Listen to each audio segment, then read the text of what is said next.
Gazing at the fallen pear blossoms, Shen Qingyi couldn't help but feel a sense of disorientation. It had been several days since she arrived in this world, yet it still felt surreal.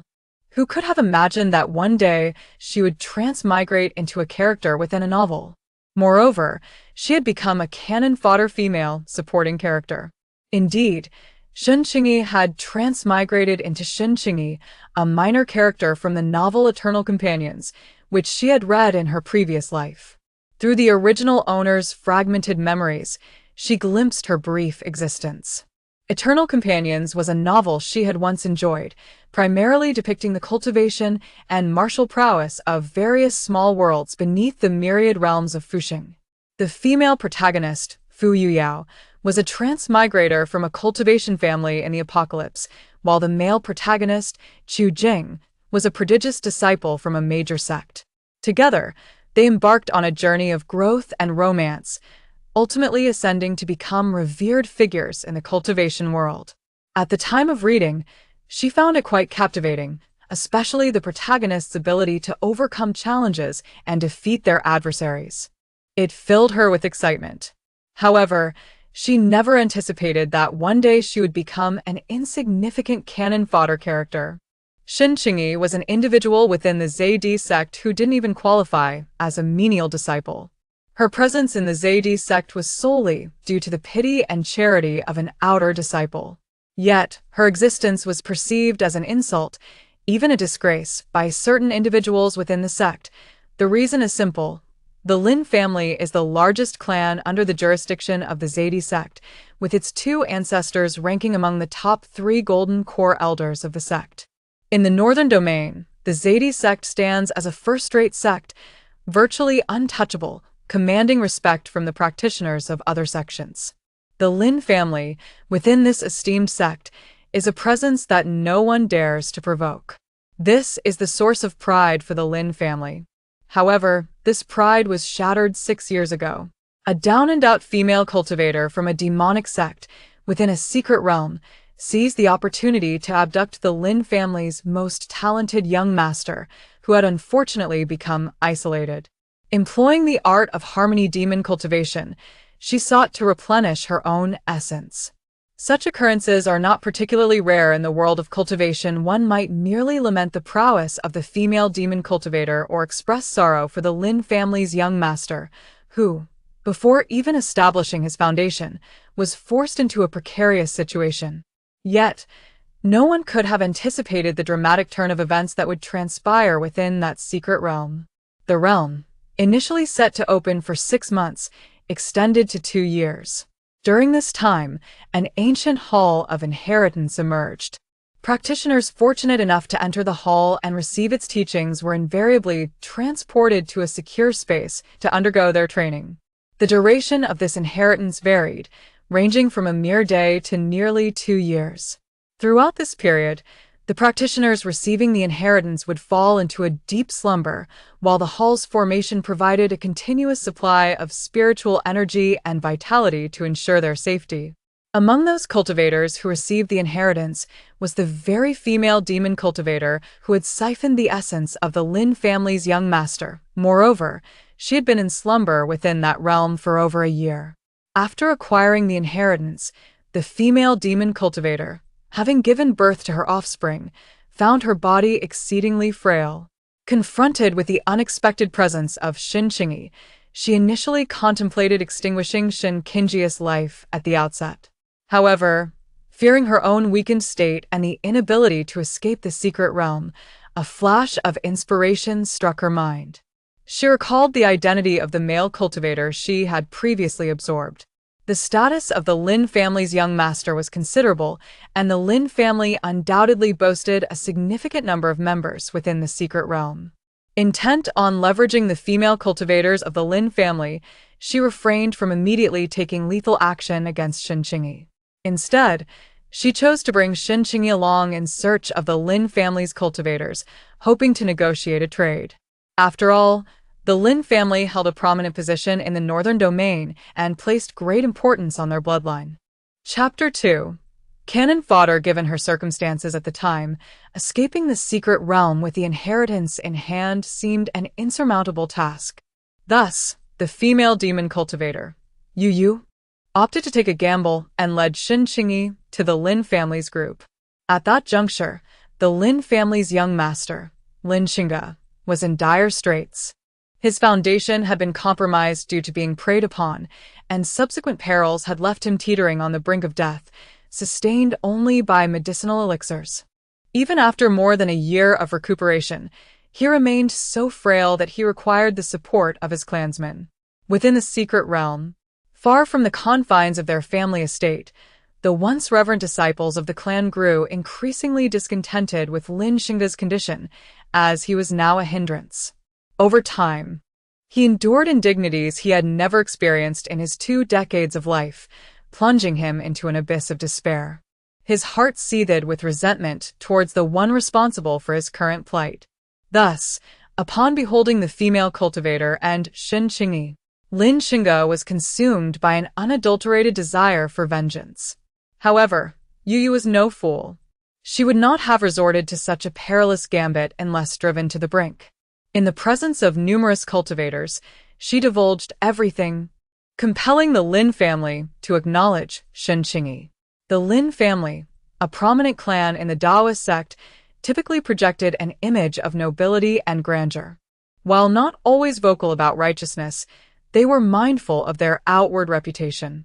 With the added pressure from other cultivators and forces who harbored animosity towards the Lin family, under the guise of righteousness and concern for an innocent child, ultimately spared Shen Qingyi. However, Yu found herself pursued by the Song family, who were allied with the Lin family through marriage. The young Shen Qingyi was taken out of the secret realm, only to be neglected by the Lin family. Driven by appearances and disdain, they casually abandoned Shen Qingyi with a remote farming family, entrusting her to an elderly farmer. Amidst a myriad of misfortunes, Shen Qingyi's sole stroke of luck lay in the kindness bestowed upon her by an elderly farmer. However, this fortunate period was fleeting, as the old farmer passed away when Shen Qingyi was merely 3 years old. Before his demise, he entrusted her care to his brother, who, rather unfortunately, was an outer disciple of the Zaidi sect.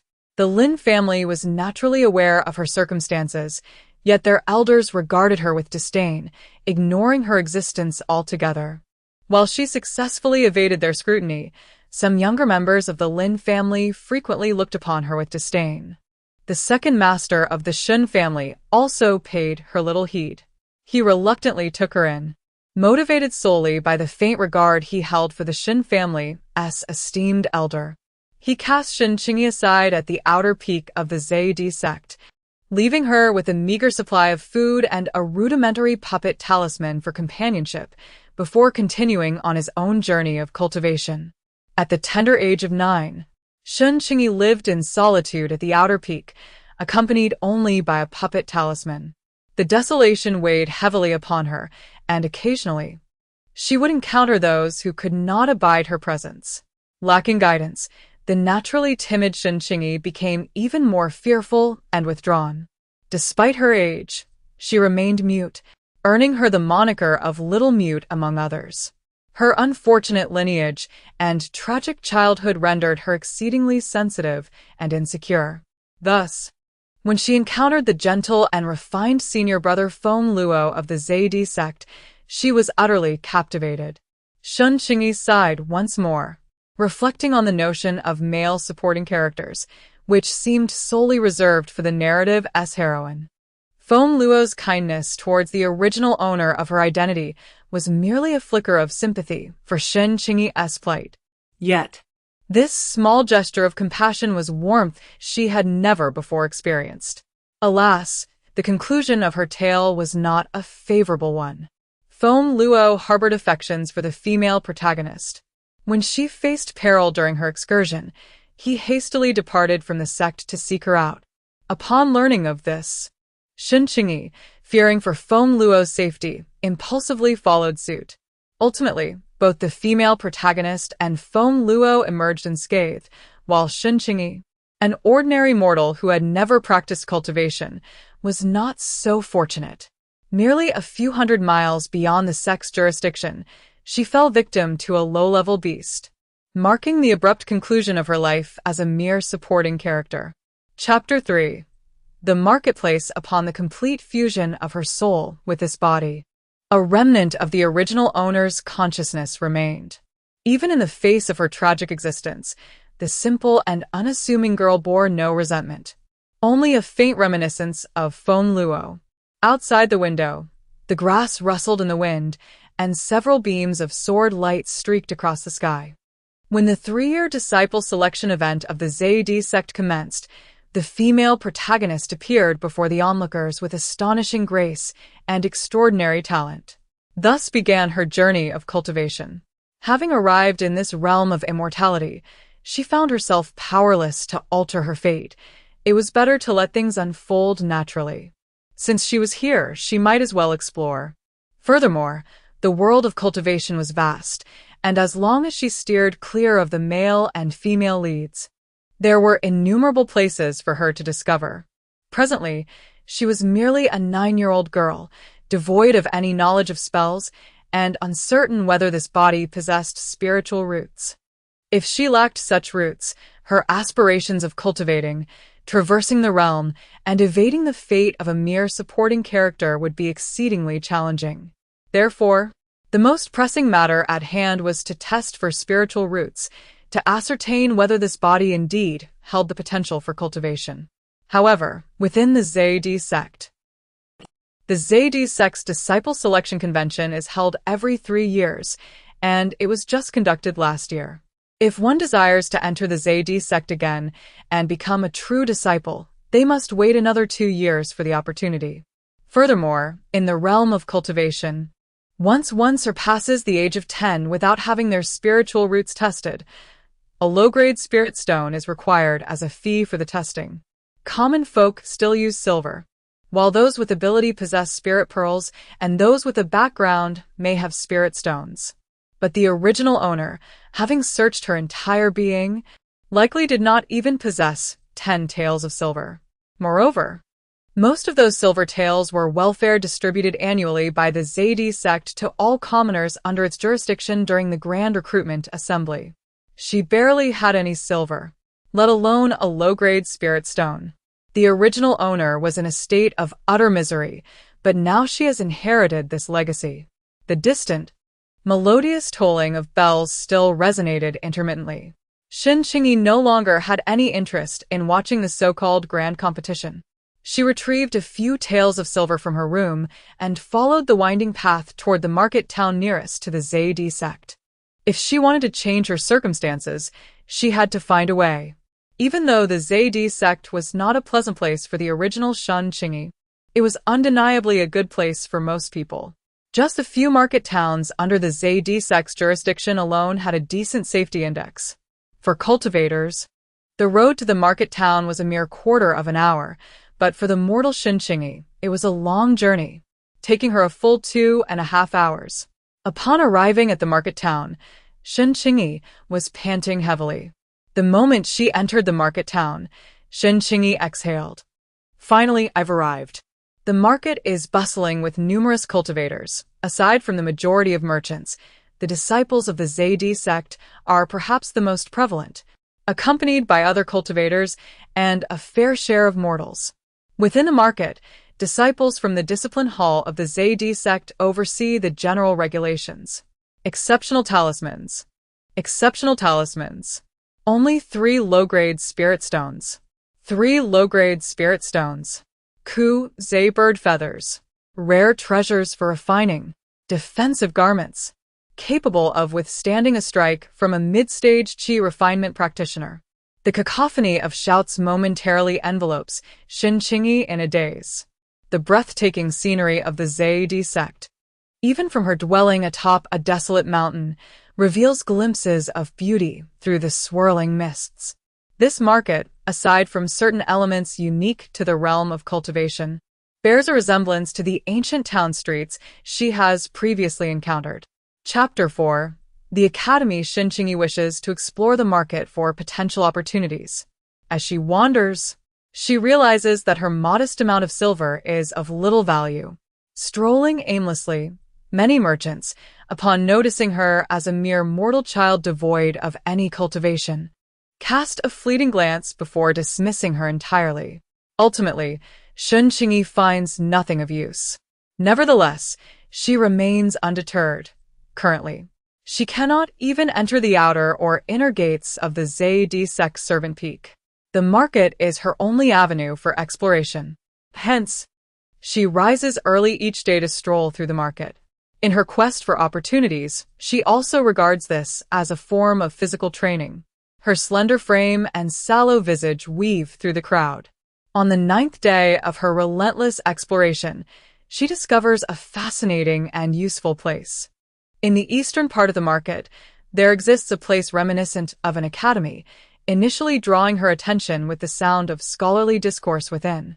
In the contemporary realm of cultivation, where martial prowess is revered and the pursuit of mastery is paramount, places dedicated to the study of literature are exceedingly rare. However, this academy in the East boasts instructors devoted to teaching. Shen Qingyi lingered around the academy for quite some time, absorbing an abundance of information about it. The academy, though modest in size, emanated the sounds of reading from its periphery. Within its walls, instruction in magical arts took precedence, while the outer area served as a space for enlightening young minds, specifically those aged 3 to 5. In her current form, Shen Qingyi had never received any guidance since childhood, rendering her nearly mute and utterly illiterate. Despite possessing memories from a past life, the script of this world differed significantly from that of her previous existence. Thus, she found herself a veritable illiterate in this new realm. Shen Qingyi realized that to truly integrate into this world, acquiring literacy was indispensable. After much contemplation, she spent her days by the outer wall of the academy, listening intently to the melodious sounds of reading, striving to grasp some knowledge. Perhaps the heavens deemed her plight too pitiable, for eventually, in the corner of the academy, she discovered an opening akin to a dog hole. Gazing at the small aperture, she contemplated briefly.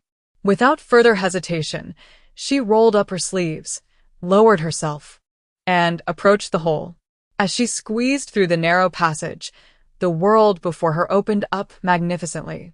The once indistinct sounds of reading became vibrant and clear. Shen Qingyi carefully rose from the ground, brushing the dust from her clothes. In a secluded corner, I stealthily observed a group of young children diligently engaged in their studies not far away. The open room housed approximately 30 little ones, under the tutelage of a venerable elder with wispy, white hair. The scroll he clutched obscured half of his face, revealing only his half-closed eyes, which scarcely regarded the children below him. The small scholars, in turn, appeared to be in a state of mild disengagement. In this realm where martial arts and cultivation reigned supreme, they had been indoctrinated from a tender age with the tenets of the strong. Only through earnest cultivation could they hope for a prosperous future. Their literacy was merely to familiarize themselves with a few characters, ensuring they would not miss opportunities presented by ancient texts. If one were to take this learning seriously, one would be deemed a fool. Shen Qingyi, concealed in the shadows, listened intently. The elder maintained his bowed posture, while a nearby attendant, a young scholar, assisted in managing the class and occasionally offered explanations. As midday approached, the children who had not yet partaken in their midday fasting began to disperse towards the dining hall within the academy. Only the elder remained, his head still inclined. The scroll in his hands had remained unturned throughout the morning. Hearing a faint rumble emanating from his own stomach, Shen Qingyi instinctively placed a hand upon it. Casting a glance at the now empty hall, he surmised that lessons would not resume any time soon. Quietly, he crawled back through the small opening he had come from. The bustling sounds of the street greeted his ears as he exhaled a sigh of relief. Recalling the path he had taken that morning, he made his way to a small shop selling steamed buns and requested 2 from the kind shopkeeper. The warm buns in hand exuded an enticing aroma. intensifying the hunger that already gripped her stomach. Chapter 5. Overnight. Even though the buns she held were mere mundane objects unfit for consumption by cultivators, merely increasing impurities within their bodies, they were, at this moment, a delectable delight for Shen Qingyi. She crawled once more through the dog hole she had discovered, grateful for her petite frame and lack of excess flesh. Returning to the secluded corner where she had lingered in the morning, she awaited the arrival of her peers. Once everyone had gathered, the young scholar resumed his teachings. Time flew by, and the sky began to darken. The day's lessons were finally drawing to a close. In this unfamiliar world, devoid of support, her eagerness to acquire knowledge had captivated her. Glancing towards the horizon, she realized how late it had grown. Unlike the other children, who were escorted by relatives or lived nearby, she had to traverse a small grove on her way home. To claim she felt no fear would be a falsehood. This place was not the civilized world she once inhabited, but rather one filled with demons and monsters. Even though this territory was governed by the Zaydi sect, no one could guarantee that the journey would be entirely safe. Moreover, the academy at night was not necessarily secure either. Shen Qingyi found a sheltered corner and curled up, quietly awaiting the dawn. Yet, the solitude of the night felt particularly prolonged. The stillness was punctuated only by the whispering winds and the rustling leaves. Shen Qingyi instinctively pulled herself tighter. This was the first time she truly felt the reality of this world. Her past life seemed to have become an irreversible memory. Having departed from school and left her family behind, she found herself in a new world fraught with peril. Alone and vulnerable, her sole desire was to persevere through life's challenges. As her thoughts meandered, Shen Qingyi drifted into a hazy slumber. The moonlight cast a soft, ethereal glow upon the earth. In the desolate thatched cottage of the Zaydi sect's menial peak, it seemed no one noticed the absence of a soul this night. The resonant chimes of a bell echoed, rousing Shen Qingyi from her dreams.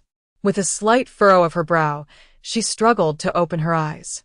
The summer morn was shrouded in thick mist, with dew clinging to her lashes, while her garments felt damp to the touch. After a night of curling up in a ball, her body felt somewhat stiff. In the classroom, others had already arrived. From a distance, Shen Qingyi spotted her teacher, seated calmly at the lectern, holding the scroll from the previous day. The book boy stood by, awaiting the arrival of the students. Glancing at the sky, Shen Qingyi timidly crawled outside. Along the street, the bun shop from the previous day had already set up its stall.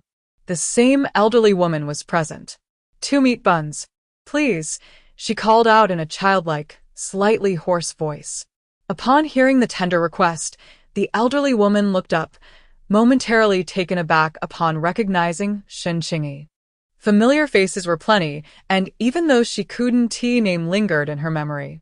This little girl, however, was not entirely unfamiliar.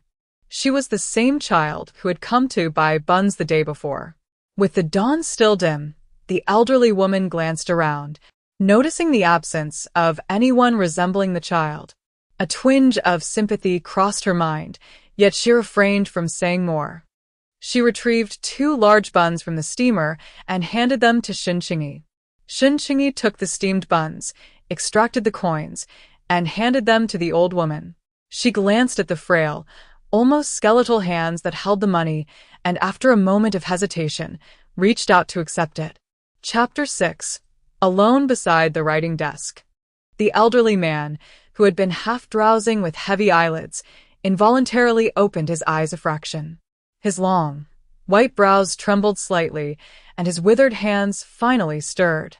The sound of pages being turned echoed through the room, returning the hall to its former tranquility until the arrival of the first student. "Greetings, teacher," the young boy said, performing a symbolic bow. The old man remained motionless, while the bookkeeper nodded in acknowledgement. After the first student arrived, others followed suit, one after another. The day's lessons mirrored those of the previous day, and Shen Qingyi listened with unwavering attention. However, Today he remained vigilant, planning to pack his belongings and quietly slip out through the dog hole as the sun dipped low in the sky. The elderly man at the desk subtly moved his hand, his gaze discreetly flitting to the spot where Shen Qingyi had just been seated. Shen Qingyi purchased 2 more buns from the old woman. In this marketplace, her bun shop offered the most affordable and filling fare. After a brief wash, as night fully enveloped the sky, Shen Qingyi lay down, wrapping himself in his garments. The next day, before dawn had fully broken, Shen Qingyi rose from his bed. He retrieved the money for his meal and concealed it in his pocket before stepping outside. At this hour, the sky remained dim and the surroundings were enveloped in silence. Upon exiting the gates of the Zaidi sect, the first hints of light began to appear. Shen Qingyi exhaled deeply and quickened his pace. Already accustomed to encountering the old woman once more, Shen Qingyi was given 2 steamed buns, and today, an additional serving of soybean milk. The kind old woman mentioned that she had an excess of soybean milk that could not fit, so she offered it for Shen Qingyi to taste. After a moment's hesitation, Shen Qingyi accepted the gesture, reassured by the old woman's warm smile. "Do not worry, this requires no payment," she said. Feeling the old woman's kindness, Shen Qingyi gratefully accepted the soybean milk. "Thank you, ma'am." "No need for thanks," came the cheerful reply. Leaving the humble bun shop, Shen Qingyi nibbled on her buns while sipping the soybean milk, a warmth spreading through her heart as she sniffled softly. She wished to exchange silver for the old woman's soybean milk, yet her purse contained but a meager amount. This was not her original world. Only by truly experiencing it did she realize the limitations imposed by her lack of resources, compounded by her age and stature, which rendered her almost powerless. Therefore, she knew she must remain grounded and avoid lofty aspirations. The old woman's kindness was the first warmth she had encountered since arriving in this foreign realm, lifting her spirits considerably. However, when Shen Qingyi returned to the spot where the dog hole had once been, she found herself momentarily dumbfounded. The dog hole had vanished. She surveyed the surrounding area, searching in vain for the familiar entrance. Upon returning to the original location and touching the still damp wall, it dawned on her. The dog hole had been sealed. Gazing up at the tall courtyard wall, a sense of disappointment washed over her. As the day brightened, the sounds of children reading echoed from within. When noon arrived and the children took their break, she ventured out once more to purchase buns. This routine continued for nearly half a month. Shen Qingyi, whose once sallow face had darkened further under the relentless sun and rain over the past fortnight, now bore a strikingly deep complexion. Although her physique had grown taller, it had become even leaner than before. Yet, she felt a surge of joy, for she had acquired a wealth of knowledge, albeit through a process of trial and error. On this particular day, she made her way from the desolate mountains of Zaidi sect to the marketplace. However, after finishing her breakfast and arriving at the outer wall of the academy, she found herself waiting in vain, as no sounds emanated from within. A sense of confusion washed over her as she stood at the edge of the wall, waiting. From morning to noon, and from noon to night, there was still no sign of activity from the academy. It was only when she had walked some distance away that a figure emerged from the very spot she had just vacated, lingering in silence for a time before departing. The following day, Shen Qingyi returned to her customary vigil outside the wall, yet the academy remained eerily quiet. This pattern persisted for 3 consecutive days, leaving her bewildered as she gazed up at the towering walls. Pressing her lips together, she continued to wait in her original position. Under the blazing sun, with only a few small trees surrounding the wall, there was little to shield her from the heat. As she waited, her eyelids gradually grew heavy. As the sun dipped below the horizon, casting warm rays upon her curled-up figure, the soft sound of footsteps startled Shen Qingyi from her slumber. She abruptly opened her eyes, instinctively bracing herself. Upon catching sight of the exquisite embroidered boots before her, she instinctively looked up. The figure stood against the light, but she recognized him immediately. The elderly gentleman within the academy frowned slightly at the imperfect articulation of the child before him. He had observed this little girl for quite some time, ever since her arrival on the first day. Although his cultivation was not exceptionally high, he possessed formidable skills at the perfected stage of qi training.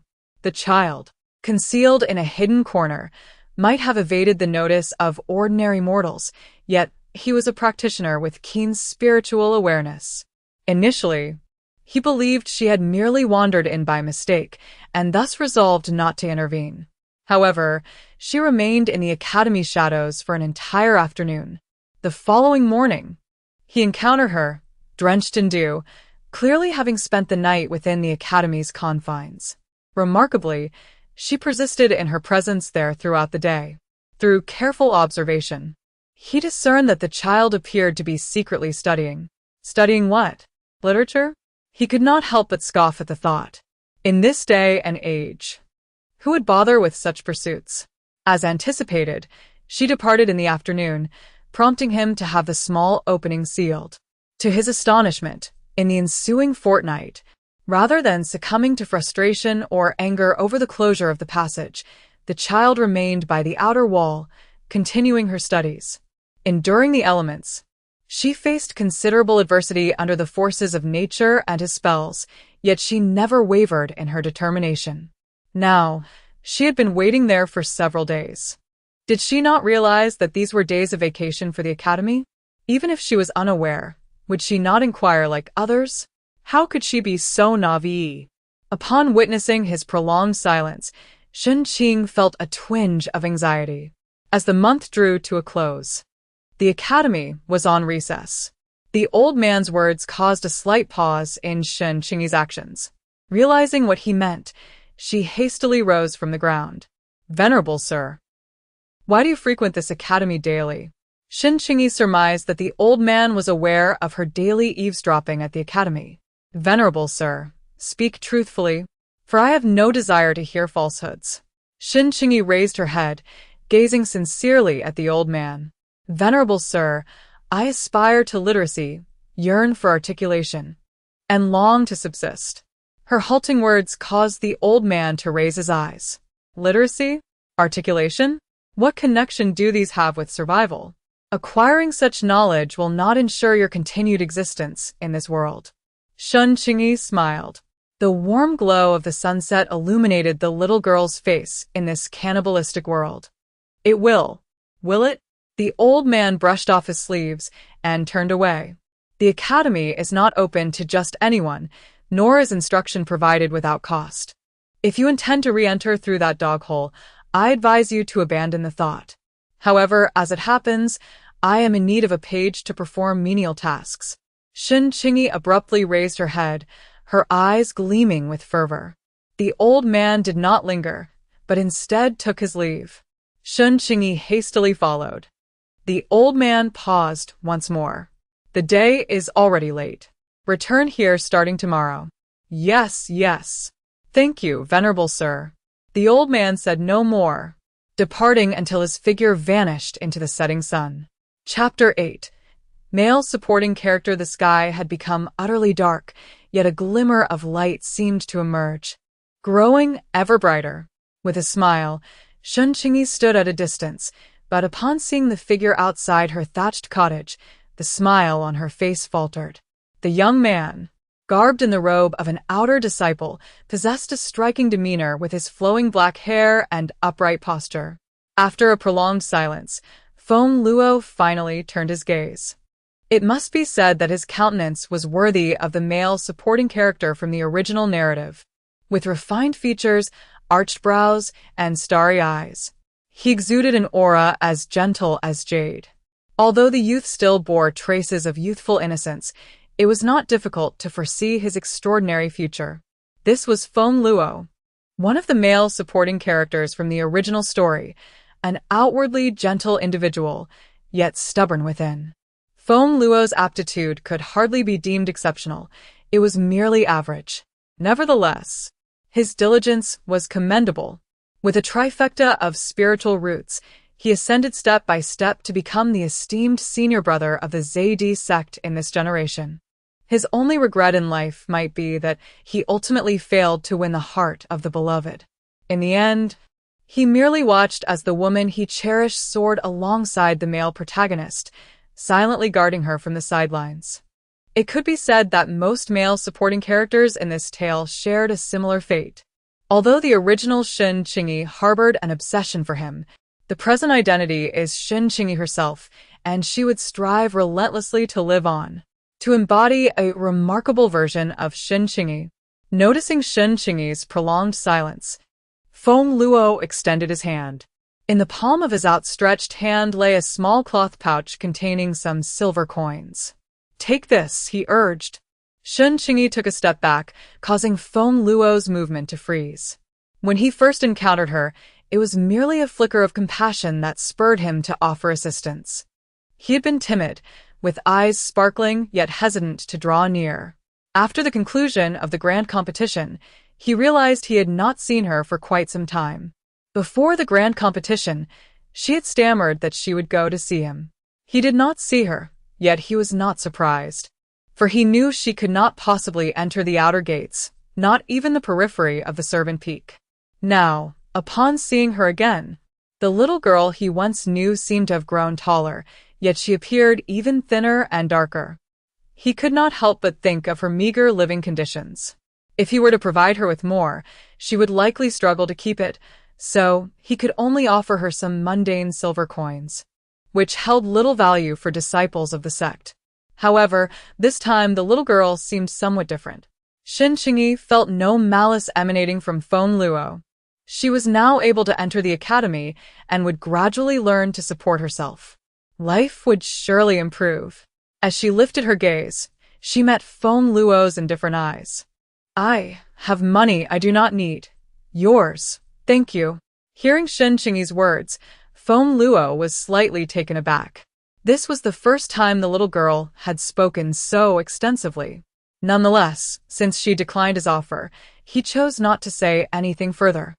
Putting away the small pouch and turning to leave, Shen Qingyi watched his departing figure and let out a gentle sigh. The original owner did not harbor hatred towards him, only a faint obsession.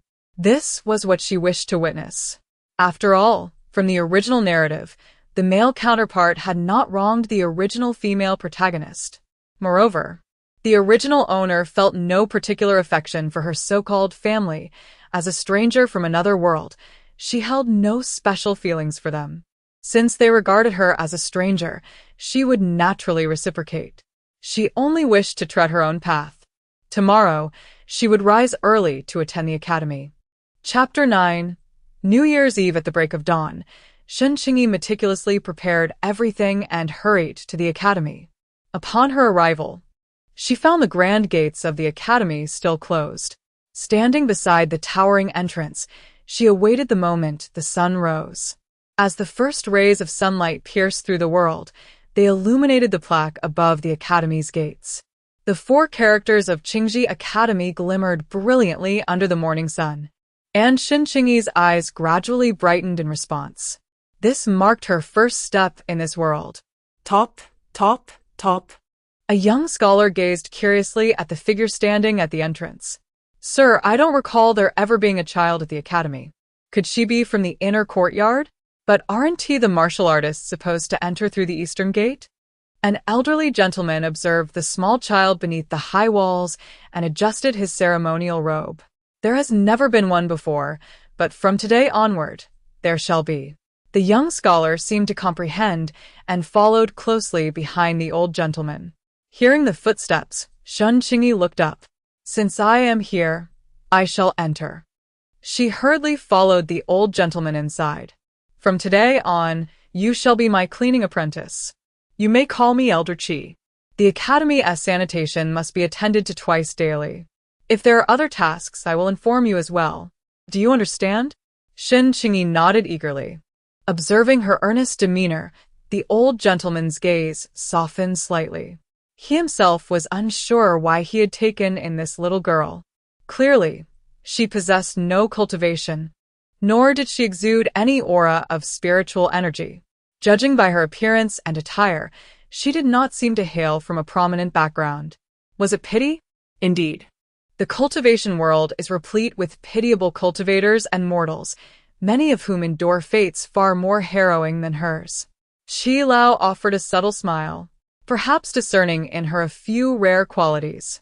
Shen Qingyi remained behind the venerable teacher, finding solace in the scholarly recitations that filled the academy, a profound tranquility settling in her heart. She would also assist the page in tidying up various items. The page, named Zhao Ji, was Qi Lao's sole attendant, assisting in the instruction of the children and attending to personal matters. Zhao Ji surmised that Shen Qingyi's circumstances were likely unfavorable and extended his care towards her. Shen Qingyi cherished this hard-earned opportunity, learning diligently while assisting with her duties. It was undeniable that attending to Qi Lao as a menial servant was far more beneficial and expeditious than eavesdropping from behind walls. The days slipped by in tranquil fulfillment, transforming from the sweltering days of summer to the frigid depths of winter. Within the confines of the Northern Territory, numerous mortals and humble towns persisted, and due to their interconnectedness, many secular customs were adopted by cultivators, who would also prepare for the new year. The academy would also be closed for the new year, and Qi Lao departed from the academy to visit his descendants in the mortal realm. Shen Qingyi stood in the corridor of the academy, clasped her hands together, exhaled into them, and rubbed them vigorously. Outside the corridor, large snowflakes fluttered and swayed, as if the whole world was shrouded in a white veil. Her home was not here. Zhao Ji scratched his head, refraining from inquiry, and produced a token from his bosom, offering it to Shen Qingyi. "Brother Zhao?" A brocade pouch lay in Zhao Ji's palm, gleaming softly. Zhao Ji appeared slightly embarrassed. He felt that the little girl before him was already pitiable enough. Having known her for some time, he had yet to hear her mention her family, which suggested that her circumstances were rather dire. Moreover, this 9-year-old child, due to malnutrition, appeared to be merely 5 or 6 years old. Alone in the cold, indifferent academy, she even had to clean on New Year's Eve. Sensin Zhao Yestots. Shen Qingyi smiled as she took the silk pouch from his hands. "Thank you, Brother Zhao. And thank you, sir." "No need for thanks," Zhao Ji replied with a laugh, turning to dash out while waving goodbye to Shen Qingyi. Chapter 10. Heavy snow. Shen Qingyi tightened her grip on the silk pouch, which felt somewhat heavy. As she gently opened it, she discovered not only a token but also several spirit pearls inside. Her breath caught in her throat, and she sniffled slightly before returning to the academy. The outer courtyard had only 2 bedrooms, where Elder Qi and Zhao Ji usually rested. Since her arrival, a small room had been added beside them.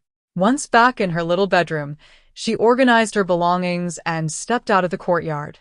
The streets of the marketplace had grown considerably desolate. Even the dumpling vendor had packed up for the day. Upon returning to the academy, Shen Qingyi began her tasks. Lacking spiritual power, she could not summon flames, so she had to resort to primitive methods. Fortunately, Zhao Ji had left some fire starters in the kitchen before his departure. After a satisfying meal, Shen Qingyi patted her belly contentedly. The moon had already ascended the branches, and she filled a bucket with water, picked up the coarse cloth from the table, and began to clean. In the academy, Zhao Ji's usual task was merely to dust, but now it fell upon her to engage in the endeavor herself. Moreover, she was not permitted entry into the inner courtyard of the academy, nor was there any need for her to clean it. The outer courtyard, though not extensive, was still a considerable space. Shen Qingyi was the first to arrive at the main hall of the outer courtyard. Typically, their studies took place in the side halls, while the main hall was reserved for venerating esteemed predecessors. As Shen Qingyi entered the grand hall with water in hand, she retrieved 3 incense sticks from a nearby counter and, with deep reverence, offered her respects before the numerous portraits adorning the upper walls. According to Zhao Ji, the venerable figures enshrined within the hall included not only powerful beings from the realm of cultivation but also several sages, among whom were notable Confucian masters. However, Their portraits were predominantly located at the lower section within the realm of cultivation. In her previous life, Shen Qingyi harbored a profound interest in literature and art, holding deep admiration for those great figures. Yet, in the current realm of cultivation, strength was paramount, lacking power rendered one weak and subject to condemnation. After paying homage to her predecessors, Shen Qingyi commenced her cleaning duties. By the time she completed her tasks, it was nearing 9 in the evening. The academy offered a sense of safety, far superior to the dilapidated thatched cottage where she had once resided. The following morning, as she opened her door, a crisp sound echoed. The accumulated snow cascaded down, reaching her knees. With her door ajar, the snow swept into her room. Shen Qingyi hastily grabbed a broom to clear the snow from her doorstep. With only 3 days remaining until New Year's Eve, the heavy snowfall persisted. After tidying the snow in front of her door, she proceeded to clean other areas, never neglecting her studies amidst her chores. Life indeed felt fulfilling. Shen Qingyi, as always, withdrew 3 incense sticks and placed them in the ceremonial incense burner. The fragrant smoke spiraled gracefully, wafting through the grand hall. She picked up a piece of coarse cloth and meticulously cleaned the table, altar, and floor. After ensuring every corner was spotless, Shen Qingyi seated herself outside the hall, leaning against the grand door. Occasionally, a radiant light flickered above in the sky, a sign of cultivators soaring through the air on their treasured artifacts. Once a practitioner reaches the mid-stage of qi refinement, their body gradually becomes impervious to ordinary natural phenomena, such as the heavy snowfall currently blanketing the ground outside. Chapter 11. Nightfall. The air was frigid, and Shen Qingyi did not linger outside for long. She returned to the hall, tidied up her belongings, and departed. Suddenly, a thunderous noise jolted her from slumber. Shen Qingyi sprang from her bed, startled to find the window, which had been securely shut before sleep, now flung wide open. A fierce wind howled outside, stirring the heavy snowflakes into a frenzy. The accumulation of snow on the ground was swept up, with countless flakes swirling through the open window. Shen Qingyi hastily rose, donned a cloak, and rushed to shut the window. In an instant, the wind, laden with snow, surged toward her. Before she could react, a chilling gust struck her face. She reached up to touch her skin, feeling the snow melt, droplets cascading through her fingers. A moment of confusion washed over her. She had just felt a warmth amidst the cold. How could snow possibly be warm? Shen Qingyi pondered, as the blustery wind and relentless snowfall continued unabated. Bang! Another resounding crash echoed from the direction of the grand hall, startling Shen Qingyi once more.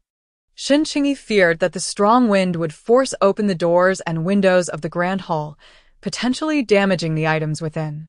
Dismissing her inner doubts, she tightened her cloak, donned her shoes, and made her way to the hall. As anticipated, upon her arrival, she found the grand doors wide open, with countless snowflakes swirling in with the gusts. The several portraits hanging high in the hall swayed in the wind, while a window on the left side had been flung open. A nearby incense burner had also toppled over, scattering ash across the floor. Shen Qingyi hurried to close the doors and windows. Once secured, she let out a sigh of relief. Returning to the sacrificial area, she bowed before the portraits and gently smoothed their surfaces. Suddenly, a sharp pain pricked her fingertip, and blood dripped onto the ground. Shen Qingyi was taken aback. The seemingly unremarkable, soft canvas bore an unexpectedly rigid edge. A mere light touch had resulted in a cut on her finger. After wiping the blood away, she crouched down to retrieve the fallen incense burner. However, while clearing the ash from the floor, she discovered an object resembling a wooden stick. She picked up the ash-covered stick. With a puff, the ash dispersed, revealing its true nature. A small rod that resembled both wood and iron, adorned with mottled patterns. Although it appeared aged and ordinary, Shen Qingyi refrained from discarding it casually. Unsure of its origins, she felt that taking it without inquiry would be tantamount to theft. She examined the small rod closely, turning it over in her hands and scanning the grand hall for any clues about its provenance, but ultimately found nothing.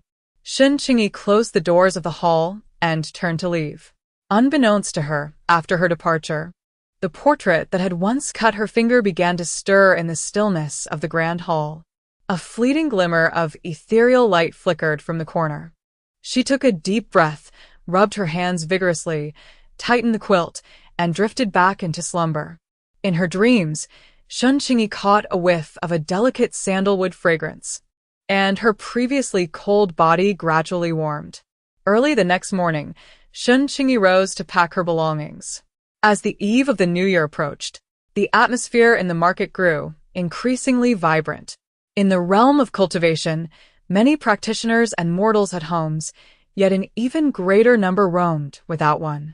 On the eve of the new year, the market buzzed with lively sounds.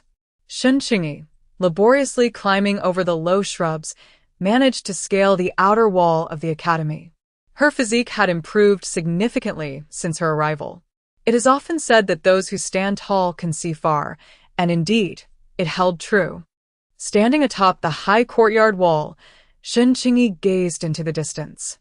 The market, usually bustling, was now even more animated with wandering cultivators and curious mortals who had descended from the mountains to witness the festivities. Enthusiastic individuals had even erected several dueling platforms in the heart of the market. This was Shen Qingyi's first close encounter with the contests between cultivators in this world. Undoubtedly, it was a spectacle that ignited fervor, yet was equally brutal and sanguinary. Stripped of excessive embellishments, each strike was visceral, each blade met flesh. Those who emerge victorious may claim substantial rewards, while the vanquished, should fortune favor them, may descend from the arena unscathed, yet, should luck abandon them, their very lives may become trophies for others. Nevertheless, the onlookers, comprised of both cultivators and mortals, erupt in applause. This world is undeniably rife with challenges, dangers, and opportunities. The air resonates with the cheers of the spectators, the shouts of street vendors hawking their wares, and the laughter of children in playful pursuit. Everything feels so vividly real. Upon reopening her eyes, Shen Qingyi's gaze sparkles with a glimmering brilliance, her clear eyes shimmering with fragmented light. A gentle smile graces Shen Qingyi's lips as she exhales softly. The tantalizing aroma of food wafts through the air. The rumbling of her stomach serves as a reminder that it is time to pay homage to her own temple of sustenance. She uncovers the pork belly that has been warming in the pot, and a wave of fragrance envelopes her. Inhaling deeply, she moistens her hands in the nearby basin. She lifts the pork belly from the pot and hastily places it on the table beside her. Next, she prepares a bowl of rice, retrieving 2 pairs of chopsticks, which she neatly places atop the 2 bowls. After honoring her ancestors, Shen Qingyi finally picks up her bowl and chopsticks. The pork belly is a dish she adored in her previous life. Now, crafted from the meat of this world, it may lack an array of seasonings, yet the meat here is exceptionally tender, even that of mundane beasts devoid of spiritual energy. Shen Qingyi savors her meal with great satisfaction. Thus, the New Year's Eve passes. In the days that follow, Shen Qingyi diligently tidies her courtyard, reviews and prepares her studies, and exercises in her leisure. Although her days may repeat, they are nonetheless fulfilling. On the 16th day following the New Year's Eve, the Academy welcomed the commencement of the new term.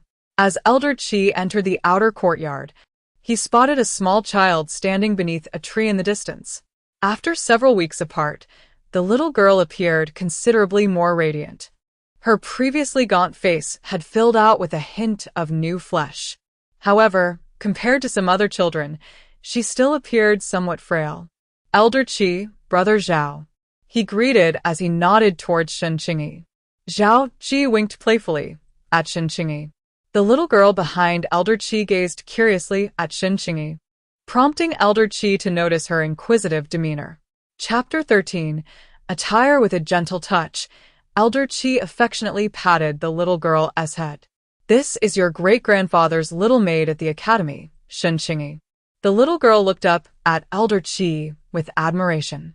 Elder Qi turned his gaze to Shen Qingyi, who nodded in acknowledgement. After Elder Qi led Qi Linger away, Zhao Ji beckoned Shen Qingyi over. Xiao Qingyi, come here quickly. Your brother Zhao has brought you something wonderful. Come and take a look. Curiosity piqued by his demeanor, Shen Qingyi obediently approached him. Zhao Ji carried a large bundle on his back and, upon seeing Shen Qingyi comply, he grinned and brought the package to his hands. Close your eyes. Shen Qingyi blinked. Brother Zhao, why so mysterious? You'll find out once you close your eyes obediently. Just wait for your brother Zhao to tell you when to open them. With a slight raise of her brow, Shen Qingyi complied and shut her eyes. Zhao Ji observed the little girl's obedient demeanor and let out a silent sigh. He had a younger sister at home who was merely a few years younger than the girl before him. However, his sister appeared to be much sturdier than the young lady before him. Although their family circumstances were not particularly favorable, they still fared decently within the small city, particularly among the lower-tier families of cultivators. His mother did not refuse, merely muttering a few words of concern. In these times, for those of them in the lower echelons, life was hardly prosperous. The truly affluent and leisurely belonged to the prominent families, large sects, and high-ranking cultivators. Zhao carefully held up the brand-new garment. All right. Xiao Qingyi can open her eyes now. Shen Qingyi slowly blinked awake. The first thing that caught her eye was a pale yellow outfit. Though not extravagant, it was impeccably clean and neatly tailored, revealing through its crisp creases that it was indeed a new garment. Look, Xiao Qingyi, do you find it beautiful? This is a dress made by my mother's own hands. Happy New Year. Shen Qingyi, momentarily taken aback, accepted the clothing. Unlike the mechanically produced garments of her previous life, the clothes in this world were predominantly crafted by hand, stitch by stitch. Apart from the robes she had only heard of. What are you dawdling for? Quickly change in your room and see if it fits. Zhao urged eagerly. My mother mentioned that at your age, you are still growing, so she made the dress a bit larger. But fret not. She has included adjustments at the waist and cuffs, with drawstrings for size modification. Zhao's tone brimmed with pride as he gently pushed Shen Qingyi into the room. Upon observing her somewhat faded garment, evidently laundered multiple times, Shen Qingyi glanced at the tender yellow attire in her hands and silently adorned herself with the new clothing. As she pushed open the door, she encountered Zhao Ji, who was waiting outside. Hearing the sound, Zhao Ji turned and appraised Shen Qingyi from head to toe. Splendid! Yet if there is anything amiss, do voice it. Your elder brother Zhao can take it to the tailor of Master Feng for adjustments. Shen Qingyi shifted slightly, shaking her head. The craftsmanship of the lady is truly exquisite. The attire fits me perfectly. Thank you, brother Zhao, and my gratitude to the lady as well. Chapter 14. Recruitment of disciples. The smile of the young girl radiated genuine warmth, bringing joy to Zhao Ji as he reached out to gently ruffle Shen Qingyi's hair. I am glad you like it. Suddenly recalling something, Zhao Ji pulled Shen Qingyi closer. Little Qingyi, that young lady Qi is a direct descendant of old Master Qi. Do you know why she has been brought to the academy? Shen Qingyi shook her head. The outer court of the academy is designated for the enlightenment of young children, while the inner court is reserved for the teachings of cultivation. I have heard that one of the top 5 sects in the eastern region, the Spirit Tao sect, is set to recruit disciples ahead of schedule. It is said that old Master Qi's direct descendant possesses considerable talent and has been nurtured by her family. In recent years, she has not entered the ranks of disciples at the Zaidi sect or several neighboring sects, as she awaited the recruitment from the 5 major sects to seize her opportunity. It is essential to understand that they are confined to the northern region, which is merely the fringes of the eastern domain of Yunzhe continent, and is even connected to numerous mortal cities. In the eyes of several other realms, they are mere provincial bumpkins, insignificant and unworthy of attention. The Zaidi sect reigns supreme in this region. However, when compared to those in other realms, Particularly the larger domains, it might not even measure up to a third-rate sect, regardless of strength, wealth, or benefits. The sects in this area cannot compete with the disciples of the grand sections. Thus, whenever the 5 great celestial sects of the Yunzi continent open their doors to recruit disciples, practitioners from various realms endeavor to gain entry with fervent determination. Yet, the recruitment process of these grand sects differs markedly from the local sects, which accept new disciples every 3 years. The minimum interval for the grand sects is a decade, often accompanied by numerous restrictions. Mortal candidates who have not undergone cultivation must not exceed the age of 10. In addition to talent assessments, tests of temperament and comprehension are also conducted. For loose cultivators, those below the foundation establishment stage must not exceed 20 years of age, while those below the golden core stage must not surpass 50. For those aspiring to join the sect at higher levels, further evaluations are required. Despite the multitude of hurdles set by the 5 great sects, countless cultivators yearn to gain entry, even if it means becoming a mere servant disciple. After all, the resources within those sects are enviable to all, and they are home to transcendent beings. Zhao Ji expressed his excitement, yet he was acutely aware of his own lack of opportunity. Approaching the age of 20, he remained at the 3rd level of qi refinement. However, he felt that the young girl before him might be worth a try. If it did not succeed, he could always seek other methods. Yet, if it did, even as a servant disciple, it might just catapult him to greatness. The pitiful little girl, from this moment on, could free herself from her fate, embarking on a journey that countless others dared not tread or even contemplate. At the tender age of 9, why not take a chance? It must be said that Shen Qingyi was indeed intrigued. She had heard of the illustrious Ling Dao sect from the original narrative, which stood as one of the 5 great sects, renowned alongside the sacred sword sect to which the male protagonist belonged. However, the primary perspective of the original tale focused on the protagonists, leaving the specifics regarding the Ling Dao sect's early recruitment of disciples unaddressed. Nonetheless, this did not deter her ardent desire to join the Ling Dao sect. As Zhao Ji mentioned, she was at an age just shy of 10. The 5 great sects, whether concerning their heritage, strength, or other aspects, were formidable indeed. Furthermore, the recruitment process in these grand sects required no payment of spirit stones for testing, which conveniently alleviated her ongoing dilemma of wanting to test her spiritual roots. Yet, the distant journey remained an unavoidable challenge. It seemed Zhao Ji perceived Shen Qingyi's thoughts and leaned closer. Chapter 15. The plan if Xiao Qingyi wishes to attend the Ling Dao sect's recruitment assembly. Elder Qi will be bringing along Qi Ling heir, and you might consider asking Elder Qi to take you along. Whether Elder Qi agrees or not is beyond his control.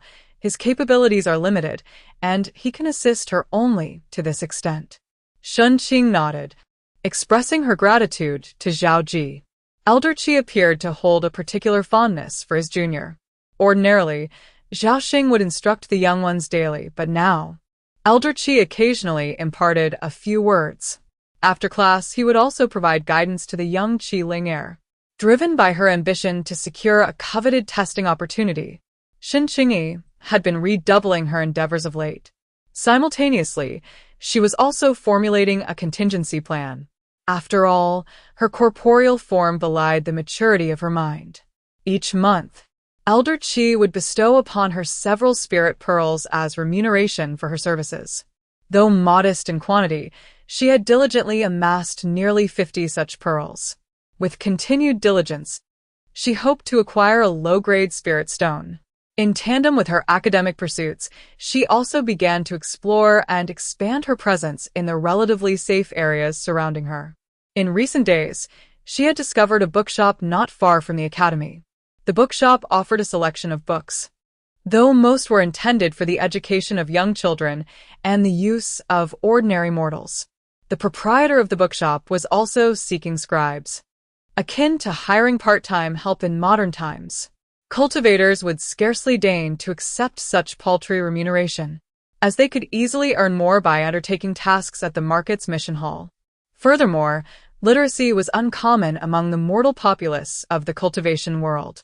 Unable to cultivate immortality, martial arts flourished among them, yet even literate mortals were often unwilling to spend their time on such meager compensation, leaving only those who were dissatisfied with their circumstances. Consequently, the bookshop had difficulty attracting scribes. Shen Qingyi seized this opportunity. Initially, the bookshop owner doubted that someone of her tender age could adequately perform the task. But Shen Qingyi provided a demonstration. Although her time in this world had been brief, her memories from her previous life proved invaluable. Fundamentally, principles remained consistent. In her previous life, she had diligently pursued literary and artistic studies. Now, in this new world, she found herself adept at learning. The proprietor of the bookstore, noticing her commendable demeanor and the neatness of her writing, consented to the arrangement. From that moment forth, Shen Qingyi found herself with an additional occupation. Each day, apart from her teaching hours, the time spent on cleaning and review, she would carve out moments to summarize the texts in the bookstore. As the night fell and the lamps were lit, this labor, albeit arduous, rewarded Shen Qingyi with the precious Lingzhu. Moreover, transcribing works beyond the textbooks undeniably accelerated her learning progress. Whenever she encountered unfamiliar words or phrases, she would brazenly seek guidance from Zhao Ji and the bookstore owner. She had also mentioned the events of that snowy night, but old Qi merely waved it off, indicating it was of no consequence. Although the Qingji Academy had been established for quite some time, it primarily served as a place for lower-tier cultivators and children to learn. The academy possessed little of value, especially in the outer court. Upon hearing old Qi's words, Shen Qingyi felt her worries dissipate. However, when she re-entered the grand hall to clean, she discovered a small stick in the corner that seemed to have rusted. Holding it in her hands for a moment, she sensed, for reasons unknown, that it lacked the luster it once had. Perhaps it was the dampness of spring that caused the iron within to corrode. After tidying the hall, Shen Qingyi departed. She was not foolish. Although old Qi's praises might hold some truth, she understood that he often encouraged her in front of Qi Ling and with repeated instances. She recognized it was a means to motivate Qi Ling. Since childhood, Qi Ling had been the object of her family's expectations, showered with affection from countless admirers. Although her nature was described as lively, she retained a hint of arrogance. Before Master Qi, her demeanor was not particularly conspicuous. However, after Master Qi praised Shen Qingyi several times, it became evident that she bore an emotional response when interacting with Shen Qingyi. Chapter 16. Transformation. When Zhao Ji inadvertently mentioned Shen Qingyi to Master Qi, who remained indifferent, Shen Qingyi chose not to ignore it any longer. The colder she appeared, the more competitive Qi Ling became. Oddly enough, after feigning fear, Qi Ling seemed to quiet down considerably. Once, Shen Qingyi was the cherished darling of her family, shielded by her parents and grandparents, and doted upon by her elder sister. Now, however, in her quest for survival and hope, she found herself yielding temporarily, seemingly capable of anything. Yet, her resolve to become stronger only intensified within her heart. Today, as the academy observed its customary end-of-month holiday, Qi Ling eagerly accompanied Master Qi to the marketplace early in the morning. After tidying up the courtyard, Shen Qingyi was busy twisting the hemp cloth when Zhao Ji took a seat beside her. "Brother Zhao," Shen Qingyi said, slightly turning her face. Zhao Ji glanced at Shen Qingyi's somewhat swollen hands and frowned slightly. With winter's departure and spring's arrival, the weather still bore a chill. He was aware that Shen Qingyi toiled late into the night, studying by lamplight after completing her daily tasks. With connections in the vicinity, he could easily learn of her recent endeavors. She had been transcribing books for the Fengxiang bookstore, earning a few spirit pearls. The more she copied, the greater her earnings.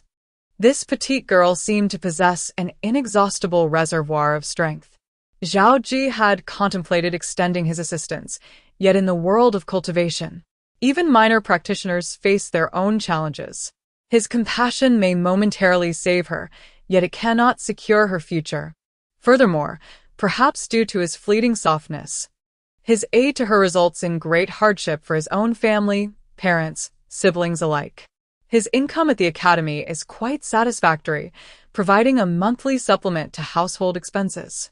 He can only extend his assistance within reasonable means to this unfortunate young girl. Zhao Ji retrieved a small porcelain vial from his pocket.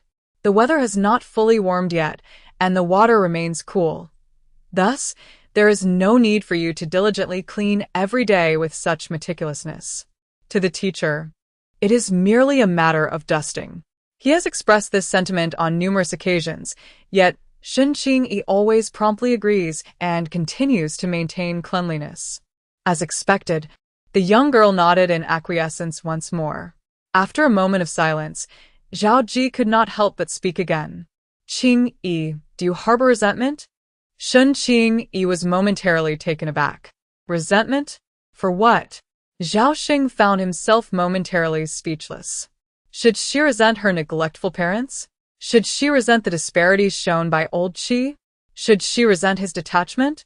Should she resent the indifference of the world? Or should she resent the unjust world that has fostered all this? Zhao Xing idly brushed aside the surrounding grass, his voice somewhat muffled. Nothing. Seemingly perceiving Zhao Ji's thoughts, Shen Qingyi hung the cloth to dry on a nearby railing. Her tone was calm. What is there to resent?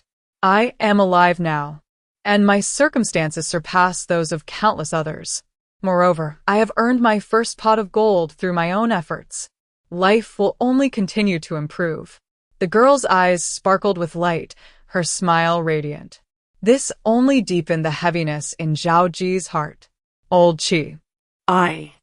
Without delving into the past, he remains oblivious to Shen Qingyi's history, but what about the present? Shen Qingyi gazed at Zhao Xing, a faint smile gracing her lips. She was immensely grateful to old Qi and brother Zhao, who had provided her with a sanctuary during her most bewildering and helpless moments, albeit temporarily. Old Qi owed her nothing, nor did the Zhao family. Yet, in the absence of prior acquaintance, they had allowed her entry into the academy, a gesture she cherished deeply. Chapter 17. Visitors from Zaydi sect. As for any additional expectations, gifts were a matter of kindness, and withholding them was merely a duty. To desire excessively is to indulge in avarice. What she ought to do was to remain mindful of the kindness shown to her and to adhere to her obligations. Observing the young girl's demeanor, Zhao shook his head. You are still too young. He then retrieved a small porcelain vial from his pocket. By the way, Shen Qingyi, if you dare to trade the ointment I gifted you for a spiritual pearl, you shall be finished. Shen Qingyi awkwardly touched her nose. The thought had indeed crossed her mind. Not only because she lacked such a spiritual pearl, but also because she had recently noticed her increasing tolerance to the cold. The swelling on her hands was now but a trifling matter compared to before. Shen Qingyi. And so, days passed one after another, until finally, it was a month prior to the test conducted by the Lingdao sect. Old Qi and Qi Linger were already preparing. What Shen Qingyi did not anticipate was that before she could broach the subject with old Qi, their residence was graced by several distinguished guests, one of whom was, by all accounts, a familiar face. Feng Luo had come at the behest of the sect to visit this marketplace. Although the Zaydi sect is a dominant and influential force in the region, not all talented disciples choose to join or desire to be part of it. Some cultivators remain reluctant.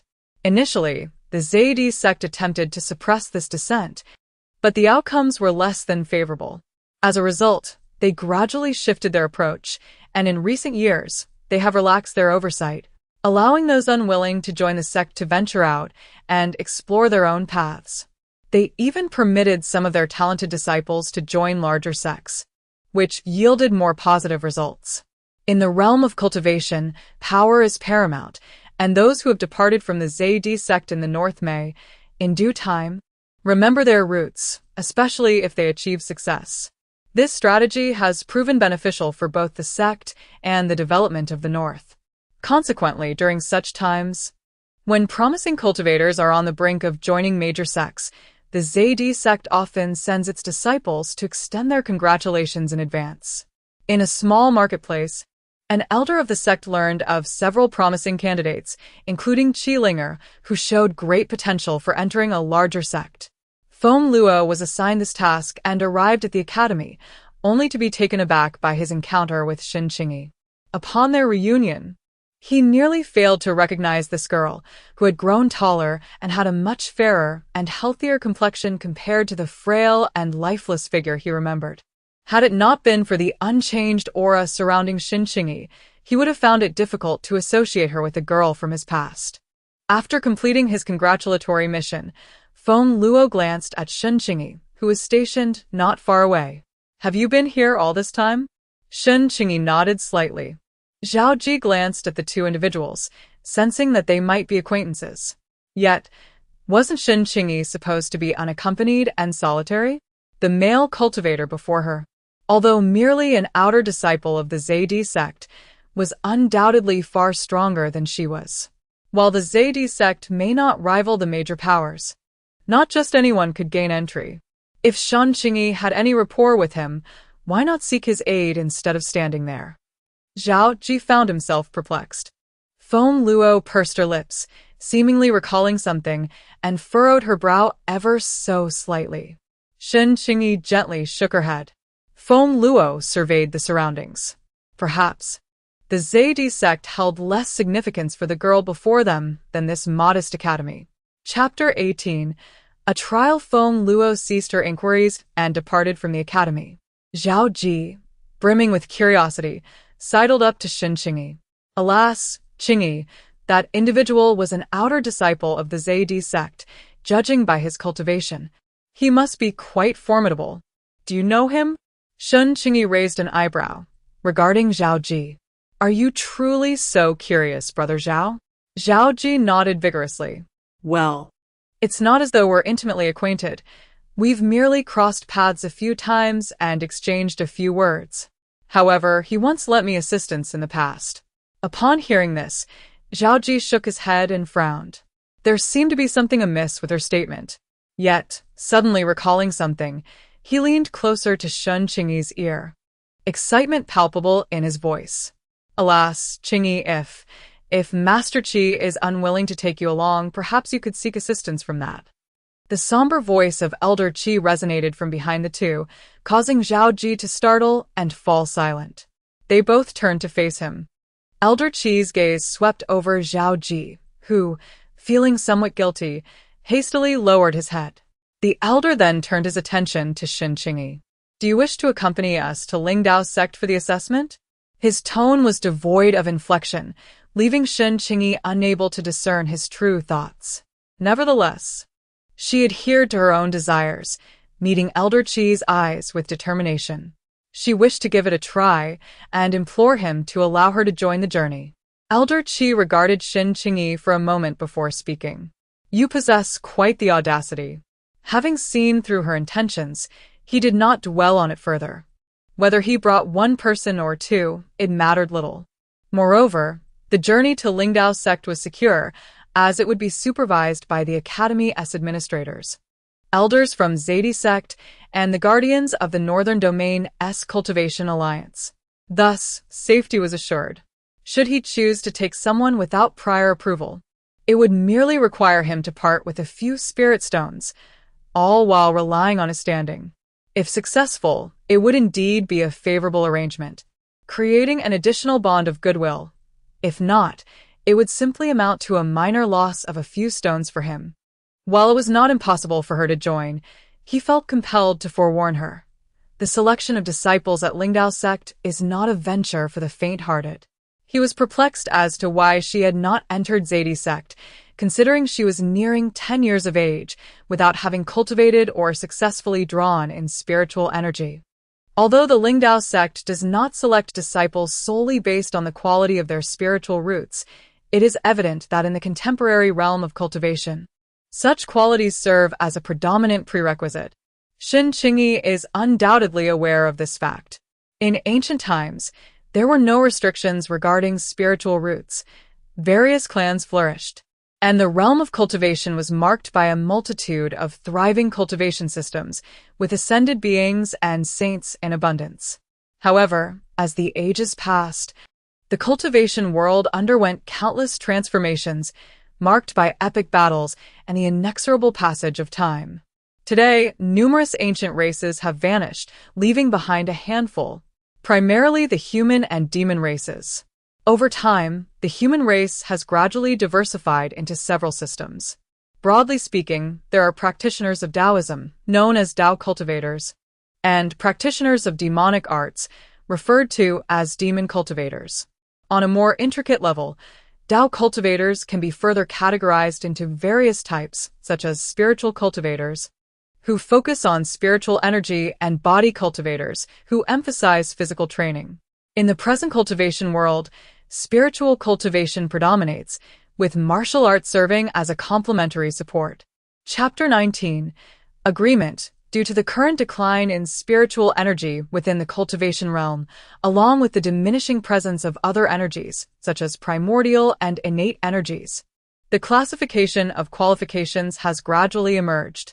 In ancient times, the abundance of spiritual energy allowed for the study of various Taoist practices, with multi-spiritual roots being advantageous for strength and combat prowess. In contrast, with the current scarcity of spiritual energy, fewer spiritual roots have become increasingly conducive to enhancing one's cultivation. Only through cultivation can one attain longevity. With longevity, one may continue their practice. However, it appears that during the ancient era, the flourishing of cultivation was so overwhelming that it inevitably led to a counterbalance, resulting in a sharp decline in the realm of cultivation. The heavenly Tao, seemingly in pursuit of equilibrium, has imposed restrictions and altered the trajectory of certain phenomena. For instance, the once ubiquitous single spiritual root cultivators, regarded as worthless in ancient times, have now become exceedingly rare prodigies in the modern cultivation world. Conversely, those multi-spiritual root individuals, once highly coveted, now occupy a significant portion of the domain. Shen Qingyi's gaze was resolute. Her identity had not been recorded in the original text as possessing any remarkable aptitude. Even at the moment of her demise, she was merely an ordinary person devoid of spiritual power. Nevertheless, she yearned to explore her potential, even if the outcome might not be favorable. At the very least, she would have made an earnest attempt. Old Qi, I understand. Even after witnessing the unparalleled strength of cultivators and the splendor of the cultivation world, are you not afraid of falling back to the dust? In this realm, where power reigns supreme, what is the existence of those ordinary beings unable to cultivate? How many retain a tranquil disposition after encountering the formidable? When one approaches their aspirations with hopeful anticipation, only to confront the abyss of despair. How does one reconcile with such hopelessness? Fear not. Very well, then wait for me at the academy gate in 3 days. Use this time to prepare your belongings. Old Qi scrutinized Shen Qingyi from head to toe, a subtle smile playing upon his lips. Do not assume that once you arrive there, you can simply relax and enjoy yourself. I must inform you that there is no such thing as a free lunch in this world. Should you fail to be selected, the spirit stones I provided you must be returned in full. Shen Qingyi was momentarily taken aback, yet soon nodded in understanding. It was now Qi Lao's turn to be astonished, upon noticing the lack of any resentment or anger on Shen Qingyi's face. He couldn't help but shake his head inwardly. Though seemingly delicate and transparent, he was, in reality, still somewhat naive. Once Qi Lao departed, Shen Qingyi finally exhaled a sigh of relief.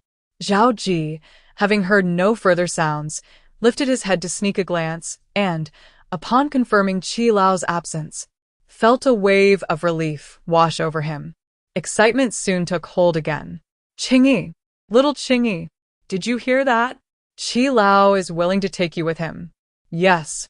I heard, Brother Zhao. You seem so composed after hearing that. Shen Qingyi, you must cherish this opportunity.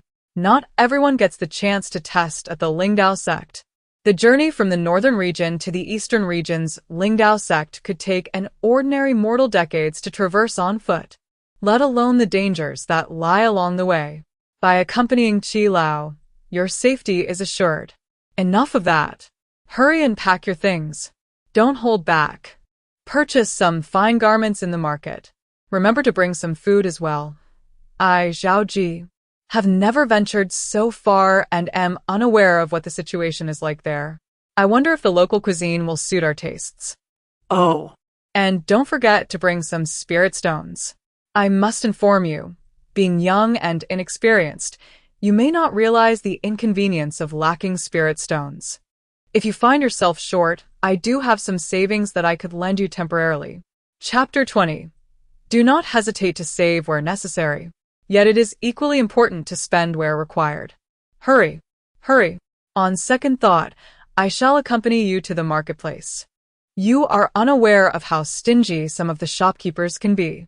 They may take advantage of your youth and attempt to cheat you with their haggling. Come.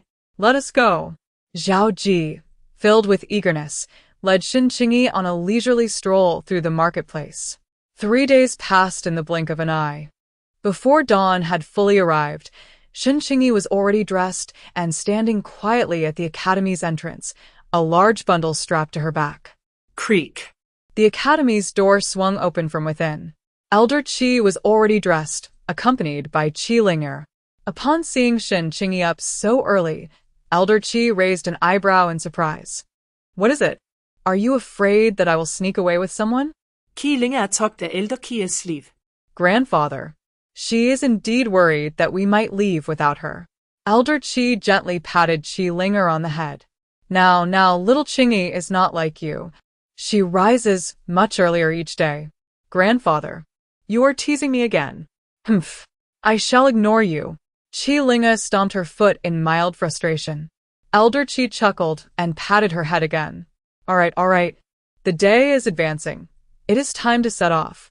3 individuals made their way to a modest square in Fong City, the designated gathering point for today's testing participants. By the time they arrived, a number of attendees were already present. Some of the younger ones, still trembling with trepidation, sought solace in their parents' embrace, weeping quietly. Among those heading to the Eastern Domain were not only the disciples participating in the examination but also their escorts and several regional officials, with Elder Qi representing the academy. Upon his arrival, Elder Qi began conversing with acquaintances, while Shen Qingyi and Qi Linger followed closely behind him. It was evident that the individual conversing with Elder Qi shared a warm rapport. Upon noticing the 2 trailing behind, he jested. I have long heard of the prodigious disciple in Elder Qi's family, yet I did not anticipate that there would be 2 promising talents hidden away. How cunningly you have concealed them. The elder's remarks drew the attention of several other officials nearby, for Qi Linger had garnered considerable renown in their circles. Her emergence as a dual spiritual root wielder had once caused quite a stir, prompting frequent visits from the Zaydi sect and even attracting interest from other sects in the northern domain. However, all such overtures had been gracefully declined by the Qi family. Even a venerable golden core elder from the Zaydi sect had personally paid a visit, yet the Qi family's main branch had adeptly evaded the proposition. It was undeniable that the Zaydi sect harbored some disappointment, yet the head of the Qi family was no fool.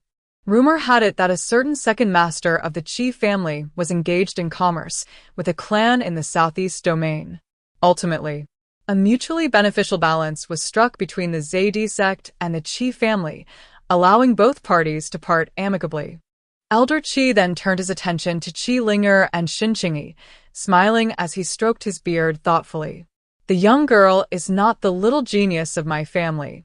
She, indeed, wishes to test her luck alongside me. Her name is Shen Qingyi. Oh.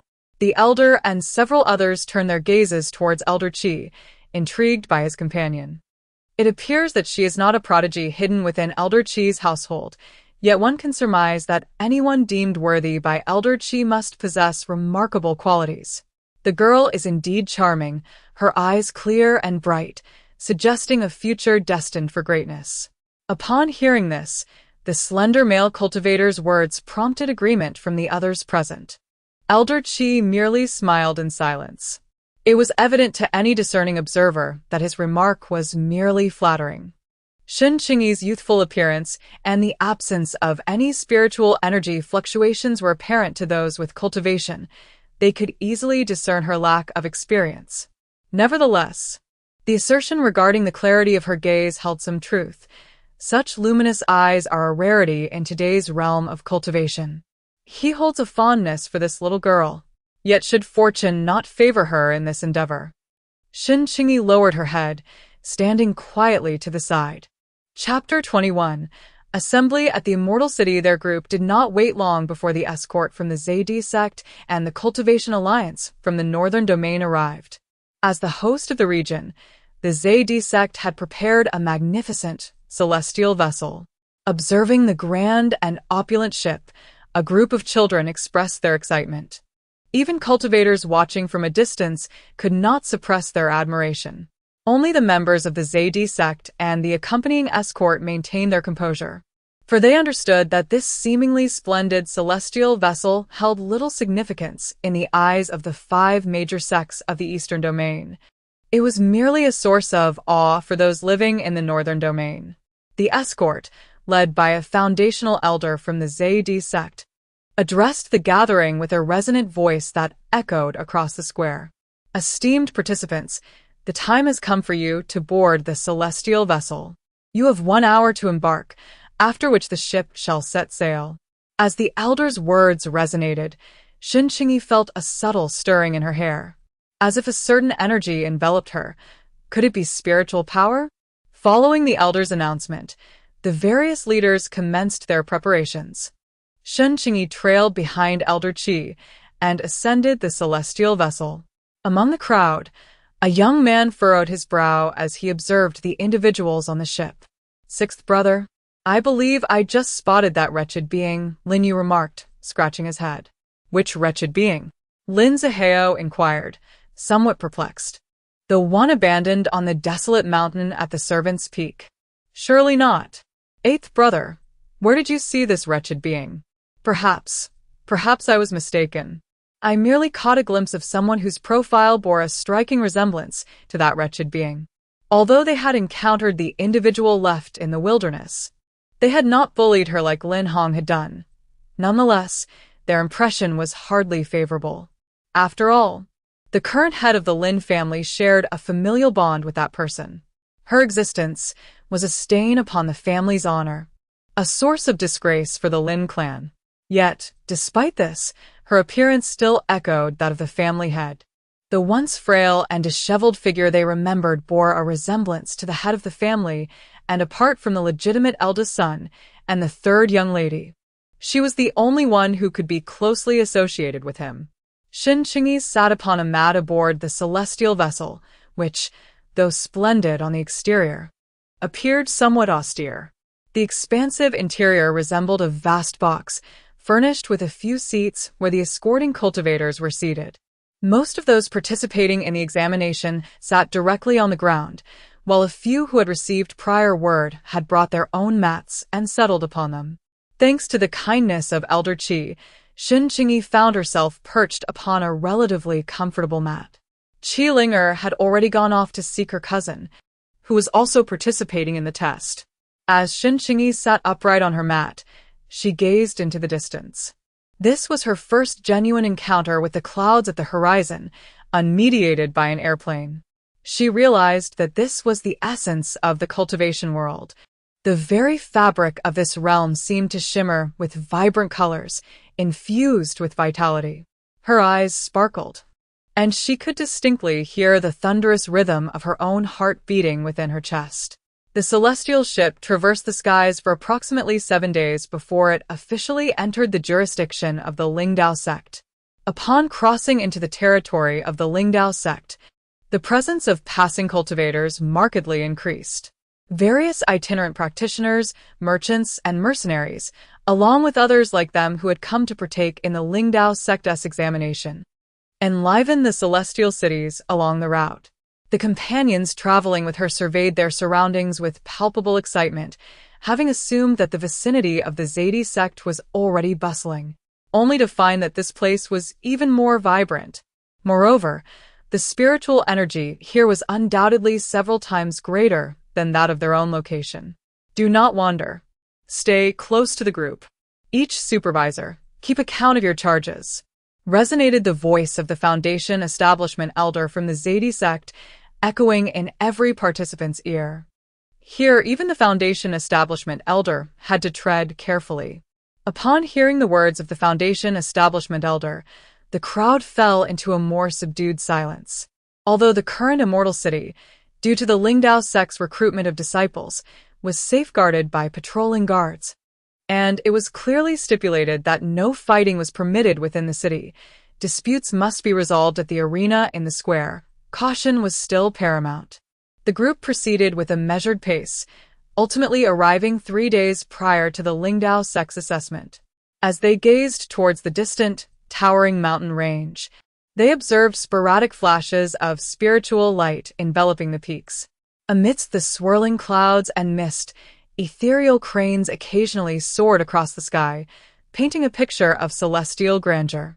The moment they stepped into the mountain range, the escorting cultivators felt an even more abundant flow of spiritual energy enveloping them, a vitality more potent than that found outside. To become a disciple of the Lingdao sect and cultivate in such an environment would indeed be a stroke of incredible fortune. It must be said, the selected few inspired both envy and admiration. Heavens! Is this truly the visage of one of the 5 great sects? One could not help but exclaim in awe. Ha ha ha. Young one, you are overly imaginative. What you see before you is not the Lingdao sect itself. It is merely a portion of the outer mountain range. Those in the know, upon hearing their exclamations, could not help but display expressions of longing. The Lingdao sect, as one of the 5 great sects, occupies a vast expanse of territory in the east. To speak solely of its mountains, it boasts 4 main peaks, 16 major peaks, 38 middle peaks, and 72 minor peaks. Not to mention the influence of the affiliated sects and their familial powers within the Immortal City. The listeners below collectively gasped in astonishment. Although some had long been aware of the might of the 5 great sects, witnessing it firsthand amidst the majestic mountain peaks inevitably stirred one's emotions. One could not help but marvel at the undeniable prestige of being one of the 5 great sects. The elder of the Zaidi sect, a perceptive individual, sensed the enigmatic prowess of an unfamiliar figure and, noticing the absence of companions by their side, felt a flicker of intrigue. Thank you for the information, my friend. However, I wonder about the Spirit Dao sect's assessment this year. The individual appeared to comprehend and turned to scrutinize their group, raising an eyebrow in mild curiosity. No one was more acutely aware than these elite disciples as to why the Spirit Dao sect sought to recruit disciples earlier this year. As one of the 5 great sects, while other venerable factions had flourished and produced several prodigious talents who captivated the cultivation world, the Spirit Dao sect seemed to lag behind. Although they too boasted a few talented disciples, including those with rare spiritual roots, none had emerged as particularly remarkable figures in the cultivation realm, especially in light of the prowess displayed by Chu Jing of the Sacred Sword sect. Recently, an elder from the Hua Di Peak surprisingly emerged from seclusion. The reason was simple. As a perfected nascent soul elder who had secluded himself for years, he had felt a stirring within. He sought the assistance of the idle elder from the Tian Shui Peak to divine his future, and the results were astonishing. After years of solitude and refraining from taking disciples, the elder was on the verge of welcoming what could very well be the sole disciple of his lifetime. This news brought immense joy to the sect. However, the fate of that disciple is somewhat extraordinary, akin to that of the esteemed ancestor Shi, both possessing the solitary star destiny. If not admitted to the sect soon, It is feared that numerous unforeseen events may arise in the future. Indeed. The sect has taken the initiative to recruit disciples ahead of time. Chapter 23. The clear heart hall. The recruitment of disciples by Ancestor Shi is a significant affair. As the primary peak of the Lingdao sect, Huadi Peak has historically served as a cornerstone of the sect. However, since the 3 previous generations of ancestors, it has begun to decline. Coupled with the great changes in the world, the techniques of Huadi Peak have faced many restrictions, making it increasingly challenging for new disciples to practice. By the time of Ancestor Shi, only he and Ancestor Xia remained from his lineage. Over the years, the sect has contemplated admitting disciples under Ancestor Shi, yet all attempts have ended in failure. Now that a promising candidate has finally appeared, the sect is naturally eager to seize the opportunity. Although the techniques of Huadi Peak are peculiar and difficult to master, once successfully cultivated, the combat prowess of its practitioners is unmatched among their peers. These elite disciples have come to observe the testing grounds, having heeded the advice of Master Hai, the sect leader. What are they observing? Naturally, they are on the lookout for the presence of that fated disciple, ensuring their safety, while also keeping an eye out for any other talented individuals. Though the Lingdao sect operates as a single entity, competition exists among the various peaks. The elders and peak masters are all eager to recruit disciples, so those attending the observation are also mindful of their own peak's interests. As Ning Yunan glanced around, he indeed spotted several promising candidates. Those who are too young and have not undergone any cultivation remain oblivious. However, among those few youthful individuals exhibiting commendable cultivation and possessing a serene aura, their potential seems promising. Ning Yunnan, having identified a noteworthy seed, felt a surge of contentment, and his gaze toward the elder of Zaydi sect softened considerably. As for the examination, Lingdao sect undoubtedly had its arrangements in place. Upon hearing this, the elder of Zaydi sect refrained from further commentary and followed the disciple of Lingdao sect who had been responsible for their reception. They soon arrived before a grand palace. The attendant raised a hand, signaling the group to halt.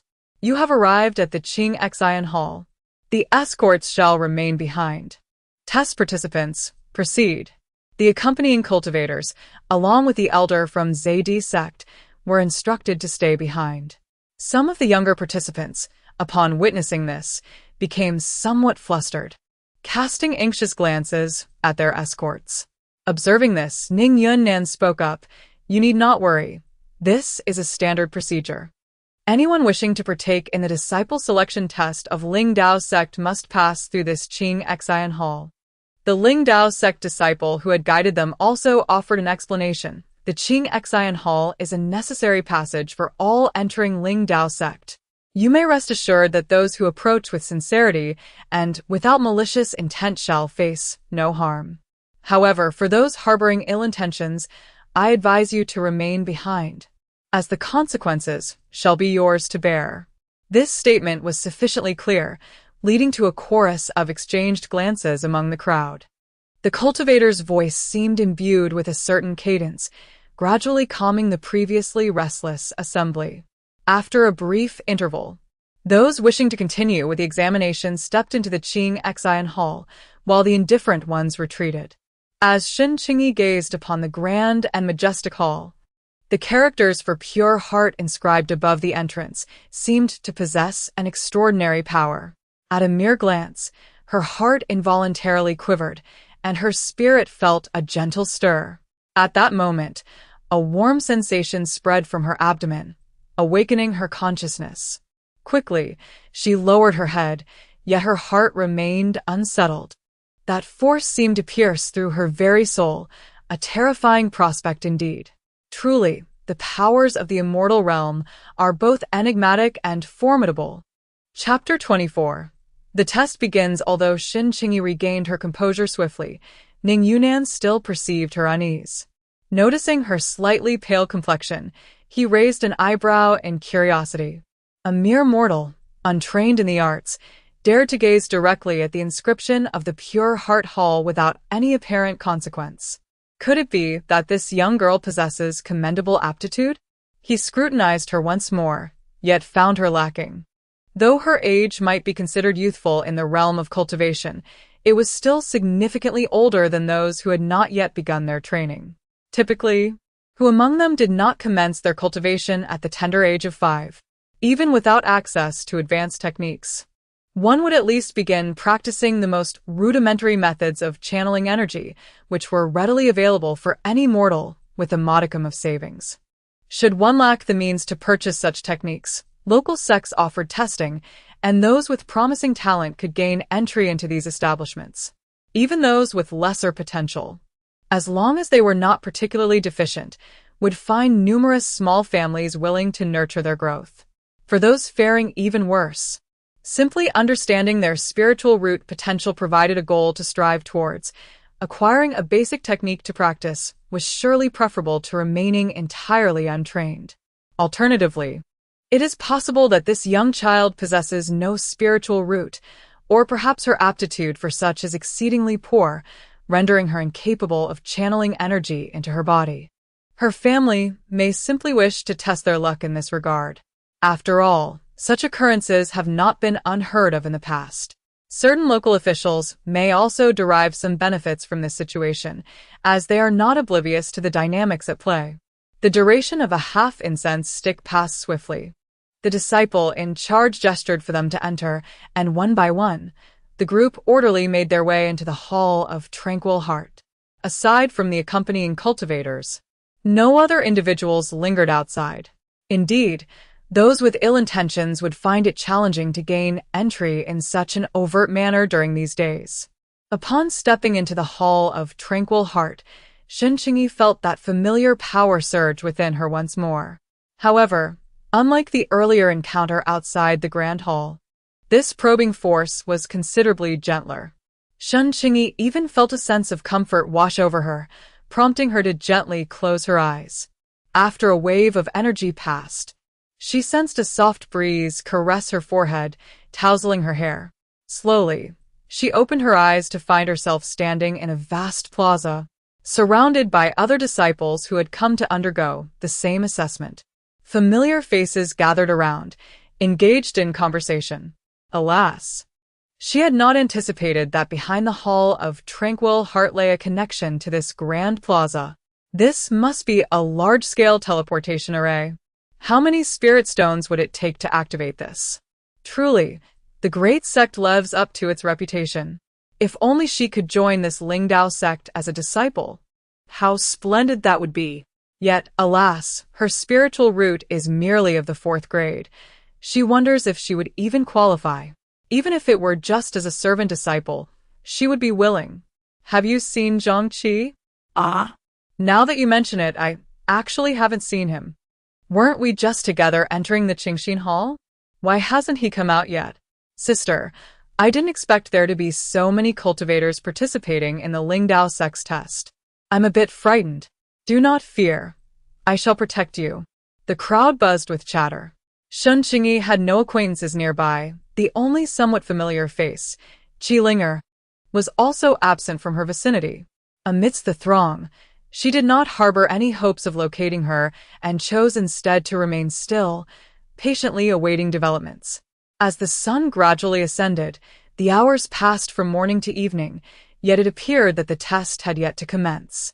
Some impatient individuals could no longer sit still and sought to inquire with the nearby disciples on guard, but those disciples merely assured them that it would begin soon. As dusk approached, what had once been a starry sky suddenly gave way to rain. Chapter 25.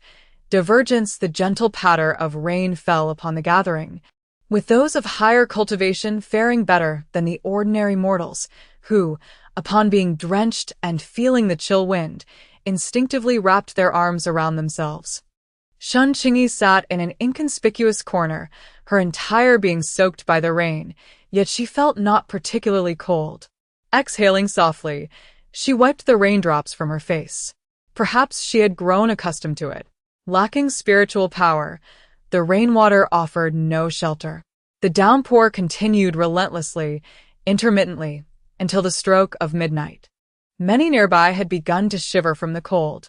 Even those with spiritual cultivation eventually found themselves soaked, for it was not feasible to maintain a protective barrier of spiritual energy indefinitely. Doing so would exhaust their vital essence considerably. The individuals present were nearly drenched by the relentless rain, with the exception of the disciples from the Lingdao sect. Sneezes echoed throughout the gathering, and those who could no longer endure the discomfort began to voice their grievances. "Brother, I am cold." Nearby, on a patch of ground, a pair of siblings clung to each other tightly. "Brother, when will the Lingdao sect commence the testing?" "Hang in there, little sister. Just think. If we can endure this moment, the testing may begin shortly. If we succeed, our grandfather waiting at home will undoubtedly be overjoyed." The young boy gritted his teeth, sheltering his sister closely in his embrace. A slightly older female cultivator nearby, noticing the siblings' frostbitten faces, felt a pang of sympathy. "Please hold on a little longer. I believe the Lingdao sect's testing commenced the moment we arrived here." This realization resonated not just with her, as the majority of the crowd, apart from a few genuinely irritable individuals, settled into a patient silence. As their agitation subsided, they began to observe that although the gathering was sizable, most attendees were merely ordinary mortals or cultivators who had yet to surpass the fourth stage of qi refinement. The fourth stage serves as a pivotal threshold for cultivators, marking the true commencement of their training. Only upon reaching the foundation establishment stage can one be considered to have genuinely embarked upon the path of cultivation. Prior to the fourth stage, while possessing slightly enhanced physical strength and speed compared to ordinary mortals, cultivators were not significantly different from the common populace. In fact, they sometimes found themselves outmatched by mundane warriors. After offering solace to the siblings, the female cultivator's gaze inevitably drifted towards Shen Qingyi, who was not far away. In truth, Shen Qingyi had garnered the attention of many, not just her. Even Shen Qingyi herself was aware of her peculiarity. Despite her attempts to feign indifference, her flushed complexion betrayed her. The disciples of Lingdao sect also noticed Shen Qingyi's unusual state, and the assembly of elders and peak masters present in the conference hall caught sight of the scene through the water mirror. That little child indeed piqued their interest. The rain that fell was no ordinary precipitation. Over time, even those who had practiced cultivation would feel a chill from its saturation. However, once the cold within reached a certain threshold, the frigid air would cease to invade further into one's body. Chapter 26. The unexpected change in this test. Those who had not undergone cultivation were destined to endure far more hardship than those who had. Some might perceive this as inequitable. Yet the realm of cultivation was inherently devoid of fairness. Some individuals were born into an abundance of training resources, while others struggled to secure a single meal. Some were endowed with exceptional talents, while others bore physical limitations. Their trials, when juxtaposed with the genuine cultivation world, could scarcely be considered childish play. Nonetheless, despite the inherent unfairness, the sex examination remained within certain bounds. At the very least, those tested at each location would not differ vastly from one another. Yet, the little child in the water mirror appeared impervious to the chill. It remains uncertain whether this extraordinary talent is a blessing or a curse. Nonetheless, the peculiarity of Shen Qingyi inevitably drew their attention. Meanwhile, the Golden Core elders and peak masters occasionally cast glances at the several nascent soul ancestors seated at the highest position, for the primary role in the recruitment of disciples was entrusted to that venerable ancestor. Xianxia, feeling a pang of nervousness, turned to Xianxia and inquired, "What do you think? Can you discern who among them is destined to be my brother's fated disciple?" The Golden Core and nascent soul cultivators nearby pricked up their ears in anticipation. Upon hearing this, Xianxia once again gazed at the swirling water mirror above the grand hall, his brow slightly furrowing. "Oh, dear brother, please do not frown." Xianxia fretted, worried that his enigmatic senior brother would display such a troubled expression. After all, His eternally solitary, esteemed brother had finally encountered the one destined disciple in his life. And as the junior disciple, seeing his brother's indifferent demeanor only heightened his own anxiety. What a peculiar situation this was. Yet, it mattered little.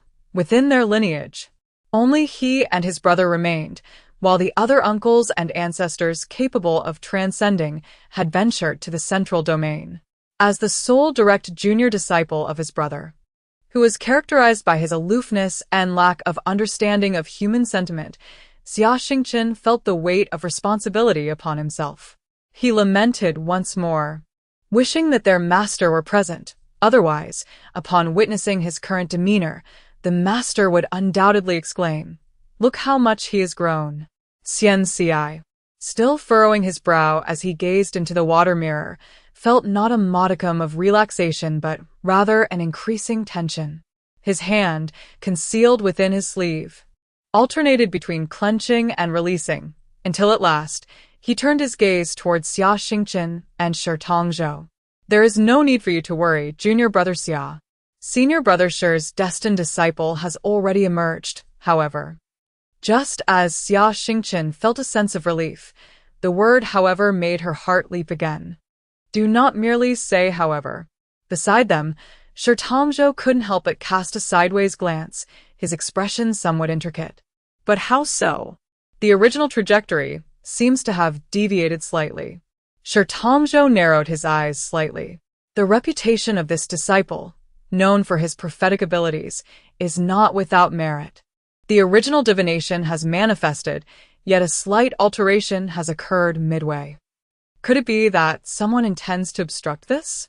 Xianxia found it intolerable at such a critical juncture for any mishap to arise. She feared that at this moment, someone might attempt to disrupt the heavenly order. Although such interference is fraught with difficulty, some individuals are capable of such acts, albeit at the cost of divine retribution. Yet, one worries about those who would dare to disrupt the celestial mechanisms regardless of the consequences. Shi Tongzhou shook his head. I am uncertain whether this is fortunate or unfortunate. Yet, I can assert one thing with certainty. He turned his gaze once more to his disciple seated beside him. Shi Zijiang felt a chill under Shi Tongzhou's scrutinizing gaze, apprehensive of being regarded so intensely by his enigmatic senior brother. Chapter 27. Testing the Spiritual Roots, Senior Brother. Do not look at me in such a manner. Shi Tongzhou suddenly smiled, a gesture that caused the previously composed Shi Zijiang, who had worn a scholarly smile, to sit up straight in alarm. Junior brother, your fated bond with your master has arrived.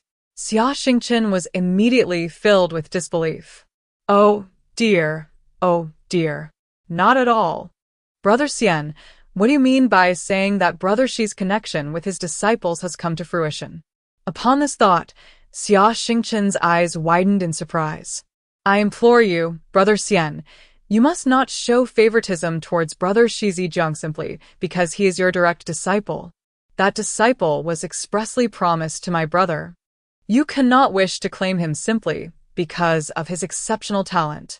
Slap. Brother Xian. Why did you hit me? The golden elixir elders below lowered their heads, observing with focused intent. Calm your heart. Since Shi Tongzhou is unperturbed, why should you fret? Receiving a disdainful glance from Xianxia felt a sense of relief. As long as he was not competing for his brother's disciple. Hearing this, Shi Zijiang furrowed his brow in contemplation. Brother, did you not predict last time that my fifth disciple would not appear for another century? How has he manifested prematurely? Could this be the change you mentioned? Are you certain you did not err in your calculations? After a prolonged silence, Liu set down his teacup and slightly lifted his gaze. It is not impossible. Brother Liu, what do you imply by that? Liu directed his gaze towards the water mirror. Brother Xian, did you not also predict that your fate is that of the solitary star, destined for a life of loneliness? Yet now, a disciple has indeed arrived. Upon hearing this, Xian adjusted his attire with composure.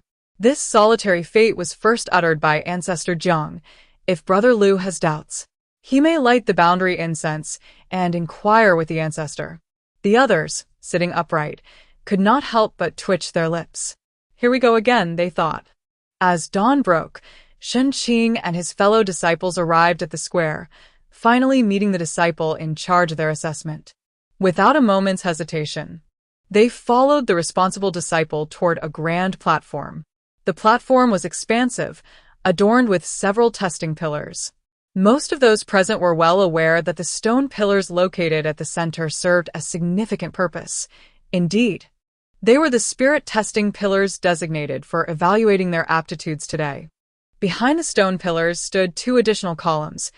The blue one was meant for assessing the root value of their spiritual essence, while the purple one gauged the strength of their spiritual consciousness. Although Lingdao sect did not select disciples solely based on the quality of their spiritual roots, these 3 factors played a considerable role in the selection process. Excelling in any one of these areas undoubtedly provided an advantage over the others. The assembly understood the implications of these evaluations, and anticipation filled the air. This was precisely why they dared to seek their fortunes at such a prestigious sect. Most of those gathered had only undergone tests for their spiritual root attributes, as the assessments for root value and spiritual consciousness were exceedingly rare, with few factions possessing the means to conduct them. Thus, the prospect of excelling in either of those areas, even with subpar spiritual root attributes, offered a glimmer of hope for entry into the Lingdao sect. Enough of the preamble. Please line up in an orderly fashion. The testing will commence in a quarter of an hour. With that, the crowd sprang into action. The platform was vast enough to accommodate the nearly 1,000 attendees comfortably. The quarter hour passed in anxious anticipation. With a resounding clang, the disciple in charge channeled their spiritual energy, striking the large bell atop the platform. Commencing forthwith. The inaugural candidate is Fu Li. Prior to the commencement of the trials, the overseers of each respective region submitted the names of the prospective initiates to the Lingdao sect. These very overseers, subsequent to the candidate's ingress into the Qingxin Hall, were not, in actuality, sequestered outside. Rather, they were escorted by disciples of the Lingdao sect to an adjacent, less frequented hall. There, external affairs deacons were charged with meticulously correlating each selected individual, thereby precluding any surreptitious manipulations. In the final determination of personnel, each individual endorsed by a Lingdao sect disciple was bestowed with an identity plaque. This plaque was calibrated to the possessor's unique aura and blood, with each plaque designated for singular use. The trials upon the elevated platform progressed incrementally. The examinees upon the dais were fraught with anticipation, whilst the overseers, observing through the scrying mirrors, were equally expectant. Indeed, the emergence of a promising acolyte, once selected, would yield invaluable benefits, be it through subsidies, emoluments, or the subsequent advancement of their respective regions. Fu Li, possessing the trifecta of gold, wood, and water spiritual roots, registered root values of 45, 52, and 63, respectively, coupled with a soul consciousness intensity of 30. The aforementioned maiden, Fu Li, could not suppress a sense of disappointment. Originally, her tri-elemental aptitude was considered rather commendable within her locality. However, the current root values appeared less than satisfactory, particularly in the context of entering the Lingdao sect, barely qualifying as middling. Furthermore, her soul consciousness intensity proved to be a detriment. It is crucial to note that soul consciousness intensity is not evaluated in accordance with cultivation level, but rather, the spiritual pillar assesses the bone age to delineate the grade. Due to its rarity, most individuals are unaware that within this soul testing pillar lies a precious soul stone from the Yellow Springs realm, granting it an extraordinary capability to assess the strength of a person's soul fusion. To put it plainly, one of its functions is to determine whether the body belongs to its original owner or if it has been subject to control or possession. Although such occurrences of possession are not uncommon in the current realm of cultivation, they remain a taboo among the prominent sections. Shen Qingyi, who is oblivious to this fact, experiences a mixture of anxiety and fear, particularly concerning her lack of spiritual roots, which could hinder her cultivation and consequently lead her to follow the path originally taken by Shen Qingyi. She is unaware of the soul testing pillar's unique function, as this detail was not mentioned in the original narrative when the protagonist, Fu Yuyao, entered the major sect during her mid-stage.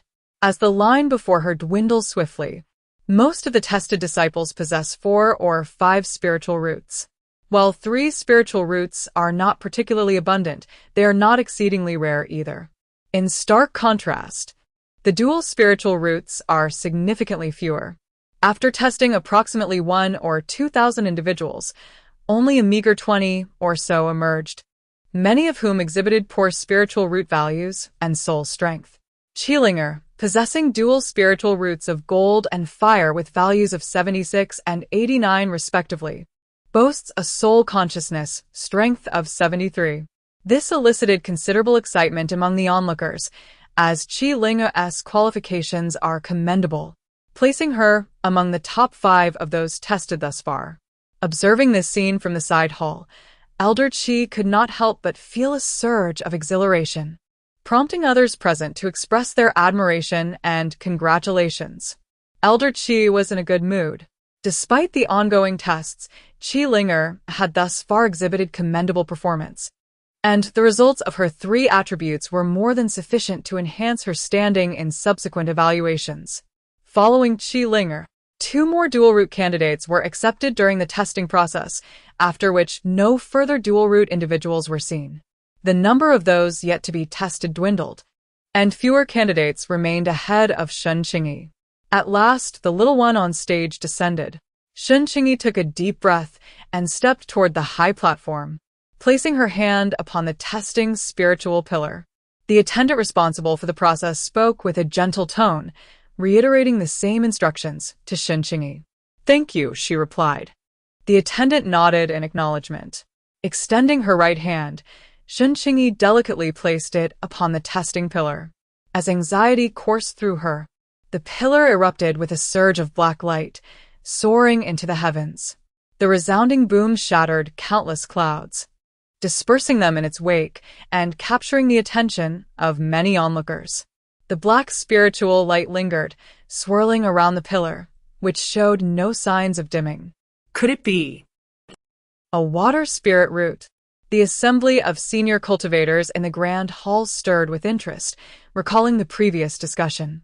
Xia Xingchen turned to his companion. "Brother Xian, the disciple you mentioned, is this one truly your master's disciple? With such an aura, she cannot possibly be an ordinary heavenly root."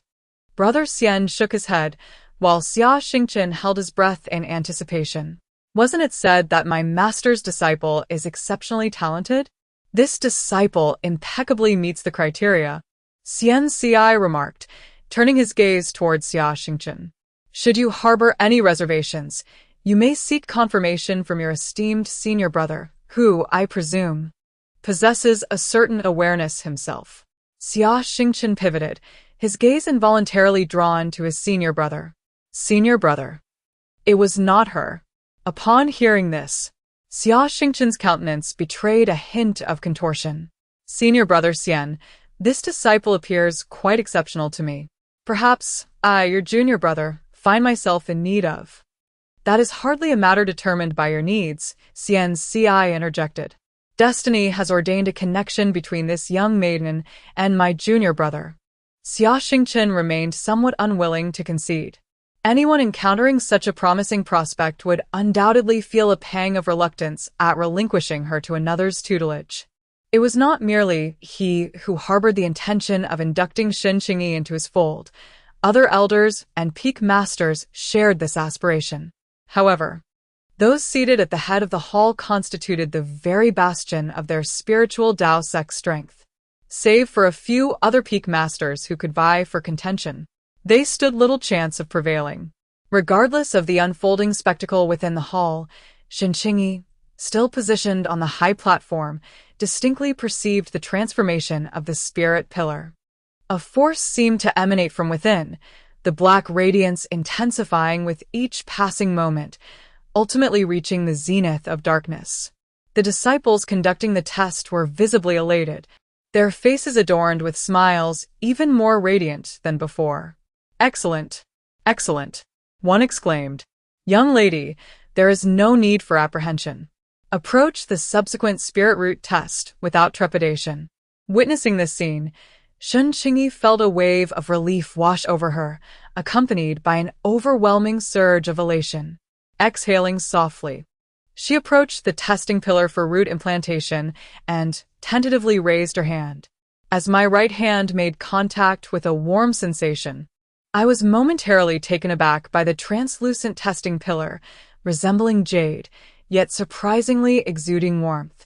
Suddenly, as Shen Qingyi placed her hand upon the spiritual pillar, the luminous beam within began to ascend rapidly. The disciple responsible for the testing could not help but feel a surge of excitement when the light surpassed 50 roots. A sigh of relief escaped him. Surpassing 50 was significant. Possessing half the roots indicated that, even if slightly lacking, this singular spiritual root aptitude was unparalleled by many. Chapter 30. A delightful surprise. The brilliance of the spiritual pillar exceeded 50, yet showed no signs of cessation, continuing its ascent. 60, 70, 80. At this moment, it was not only the testing disciple who held his breath in anticipation. The assembled cultivators within the grand hall also found themselves captivated. 90, 91, 93, 96.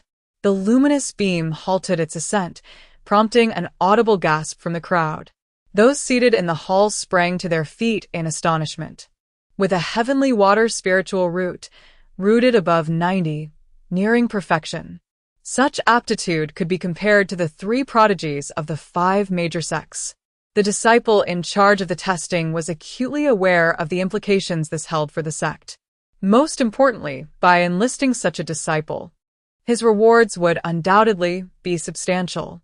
Shen Qingyi's hand reached for the 3rd testing pillar once more. Yet, as her hand grazed the spiritual pillar, an overwhelming pressure enveloped her mind. Shen Qingyi staggered slightly, and before dizziness could take hold, a warm force began to spread from her heart.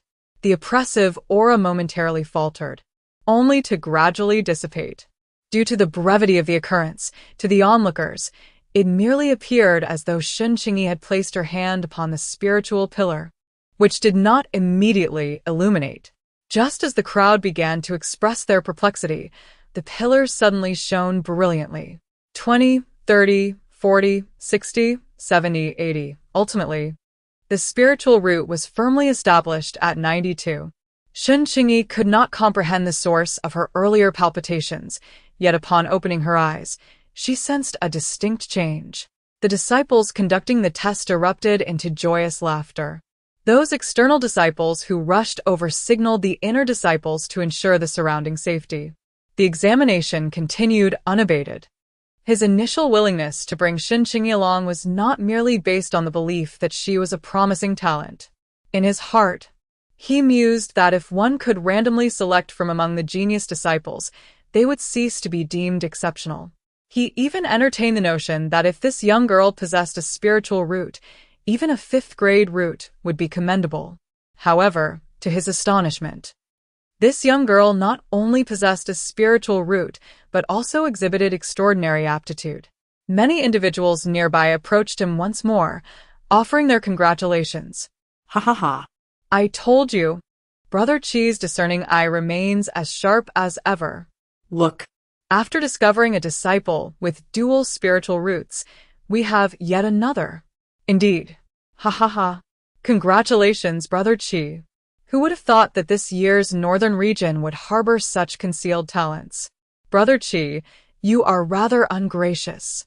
To possess such a treasure while keeping it so tightly under wraps, we, your brothers, have heard not a whisper of it. The northern region is truly astute. Indeed. This is a heavenly spiritual root. If the announcement had been made in advance, it would have been intercepted by certain individuals and factions. Old Qi remains somewhat dazed by this notion, yet his bewilderment does not linger for long. In the face of various congratulatory remarks, whether genuine or steeped in envy. Old Qi is no mere soft target. Ha ha ha. I extend my heartfelt gratitude to all my esteemed friends for your kind words. I had not anticipated that this year, the northern region would be graced with two such exceptional juniors. Indeed, it is a privilege for us. However, you may be unaware that this young lady is not someone I have chosen to keep in the shadows. Chapter 31. Fate. You must have discerned from her youthful appearance the age of this young lady. Old Qi understands that, with talents like Shen Qingyi, should she join the Lingdao sect, she would undoubtedly face rigorous scrutiny. Moreover, she was indeed introduced by him unexpectedly, thus it is better to clarify matters now to dispel any speculation or provocation. Brother Qi, do not keep us in suspense. What connection does the exceptional talent of this favored child have with her age? Are you implying some celestial secret? This remark was rather provocative, yet old Qi chose to ignore it. After all, a barking dog does not bite, and regardless of the noise, it remains just a dog. A mere beast, unworthy of the stage. Upon hearing old Qi's words, the crowd fell into a moment of silence, some expressing disbelief. Such a promising talent, and you claim to have simply stumbled upon her? Indeed, do not dismiss the notion of luck. It can be quite enigmatic at times. The audience once again twitched their lips in response.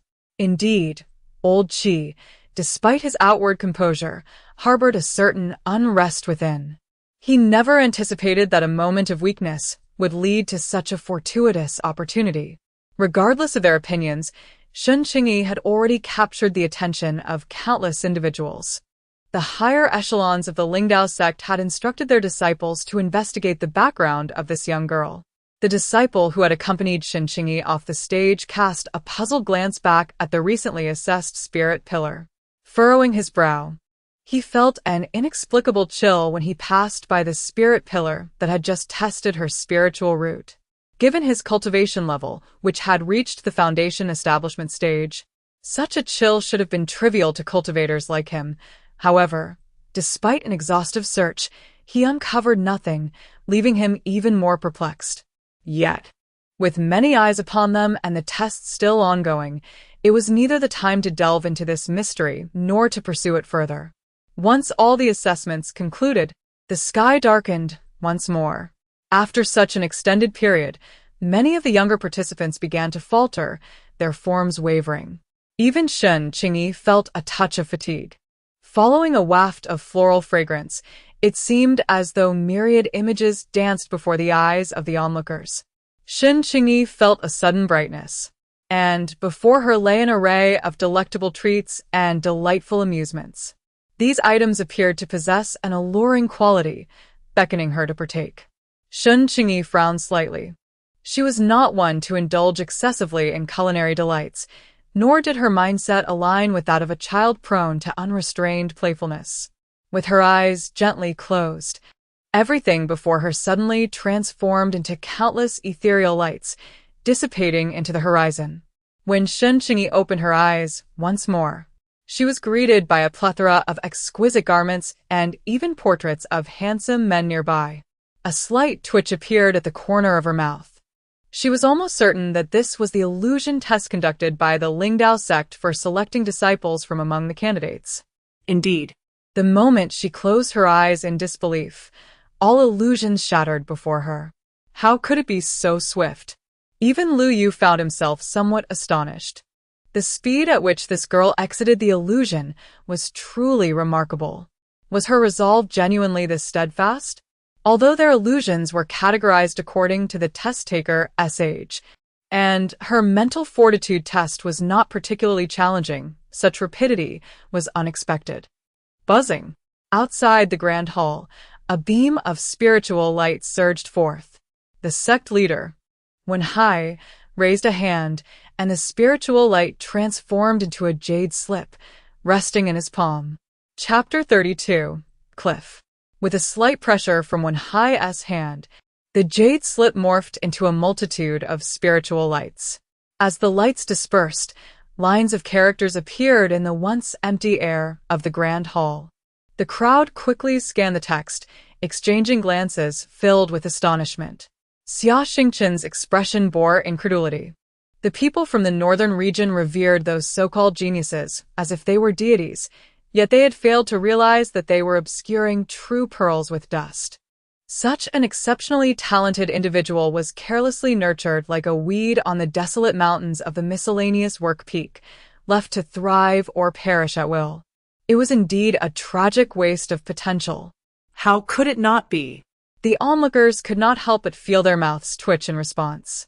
Yet, who could have imagined that the seemingly discarded individual was, in fact, an unparalleled genius among the masses? It can only be said that the luck of the Zaidi sect was rather unfortunate in this regard. The talent they so diligently sought was right beneath their noses. However, it is precisely because of their misfortune that they encountered such an extraordinary individual, is it not? Those lesser factions, with their minor powers, allow their disciples to enter the 5 great sects. They are not oblivious to their intentions. Their negligence stems from a desire for greater advantage. Yet, if there were a promising candidate who stood with them from the very beginning, who would dare to refuse?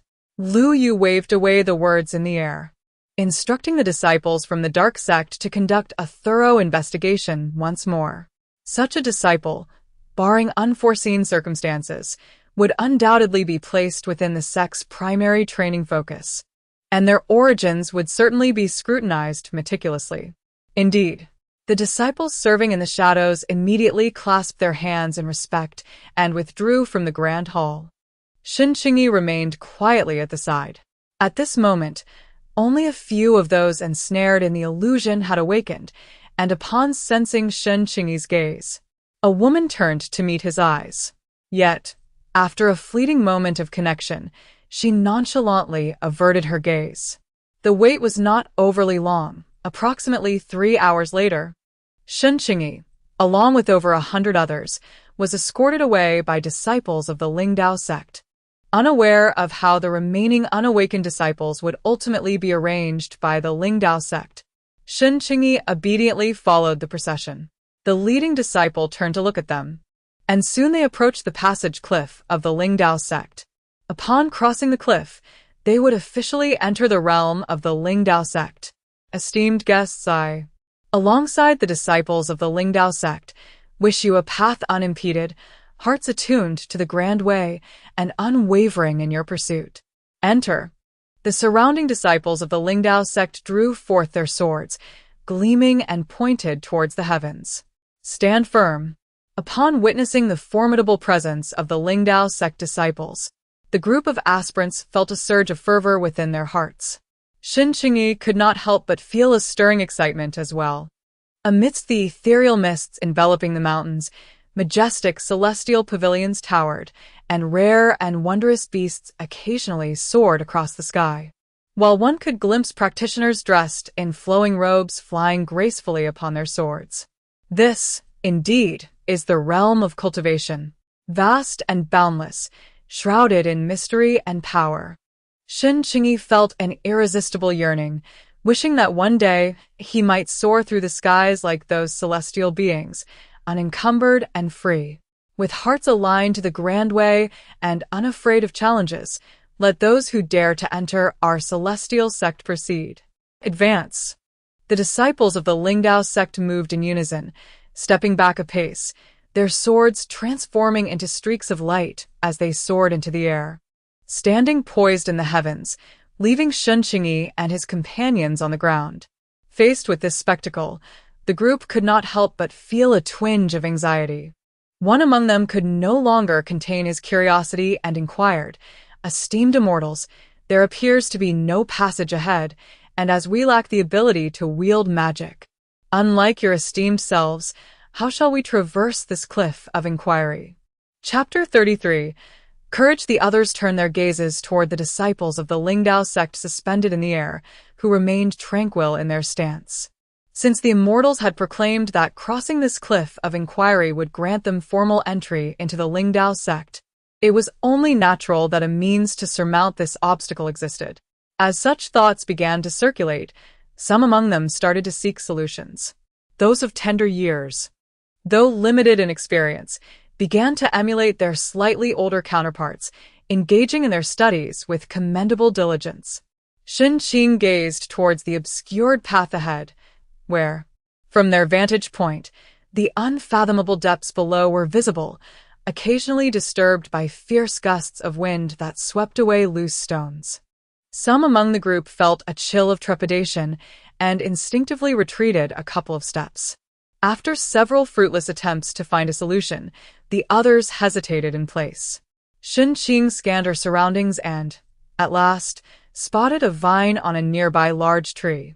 Approaching it, she grasped the vine and, after some effort, successfully detached it. The onlookers were left somewhat perplexed. "Young lady," remarked a nearby boy, clad in simple yet tidy garments, his eyes bright and devoid of malice. "Even if you intend to use that vine to cross, it appears too short. It may not reach even halfway across the chasm." With a gentle smile, Shen Qingyi responded, "Thank you for your insight." After weighing the vine in her hands, she tied one end securely around her waist. Once satisfied with its firmness, she stepped to the edge of the chasm.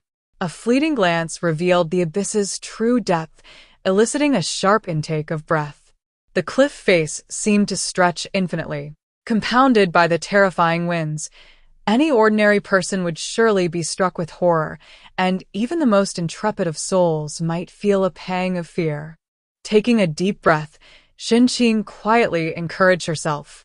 Finding a robust tree not far from the cliff, Shen Qingyi approached and secured one end of the vine to it. The assembled cultivators in the grand hall could not help but gaze curiously at the young girl reflected in the water mirror. What was she attempting to accomplish? Could it be that she truly intended to traverse the chasm using this slender vine? Xianxia propped his chin up, observing Shen Qingyi with keen interest. He was determined to contend for this prodigious talent, thus he felt compelled to pay close attention. Although his senior brother had mentioned that this individual was a fated disciple of Xianxia, a cultivator who blindly believes in fate would find little purpose in their pursuit of immortality. Such a promising candidate must be contested, for he feared that harboring feelings of regret would lead to inner demons in the future. Xianxia also kept a watchful eye on Shen Qingyi's actions. Upon hearing from his senior brother that this individual might potentially become his disciple, Xianxia felt a surge of excitement.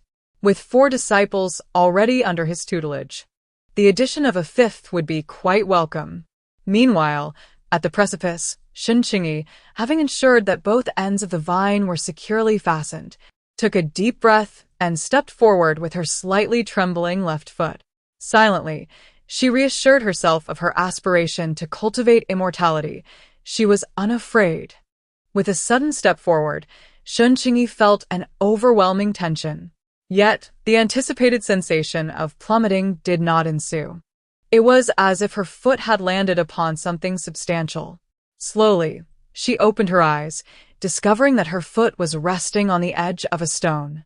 The stone was quite sizable, approximately 1 meter in area, and just a meter away, the unfathomable depths of the cliff loomed below. Shen Qingyi shuddered involuntarily, nearly losing her balance, and hurriedly steadied herself.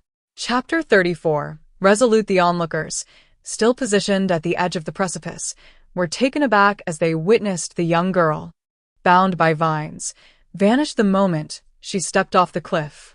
A sense of shock permeated the crowd. Someone hurriedly approached the edge, peering into the abyss below, yet found nothing amidst the swirling mists.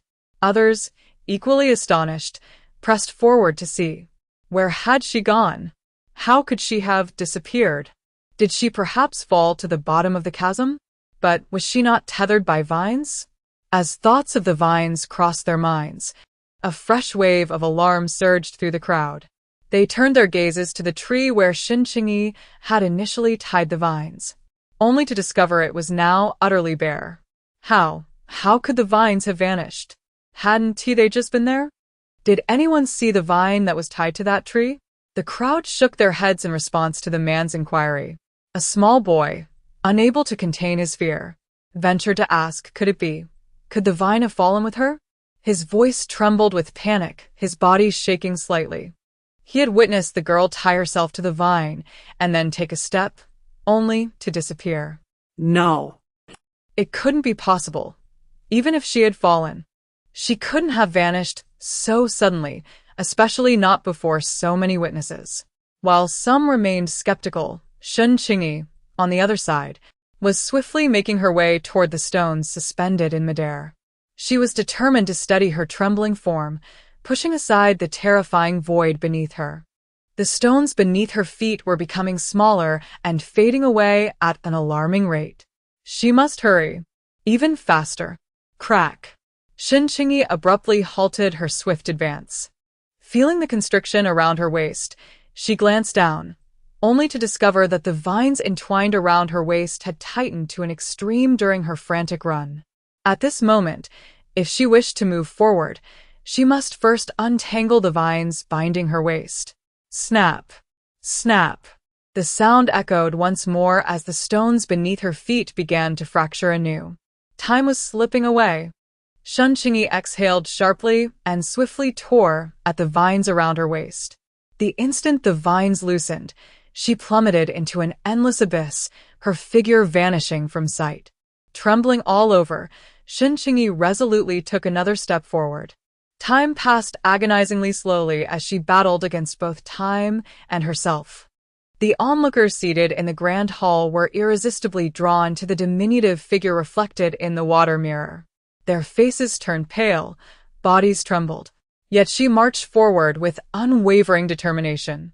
Even though they knew that the Wendicliff was merely an illusion and not the genuine Wendicliff, they couldn't help but admire the young girl. At such a tender age, her composure was remarkable. Shi Tongzhou stroked his beard thoughtfully. Casting a glance at his junior disciple, he noticed the same admiration reflected in his eyes, causing a slight softening of his brow. A millennium ago, the Grand Master had prophesied that this continent would face changes. Such prophecies were not uncommon in the realm of cultivation. Nearly every era of transformation had witnessed predictions from celestial masters. Whether true or false, the outcomes varied, but one thing remained constant. Regardless of the changes that emerged in any era, they were invariably accompanied by bloodshed and turmoil. Snap! Snap! Shen Qingyi leaped forward with great haste. Bang! The stones behind her crumbled into debris, cascading down the cliff's edge. Shen Qingyi's hands clung desperately to the rocky surface, blood seeping through her fingers. A piercing pain radiated from her fingertips. Chapter 35. The elixir. The onlookers in the side hall gazed anxiously at the figure reflected in the water mirror, their hearts collectively racing with trepidation. Crack! A stone tumbled down, and Shen Qingyi's form suddenly slipped downward. The crowd held their breath, sensing her heart-wrenching agony as tears streamed from her eyes. Yet, as her body continued to descend, she forcefully gripped the crevice of the cliff with both hands. Crimson blood stained her garments. At last, Shen Qingyi's fall came to a halt. Thud. Due to inertia, she violently collided with the stone wall once more, and every part of her body ached. Elder Qi's hand, concealed within his sleeve, clenched slightly. Observing Shen Qingyi's wavering figure, a wave of concern washed over the spectators. This girl, it seemed, was on the verge of collapse. Nevertheless, her endurance thus far had been commendable. Before the thought could fully form, it was interrupted, for the figure in the water mirror showed no signs of descending further. Instead, she began to ascend inch by inch. Elder Qi's anxious heart relaxed just a fraction. He had faith that this young lady would not yield easily. Just as he had perceived upon their first encounter, a clarity in her gaze accompanied by an unwavering determination. Tears mingled with blood as they cascaded down her face. Shen Qingyi was in excruciating pain. The cultivators in the grand hall observed the unfolding scene in the water mirror, some nodding in agreement while others shook their heads. Since Shen Qingyi had entered the illusion, many had followed suit, one after another. Once they entered the illusion, their experiences mirrored that of Shen Qingyi. Some individuals, paralyzed by fear, hesitated and ultimately fell, while others stumbled midway. A few, too daunted from the outset, lingered outside the precipice of inquiry, caught in indecision. Only a select few persevered. Shen Qingyi summoned every ounce of strength, driven by an unwavering belief, and painstakingly ascended the cliff. Thud. Upon finally reaching the summit, Shen Qingyi's legs buckled, and he collapsed onto the ground, gasping for breath. Suddenly, the sound of footsteps echoed in his ears, prompting Shen Qingyi to open his weary eyes. Before him stood a pair of snow-white boots, the figure illuminated against the light. Shen Qingyi squinted slightly until a slender hand, reminiscent of jade, appeared before him. Struggling to rise from the ground, he swayed unsteadily due to the hurried movement. Just as he was about to topple over, he was steadied by another support. Once he regained his balance, Shen Qingyi promptly expressed his gratitude with a bow. "Thank you." Chu Yuliang smiled faintly. No need for such formalities. As the third disciple of Shizi Jiang, he was naturally informed of the happenings and had come to oversee this area, eager to meet the promising young junior sister. Indeed. The future junior sister was remarkably talented. With a subtle flicker of spiritual energy in his hand, a pill materialized in his palm. This is a recovery pill, infused with gentle spiritual energy. As you possess no cultivation, it will aid in mending your injuries. Observing the pill offered to him, Shen Qingyi hesitated momentarily before reaching out to accept it.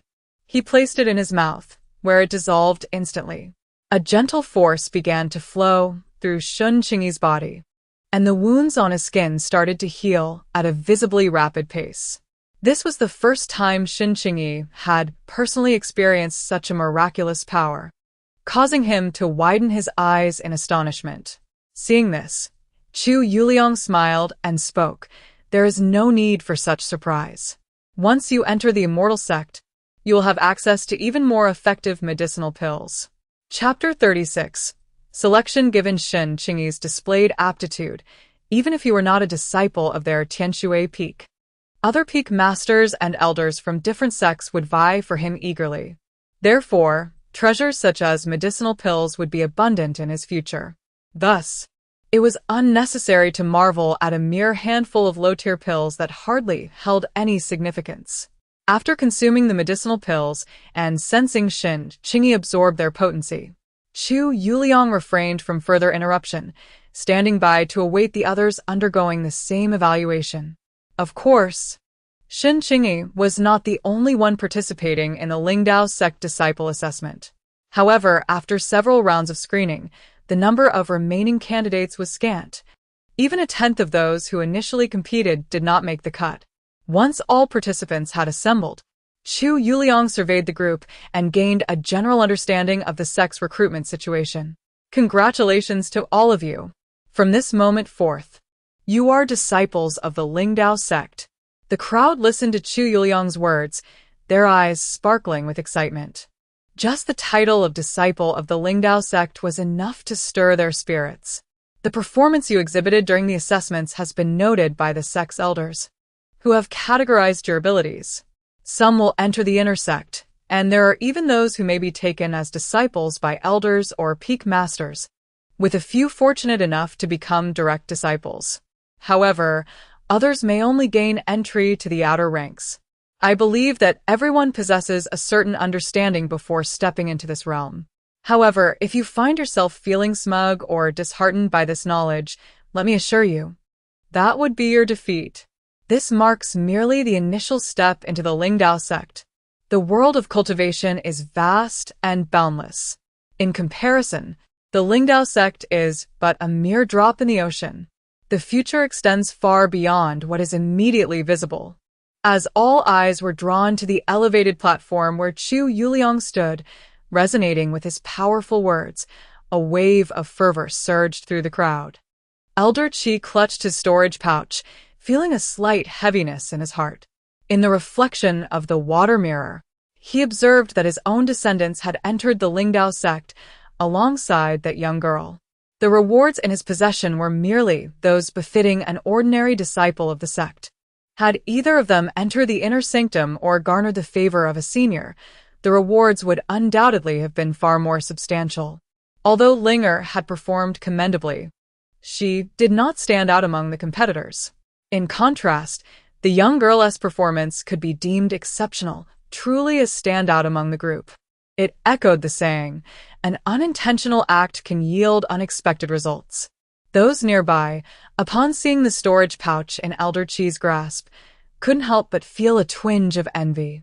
Elder Chi, you seem to have fared splendidly this time. With those two in tow, the future looks promising for you indeed. Yet. Who can predict the intricacies of the cultivation world? The realm is indeed in search of talents. But true genius lies in those who can grow and emerge as formidable powerhouses. They are still young, unacquainted with the bloodshed and trials of the cultivation world, filled with youthful zeal. Once they have traversed these experiences, they will come to understand the myriad challenges that lie ahead. Sometimes, exceptional talent does not equate to everything. Some individuals are merely envious. If you possess the capability, why not cultivate a gifted prodigy yourself? Talent is also a skill acquired by others. Qilao disregarded the sour remarks that surrounded him, focusing intently on the image reflected in the water mirror. Upon witnessing Qi Linger, who appeared somewhat lost as she was led away by the disciples of the Lingdao sect, his eyes involuntarily moistened. After all, she was a child cherished and nurtured by both him and her family. This venture into the Lingdao sect might mean that their next encounter could be years away. Or perhaps it would be a final farewell. As Shen Qingyi observed the diminishing number of individuals around him, the vast square eventually held fewer than 50 people. Chapter 37. The great Hall Chu Yuliang surveyed the remaining disciples with satisfaction. Everyone, there is no need for anxiety. Your presence here is a result of rigorous selection by the sect, which deems your performance commendable across various aspects. Subsequently, a disciple in charge will escort you to the sect's conference hall, where your future paths will be determined. With a wave of his hand, Chu Yuliang signaled to a disciple standing nearby. Please take them there.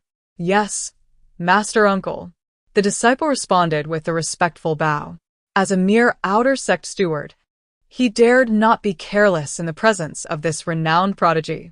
Although this was a selection process for new disciples, and this Master Uncle oversaw a territory, the responsibility of guiding them certainly did not fall upon him. Perhaps one among this group of newly initiated disciples had caught the eye of this esteemed Master Uncle or a senior from Tianshui Peak. Despite his envy, the steward remained diligent in his duties. Accompanied by a throng, she proceeded towards the grand assembly hall. Shen Qingyi found herself amidst the crowd, as the surrounding scenery shifted rapidly. Though she maintained a semblance of calm on the surface, a tempest brewed within her soul. Having liberated herself from the confines that had shackled her for a lifetime, the sensation beneath her feet was both grounding and surreal, akin to taking a monumental step forward. Shen Qingyi carefully trailed behind the leading disciple, wary of misstepping and inadvertently entering another illusion. The pain associated with the cliff of inquiry was no trifling matter. Initially, due to the disciple's remarks and her own conjectures, she had speculated that the place might be one of the illusions frequently mentioned in tales of cultivation. Nonetheless, she had prudently entwined a vine around her waist as a precaution. In hindsight, her gamble had indeed paid off. However, with the lessons of the past etched in her mind, Shen Qingyi dared not let her guard down. Who could predict the nature of the dangers that might await should she fall into yet another illusion? The landscapes beside her blurred into a swift retreat as the group traversed towering stone gates. When an imposing staircase of jade-white stone loomed before them, stretching dozens of feet into the air, the assembly was genuinely awestruck by the spectacle. The staircase was adorned with lifelike statues of divine and mythical beasts, which, under the sun's radiant glow, appeared poised to spring to life at any moment. Beyond the statues stood a majestic palace, resplendent with azure-glazed tiles and intricately carved railings, veiled in swirling wisps of mist, as if it were to dissolve into the very fabric of the universe in the next heartbeat. Even as her feet made contact with the steps, Shen Qingyi was engulfed by an overwhelming sense of unreality. Except for a few individuals with background and experience, there are numerous people akin to her. Ding, ding, ding. The doors of the council hall swung open of their own accord, revealing the scene within. However, the crowd refrained from raising their heads, for an imperceptible yet palpable pressure emanating from the hall instilled a sense of trepidation, deterring any impulsive actions. The attendant disciple who had brought them bowed respectfully before retreating, leaving them with a jade tablet inscribed with their information. When Hai received the tablet and activated it, lines of information reappearing. They had already familiarized themselves with this information, and this reading served merely to compare the details more thoroughly. The individuals bowed their heads, awaiting a pronouncement from those above. Chapter 38. Another supporting character. After a brief silence, a voice finally emerged from the upper echelons. Mo Jiuxiao. Tongzhou rose, casting his gaze upon the assembly within the hall. Upon hearing his name, a young man stepped forward with reverence. Disciple Mo Jiuxiao. I pay my respects to all esteemed seniors. The crowd below could not help but direct a modicum of attention towards him. Shen Qingyi also stole a glance at the youth. This was not only due to him being the first summoned, but also because the name Mo Jiuxiao resonated with her. For Shen Qingyi, the name was not unfamiliar. It belonged to a renowned figure from the book Xian Lu Tong Xing. Indeed, among the myriad of names in the cultivation world, the most illustrious Mo Jiuxiao was none other than that very individual. In the original text, Mo Jiuxiao is described as being born under the jurisdiction of one of the 5 great sects of the Taoist school. He possesses a single fire spiritual root and excels in various aspects. Eventually, he joins a prestigious sect and is fortunate enough to have a formidable Yuan in period master, specializing in fire-related techniques, making him virtually invincible among his peers and earning him early acclaim. Later, he encounters the female protagonist and falls in love with her, becoming one of the male supporting characters. When the female lead is afflicted by demonic poison, he plays a crucial role in her antidote. Eventually, as the male and female leads unite, this male supporting character gracefully withdraws, forging a friendship with them. Shen Qingyi did not anticipate that on her very first day of formally entering the sect, she would likely encounter this renowned male supporting character from the book. However, it is to be expected, as one of the 5 great sects, Lingdao sect undoubtedly boasts its share of talented disciples. Perhaps there are more male supporting characters like Mo Jiuxiao among them, yet the others, being less prominent or merely cannon fodder, have faded from her memory. Xiao. Being the first to be called upon, naturally attracted the attention of all present. The elders seated in high positions were acutely aware that this early recruitment of disciples by Lingdao sect was primarily orchestrated for Mo Jiuxiao. As the only disciple preordained by the esteemed Master Tongzhou, he was indeed of great significance to the sect. In fact, to ensure they did not miss the opportunity to recruit Mo Jiuxiao, Lingdao sect even broke their own conventions and initiated the recruitment process ahead of schedule.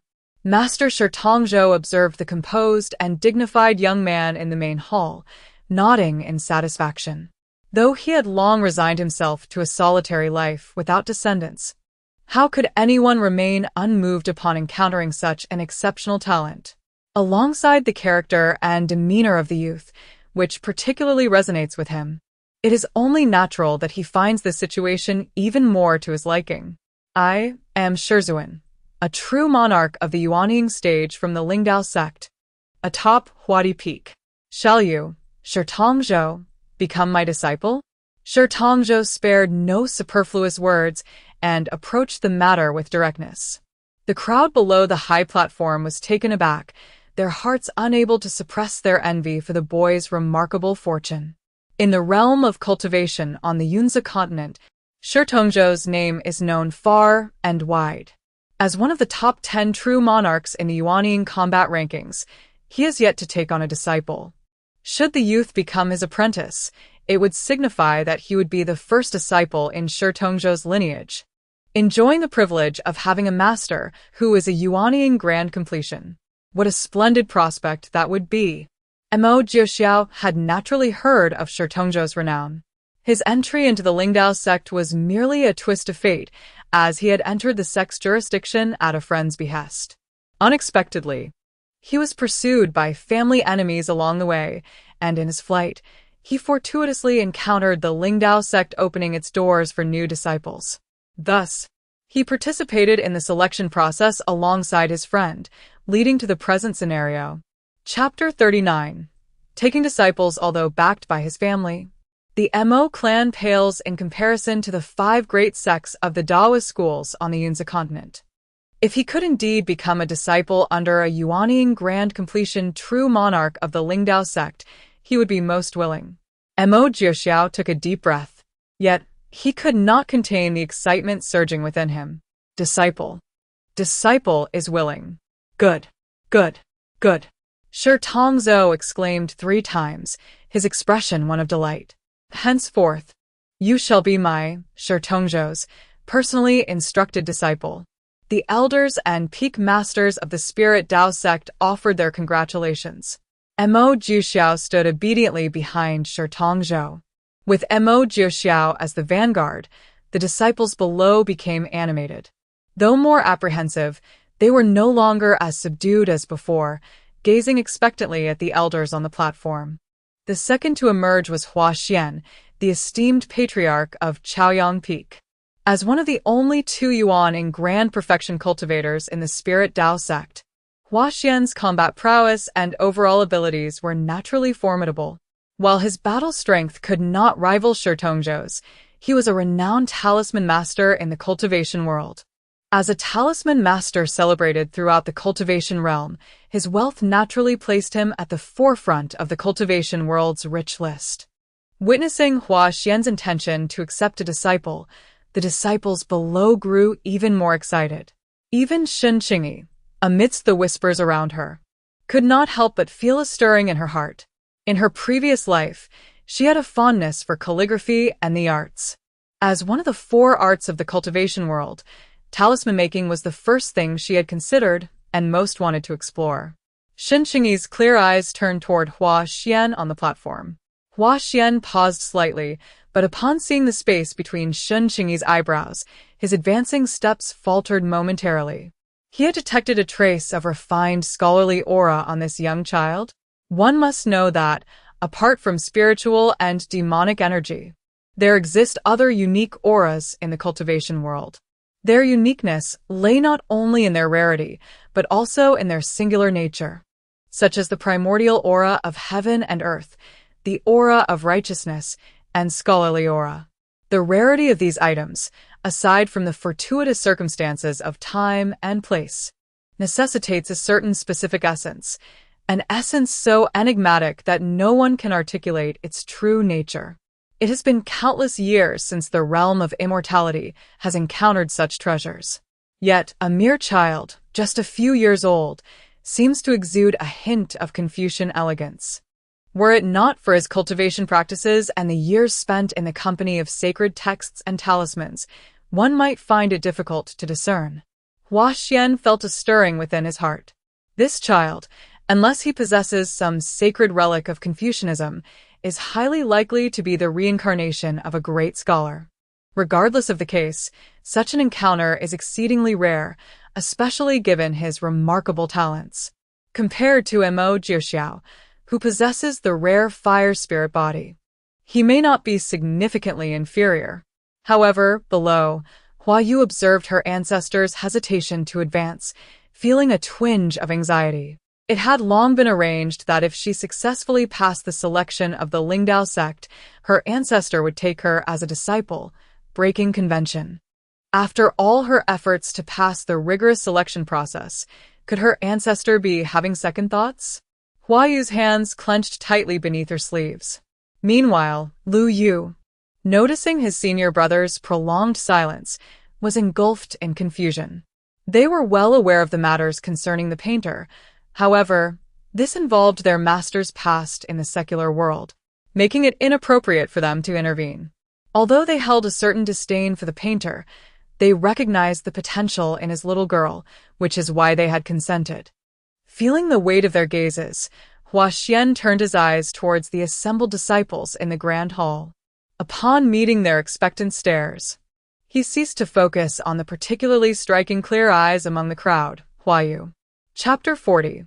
Shizijiang Shen Qingyi's breath hitched. Her heart set on having Huaxian as her mentor. Huayu, relieved, stepped forward with elation. Disciple is present. Shen Qingyi gazed at the maiden in delicate pink attire, her bright eyes now gleaming.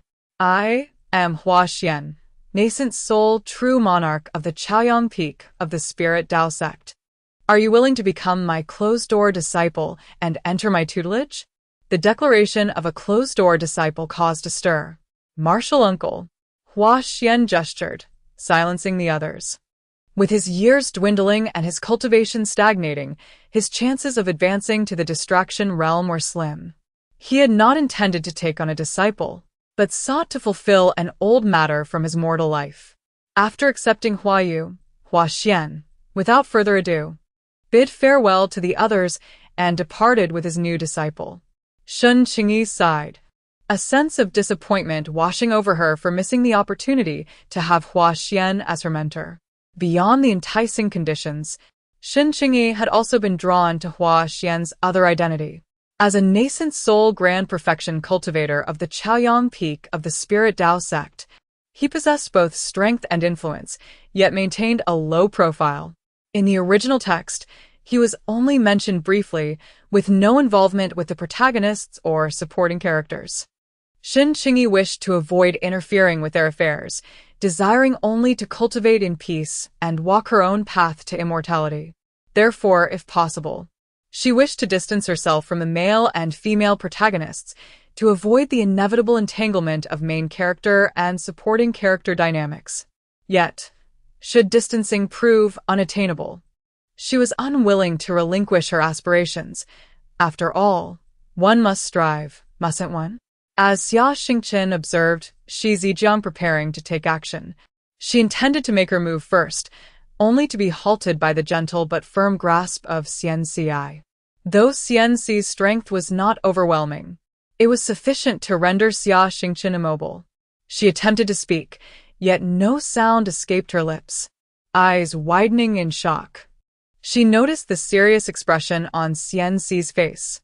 Xia Xingqin felt a pang of defiance within her, yet was ultimately outmatched.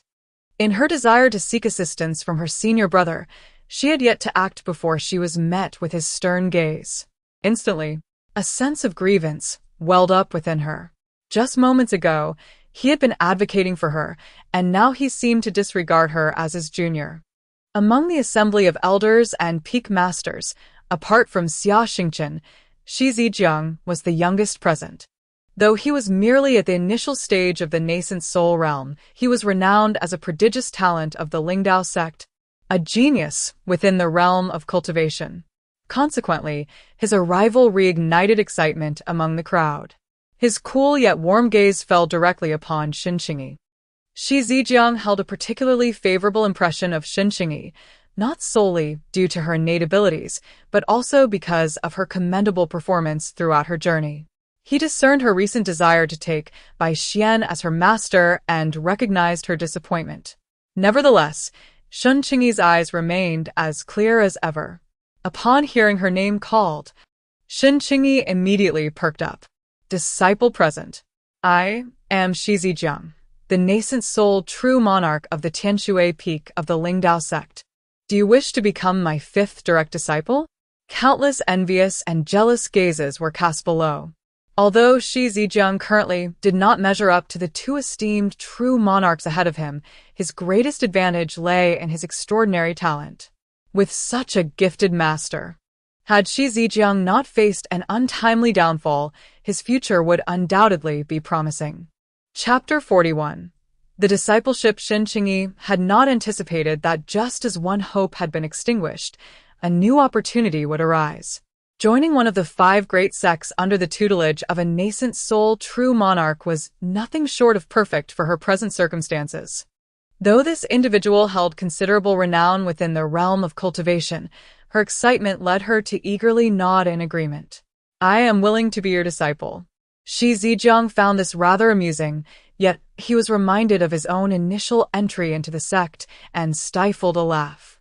After all, girls tended to be a bit more sensitive. Disciple.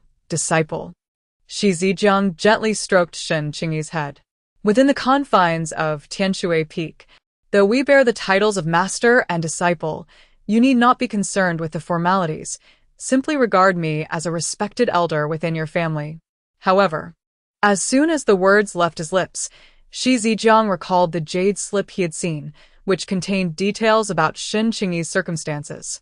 The heart-wrenching plight of this young girl becoming his disciple only deepened his affection. Yet, before he could offer words of comfort, Shen Qingyi had already nodded, her eyes devoid of any sorrow, which brought a sense of relief to Shi Zijiang's heart. Although countless misfortunes plagued the cultivation world, and many lives were irrevocably altered by their childhood experiences, if Shen Qingyi could evade a dark past, her journey in cultivation would at least be less encumbered by inner demons. As the day draws to a close, it is likely that you, Qingyi, are feeling fatigued. The Jingzhe courtyard beside the Falling Phoenix Hall will serve as your future haven for cultivation and rest within the sect. Several of your senior brothers and sisters reside there as well, and you may select a cave dwelling that resonates with your preferences. Should you find any aspect unsatisfactory, you can consult your senior siblings for modifications or seek assistance from the management at the External Affairs Hall. As a direct disciple of the Tianshui Peak, you possess such privileges. Naturally, upon reaching a certain level of cultivation, you will also be required to complete specific sect tasks. These are all recorded in the jade slips distributed by the sect.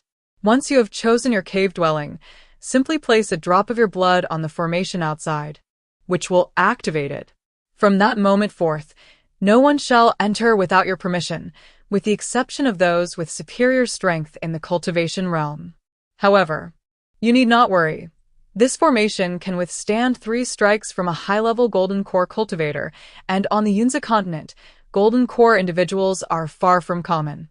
Furthermore, Tianshui Peak is protected by a defensive formation capable of withstanding 3 strikes from a nascent soul cultivator. Shi Zijiang escorted Shen Qingyi towards the Jingzhe courtyard, all the while meticulously imparting knowledge. Many of these matters truly require no elaborate explanation, as they are common knowledge within the cultivation world, accessible even to ordinary mortals devoid of spiritual power. Yet, recalling the 9 years of your past, Shi Zijiang patiently elucidated each point. Upon mastering the recognition array, a lamp will illuminate at the outer affairs hall, signaling a disciple to deliver your sect attire, records, and the jade scroll I mentioned. There's no need for haste. The sect grants you a fortnight to acclimate. During this period, you may gradually assimilate fundamental knowledge and common sense. Should you be illiterate, the sect's main academy offers rudimentary literacy instruction. I possess some literacy, Shen Qingyi responded with a nod. Shi Zijiang smiled warmly, inquiring, was it a scholar from the academy who instructed you? Indeed, my arrival at the sect owes much to the teacher's assistance. Sensing the gratitude in his disciple's words, Shi Zijiang's smile deepened, pleased by his disciple's grateful nature. However, amidst his approval, Shi Zijiang cautioned, your master and the sect elders are aware and have rewarded him handsomely, as he deserves. Since he aided Qingyi, I shall ensure he receives an additional gift. Master. Shi Zijiang interjected, Qingyi, his assistance stemmed from benevolence. But those who tread the path of immortality must relinquish what must be forgotten and release what must be released. The immortal path is long and arduous. Excessive sentimentality ultimately hinders one's pursuit of the great Tao. His benevolence has been duly recompensed. The master bestowed upon him another gift, a recompense for his benevolence, thereby concluding this karmic connection. Of course, the master did not intend for Qingyi to perceive all of this as a mere transaction of profit. Within the realm of cultivation, although cultivation is paramount, to journey far requires no less than financial resources, intellect, fortitude, and fortune. His assistance to you is a predestined affinity between you. You may remember this benevolent bond, but you must not become entangled in it because of it. Shen Qingyi remained somewhat perplexed. Although she was not truly a child of a few years, her age in her previous life was not great, and she had not experienced great trials. At this moment, hearing Shi Zijian's words, she remained somewhat unclear. Seeing the bewilderment in Shen Qingyi's eyes, Shi Zijian caressed Shen Qingyi's head once more. You are still young and may not comprehend, and some matters cannot be conveyed merely through my words. When you mature and experience the myriad affairs of this world, you will naturally possess your own sentiments and understand what constitutes the way and what constitutes cultivation. Sometimes, everyone understands the principles. The eloquent words of others are not as substantial as one's own experiences. Considering your youth, the sect, and I will take responsibility for your affairs. Shen Qingyi nodded. Thank you, master. Shi Zijian smiled. You are my fifth disciple. Above you, you have 3 senior brothers and 1 senior sister. Your senior brother Lin Sun has now attained the golden core stage, while your second senior sister Gu Mingxue stands at the mid-foundation stage. And your third senior brother Chu Yuliang is at the early foundation stage. Additionally, your fourth senior brother Lu Jingqing is at the mid-qi refining stage. Presently, you are the 5th disciple of the Falling Phoenix Hall on Mount Tianshui. Shi Zijiang turned around and noticed Shen Qingyi standing there in a daze. What is it? What is troubling you? Shen Qingyi's heart raced as she suddenly recalled another matter. Her master had proclaimed himself a true master of the nascent soul on Mount Tianshui. Yet it was evident that he was not the sole representative of that rank. The renowned figures of Mount Tianshui, particularly those who are celebrated in the realm of cultivation, include the illustrious Master Lin Shui, who undoubtedly ranks among the top 10 on the Taoist Heavenly Prodigy list. However, the true name of Master Lin Shui was not initially well recognized in the original narrative. Rather, his fame arose from another event. As a prodigious talent of his generation, endowed with extraordinary spiritual roots nearly at their maximum potential, he was also exceptionally wise. He was the favored disciple of the former peak master of Mount Tianshui, yet he maintained a low profile. Despite the external accolades, few cultivators in the realm had ever actually encountered him in person. Ironically, this modest Master Lin Shui became a sensation in the cultivation world due to a subsequent incident. His disciple, a new generation genius, fell in love with the new elder brother of the Sacred Sword sect, Chu Jing. This led to a duel with an outer sect disciple, which he ultimately lost. That outer sect disciple, of course, was the heroine Fu Yuyao. Their reckless actions culminated in their downfall, resulting in Chu Jing and Fu Yuyao stripping him of his cultivation. Once a paragon of grace and excellence, Gu Mingxue fell into despair, transforming from a celestial beauty into a mere puddle of mud, unable to endure humiliation, ultimately choosing to end her own life. After her demise, another disciple of Tianshui Peak, Chu Yuliang, sought vengeance by storming the Sacred Sword sect. However, as a secondary character, he proved no match for the protagonists, and after repeated failures, he resorted to demonic corruption, ultimately opting for self-detonation within a hidden realm. His golden core explosion, though not lethal to the protagonists, inflicted injuries upon them. Furthermore, his self-immolation summoned the esteemed true monarch of Lingshui from seclusion. Following a series of setbacks, the true monarch's composure faltered, leading to a regression in his cultivation. His ire was fully ignited when his eldest disciple encountered the protagonists once more during a grand competition among sects, where he faced mockery from their entourage. In a reckless challenge, he confronted the male lead, who stood a significant level above him, only to suffer injuries and ultimately be slain by a male antagonist from the demonic sect who harbored affections for the female lead. The fall of the true monarch's 3 disciples was orchestrated by this same faction. In a fit of rage, the Yuan-ing true monarch, possessing both strategic acumen and formidable prowess, took action, further fueled by the alliances the protagonists had forged with formidable figures, resulting in the establishment of their own faction. Ultimately, the once illustrious true monarch of Lingshui found himself cornered by the protagonists at the precipice of a profound abyss. Had it not been for the timely arrival of a group of true monarchs from the Lingdao sect and a transcendent master, he would have perished within the abyss of eternal ice. Even with their intervention, the true monarch's condition was akin to that of a half-broken entity. From that point forward, the only remaining figure of significance within Tianshui Peak's Wanhong Hall was the true monarch's last disciple, Lu Jingqing. At that time, Lu Jingqing was indeed a gifted genius. Yet his youth rendered him lacking in cultivation, and he lacked the fortuitous encounters that the protagonists enjoyed, which naturally placed him at a disadvantage. Although supported by the prestigious Lu family, the protagonists had already spread their wings, and for the sake of their own interests, the Lu family had effectively half-abandoned Lu Jingqing, as the world of the protagonists had transcended this small realm. The Lu family was powerless in that regard. Reflecting on the various depictions in the book, Shen Qingyi could not help but glance at Shi Zijiang. Initially, she had thought her master, despite being formidable, would remain unaffected by the original narrative. However, she did not anticipate that upon encountering a well-known male supporting character, her lineage would turn out to be a set of canon fodder. Moreover, she found herself as a member of the falling phoenix lineage on Tianshui Peak, desperately wishing to avoid the protagonists, which left Shen Qingyi feeling somewhat disoriented. Noticing her peculiar expression, Shi Zijiang furrowed his brow slightly. "What troubles you? Is there something unclear? If you have any questions or require assistance, feel free to discuss it with me." Chapter 44.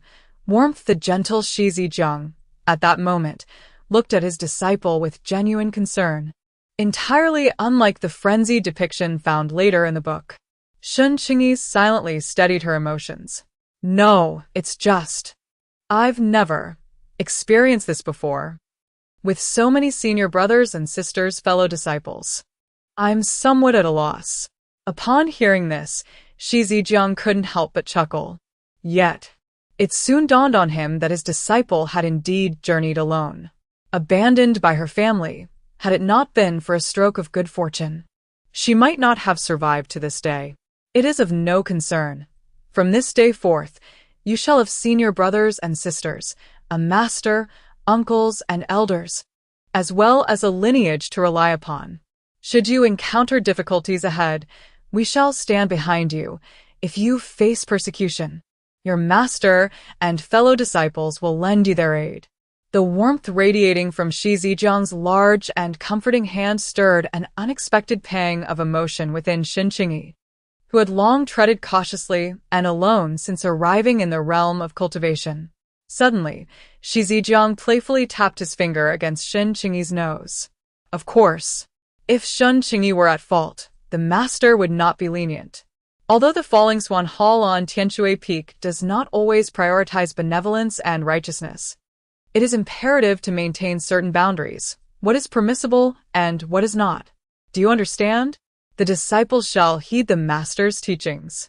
Following closely behind Shi Zijiang, Shen Qingyi gazed at his master's tall and elegant figure, grappling with the incongruity of such a gentle and enlightened master possibly becoming the despised madman of the future.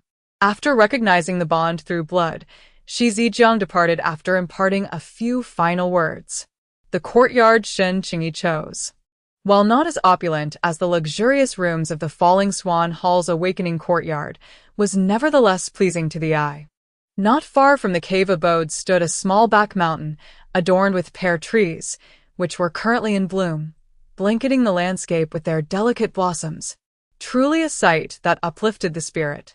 Nearby, A tranquil hot spring and a gently flowing stream further enhanced the serene ambience.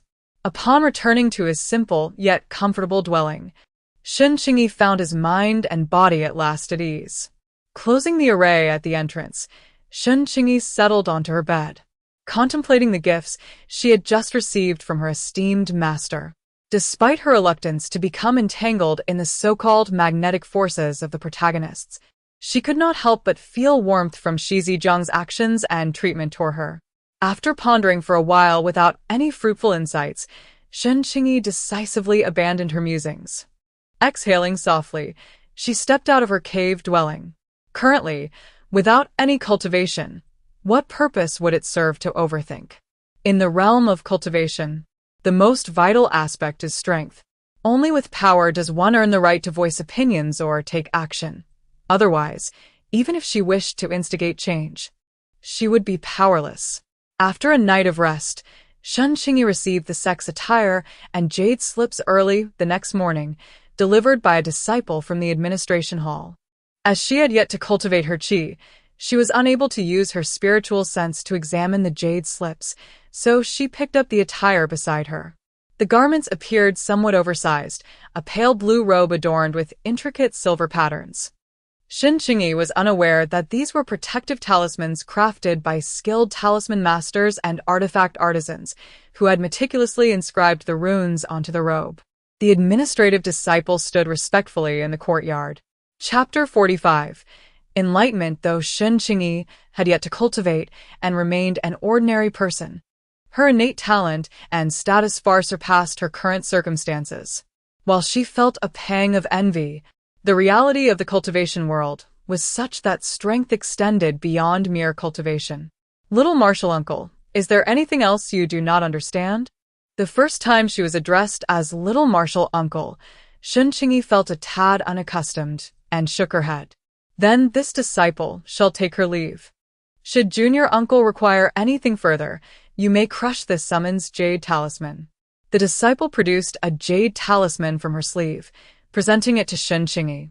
Seeing that Shen Qingyi had accepted the talisman, the female disciple continued, "This transmission jade talisman is a low-grade magical artifact crafted by this disciple. Although it has a limited range, this disciple serves as an outer sect disciple in the Deacon Hall of Heavenly Water Peak. So, I will be within the talisman's communication range. If Junior Uncle crushes the jade talisman, this disciple will be able to sense it." Shen Qingyi nodded in understanding. This disciple is named EU. EU smiled and nodded. For her, and indeed for all the outer sect disciples, being able to enter the Falling Swan Hall of Heavenly Water Peak, even to deliver clothing to a nascent soul direct disciple, was a very fortunate errand.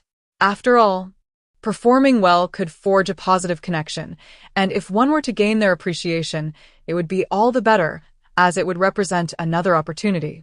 Shen Qingyi picked up the garments issued by the sect and held them up to herself. Although they seemed somewhat large, Shen Qingyi tried putting the robes on, thinking that if they did not fit, she would inform someone to see if they could be exchanged. After several attempts, Shen Qingyi finally managed to put on the robes. Then, a miraculous scene unfolded. The robes, which had initially been somewhat loose, gradually shrunk to fit Shen Qingyi perfectly. In the end, they transformed into a well-fitting and comfortable Dharma robe.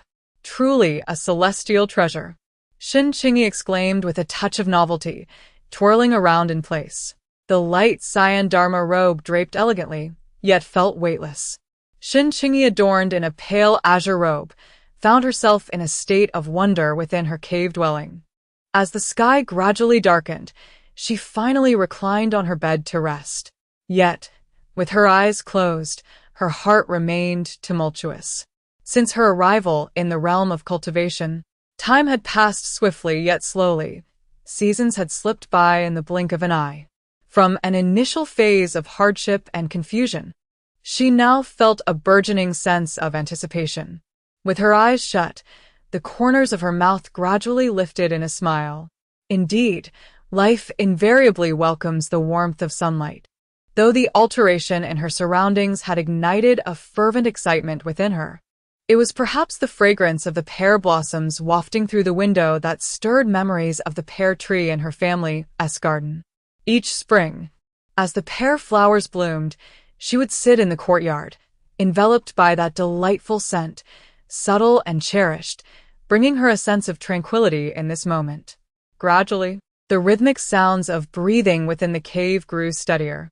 When sunlight pierced through the clouds and illuminated the distant pear trees outside her cave, a gentle breeze stirred, causing petals to cascade down. Shen Qingyi activated the formation at the entrance of her cave and, basking in the sunlight, stretched languidly. After donning her attire, she set off towards the falling Phoenix Hall, which had begun to buzz with activity. Perhaps due to the sight of her pale azure robe, most disciples who crossed her path greeted her with the respectful title of junior uncle. Some even referred to her as junior sister. As she had only recently joined the sect, she was still unfamiliar with the customs, yet she responded to each greeting with a warm smile. When engaging in friendly conversation, she would often share a few light-hearted words. When she arrived at the falling Phoenix Hall, she discovered that not only was her master, whom she had recognized just the day before, present, but there were also several others. Among them, one individual, Shen Qingyi, appeared somewhat familiar. He was the person who had overseen their assessments previously. Upon seeing the young girl, whom he had encountered once, Chu Yuliang felt a hint of amusement as she observed the curious gaze directed at him. Beside her, Gu Mingxue nudged Chu Yuliang and, noticing the exchange of glances between the two, conveyed a message through her spiritual sense. Third junior brother. Do you know the little junior sister? Not exactly, he replied. We merely crossed paths once. Oh. I have heard that this little junior sister is entering the eastern region for the first time, and it is also her inaugural experience at Lingdao sect. Given her age, and the fact that you have not left the sect in recent years, how could you have met her? During the sect's recruitment of disciples, I happened to be on duty in the assessment hall, and, upon hearing that a fated disciple of the master had appeared, I felt compelled by curiosity to observe. Indeed, this little junior sister's performance was remarkably outstanding, and her various displays are certainly the qualities that the master favors in a disciple. Shi Zijiang, observing Shen Qingyi respectfully standing in the hall, felt a smile tug at the corners of his mouth as he overheard the two disciples' exchange. He was genuinely pleased with this newly accepted disciple. Qingyi, did you rest well last night? Upon hearing Shi Zijiang's inquiry, Shen Qingyi replied, Thank you for your concern, master. I rested very well yesterday. Noticing that Shen Qingyi appeared somewhat uneasy in the hall, especially with unfamiliar faces around, Shi Zijiang smiled and beckoned her forward. Come here. Shen Qingyi complied and stepped forward. Shi Zijiang glanced at the other disciples nearby. This is your elder brother, Lin Sun, currently at the initial stage of the Golden Core. As Shi Zijiang introduced, Shen Qingyi followed his gaze to the male cultivator standing beside him. The young man was tall and handsome, clad in a deep blue robe that lent him an air of dignity.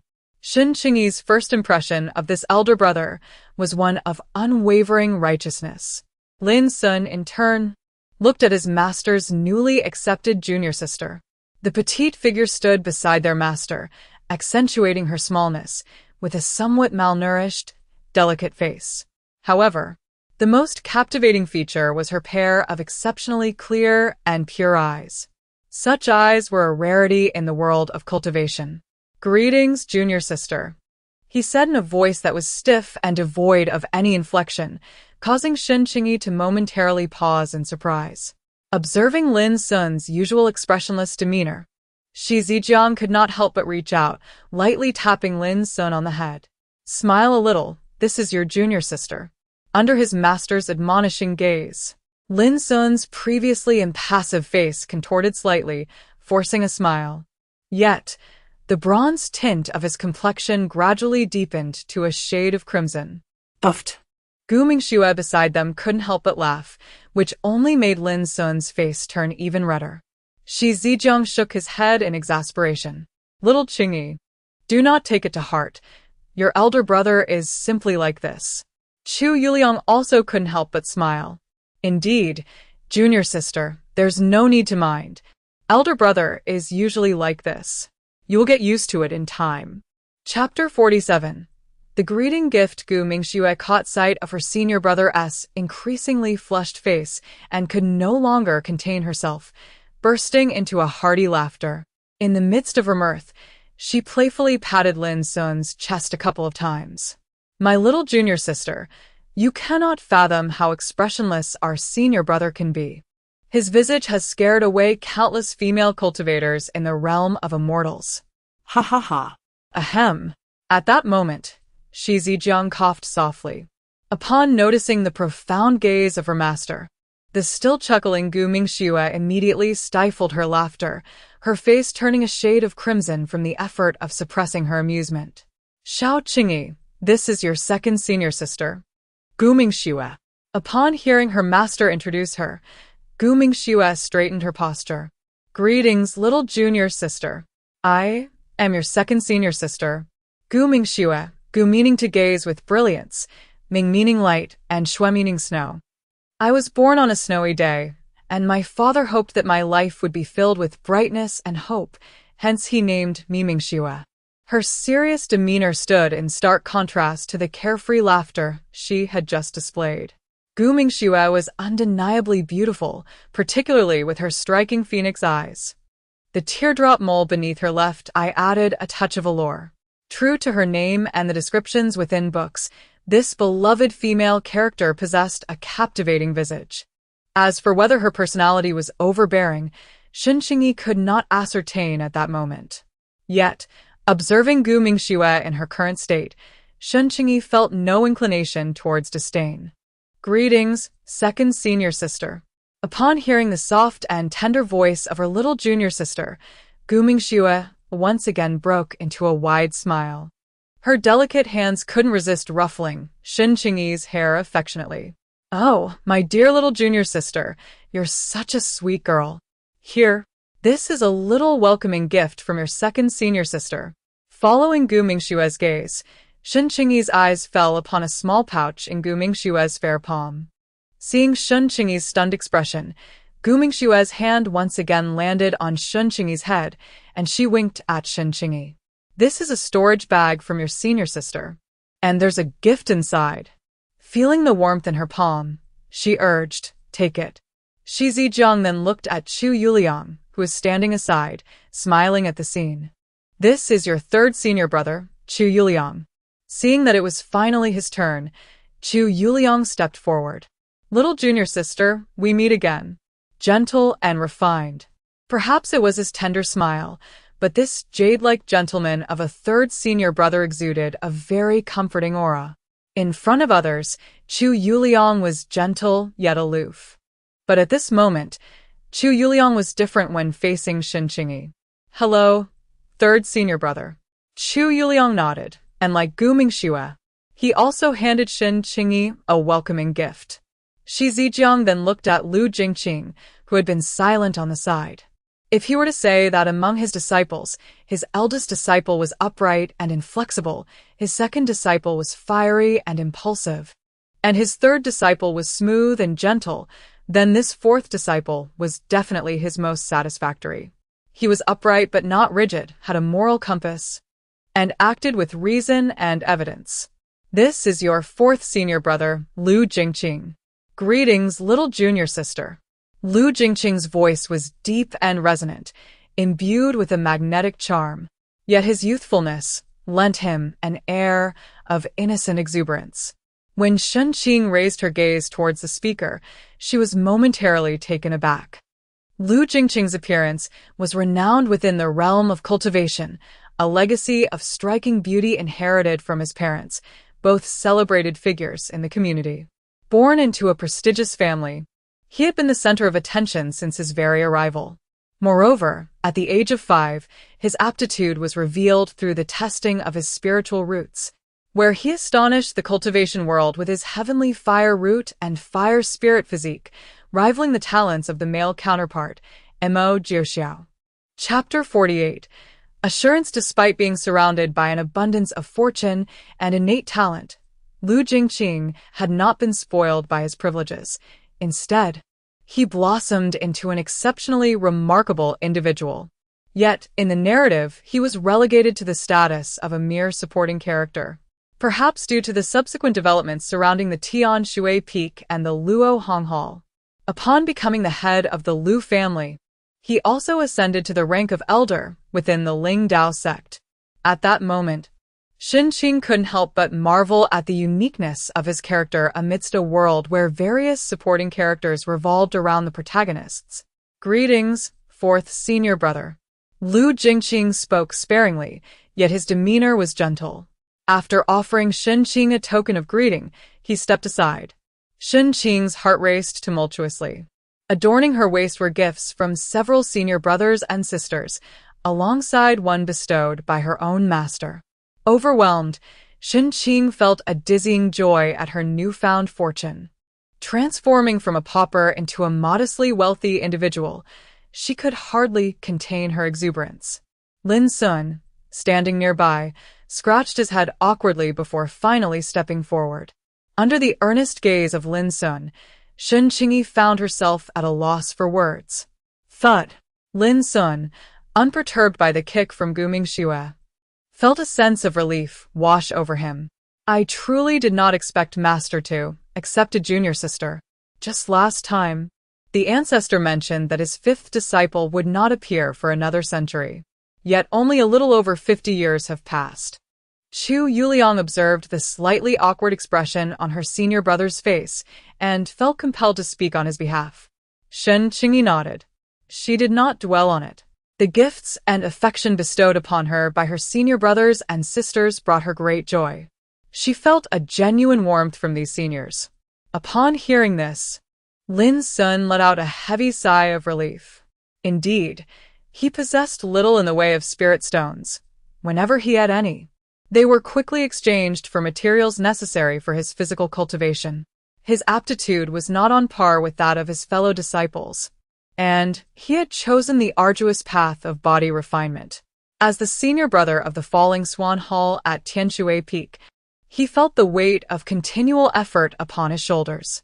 Nevertheless, hearing that Shen Qingyi was not upset, Lin Sun stubbornly and earnestly assured her, "Junior sister, your senior brother will certainly present you with a gift. This junior sister is the newly accepted disciple of their master. Unlike the other junior brothers and sisters, she stands alone in the realm of cultivation, and from now on, they will be her support." Lin Sun may not possess eloquence, but the convictions held in his heart are not easily swayed. Shen Qingyi felt a warmth within, her fondness for these senior brothers and sisters, as well as her master, growing ever deeper. Xiao Qingyi, you have yet to cultivate the vital energy within your body. Starting tomorrow, you may commence your efforts in this regard. Although the realm of immortality provides masters for guidance, the journey of cultivation necessitates unwavering diligence and personal endeavor for sustainable progress. Do you comprehend? Shen Qingyi nodded. The disciple understands. Among your senior brothers and sisters, your third senior brother possesses the finest water spirit root and has excelled in the study of water-based spells.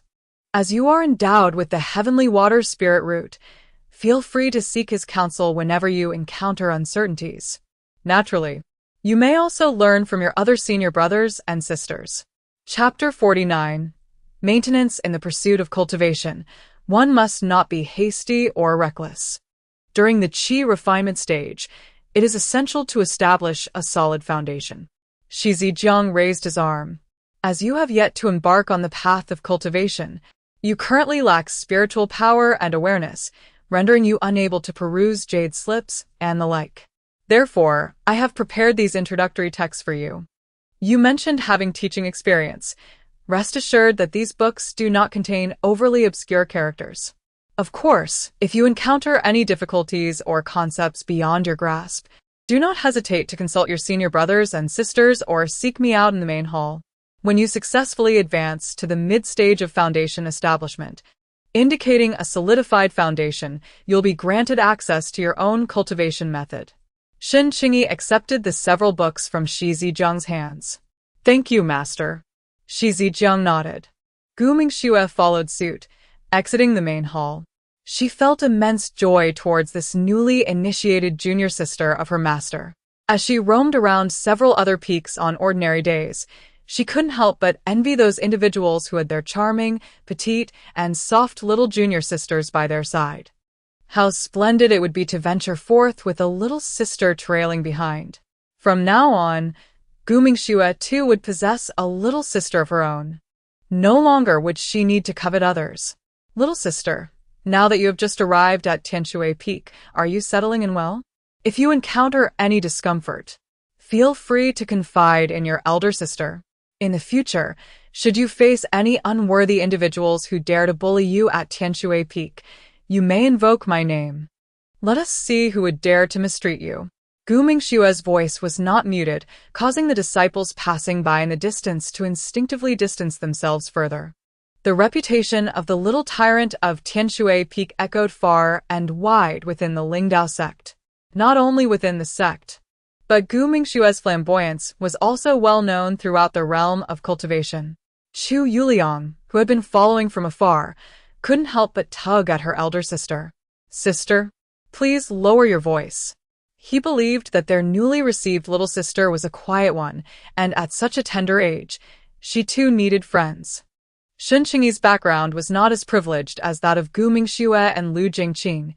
There were certain matters she could not share as freely as the two. Why should I lower my voice? I wish to inform those blind individuals that this little sister is under my protection, Gu Mingxue. Anyone who dares to bully her is boldly opposing me. How dare they defy Gu Mingxue? Humph. The disciples who had been eavesdropping from a distance felt an even greater trepidation towards this newly arrived little junior sister of the falling Rainbow Hall at Tianshui Peak. They resolved to remain vigilant in the future at Tianshui Peak, ensuring they would not provoke this little sister. A voice, deep and magnetic yet somewhat aloof, drifted from behind. Lu Jingqing gazed at Shen Qingyi. Although his expression revealed little emotion, Shen Qingyi discerned a sense of earnestness in her senior brother's eyes. Fourth junior brother. Qingyi is my little junior sister. Who dares to bully her? I shall protect her.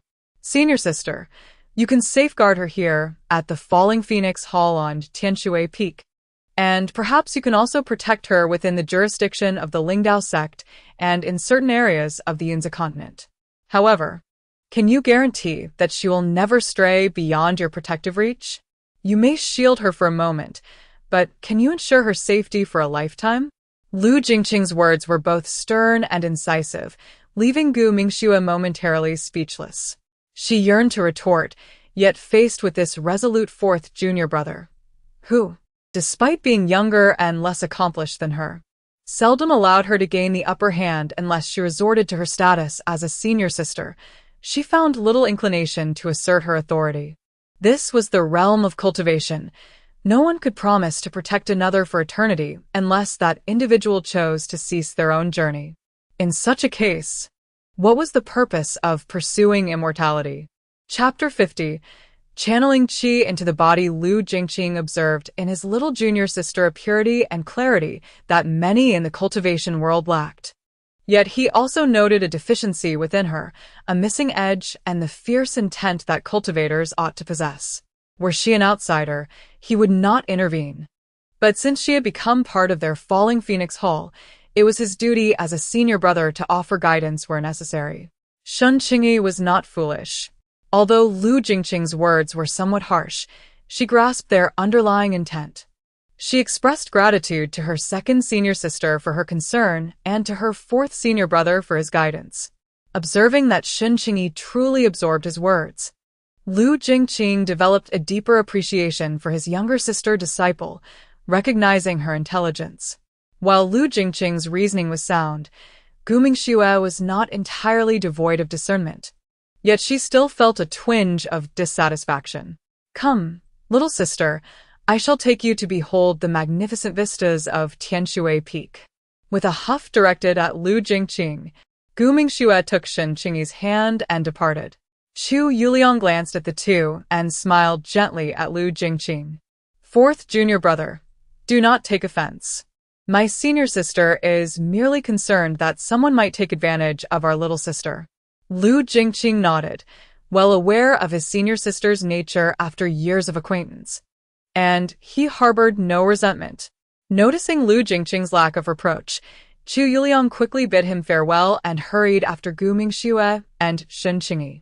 After spending an afternoon exploring Tianshui Peak with Gu Mingxue, Shen Qingyi could not help but marvel at its vastness. The entire Lingdao Sect's territory was far greater than just Tianshui Peak. As Shen Qingyi reflected on this, her desire to cultivate grew stronger. She yearned to soar through the skies like those disciples flying on their swords. Gu Mingxue did not allow Shen Qingyi to fly on a sword, as her current cultivation level was insufficient, fearing that she might be unable to control the fierce winds generated during flight and sustain injuries. Moreover, there was concern that exposing Shen Qingyi to the wonders of a cultivator's abilities before she had properly trained could unsettle her mind and incite impatience. Upon returning to her sanctuary, Shen Qingyi exhaled deeply. Once seated upon her bed and regaining her composure, she began to peruse the tome bestowed upon her by Shi Zijiang. During the afternoon's exploration of Tianshui Peak, Gu Mingxue had not only elucidated the geological formations, but also shared a plethora of other knowledge, including insights into the art of cultivation. Although Shen Qingyi had perused many novels in the past, where numerous narratives bore striking resemblances, there remained myriad distinctions. The same was true for this world. Lacking any prior experience in cultivation, she could only decipher the concepts gradually. Following the instructions outlined in the book, she settled onto her bed, directed her heart towards the heavens, and commenced her breath regulation. The moment her eyes closed, Shen Qingyi's world succumbed to darkness. Time ticked away, and her heart gradually found tranquility, while the surrounding entities seemed to drift further from her perception. One of Shen Qingyi's virtues lay in her unwavering focus whenever she set her mind to a task. At this moment, her sole intention was to cultivate and draw energy into her being. When all external distractions faded into oblivion, the darkness enveloping Shen Qingyi's world revealed a faint glimmer of light. A subtle radiance, emerging from the depths of the void, gradually intensified. Tiny, ethereal azure specks of light began to approach her. As these darkened orbs multiplied, a sense of bewilderment took hold of Shen Qingyi. Despite their shadowy nature, she found herself inexplicably attuned to their presence in this obscured realm. Chapter 51. The Divination Image. Just as Shen Qingyi's thoughts began to spiral into confusion, all the darkened orbs instantaneously dissolved into nothingness. Shen Qingyi was momentarily taken aback. After furrowing her brow, she once again focused her energy. As time passed gradually, a point of light emerged in the dark world once more. However, unlike the previous occasion, this time the dark points of light were larger and more numerous. Countless blackets began to converge towards Shen Qingyi. With a resounding boom, the moment the first black entered her body, she felt an unexpected transformation occurring within her. Following the entry of the first, an increasing multitude of black points surged toward her. Shen Qingyi found her world gradually enveloped by these dark lights. Meanwhile, not far from her cave abode was Chu Yuliang's dwelling. At this moment, Chu Yuliang, who was practicing spells, paused briefly and turned to glance at the nearby cave. Has she already begun to draw in energy so swiftly? This junior sister is indeed full of surprises. Her talent rivals even that of their most exceptional fourth junior brother among them. The distance between their residences was already minimal, and with the considerable commotion caused by Shen Qingyi drawing in energy, the others naturally sensed it. Xianxia, who was savoring the newly released spirit tea from the falling Hong Hall with Shi Zijiang, felt the surge of spiritual energy. His hand involuntarily stilled as he raised his gaze to Shi Zijiang. Junior brother, your disciple is remarkably gifted. To draw in energy within such a short span of time is a rare feat in the annals of Ling Dao sect's history. Moreover, this little fifth has never before engaged in the practice of cultivation. Unlike Lu Jingqing, who possesses extraordinary talent and has received the finest education from a young age in the Lu family, even before reaching maturity, has gained some understanding of the path of cultivation. Shi Zijiang was quite surprised by Shen Qingyi's performance. Little Qingyi possesses a remarkably good water spirit root, and her entire aura aligns harmoniously with this water spirit root. She appears impeccably pure, as if untouched by the world's dust or any threads of causality. In Shi Zijiang's eyes, such individuals are exceedingly rare and highly suitable for cultivating water-based techniques. Xianxia could discern from Shi Zijiang's words that he held a fondness for Shen Qingyi. Indeed, who among masters would not favor such a prodigy? However, there are times when being excessively pure and transparent in the realm of cultivation may not necessarily be advantageous. Shi Zijiang's tea-serving gesture paused momentarily before he resumed. His brother's words held merit, yet not everyone could possess such an aura.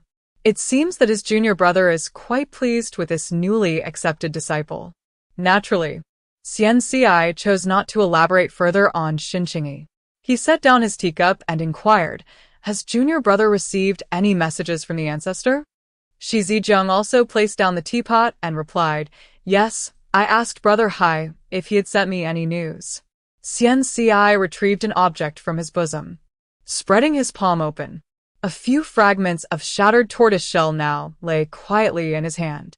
"Last night, I observed the celestial signs and felt a stirring in my heart, prompting me to consult an oracle. However, unexpectedly, while the divination did not manifest, my ancient tortoise divine armor, which has accompanied me for over 1,000 years, shattered instead." Although the idle chatter was light and airy, the expression of Shi Zijiang grew somber. The Xiangui divine armor, a precious gift from the ancestral master to his elder brother, was flawed due to some unknown reasons. Chapter 52. The Anomaly. Nevertheless, it is undeniable that the Xiangui divine armor was once a coveted treasure in the realm of immortality. Even though its integrity had deteriorated and its rank had diminished for some reason, its divinatory capabilities remained unmatched by many other artifacts.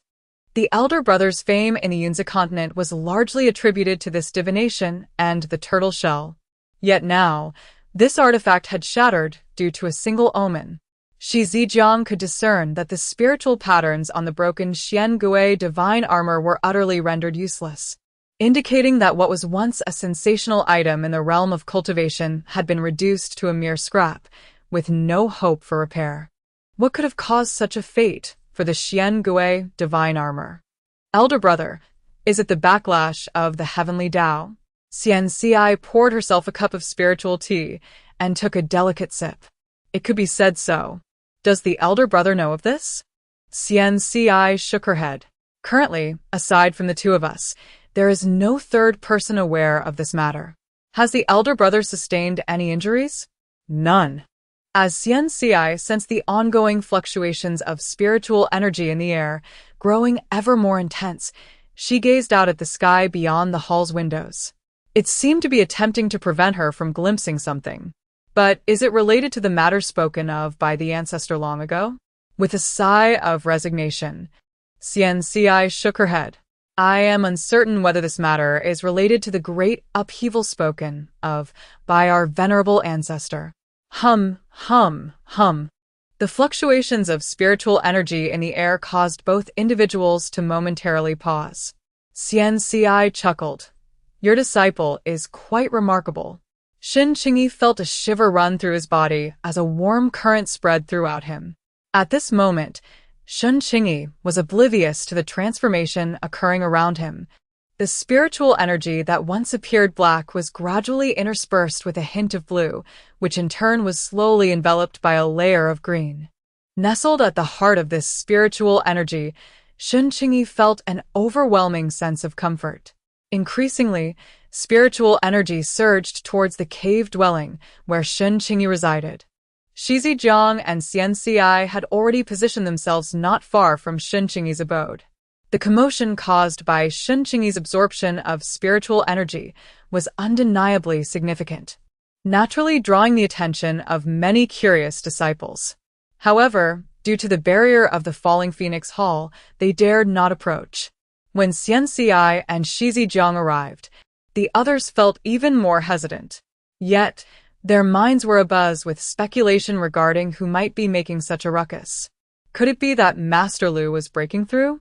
But Master Lu possesses only a single fire root, and being a fire spirit body, any breakthrough should have manifested as a rich surge of fire spiritual energy. Should it not? Such a dense concentration of water spiritual energy could only be attributed to Master Chu within the falling Phoenix Hall. Yet, wasn't Master Chu already at the Foundation establishment stage?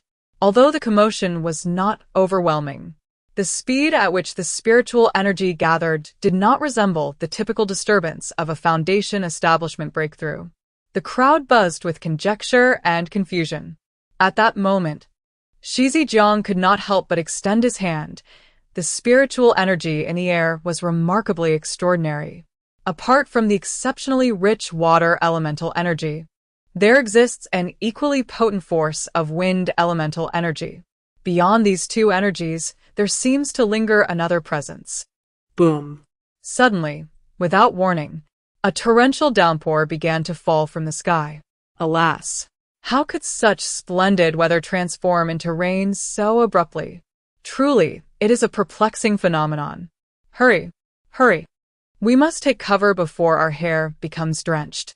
It is undoubtedly one of our predecessors, once again practicing the art of rain summoning. Chapter 53. The mysterious stick. The disciples outside, who had yet to reach the mid-stage of their cultivation, found themselves incapable of conjuring a defensive barrier, scattering in disarray. At the moment the weather shifted dramatically, Shizijiang had already unleashed his spiritual energy, and as the energy of the nascent soul stage emerged, it instantly dispersed the clouds overhead. As the clouds parted, the previously gathered mass fragmented into a starry pattern. The elusive presence that had yet to coalesce vanished entirely under Shizijiang's intervention. He exhaled deeply and, casting another glance towards Shen Qingyi's cave, his expression darkened slightly. This newly accepted disciple had already displayed remarkable potential on the surface, yet he was unprepared for the even more astonishing truth hidden within. A singular water root, coupled with a similarly singular mutated wind root. If both could coexist, it would be akin to possessing dual roots, making Shen Qingyi extraordinarily sought after in the realm of cultivation due to his rare mutated roots, which are renowned for their formidable combat prowess, rendering him no less formidable than those with singular roots, as mutated roots are celebrated for their exceptional strength in the world of cultivation. Originally, he believed that his disciple possessed a pure water spirit root and exhibited a gentle disposition, making her an excellent candidate for the cultivation of spiritual techniques. However, it has since become apparent that she not only possesses a singular water spirit root, but also an elusive wind spirit root. This hidden spirit root differs from ordinary roots. While it retains its spiritual properties, it exists independently within the cultivator's body, setting it apart from others. Such spirit roots have been exceedingly rare in the realm of cultivation since ancient times, with the discovery of mutated roots being even more scarce. The presence of a hidden spirit root effectively provides additional avenues for advancement and retreat, allowing one to conceal true capabilities. These revelations were enough to astonish Shizijiang. Yet what truly left him in awe was the ancient and profound aura emanating from Shen Qingyi's cave. It was an essence so majestic it could cloud the mind.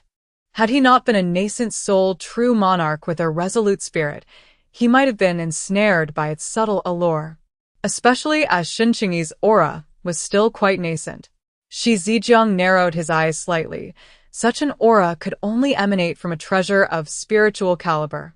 His little disciple, seemingly an untrained mortal child with a humble background, had not only been identified with a singular water spirit root, but now also concealed a hidden wind spirit root, and had even formed a bond with a spiritual entity. However, despite her initiation into his falling rainbow hall, the outward harmony of the Lingdao sect belied the undercurrents of turbulence, particularly with the imminent approach of the grand competition. Possessing a singular water spirit root was already sufficient to make her stand out. Anything beyond that, without adequate strength, could lead to more detriment than benefit. Wrapped in spiritual energy, Shen Qingyi felt an overwhelming sense of comfort that gradually lulled her into a drowsy state. Eventually, her eyes fluttered shut. In the midst of her stupor, she sensed a refreshing coolness, which intensified until she finally opened her eyes wide. Upon gaining clarity of her surroundings, Shen Qingyi could not help but gasp in astonishment. The place she found herself in had transformed into a vast expanse of glacial white. Amidst the snowy terrain, a wooden stick emanating a deep blue glow stood out conspicuously. The stick undulated gently within its azure radiance. An inexplicable attraction seemed to emanate from this azure-hued stick, compelling Shen Qingyi to take a step closer. It was as if a divine weapon was beckoning her. Chapter 54. The Grey World. Once Shen Qingyi regained her senses and directed her gaze anew, the once pristine white world had vanished, leaving behind an eerie object suspended in a shroud of grey mist. The dark brown stick stood amidst the grey fog, appearing battered and worn. It bore no resemblance to a treasured artifact, and might even be outshone by a mere firewood stick from a kitchen. As she surveyed her surroundings, she found nothing but the pervasive grey mist engulfing her. After an unfruitful examination, she turned her attention back to the inconspicuous stick, her brow furrowing slightly. With a measured breath, Shen Qingyi cautiously approached the unassuming stick. When she was but a step away, she halted her advance. The stick remained utterly still, rooted in its original position. Slowly, she extended her hand, and as her fingertip grazed the rough surface of the stick, it quivered ever so slightly. Only after Shen Qingyi took a step back did the wooden stick once again fall into a hushed stillness, ceasing its tremors. Shen Qingyi took a moment to steady her wildly racing heart. This was the first time she confronted such an enigmatic phenomenon alone. The myriad scientific theories from her past life seemed utterly inadequate beneath the strangeness of this wooden stick. She reminded herself that she was in a world of cultivation. After a while, she managed to calm her emotions. Gathering her courage, she approached the wooden stick once more, for it appeared to be the only peculiar entity in this space. As her fingertips brushed against its familiar roughness, she sensed the stick's tremor anew. Although it was not as intense as before, the vibrations still emanated from the point of contact. Thump, thump, thump. The faint sound of trembling seemed to intertwine with the rhythm of her heartbeat. Bang! Shen Qingyi's heart involuntarily jolted. She gazed at the stick with incredulity, realizing she had just sensed an emotion from it, a mixture of joy and a certain sorrow. But how could a mere stick possess emotions? Could it be that this unassuming wooden object was one of the legendary magical artifacts in the realm of cultivation that possessed a spirit? A wave of confusion washed over her, yet her lack of knowledge in this domain left her questions unanswered. However, she had not sensed any malice from the wooden stick, which provided her with a slight sense of relief. Still, she dared not fully relax, for the place she found herself in was undeniably peculiar. Hiss! Crimson blood. At the moment it permeated the dark, coarse wooden staff, radiated brilliance that scattered in all directions. A faint golden holy light enveloped Shen Qingyi, her body seemingly ensnared by an unseen force. For a fleeting moment, Shen Qingyi felt a surge of panic and attempted to break free, yet she found herself immobilized. Simultaneously, as the golden light enveloped her, a milky white glow emanated from within her being, intertwined with subtle hues of dark azure. Instantly, she sensed a loosening of the restraints that bound her. As the moment of the milky glow's emergence occurred, the golden light surged towards it with remarkable swiftness. Chapter 55. Talismans. Upon the collision of the two luminous entities, a profound energy wave erupted, violently throwing Shen Qingyi to the ground. She felt an intense pressure in her chest, clutching it tightly as she coughed forcefully, finally alleviating the constriction that had gripped her. When she lifted her gaze again, the two luminous spheres, once in conflict, began to meld together in their violent embrace. As the last flicker of golden light fused with the dark azure, Shen Qingyi sensed a presence in her mind, as if something new had been added, yet, whenever she sought to discern it, nothing was revealed. A swift sound pierced the air. Shen Qingyi's pupils widened in alarm, her breath catching in her throat. A chill unfurled across her brow. She turned her head, only to find that the wooden staff that had just hurtled towards her was nowhere to be seen. As she surveyed her surroundings, the coarse staff remained elusive. Before she could ponder further, the misty space around her began to warp, and her vision blurred. Upon reopening her eyes, she found herself no longer enveloped in a misty void, but rather in a room that was both familiar and alien. This was her dwelling within the Falling Phoenix Hall on the Tianshui peak of the Lingdao sect. As Shi Zijiang sensed the fluctuations of spiritual energy in the air finally subsiding, she let out a subtle sigh of relief. Yet, simultaneously, she couldn't help but exhale a soft lament. Based on the manner in which her disciple had absorbed the spiritual energy moments ago, the treasure that had acknowledged its master must be extraordinary. Although the recognition of a spiritual treasure could bring numerous perils to Shen Qingyi, it also represented a monumental opportunity. However, in less than a quarter of an hour, the spiritual energy ceased, suggesting that while the treasure was indeed precious, it had not reached the level of being fiercely coveted by all. Shi Zijiang could only reflect on the intertwined nature of fortune and misfortune in the world. Nonetheless, there was no doubt about her disciple's talent. But had she awakened? Shen Qingyi hastily rose, only to be met with an odd odor at that very moment. She instinctively covered her mouth and nose, halting her steps abruptly. Outside the cave, Shi Zijiang did not disturb the protective wards surrounding Shen Qingyi's dwelling, seemingly aware of her awkward predicament. With a subtle motion of her spiritual energy, a blink talisman materialized in her hand. In a swift flourish, she inscribed a cleansing talisman, which, when crushed, would purify impurities. With a gentle sweep of her sleeve, the talisman flew towards Shen Qingyi's abode. Sensing the disturbance of her protective wards, Shen Qingyi quickly dispelled them and received the cleansing talisman. A surge of surprise and curiosity welled up within her as she examined the softly glowing talisman in her grasp. So this is what the cultivators of the immortal realm often spoke of as a talisman? On the bright yellow talisman, intricate symbols inscribed by Shen Qingyi elude comprehension, enveloped in an aura of enigmatic power. Shen Qingyi's heart raced fervently. Qingyi, after you have tidied up, please visit the Falling Hong Hall. Yes, master. After Shi Zijiang departed, Shen Qingyi took a lingering glance before reluctantly crumpling the talisman in his hand. The talisman, seemingly akin to paper, transformed into a fragile state the moment Shen Qingyi's right hand grasped it firmly. Crack! A surge of spiritual energy emanated from the talisman, enveloping Shen Qingyi.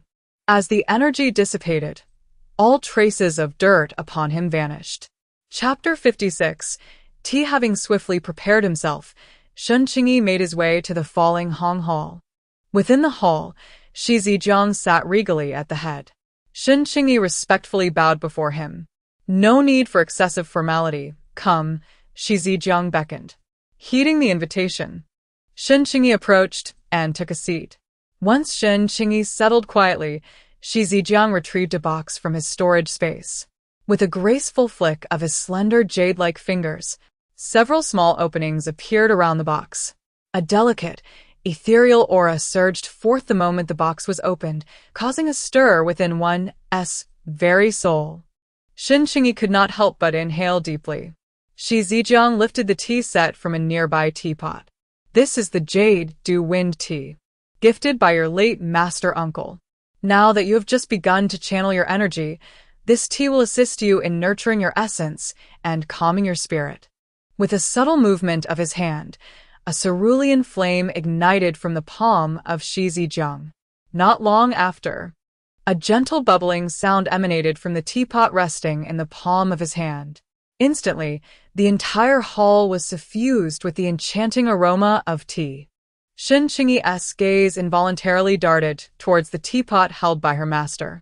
In her past life, she had an immense fondness for such treasures, books, paintings, and tea had always been indispensable components of her existence. She had savored numerous exquisite teas, both renowned domestic varieties and those from abroad, yet at this moment, they all seemed somewhat insipid compared to the delicate fragrance of this Yulu foam tea. And this was merely the scent of the tea. Shen Qingyi found herself increasingly filled with anticipation. Shi Zijiang's movements in brewing and pouring the tea were fluid and graceful. As he warmed the cup, his slender, fair hands captivated the eye. With a gentle flourish, a jade-green liquid interspersed with golden hues cascaded from the teapot, settling steadily into the cup before Shen Qingyi. This sight evoked in her the imagery of pearls dropping onto a jade plate. What are you daydreaming about? Did you not wish to drink? Once Shi Zijiang filled a cup for Shen Qingyi, he prepared a cup for himself as well. She wasted no time and grasped the cup before her.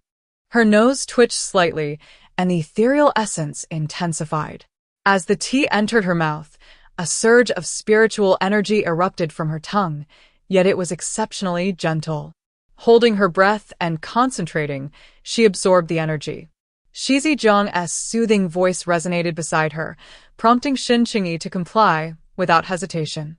The spiritual energy of the Yulu foam tea, upon her absorption, seemed to find its release, rushing towards her dantian. It was not until a quarter of an hour had passed that Shen Qingyi finally opened her eyes. Sensing a more profound essence within, Shen Qingyi's eyes sparkled as he gazed at Shi Zijiang. As if perceiving Shen Qingyi's thoughts, Shi Zijiang gently sipped his tea. The tea was exquisite, yet one must not indulge excessively. Setting down the teacup, Shi Zijiang regarded Shen Qingyi earnestly. Xiao Qingyi, I am aware of your exceptional talents. On the current Yunzi continent, few possess qualifications akin to yours. This is your asset, but it is not a guarantee for complacency. Shi Zijiang rose from a seat. In the realm of cultivation, countless prodigies abound, yet not every genius can persevere to the end. Picking up the teacup once more, the liquid within remained undisturbed. In the world of cultivation, across myriad continents and realms, while there may not be a dearth of strong individuals, there will always be someone greater, and beyond the heavens, there are more heavens. Observe the water in this teacup, he continued. If the cup is overfilled, it will spill. If only half full, it will sway. And what of people? Shi Zijiang patiently imparted wisdom to Shen Qingyi, his newly accepted disciple. Although young, Shen Qingyi's character and intellect surpassed that of his peers. I hope you grasp the intricacies of these principles. After departing from the falling Hong Hall, Shen Qingyi felt somewhat dazed. Reflecting on the recent events, cold sweat began to bead upon his brow. Though Shi Zijiang had not acted harshly and his demeanor was exceedingly gentle, within those brief moments of conversation, Shen Qingyi had nearly exposed all his vulnerabilities. Had it not been for her intellect, which was far from that of a mere child, and her unyielding will, she would surely have revealed her true self under the formidable presence and rhetoric of Shi Zijiang. Although Shi Zijiang harbored no ill intentions toward her, he was nonetheless a cunning old fox, having lived for several centuries, and possessed a far greater acumen in navigating social interactions than Shen Qingyi. Their conversations, if prolonged, could easily lead to the unearthing of sensitive matters. In the realm of cultivation, while the act of seizing a body was not strictly taboo, it remained a subject of caution among the 5 great sects, such as the Ling Dao sect, as one could never know whether the consciousness within the vessel harbored intentions that could jeopardize the sect. Unlike a protagonist blessed with an aura of favor, she was acutely aware of the dire consequences of being exposed, sending a shiver down her spine at the thought. It became evident that she must tread with even greater caution in her future endeavors. However, she did glean from her master that her recent experience was not merely a dream, but rather a binding contract with a spiritual artifact, the origins of which remained a mystery. Once Shi Zijiang confirmed that her physical condition posed no immediate threat, Shen Qingyi finally breathed a sigh of relief. Her life within the sect was distinctly different from that of her fellow disciples. While others attended lectures at the Enlightenment Pavilion each morning to acquire knowledge, she not only had to attend but also disguise her identity, mastering the Lianxi technique to conceal her presence and avoid detection. Furthermore, while many disciples still reveled in slumber, she rose early to meditate or train under the guidance of several senior brothers. Though Shen Qingyi found this regimen exceedingly arduous, she never uttered a word of surrender. Having chosen the path of cultivation, she must tread it resolutely, regardless of the hardships that may arise. The moonlight is somewhat hazy. As the young girl sits cross-legged beneath the trees, dappled shadows dancing upon her from the leaves above, Xia Xingchen gazes at someone indulging in tea, unable to suppress a scoff. How generous you are, a fine seedling, yet you have nurtured her into a practitioner of arduous cultivation. If she were in my hands, you would spoil her, would you not?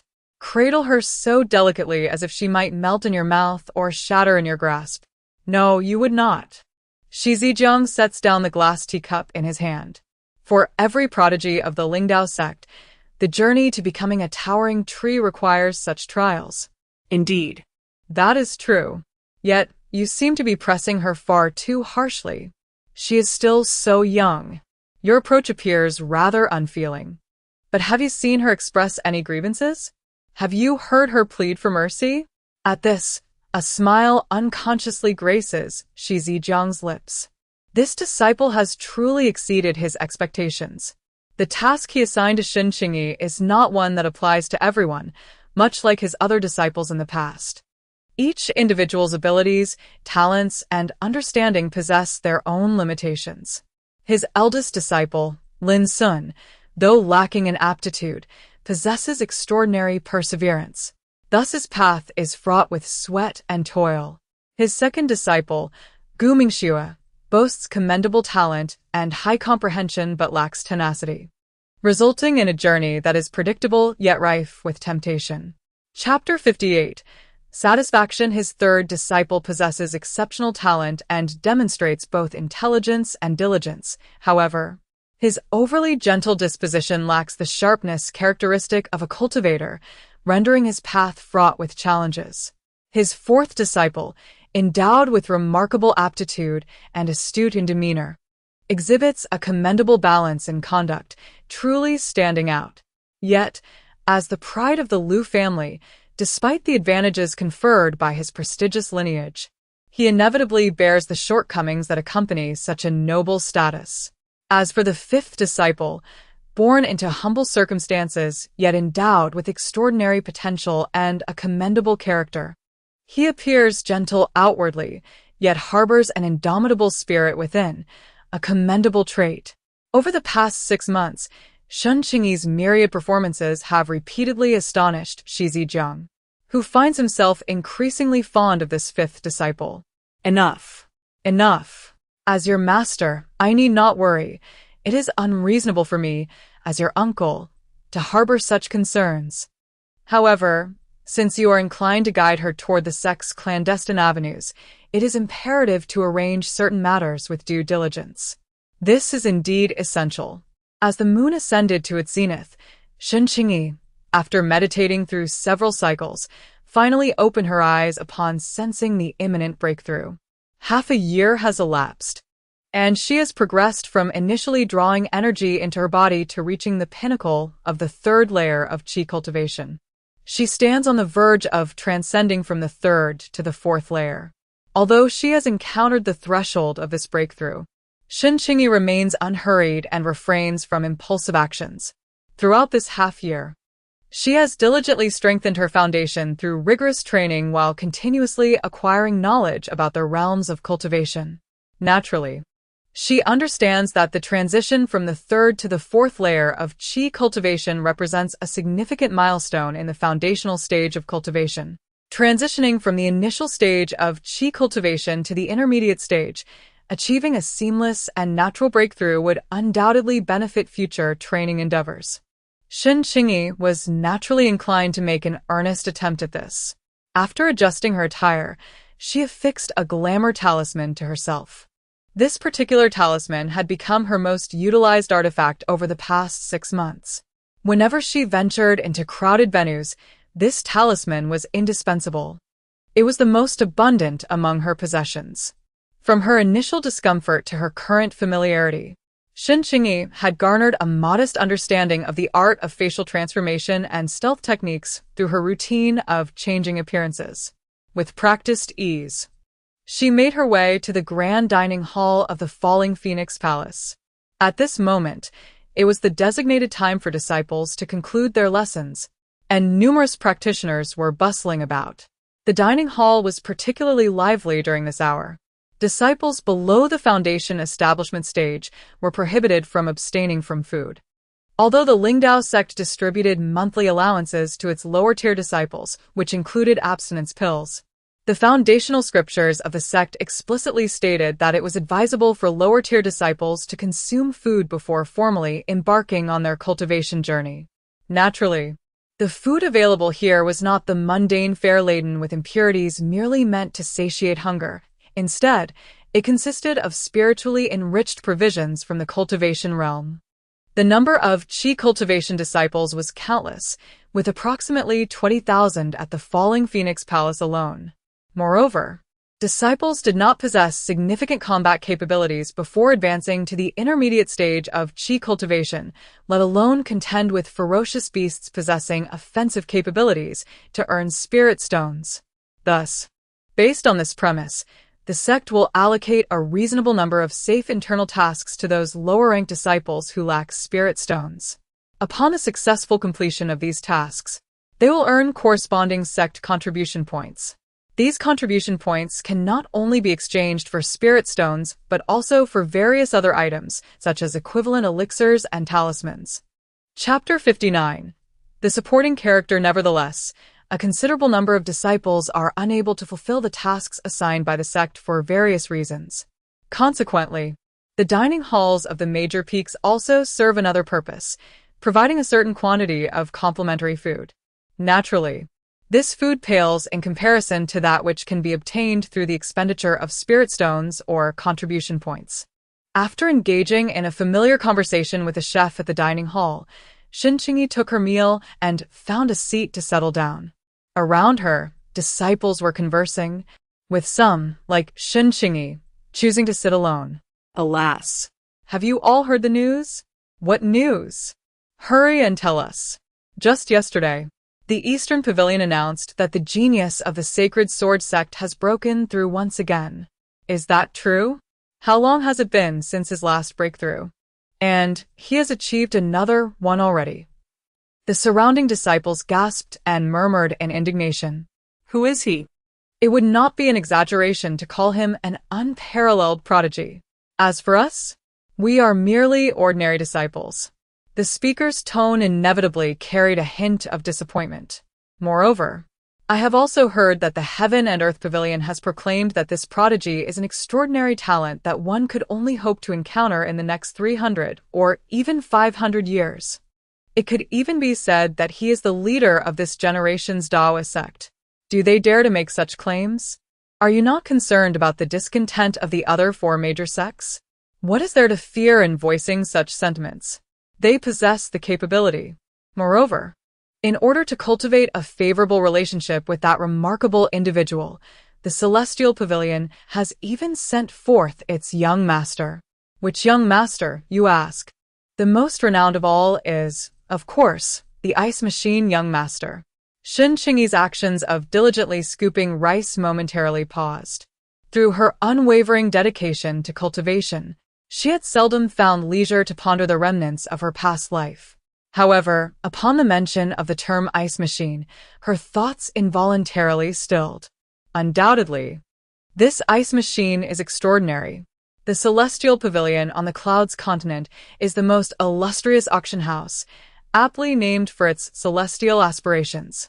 It is said that anything one desires, provided they possess spiritual stones, can be found within its walls. The original text does not elaborate on the individuals behind the Celestial Pavilion, yet their cultivation levels are certainly no less than that of the nascent soul stage, and perhaps even hint at the presence of transcendent Tao lords in the later stages. However, when it comes to the Ice Machine Young Master, he is a figure known to all on the Clouds continent, with the exceptional talent of possessing a heavenly water spiritual root and captivating beauty. He stands as the sixth young master of the Celestial Pavilion. This seemingly flawless individual, excelling in all respects, is undoubtedly the object of admiration, envy, and jealousy among countless cultivators in the realm of immortality. Yet, such a character, as portrayed in the original text, is tragically fated.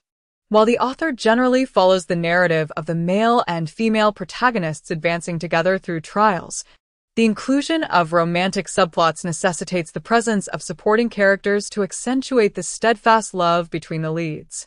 The Ice Machine Young Master serves as a poignant representation of a beloved but tragic figure in the narrative. Before the male protagonist encountered the female protagonist, their relationship was exceedingly harmonious. The charming and graceful young master of the Ice Machine, alongside the stunningly handsome male lead, had their families tacitly acknowledging their bond, merely awaiting the moment when they would attain their golden core and celebrate their union in a grand ceremony. Despite the majority's opposition, the male lead and the female lead chose to be together, leading the enchanting young master of the Ice Machine from the status of a confidant to that of an ordinary friend. Ultimately, when the female protagonist made her entrance, she dazzled countless onlookers, and together, the couple faced the naysayers with triumphant defiance. Chapter 60. Gifts. Reflecting on this, Shen Qingyi couldn't help but press her back molars.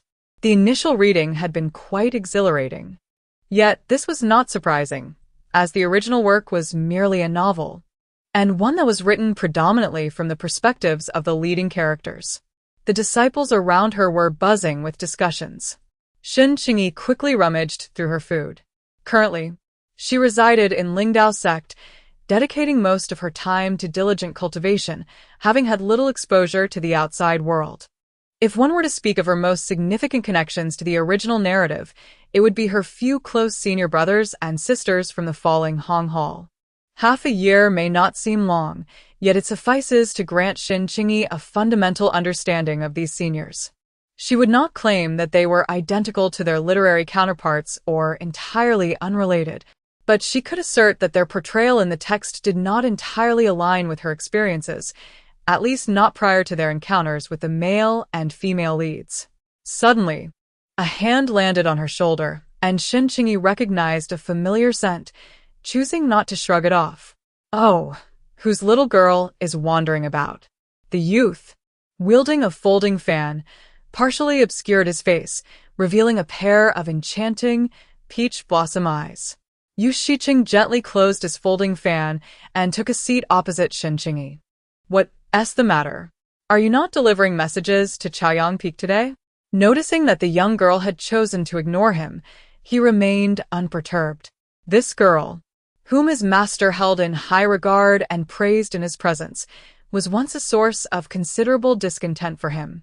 However, as he spent more time with her, he found Shen Qingyi to be quite fascinating. Yet, after several instances of being outsmarted by him, she now treated him as if he were invisible. A smile flickered in Yu Shiqing's eyes as he reminisced about the pot of ice heaven tea from 2 weeks ago. Still upset, are we? That shouldn't be the case. Can the people of Tianshui Peak really not take a joke? It was just a pot of tea from 2 weeks ago, after all. Upon receiving Shen Qingyi's displeased glare, he could no longer contain his laughter. Your glare lacks any intimidation whatsoever. It was uncertain whether it was due to Shen Qingyi's spiritual root or her personality. But to their fellow disciples, her anger held no sway. Just like now, although she shot him a disdainful look, her autumn water-like eyes were hardly fearsome. All right. I won't tease you any longer, he exclaimed, pushing a box towards her. Shen Qingyi raised an eyebrow slightly. This is the essence of an ice extreme beast that I acquired during my recent training trip outside the sect. Since you are on the verge of breaking through to the mid-stage of Qi training, consider this essence as an early congratulatory gift from your senior brother. Noticing that Shen Qingyi did not immediately accept it, Yu Shiqing elegantly unfurled his folding fan once more, concealing half of his face. Approaching Shen Qingyi, he lowered his voice. All right. Little Qingyi, don't be cross. It was my fault. I shouldn't have pilfered your tea. However, I assure you, I shall never do so again. A promise in which no one placed any credence. This avowal had been uttered countless times by the senior brother. However, considering the bestial essence you possess today, your junior sister, shall not hold it against you. Shen Qingyi accepted the bestial essence. Well, aren't we a bit haughty?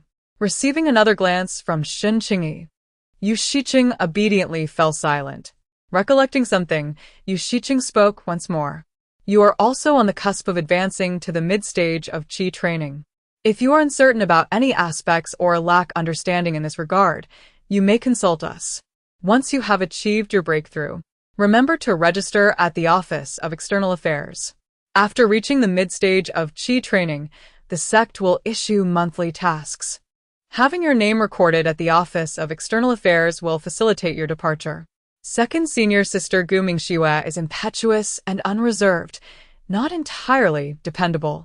Third senior brother Chu Yuliang is wholly engrossed in alchemy, an exceptional prodigy in that field, yet less proficient in matters of cultivation.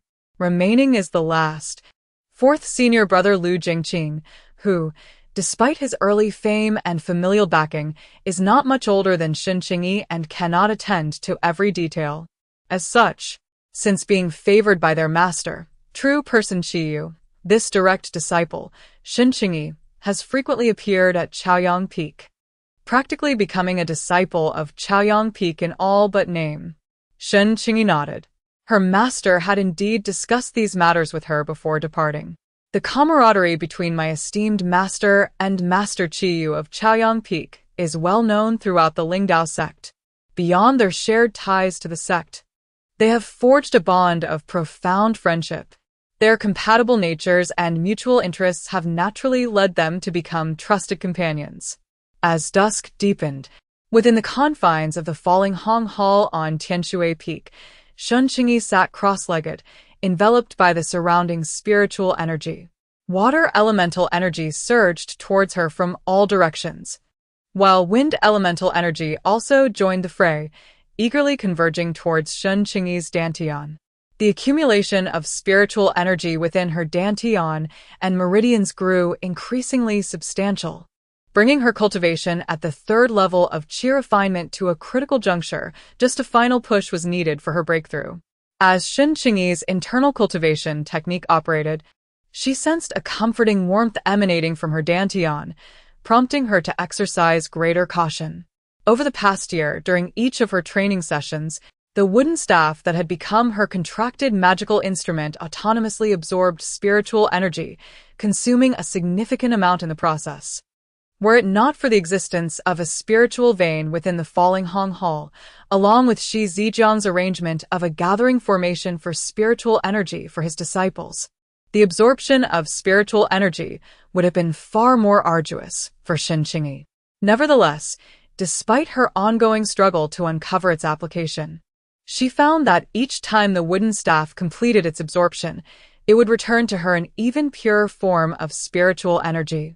This proved to be a substantial boon for her cultivation. It also led Shen Qingyi to believe that even if the wooden staff lacked offensive capability, its role as an auxiliary magical instrument was indeed quite commendable. As the spiritual energy continued to accumulate, time slipped away, and suddenly, pop! The surrounding spiritual energy paused momentarily, only to converge with even greater fervor towards Shen Qingyi in the next instant. As the first light of dawn graced the horizon, Shen Qingyi finally opened her eyes, exhaling a breath of relief. She had successfully advanced to the 4th level of qi cultivation, entering the mid-stage of this practice. Rising to her feet, she could not help but feel a pang of sorrow upon seeing the spirit stones that had turned to ashes not far away. Her master had always been generous to them, his disciples, providing aid that was neither indiscriminate nor lavish, but rather tailored to the needs and capabilities of each individual. Chapter 62. Praise. What her master bestowed upon them were primarily life-preserving tools and methods to recognize and bond with spiritual artifacts for cultivation, ensuring that they did not inadvertently hinder their own growth. After tidying up her surroundings, Shen Qingyi made her way to the outer affairs hall of the sect. This time, she chose not to conceal her appearance or cultivation level with talismans, as such details needed to be reported truthfully upon registration at the hall. Over the course of a year, under the care of Shi Zijiang and numerous senior brothers and sisters, Shen Qingyi had not only grown taller, reaching the average height of her peers, but had also gained a bit of weight. She no longer resembled the emaciated figure she had been upon entering the Lingdao sect. Dressed in the garments of an esteemed disciple of the nascent soul stage, Shen Qingyi attracted attention as she walked towards the outer affairs hall, drawing the gaze of countless onlookers. Most disciples, however, refrained from approaching her due to her status, with only a few bold or equally notable individuals daring to greet her. Upon entering the outer affairs hall of Tianshifeng, Shen Qingyi sensed a lingering gaze upon her. Feeling an inexplicable awareness, she sought to identify its source. But before she could pinpoint it, the elusive scrutiny vanished. A slight frown creased her brow as she ascended to the 2nd floor of the hall. With a raised eyebrow, Yu Yan gazed at the individual seated across the tea table. This young girl possessed a remarkable sense of perception. Xianxia nodded in agreement. Indeed. This young girl was not merely perceptive. Your attitude suggests that you hold her in high regard. As the foremost head of the Dark Door, Yu Yan's presence within the sect had always been understated, shrouded in obscurity. Thus, few were aware of his amicable relationship with the prominent Yuanying true monarch, who was renowned for her flamboyance at the sect's haughty peak. Although Xia Xingchen appeared rather unremarkable, he was exceptionally discerning when it came to judging others. Few could earn such commendation from him. Xia Xingchen adjusted his ceremonial robe and turned his gaze toward Shen Qingyi. It is not solely my high regard for her. Oh? Pray tell. I am all ears. Over the past few years, he had assumed responsibilities within the sect and had been traversing the region of Yanhai. Thus, he was aware of significant events within the sect, yet he was oblivious to the arrival of such a prodigious talent. She, after all, is the direct disciple of Shi Zijiang. Yu Yan was momentarily taken aback. I too wished to contend for her, but that idle talker brandished the token of the Gu Feng ancestor, compelling me to bow my head in submission. Now it was Yu Yan's turn to be astonished. The token of the Gu Feng ancestor? Xia Xingchen nodded. Were it not for that, even with the obstructions posed by the idle talker and his inept senior brother, I would have sought to compete for her. Regrettably, should it involve the Gu Feng ancestor, I dare not act. The two fell into a contemplative silence. The Gu Feng ancestor was a unique figure within the Lingdao sect, whose mastery of the heavenly evolution technique was unparalleled. Regrettably, the venerable ancestor suffered a grave calamity within the Lingdao sect, during which he sacrificed his own vitality to glimpse the secrets of the heavens, only to be met with a backlash from the heavenly Tao, injuring his very foundation. For millennia thereafter, even while recuperating within the sect and consuming numerous spiritual elixirs and resources, he was unable to break through to the out-of-body realm, ultimately succumbing within the confines of the Lingdao sect. Moreover, the illustrious celestial evolution technique, crafted by the ancestor, has yet to find a suitable successor, remaining ensconced within the sect's Hall of Heritage. Chapter 63. Appreciation over the years. The sole disciple who has managed to grasp the celestial evolution technique of the venerable ancestor is brother Xianxia. Unfortunately, when Xianxia entered the Hall of Heritage, he had already inherited the teachings of the esteemed Fa ancestor, thereby preventing him from acquiring the direct transmission of the celestial evolution technique. Nevertheless, despite not receiving the direct teachings, Xianxia's innate talent, combined with the legacy of the venerable ancestor, has rendered his divination skills unparalleled across the contemporary Yunzi continent. Such a gifted disciple indeed prompts brother Xianxia to present the token of the venerable ancestor. If the disciple is indeed so extraordinary, why does he not take them under his wing for personal instruction? Summer Xingqian's gaze flickered slightly. Brother Xianxia remarked that Shen Qingyi was fated to be the chosen disciple of brother Shi Zijiang, despite their lack of a connection. Yuan Yan furrowed her brow. If that disciple is as exceptional as rumored, it would be inevitable for the elders and peak masters of other factions to covet them. Given the prestige of the Tianshui peak and Shi Zijiang's capabilities, there should be a substantial chance of securing Shen Qingyi as a disciple. Yet, Brother Xianxia has directly produced the token of the venerable ancestor, effectively eliminating all other possibilities and compelling Shen Qingyi to submit to Shi Zijiang's tutelage. Yu Yan harbored some doubts, wondering if Xianxia had ulterior motives. After all, that senior brother had always been a clever little fox, and now, in his old age, he had become a cunning old fox. Isn't your senior brother supposed to support you? Enough. Just thinking about it makes me furious. I have diligently kept an eye on his disciples for him. Yet, not only does he refuse to assist me, but he also sides with Shi Zijiang and his group. You have no idea. This young lady is no ordinary person. Not only does she possess remarkable innate talent, but her mental fortitude and willpower also surpass that of her peers. Within merely a year of entering the sect, she has successfully advanced from an ordinary mortal to the mid-stage of qi refinement. And she has achieved this breakthrough flawlessly, establishing a solid foundation. In my opinion, this girl's qualifications are undeniably on par with the best. She could certainly hold her own against Xu Jing from the Sacred Sword sect. Hearing the tone of Xia Xingqian, Yu Yan couldn't help but show a look of astonishment. Such certainty? Of course. Xia Xingqian gazed at Shen Qingyi, who was currently registering at the Outer Affairs Hall, and let out a sigh, once more. Such an exceptional disciple, it is a pity she is not my direct disciple. The attendant disciple cast another glance at Shen Qingyi. Senior brother, is my registration complete? Can I leave now? The attendant disciple nodded. Indeed, junior sister, your registration is complete. By the way, since you have just broken through to the mid-stage of qi refinement, if you wish to venture outside the sect for tasks, it would be wise to find a reliable friend to accompany you. The attendant disciple, having rarely encountered such an outstanding yet approachable and charming young direct disciple, couldn't help but offer a few more words of advice. Shen Qingyi nodded slightly. Thank you, senior brother, for your guidance. I shall be more attentive. After Shen Qingyi departed, the disciple responsible for recording alongside the steward could not suppress his curiosity.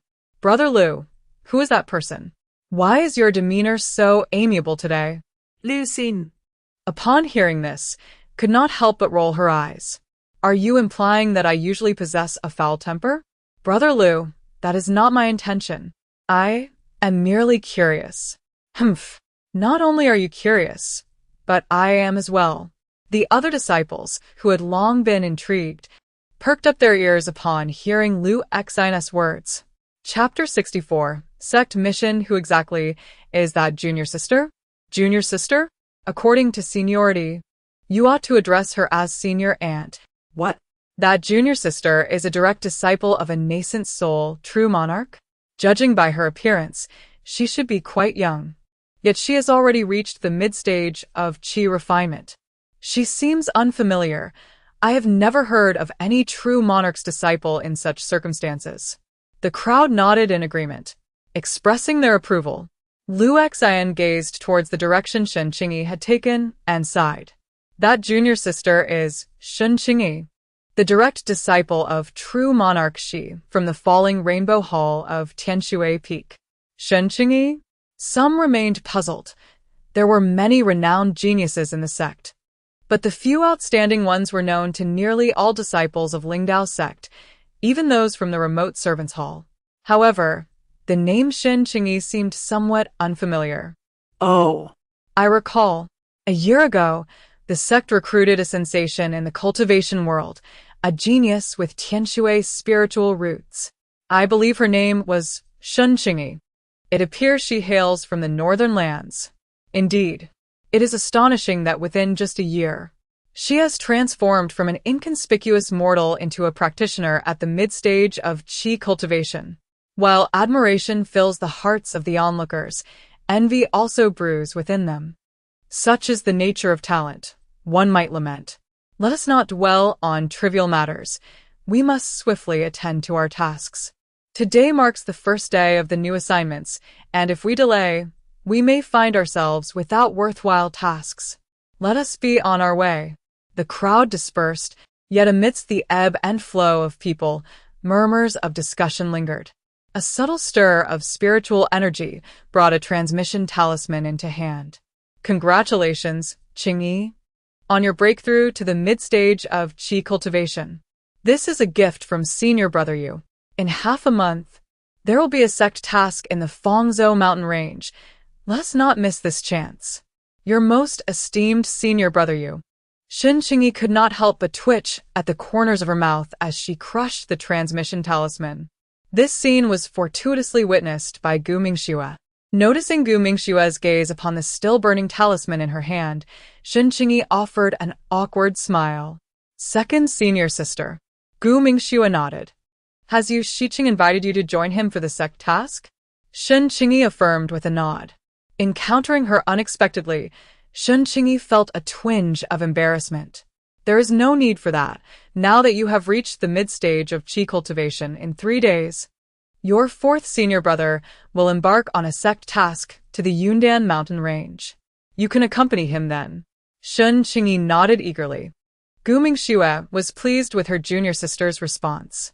The individual who frequently haunts their Tianshui Peak and attempts to abduct their junior sister from Tianshui Peak, Yuli City, is not merely a source of disdain for her. Both her elder brothers and younger disciples have long harbored similar sentiments. In fact, the other senior and junior disciples of Tianshui Peak have also concocted plans to deal with the ostentatious Yuli City. At this moment, the audacity to contemplate yet another attempt to lure their junior sister is utterly laughable. It would be prudent to remind Yuli City, whom you hold in the highest regard among your senior sisters. Shen Qingyi felt her expression was undoubtedly one of rigidity. Chapter 65. The team 3 days was ample time for Shen Qingyi to prepare for her inaugural outing and trial. The Yunnan mountain range is a renowned locale within the jurisdiction of the Lingdao sect, known for the training of qi refining stage cultivators. The expansive terrain is relatively gentle, densely populated with trees, and primarily inhabited by low-level demonic beasts. Regrettably, before she could encounter Shen Qingyi, Gu Mingxue intercepted her, and their meeting inevitably led to a bout of sparring. While her senior sister's combat prowess does not rival that of Yuli City, it is worth noting that their third senior brother had recently concocted a batch of poison pills. At the thought of this, Shen Qingyi could not help but shudder. On the day of the mission, Shen Qingyi arrived early at the cave of her fourth senior brother. Upon unlocking the barrier, Lu Jingqing was greeted by the sight of Shen Qingyi.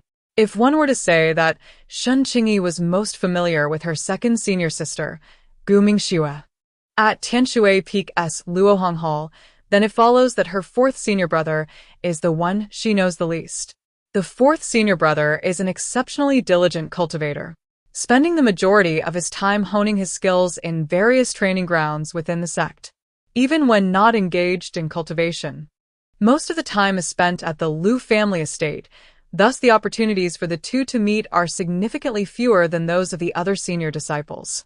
Shen Qingyi offered a polite greeting, to which Lu Jingqing responded with a nod, guiding Shen Qingyi towards the team. Although Lu Jingqing was not particularly familiar with this junior sister, she was nonetheless a disciple of their master. Throughout their journey, he patiently imparted wisdom. This marks your first venture outside the sect for practical training. You will encounter not only low-tier demonic beasts, but also potentially malevolent cultivators. It is imperative that you remain vigilant and cautious at all times.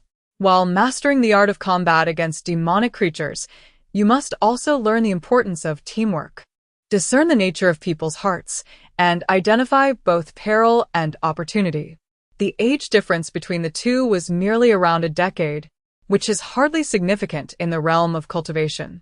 Yet, Lu Jingqing exuded a gravitas and composure that was unmistakable. Shen Qingyi sensed that this was the demeanor characteristic of a scion from a prestigious family.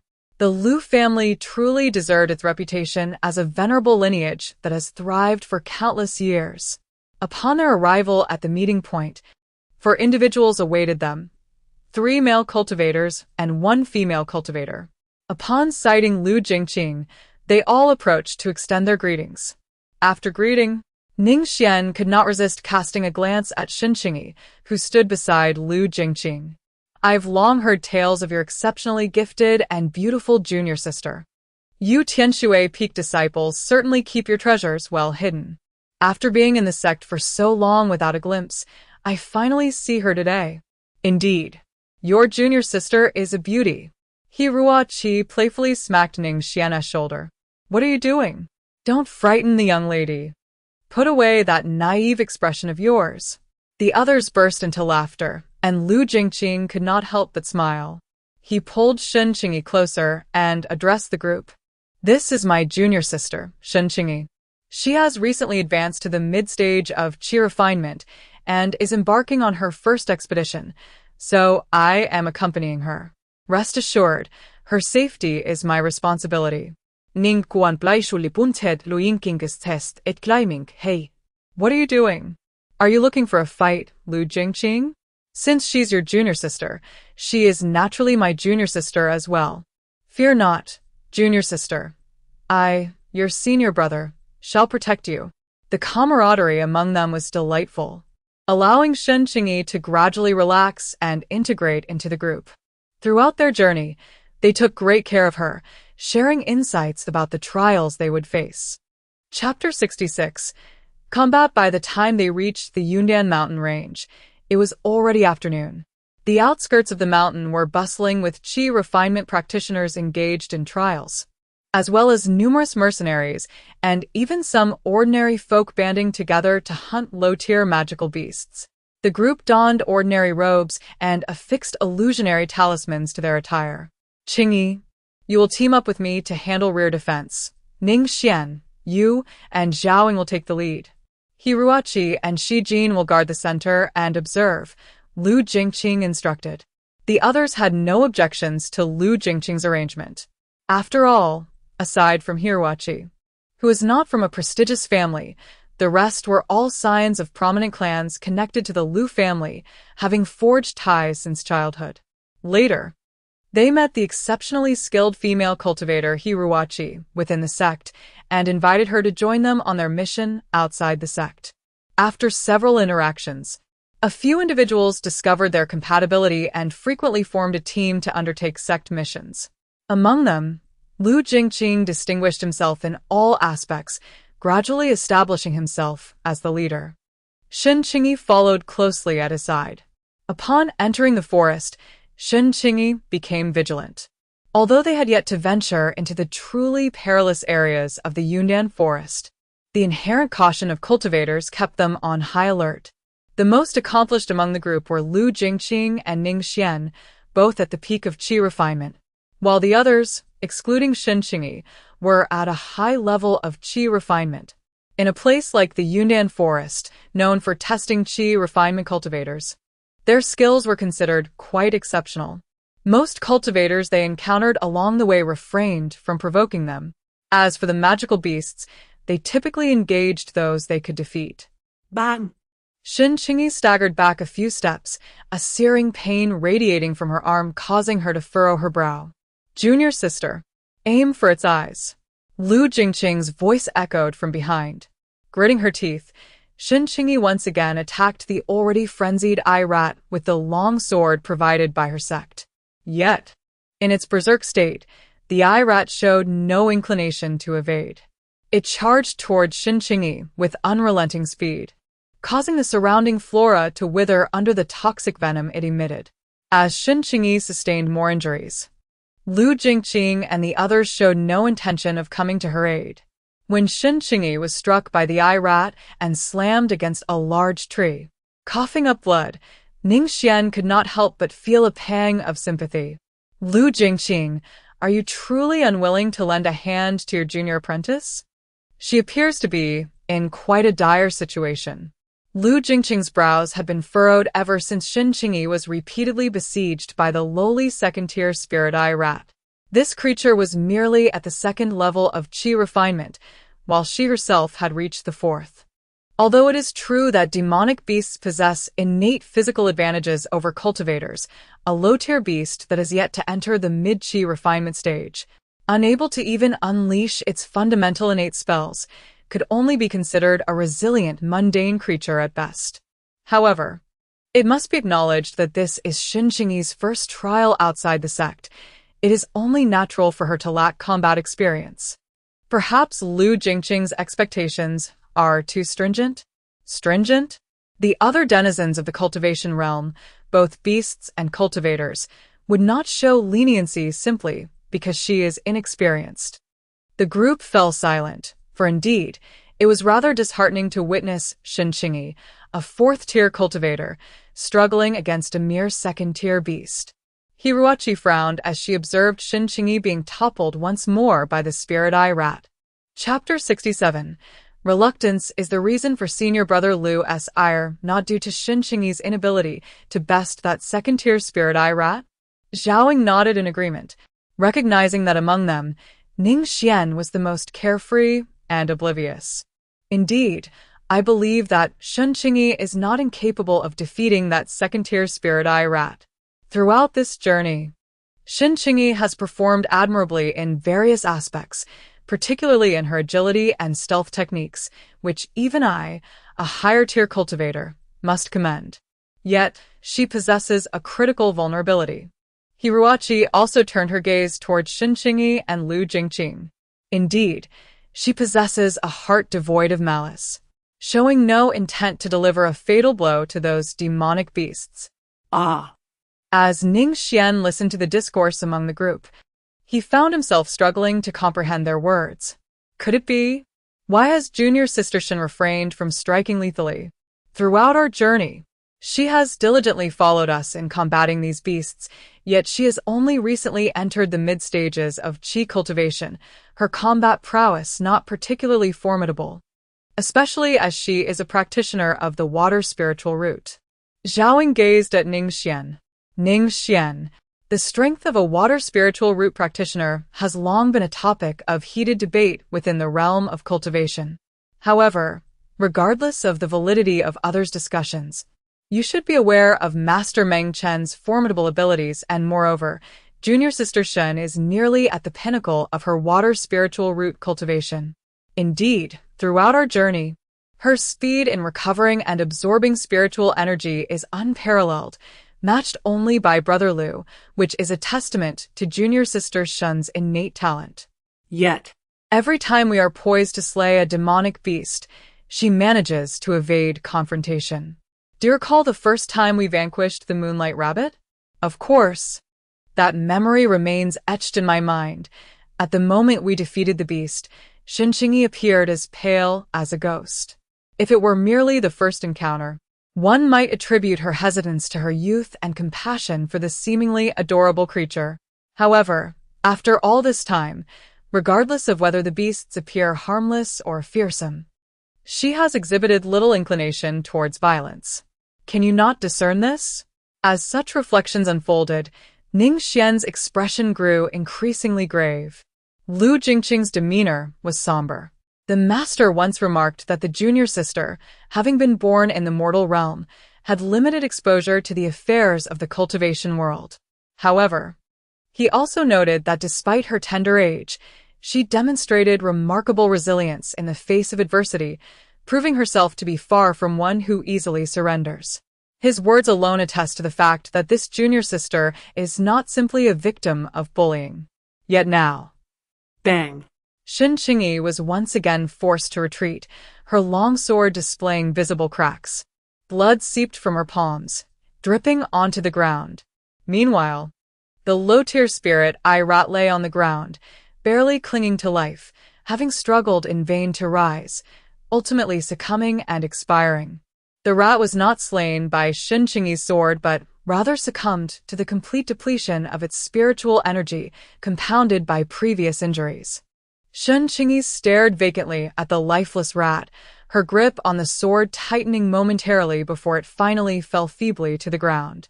Ning Xian, observing Shen Qingyi's despondent state, felt a pang of sympathy and wished to offer some words of comfort, only to be halted by Hiruachi.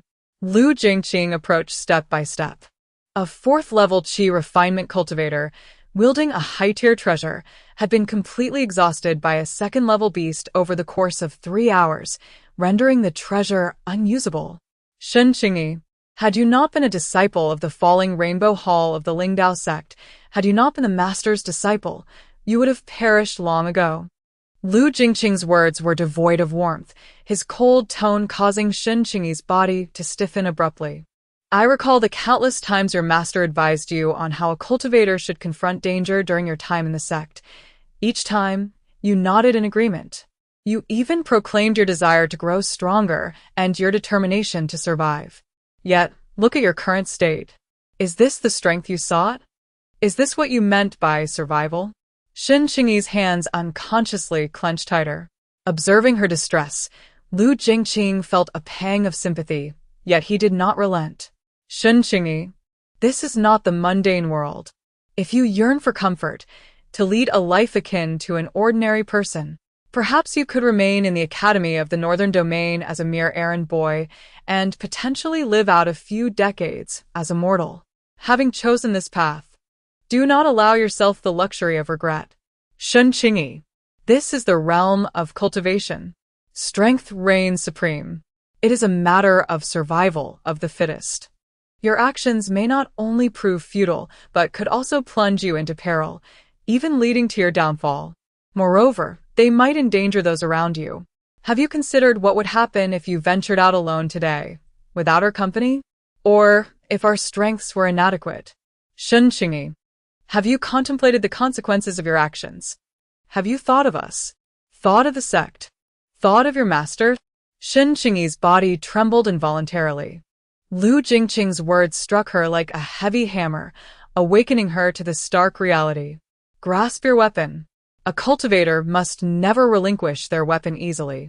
Even in the final moments, as Shen Qingyi lowered his head, he noticed that the long sword, which had fallen to the ground, was now riddled with cracks, still stained with traces of fresh blood. The surrounding area, having recently witnessed a battle between a human and a demonic beast, was enveloped in an eerie silence. Shen Qingyi closed his eyes briefly and took a deep breath.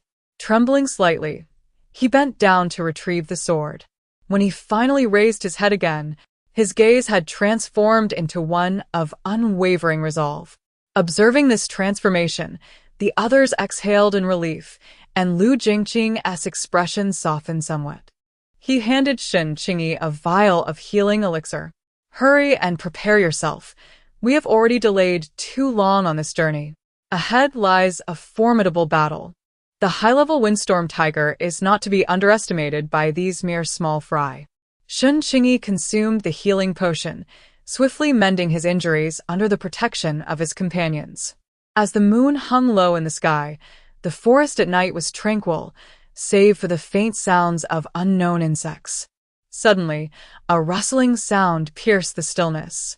The group, crouching low to the ground, instinctively perked up their ears, fully alert. In the dim moonlight, a shadowy figure darted past. Lu Jingqing immediately gestured for silence, prompting everyone to hold their breath. The shadow, elongated by the moonlight filtering through the trees, gradually became discernible. It was a large creature, black and white, with elongated fangs that glimmered ominously in the night. It was a windstorm tiger at the peak of its cultivation. Chapter 69. Windstorm Tiger. The expressions of the group grew solemn. A windstorm tiger at the pinnacle of cultivation had already attained a combat strength equivalent to that of a half-step foundation establishment stage.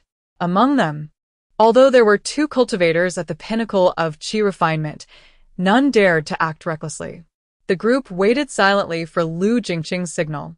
Lu Jingqing vigilantly observed his surroundings, and as the Gale Tiger stepped into the trap they had meticulously set, he swiftly channeled his spiritual energy. The moment the formation was activated, it startled the Gale Tiger. With a thunderous roar, it sent flocks of birds and leaves scattering.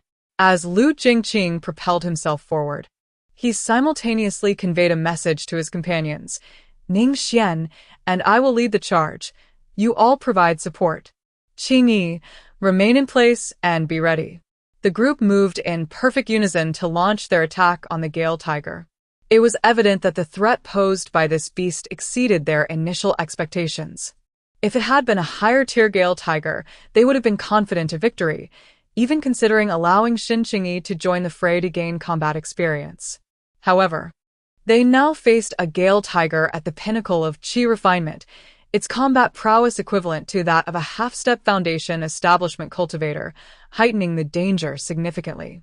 Nevertheless, despite the peril, they did not contemplate retreat, for a cultivator's path is not one of avoidance in the face of danger, especially when they stood a chance of slaying the Gale Tiger.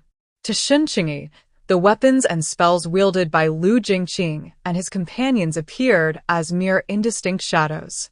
Obeying Lu Jingqing's instructions, she remained quietly in place, ever vigilant of her surroundings, fully aware that the battlefield was not a place for someone at the mid-stage of qi refinement to engage. Rushing in indiscriminately would not only fail to aid Lu Jingqing and the others, but could likely become a liability for them. The battle between the group and the Gale Tiger was intensely fierce, with flowers, grasses, trees, and fragments of stone and soil flying in all directions. Lu Jingqing and Ning Xian led the charge at the forefront, although they were the mightiest among the group. They were also the ones most exposed to the tiger's frontal assaults, with various wounds of differing severity adorning their bodies. In the rear, Zhaoying and Hiruachi, tasked with providing support, bore injuries, albeit less severe than those of their frontline counterparts. Shen Qingyi watched anxiously from the sidelines. However, a glimmer of reassurance came to Shen Qingyi as the peak qi cultivation Gale Tiger began to falter under the swift and well-coordinated attacks of the group, its movement becoming increasingly sluggish. The greatest concern for cultivators regarding the Gale Tiger was its speed. As a member of the Tiger Demon clan, it was renowned not for its strength but for its swiftness, although its power surpassed that of most lower-tier magical beasts. Lu Jingqing and the others remained vigilant, closely observing the Gale Tiger's condition. Noticing its deceleration, Lu Jingqing gathered his spiritual energy, preparing for a decisive strike. At last, the Gale Tiger exposed its vulnerable white belly in an attempt to evade the attacks from Lu Jingqing and Ning Xian, one of its critical weak points. Flame burst. Lu Jingqing unleashed his fully charged attack, a culmination of his qi cultivation prowess, directly impacting the tiger's abdomen. A piercing howl erupted from the Gale Tiger as it was pierced through by Lu Jingqing's spell. Now. Chapter 70. Division. The weapons and spells of the group converged upon the fallen Gale Tiger. Bang! In an instant, the location of the swift wind tiger became a tumultuous scene of flying debris. As the dust and sand settled, what was once the tiger's position transformed into a vast pit. The lingering flames and billowing smoke hovered ominously above the crater. Lu Jingqing did not approach recklessly, remaining wary of potential traps. The group maintained their vigilance, their weapons still firmly in hand. Step by step, Lu Jingqing advanced towards the pit. Upon discovering the swift wind tiger lying within, barely clinging to life, he offered no mercy. With a swift motion, his sword descended. The sound of blood gushing forth echoed as the tiger's head rolled away. Witnessing this, Hiruachi hastily retrieved several jade vials from her storage pouch. The blood of this formidable beast was a valuable resource for crafting talismans and elixirs, and she was determined not to let it go to waste. The others did not intervene. Being scions of noble families, they understood the worth of the tiger's blood, which could fetch a handsome sum in spirit stones. Thus, they allowed Hiruachi to claim it all. Lu Jingqing surveyed the surroundings. They had already expended considerable time, and the commotion of their battle would surely have drawn the attention of nearby cultivators and beasts. The air was thick with the scent of blood. They needed to act swiftly and vacate the area. With a sense of urgency, the group efficiently cleaned the battlefield, collecting all that was valuable before making their hasty retreat. As anticipated, mere moments after their departure, curious cultivators and opportunistic individuals arrived at the scene of the recent conflict, lured by the aftermath. Simultaneously, the potent scent of blood attracted other bloodthirsty beasts. It is not difficult to imagine that another battle awaits, and those who remain are undoubtedly capable observers.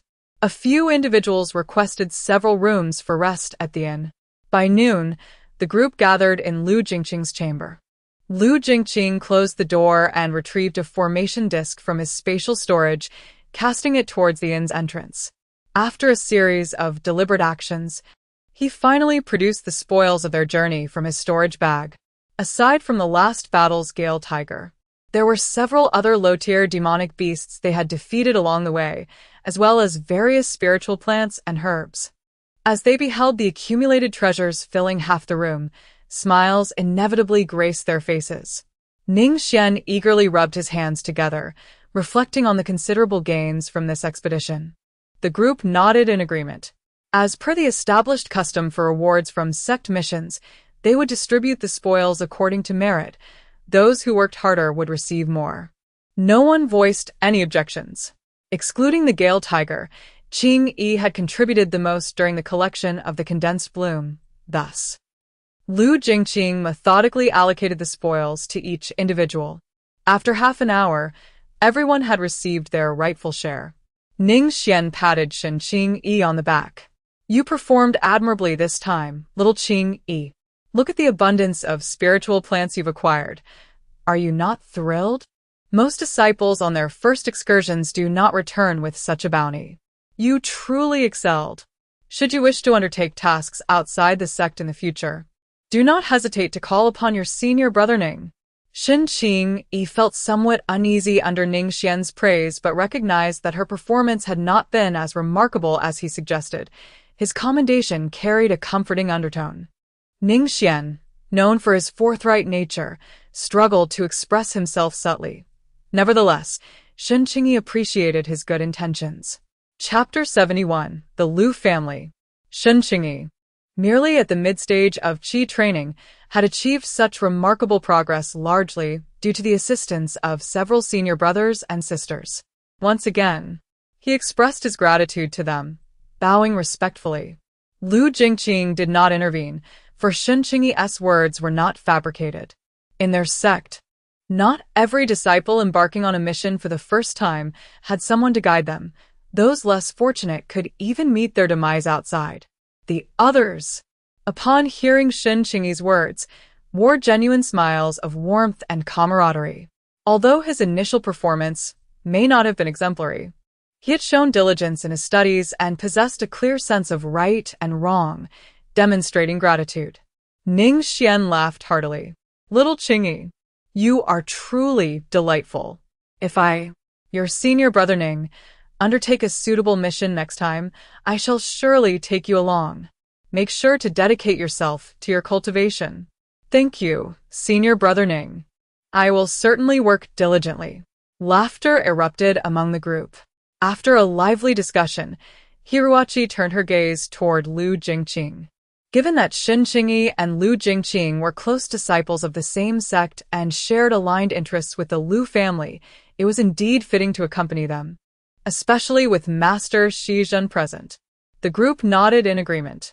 Very well. It's settled then. After bidding farewell, in the market. Shen Qingyi followed Lu Jingqing toward the Lu family estate. Lu Jingqing had already sent a message ahead using a communication talisman, and the Lu family elders were waiting at the city gate to receive them. As one of the most powerful families affiliated with the Lingdao sect, the Lu family commands a vast territory, encompassing several medium-sized cities and no fewer than 3 large ones. It is said that the elder currently guarding the Lu family is on the brink of a breakthrough, poised to transcend and depart from the Yunzi continent for broader realms. Shi Zijiang, who has taken Lu Jingqing as his direct disciple, effectively serves as a semi-honorary elder of the Lu family. As the cherished disciple of Shi Zijiang and the younger sister of Lu Jingqing, coupled with Shen Qingyi's remarkable talent, she has naturally been welcomed with great enthusiasm by the Lu family. As they traversed the path, the servants and subordinates bowed respectfully, and the disciples of the Lu family greeted Shen Qingyi with warmth and deference. Shen Qingyi quietly followed behind Lu Jingqing, who, while conversing with the steward about the recent affairs of the family, did not shy away from her presence. He also took the opportunity to introduce her to some intriguing and notable aspects of the Lu family, with the attentive steward providing additional insights. The manner of discourse was devoid of any overt flattery or condescension, allowing Shen Qingyi to relax considerably. It must be said that the Lu family indeed exudes the demeanor of a grand lineage. Upon arriving at the entrance of the main hall, the steward paused his steps. "Young master, the family and several elders are already inside awaiting you and Miss Shen." Lu Jingqing nodded, and the steward withdrew. The moment Shen Qingyi stepped into the hall alongside Lu Jingqing, she sensed several gazes upon her, none of which bore ill intent. However, one particular gaze seemed to scrutinize her with a hint of appraisal. Jingqing had encountered the family head, the 2nd elder, the 6th elder, and the 12th elder. Upon witnessing this, Shen Qing followed suit and paid her respects. Indeed, she had previously met the head of the Lu family, the 2nd elder, the 6th elder, and the 12th elder. Lu Zhen and the others were quite familiar with Shen Qing, as she was the direct disciple of Shi Zijiang, a prodigious talent with a Tianshui spiritual root and also a junior sister of Lu Jingqing. Naturally, the Lu family had conducted some inquiries about her. However, such investigations were strictly within the bounds permitted by the Lingdao sect. After all, despite the Lu family's considerable power, they were still subordinate to the Lingdao sect. The current master of the Luohong Hall, Shi Zijiang, was in the early stage of the nascent soul, yet no one dared to underestimate him or recklessly provoke him. With the Lingdao sect and the Luohong Hall as their backing, and with her innate talents being extraordinary, Shen Qing was not someone to be trifled with. Even without the influence of her family, it was prudent to maintain cordial relations. Indeed, as the saying goes, seeing is believing. Miss Shen is truly a paragon of excellence. Having entered the sect for merely a year, she has already ascended to the mid-stage of qi refinement. Remarkable, indeed. Even Lu Jingqing must stand in awe of her prowess. Lu Jingqing had always been a source of pride for the Lu family. Who among them would not stand tall knowing that such a prodigy as Lu Jingqing was within their ranks? Yet, at this moment, it was the head of the Lu family who was extolling Shen Qing's virtues. "You flatter me, esteemed family head. My senior brother is far superior to me."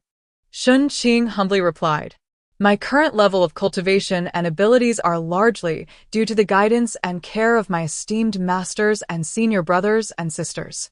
This journey outside the sect for experience has greatly benefited from my senior brother's support." Upon hearing Shen Qingyi's remarks, Lu Zhen couldn't help but laugh heartily, for there was no hint of pretense in her words. Splendid! Splendid! Today, witnessing the bond you share with Jingqing truly brings back memories of my own youth. It evokes envy in others, indeed. The elders nearby also joined in the laughter, praising the two. Lu Jingqing, accustomed to such scenes, maintained his composure, though Shen Qingyi appeared slightly uncomfortable. Today, upon seeing Miss Shen, I find myself quite fond of her. It is no wonder Jingqing often speaks of his astute little junior sister in the messages he sends. There is no need for you to address me as family head, Miss Shen. If you do not mind, you may call me grandfather just as Jingqing does, and I shall call you Qingyi. How does that sound? The other members of the Lu family chimed in with light-hearted jest. However, Lu Jingqing felt a slight tension at Lu Zhen's words. After leaving the Lu family for the sect, he had frequently communicated with his mother, discussing trivial family matters, yet he seldom broached personal matters, particularly those involving others. He had never mentioned his newly accepted junior sister to his family. Moreover, Lu Xing's words could easily lead to misunderstandings, causing Lu Jingqing some embarrassment. Shen Qingyi, on the other hand, remained oblivious to the underlying implications. Grandfather Lu. Ha ha ha. How wonderful! I have always wished for a clever granddaughter like Qingyi, and today, that wish has been fulfilled. Ha ha ha! Qingyi, come. Since you have called me grandfather, how can our first meeting be without a token of greeting? Lu Sheng pulled out a storage pouch from his robe and handed it to Shen Qingyi. Caught off guard, she hesitated, but Lu Jingqing interjected. Take it. It is merely a small gesture from your grandfather. After departing from the Lu family, Shen Qingyi felt a lingering daze. In just 2 days, her once considered ample wealth had been rendered insignificant. Yet, during this brief span, her purse had swelled beyond mere increments. Aside from the gifts bestowed upon her by the Lu family and the elders, nearly every disciple and acquaintance of Lu Jingqing had presented her with tokens of their own. Shen Qingyi could not help but touch her slightly bulging purse once more, which contained several storage pouches. Indeed, is this what it means to belong to a prominent family? Her heart brimmed with joy. She could now be regarded as possessing a modest fortune. Seated at the helm, Lu Jingqing focused intently on piloting the flying artifact. Occasionally glancing at Shen Qingyi's changing expressions, he noticed the sparkle in her eyes, which brought him a sense of merriment. A little money grubber. It was amusing how a few spirit stones and treasures could elate her so. After bestowing upon Shen Qingyi her rightful sect rewards, Lu Jingqing took his leave, not forgetting to remind her as he departed. During this expedition undertaken by the sect, although the mission has been accomplished, it is imperative for you to calm your mind and reflect on the journey through the Yundan forest. Consider what you have done, the experiences and lessons you have garnered, which aspects merit steadfast adherence and which require refinement. Though the trials may have concluded, the process of introspection continues unabated. It is undeniable that Lu Jingqing is indeed a source of pride for the master, as he is a remarkably talented disciple. Youthful, yet possessing a commendable temperament and a composed approach to tasks, diligently following the guidance of his senior brother. Upon returning to her dwelling, Shen Qingyi began to meticulously organize the items she had acquired during this journey. In addition to the various gifts received from the Lu family, her harvest from the Yundan mountain range was quite substantial. The most significant gain for Shen Qingyi was the collection of spiritual plants and medicinal herbs, treasures that are indispensable for alchemists and pharmacists alike. While her interest in alchemy and pharmacology is rather limited, she harbors a profound enthusiasm for talismans and formations, particularly talismans. However, over the past year, her cultivation had yet to surpass the mid-stage of qi refinement, rendering her incapable of even the most fundamental release of spiritual energy. Now that she has indeed transcended the mid-stage of qi refinement, she feels poised to embark on the study of talisman crafting. With this thought, Shen Qingyi felt a surge of excitement as she categorized all her needs and those items intended for sale. Most of the gifts from the Lu family comprised various elixirs, spirit stones, and defensive artifacts for cultivation, all adorned with a family crest. As gifts, they were not suitable for auction, prompting Shen Qingyi to organize them accordingly. Chapter 74. The Trial Tower. Once she completed these tasks, Shen Qingyi began to devise a personalized plan for herself. First and foremost, it is essential to solidify the knowledge acquired during this journey. Next, One must learn to draw talismans, followed by a disciplined regimen of daily practice. Although she intends to focus solely on the art of talisman drawing among the 4 arts of cultivation, it is equally vital to have at least a rudimentary understanding of the other disciplines. Otherwise, should she encounter any treasures or formations during her travels, she would be utterly helpless and blind to the opportunities before her. After considerable contemplation and planning, the evening has arrived. Shen Qingyi has devised a detailed plan tailored to her current developmental stage. Exhaling a deep breath, she sets aside her concerns, closes her eyes, and reclines on her bed, ready to rest. The nearly 6 weeks spent on external trials at the sect, though overseen by her senior brothers and sisters, were far from effortless. Under constant tension, it is inevitable that one does not rest well. Following another bout with Yu Shiqing, she feels rejuvenated. Indeed, her junior brother's poison pills have proven effective. However, before she could meet Shen Qingyi, she encounters her rather unappealing and perpetually somber junior brother. Is the senior sister here to find the junior sister? There is no need for the senior sister to search for her. What do you mean? Gu Mingxue expresses her dissatisfaction, scrutinizing Lu Jingqing from head to toe. Could it be that I entrusted the junior sister to you, and you took her out without providing proper care? Has she been injured? Where is she hurt? Let me go check. Gu Mingxue is about to rush into Shen Qingyi's cave dwelling when she hears Lu Jingqing's voice from behind. The junior sister has already left early this morning. Gu Mingxue's body suddenly came to an abrupt halt, her voice involuntarily rising in pitch. The trial tower. Gu Mingxue's dissatisfaction was immediately stifled. She had only recently achieved a breakthrough, yet the urgency to enter the trial tower was palpable. What does Lu Jingqing mean by this? Is he attempting to use our master to pressure me? Am I the senior sister, or are you the senior brother? Gu Mingxue's clamor was unheard by Shen Qingyi, who was currently lost in thought within the confines of the sect's trial tower, reflecting on the contribution points she had expended to gain access. Shen Qingyi felt a pang of heartache. Contribution points were not comparable to those tradable for spirit stones, pills, talismans, or other resources. They were earned through tangible contributions to the sect. Her contribution points had been accrued from accepting tasks outside the sect. Entering the trial tower had cost her 16 points, and after a month and a half away, she had only earned a total of 100 points. Her plan had been to remain in the trial tower for 6 months, but now, having spent 16 points in just half a month, her ambitions seemed thwarted. Indeed, plans seldom survive the whims of change.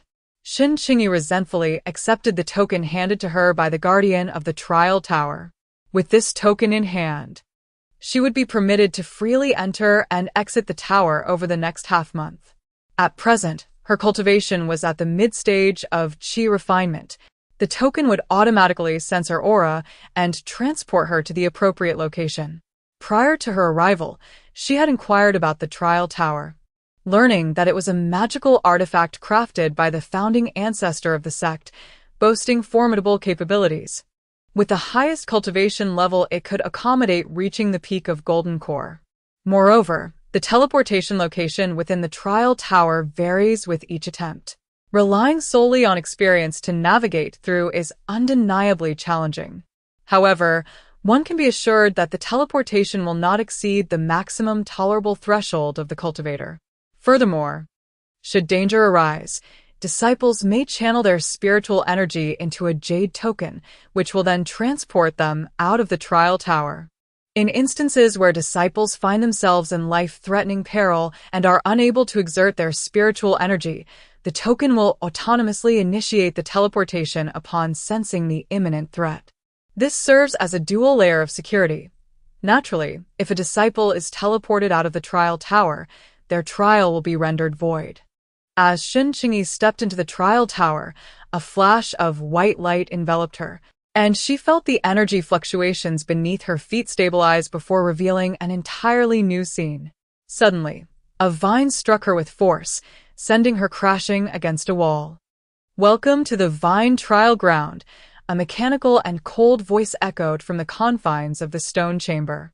Before the sound dissipated, as Shen Qingyi lay on the ground, struggling to rise, she heard a whistling sound slicing through the air. A vine, akin to the size of an infant's arm, lunged toward her once more. Instinctively, her body evaded the attack. With a resounding thud, dust erupted from the spot where she had just been. Shen Qingyi could not help but gasp in shock.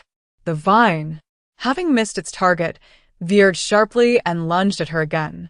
Reacting instinctively, Shen Qingyi rolled to the side. Just as the dust settled, she regained her composure. A flicker of spiritual energy surged through her hand, manifesting a long sword. As the vine launched its next assault, Shen Qingyi positioned the sword defensively before her. Clang. Shen Qingyi retreated a few steps, fortunate that this time she was not directly struck by the vines. The spot that had just been hit still throbbed with pain. Given the force and speed, Shen Qingyi estimated that these vines possessed at least the strength of a peak mid-stage qi cultivator. Indeed. The trial tower lived up to its reputation. Many disciples who had entered the trial tower expressed a complex mix of admiration and resentment towards it. They admired its undeniable efficacy, but resented the harshness it imposed on those who ventured within. Shen Qingyi swiftly evaded the attacks of the vines, occasionally slashing at them with her long sword, while simultaneously unleashing her spiritual energy in counterattacks. However, her cultivation level imposed significant limitations. Time flowed inexorably within the trial tower, and after her spiritual energy was depleted, Shen Qingyi found herself having to absorb energy while using her sword for defense. Although the spiritual energy within the trial tower was somewhat inferior to that of the falling Hong Hall, it was still several times denser than the ordinary spiritual energy found in the sect's lower realms. Consequently, many ordinary disciples chose to spend their contribution points to enter the trial tower, partly due to the richness of its spiritual energy. Shen Qingyi bore numerous marks from the vine strikes, appearing quite disheveled. Nevertheless, compared to her initial entry into the trial tower, after spending half a day inside, she had improved significantly. At the very least, she felt that her attacks were becoming increasingly accurate, and her ability to condense and unleash spiritual energy was accelerating. Recognizing the benefits the trial tower offered to cultivators, Shen Qingyi began to cherish every fleeting moment spent within its confines even more. Chapter 76. The caring little cotton-padded jacket. Time flows swiftly in the realm of cultivation. After diligently training in the trial tower, Shen Qingyi finds that only 3 days remain. When the time she purchased with contribution points elapses, the jade tablet will transport her out of the trial tower. With a swift motion, Shen Qingyi evades an impending danger. Crack. Crack. The icy surface fractures rapidly. She harnesses the wind beneath her feet, gliding swiftly across the lake's surface. Suddenly, a shard of ice emerges before her. In an instant, she deftly sidesteps. Behind her, the ice continues to splinter at a visibly accelerating pace. Gritting her teeth, she channels her spiritual energy into her feet. Over the past fortnight, Shen Qingyi has faced various challenges within the trial tower, and her cultivation has ascended from the 4th to the 5th stage of qi refinement. However, the longer she remains in the trial tower, the more acutely she senses its extraordinary nature. What began as a tangible experience has morphed into a surreal illusion. Shen Qingyi envisions that as her cultivation deepens, the trial tower will become increasingly realistic. Eventually, the trials may transcend mere skirmishes. If one cannot discern reality from illusion, they might find themselves ensnared in the tower's enchanting mirage. The ice continues to shatter, revealing the tumultuous waters beneath. The abyssal depths of the lake seem to possess an alluring pull, threatening to drag Shen Qingyi into its unfathomable depths. Within the Hall of Falling Swallows on Tianshui Peak, Shi Zijiang observes his 4 disciples. Where is Qingyi? Upon hearing her name from Shi Zijiang, Gu Mingxue stands tall with pride. Shi Zijiang's lips curled slightly. The matter that Gu Mingxue mentioned was entirely within his expectations. During his time in the sect, he was already impressed by Shen Qingyi's remarkable cultivation speed. By the time he departed, Shen Qingyi had reached the third stage of qi refinement. The various training regimens he arranged were predominantly aimed at consolidating and strengthening Shen Qingyi's cultivation. After half a year of meticulous honing, it was only natural for his prodigious fifth disciple to break through to the fourth stage of qi refinement. But what of the others? Had they also managed to advance in their cultivation and taken on sect missions? His junior sister had completed her tasks and was currently cultivating within the sect's trial tower. Noticing Gu Mingxue's discomfort, Shi Zijiang smiled knowingly. So that was it. Little Qingyi was indeed putting in a commendable effort. Observing Gu Mingxue's fervent demeanor, Shi Zijiang shook his head in amusement. He nodded, feeling a profound sense of gratification at his little disciple's excellence and diligent performance. Before accepting Shen Qingyi, he believed that aside from Lu Jingqing, who caused him somewhat less worry, the other disciples were a source of considerable concern.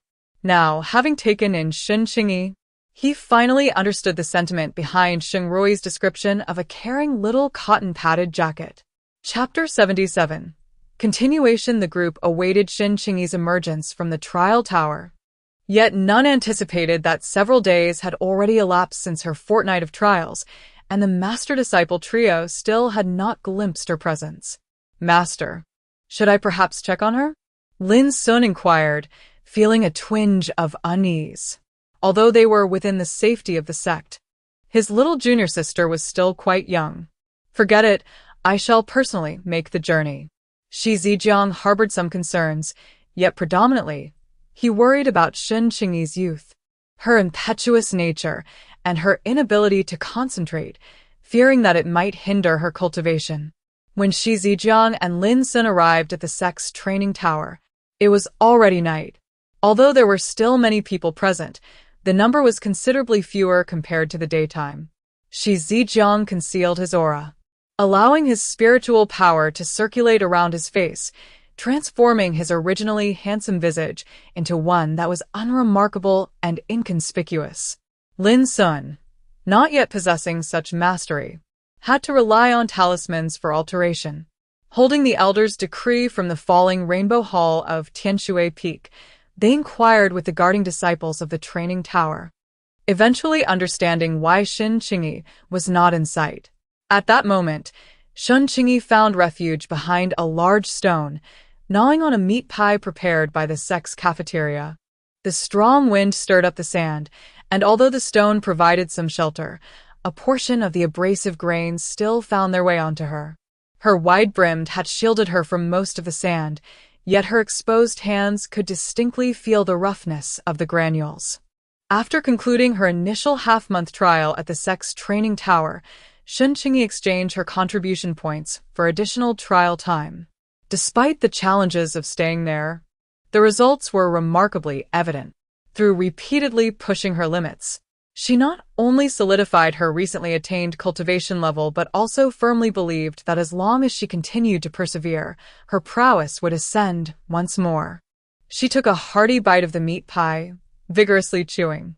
The environment within the trial tower has become increasingly vivid, to the extent that the meat pie in one's hand feels as though it has hardened and become difficult to swallow due to the oppressive heat and dryness of the moment, rendering it all too real. On several occasions, Shen Qingyi nearly lost her grasp on the distinction between illusion and the tangible reality of this place. She had never anticipated that she would be so harsh on herself. At this very moment, as Shen Qingyi struggled to consume the coarse, hard meat pie, she remained oblivious to the fact that her master and senior brothers had already located her. Upon learning that Shen Qingyi had re-entered the trial tower for her trials, the two fell into a contemplative silence, swallowing hard. Master, the junior sister, this is rather severe. Isn't it? How young is she? Shi Zijiang felt a twinge of concern. Ah, Sun. Master. Yes. Master, upon hearing that she was to be sent to that terrifying place, Gu Mingxue contemplated employing a charming demeanor to evade the situation. Very well, it's settled then. You have idled for long enough, and it is time for you to take a proper look around. Or, do you wish others to say that you cannot even measure up to your own junior sister? What the? It must be said that Shizi had come to understand the temperaments of his disciples rather well, and he adeptly exploited Gu Mingshua's vanity. Yes. Chapter 78. Emergence. Shen Qingyi continues to push her limits within the trial tower, unaware that at this very moment, her name has boldly appeared inscribed upon a massive stone tablet at the rear of the trial tower. Yearning for a drink, he cast a glance. Indeed. There exists a certain prowess. Is he one of Shi Zijiang's 5 disciples? With a heavenly water spiritual root, and at the 6th level of Qi training, it appears that the sect has gained yet another prodigy. Just as Shen Qingyi, who had repelled the stone wolf with a single punch, was beginning to catch her breath, she felt a sudden weight on her waist. Before she could react, the long-absent cold voice echoed once more. Congratulations, trial participant, for surpassing the first barrier within the stipulated time. You are awarded 30 low-grade spirit stones, a vial of Gu Yuan Dan, and 10 contribution points from the sect. Shen Qingyi was momentarily taken aback, while the stone wolves that had encircled her disintegrated into sand and scattered upon the announcement. Participants have 2 hours for recuperation, after which you will proceed to the second barrier. Please prepare accordingly. As realization dawned upon her, Shen Qingyi quickly seated herself on the ground, casting out a formation plate to restore her spiritual energy with utmost effort. Originally numbering over 50, the stone wolves had dwindled to fewer than 5 under her onslaught. She had not anticipated that the trial tower would abruptly open the second barrier for her. Shen Qingyi was aware that the opening of the barrier was merely a matter of reward. The outside cultivators seldom spoke of such matters. Whether it was due to the principle of concealing wealth or the difficulty of obtaining these rewards remained unclear to her. Exhaling a breath of stagnant air, Shen Qingyi released her body, casting aside other thoughts, and swiftly began to absorb the surrounding spiritual energy. In the deacon hall of the trial tower, Gu Mingxue rested her chin on her hand, idly observing the disciples registering their progress. She had been at the trial tower for nearly a month, and no one had anticipated that her little junior sister would be so audacious, charging contribution points onto her token once again. If blame is to be assigned, it should rest upon her negligence at that moment, believing her junior sister to be less unhinged than she truly was. Thus, she accompanied Yanyu to the Spirit Beast Hall for a lively spectacle, unaware that, by sheer coincidence, her little junior sister would emerge at that very moment. Subsequently rushing to contribute points, with a sigh, she reflected that it would soon come to an end. Even if her little junior sister wished to continue adding points to her token, her sex contribution points would soon be depleted. Chu Yuliang, carrying a food box, caught sight of Gu Mingshua's listless demeanor from a distance. Senior sister, third junior brother, you have arrived. Gu Mingshua's spirits lifted slightly. Her greatest joy each day had become the simple pleasure of dining. What delicacies do we have today? Chu Yuliang revealed a series of dishes from the food box.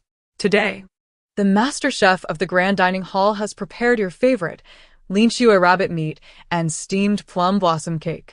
Wonderful. Just as they were about to sit down to enjoy their meal, a commotion erupted at the entrance of the trial tower. Shen Qingyi could not restrain herself and spat out a mouthful of blood, every part of her body aching. The venomous royal toxic bees were indeed exceedingly lethal. Surrounding disciples began to murmur among themselves, "Who is this person?" Shen Qingyi, covered in filth and swollen from the bee stings, could well imagine the horrid impression she must be making in their eyes. Chapter 79. Emergence. Look at her appearance. She must have encountered the toxic bees. The discoloration of her skin is unmistakably from the royal toxic bees. The surrounding disciples gasped collectively. The royal toxic bees were the adversaries that disciples within the trial tower dreaded encountering most. It is not solely the sheer number that is terrifying, but also the potency and habits of these venomous hornets. Once a cultivator has been targeted by the venomous hornet, no matter how far they flee, they will not relent unless one party falls. Moreover, even if a cultivator consumes an antidote, the agonizing itch induced by the sting will persist for 3 days. A maddeningly unbearable itch. Therefore, when it comes to the venomous hornet, it is best to avoid it. Alas, this does not make sense. Given her cultivation level is only at the 7th layer of qi refinement, how could she encounter a venomous hornet? Aren't they typically found only in the 2nd layer of the trial tower? The surrounding disciples exchanged puzzled glances. Although the teleportation points of the trial tower vary with each session, certain creatures, such as the venomous hornet, follow a discernible pattern. It is well known that the venomous hornet is a beast domesticated by sex that can only be found in the 2nd layer of the trial tower. As Shen Qingyi contemplated evading the crowd, her face, swollen from the hornet's venom, was nearly unrecognizable, her features distorted and her vision blurred. How utterly unreasonable! She attempted to request some space from the surrounding cultivators, but they merely gazed at her with confusion. What was she trying to say? Her words were slurred and indistinct. Brother, if someone stung by a venomous hornet can still articulate clearly, that would indeed be a marvel. What rules? That any cultivator who breaks through the trial tower with a perfect score may advance to the next layer early. Is it possible for someone to achieve such a feat ahead of time? Have you forgotten who the last one was? The crowd fell silent, their gazes towards Shen Qingyi subtly shifting. Though she possessed only the cultivation of qi refining, the ability to surpass a perfect scorer was indicative of a skilled practitioner. The onlookers, no longer mere spectators, parted to create a pathway. Xianxia, with a morsel of pastry in her mouth, found her amusement abruptly stifled upon noticing the bell dangling from Shen Qingyi's waist. Her face froze in shock, causing the pastry to tumble from her lips to the ground. Just as she was about to scream, she was silenced by Chu Yuliang's hand over her mouth. In a hushed tone, Chu Yuliang whispered in Xianxia's ear, "Senior sister, if you reveal our junior sister's identity now, it would be exceedingly awkward for her. If she is in this state, surrounded by so many practitioners, she would surely wish to vanish into the earth. Our adorable and beautiful junior sister now appears as a swollen little piglet. Yes, you are absolutely right. Let us both pretend we did not see our junior sister today, shall we?" Chu Yuliang nodded, a hint of mirth glimmering in her eyes. After evading the crowd, Shen Qingyi produced a spirit talisman, crafted by her master, the Immortal Crane Talisman, a brief flight talisman. As Shen Qingyi activated it with her spiritual energy, it transformed into a paper crane capable of carrying one person. Once Shen Qingyi settled upon it, the paper crane swiftly ascended towards Tianshui Peak. Chapter 80. Cultivation. If her appearance were to be known by her senior brothers and sisters, it would undoubtedly become a source of laughter for them in the future. Once the barrier was closed, Shen Qingyi exhaled deeply. Unbeknownst to her, seated within the Hall of Falling Swallows, Shi Zijiang's expression was momentarily stiffened. However, recalling Shen Qingyi's recent cultivation, Shi Zijiang let out a light chuckle. It appeared she was rather concerned about her reputation. Shen Qingyi had spent a full 7 days in seclusion, and during this period, news of a new prodigy emerging from the trial tower had stirred the sect into a frenzy. Everyone was eager to uncover the identity of the disciple who, despite being at the mid-stage of qi refinement, had managed to penetrate the 2nd level of the trial tower and had even encountered the notorious Wang Poison Bee. Yet, despite their inquiries, no one could ascertain the individual's identity. It was only known that a disciple had seen the person heading towards the general vicinity of the Lingdao sect's 4 primary peaks, specifically Tianshui Peak.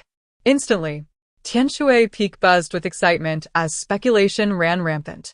After tidying herself up, Shen Qingyi transformed her water spiritual energy into a shimmering water mirror, gazing into its depths to finally exhale in relief.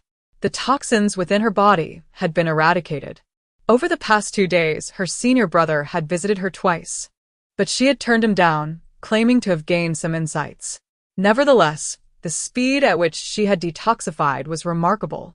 Shen Qingyi couldn't help but caress her dantian area, recalling the cool yet pleasant sensation she had felt while purging the toxins and absorbing spiritual energy. It was said in the cultivation realm that the venom of the Wang poison bee, while not the most potent, was sufficiently troublesome and difficult to resolve. Junior sister. Lin Sun's voice interrupted Shen Qingyi's reverie. Shen Qingyi dispelled the restrictions of her cave dwelling. Upon seeing her for the first time in half a year, Lin Sun was taken aback.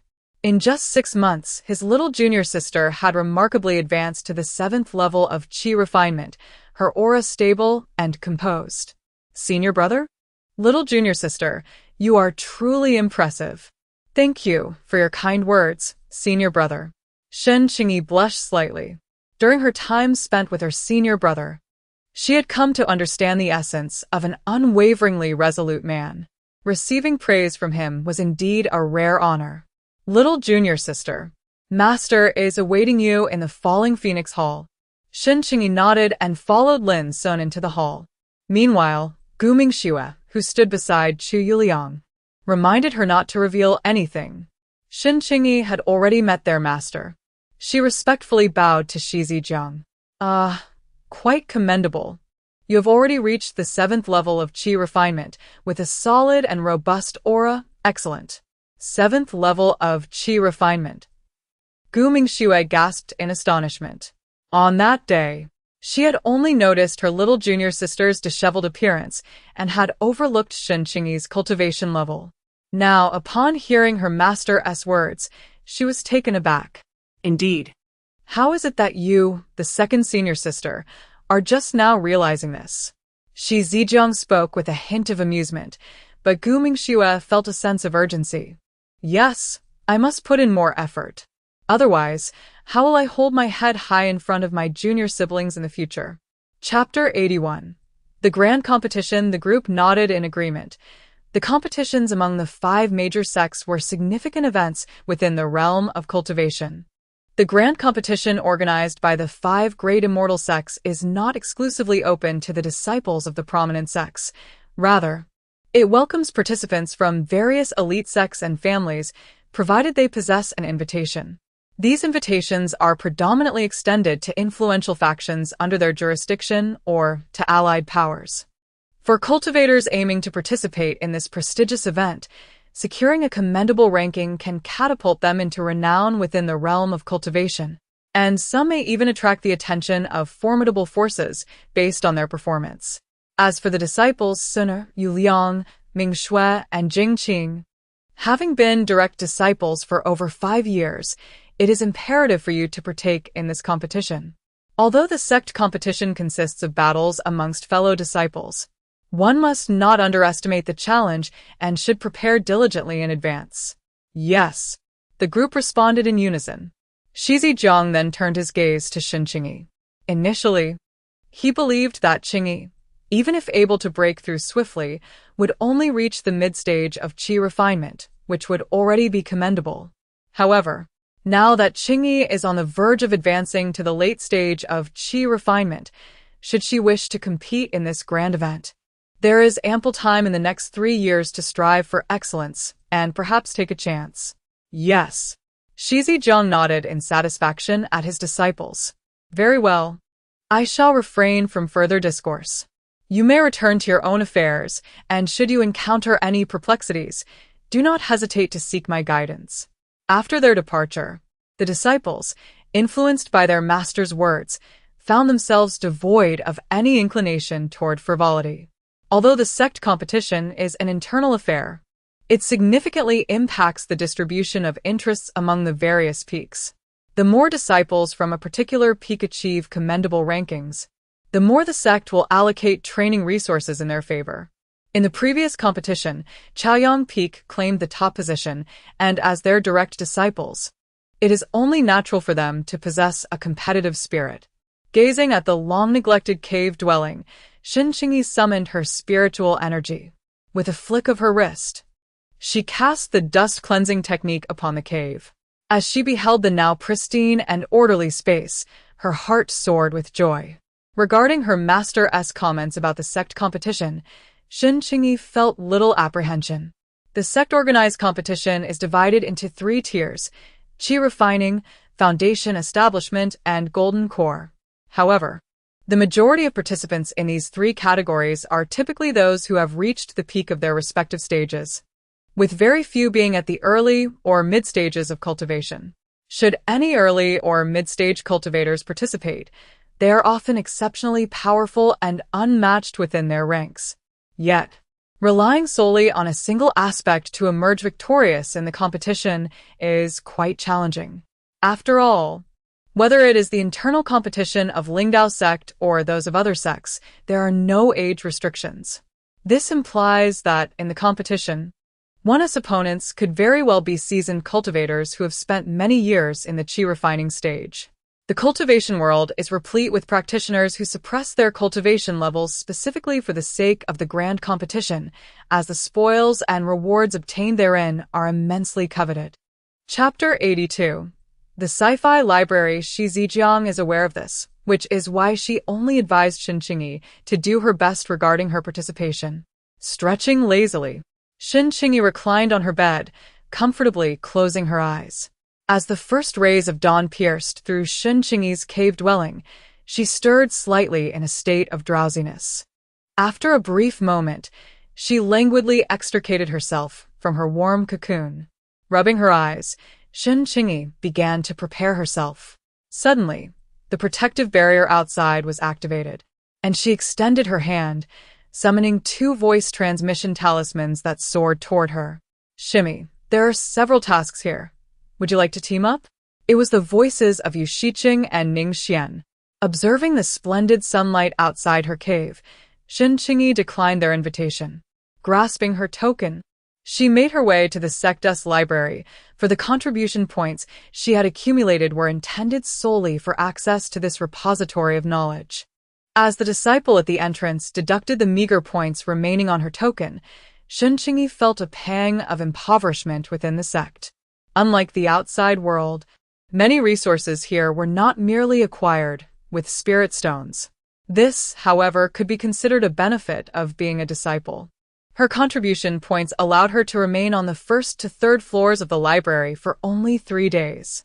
Upon receiving her token back, Shen Qingyi felt a sting of regret. The time purchased with contribution points here paled in comparison to that afforded by the trial tower. Treasuring every moment, she entered the library, determined to find 2 books or jade slips concerning spiritual plants and herbs in the cultivation realm, as well as the fundamentals of talismans. As a direct disciple of Shi Zijiang, the jade slips she currently possessed were merely foundational cultivation techniques from the falling Hong Hall. To attain greater heights, one must possess strength, cultivation, and diligence, a measure also aimed at preventing certain direct disciples from becoming complacent and engaging in insular practices. Nonetheless, countless cultivators yearn for this coveted opportunity. Shen Qingyi commenced her search from the 1st floor of the library. However, upon stepping into the grand edifice, she found herself momentarily taken aback. Externally, the library resembled a towering spire. Despite its impressive height, each level appeared rather modest in area.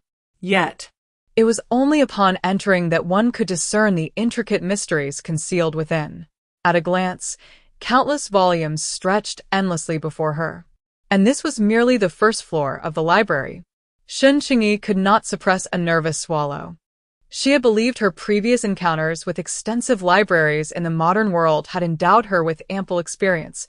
Yet the sight of this library left her feeling woefully unacquainted with the vastness of knowledge it housed.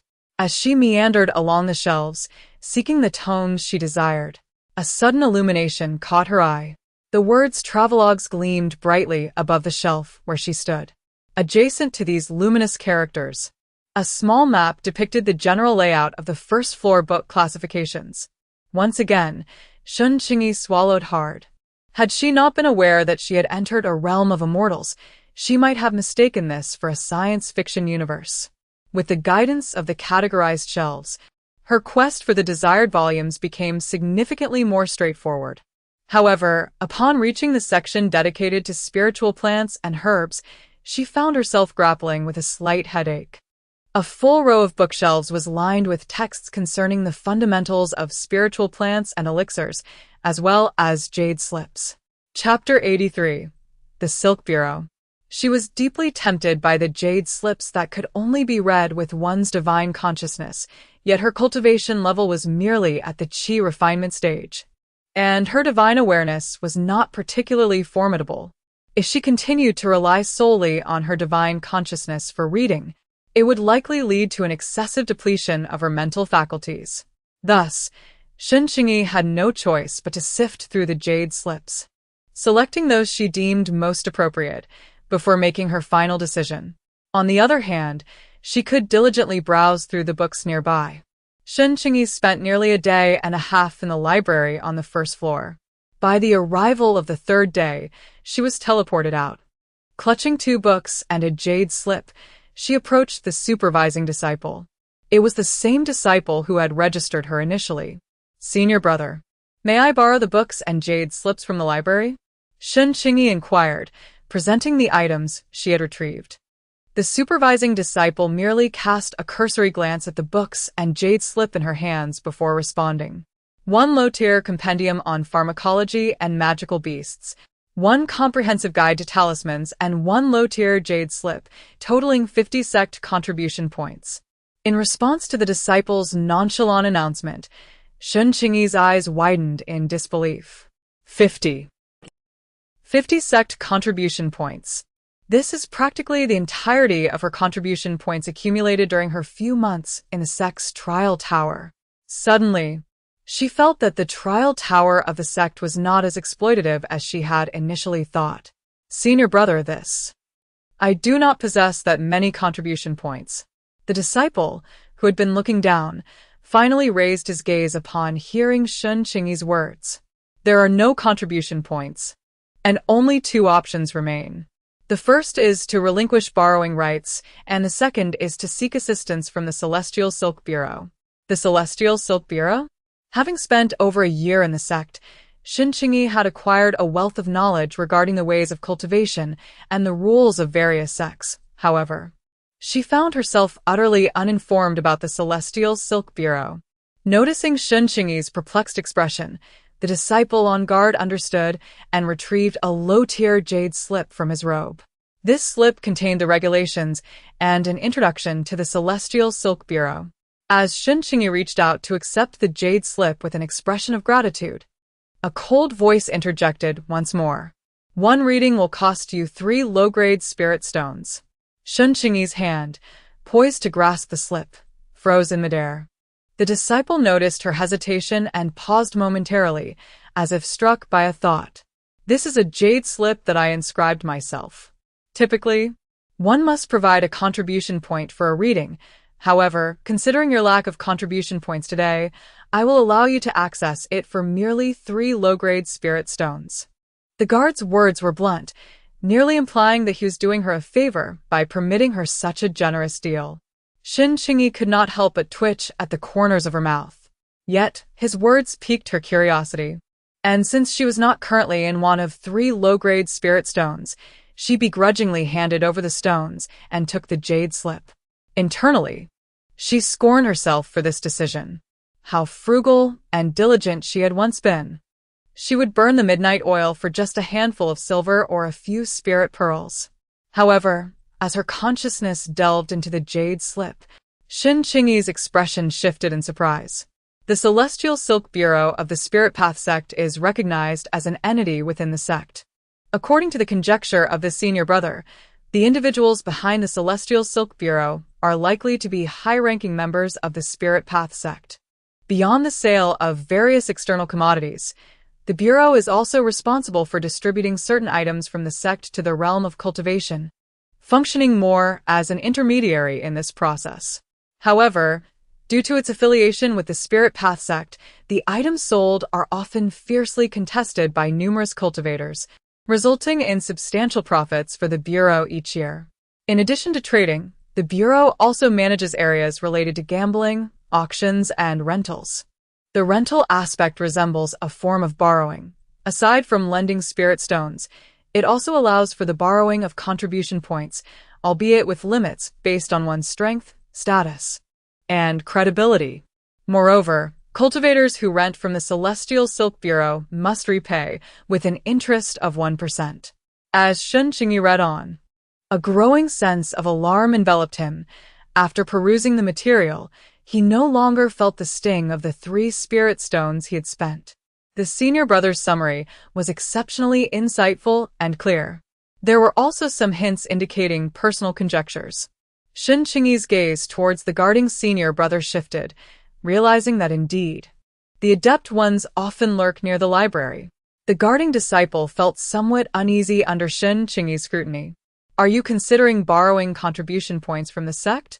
Shen Qingyi, intrigued, inquired about the relationship between the senior brother and the Celestial Silk Bureau.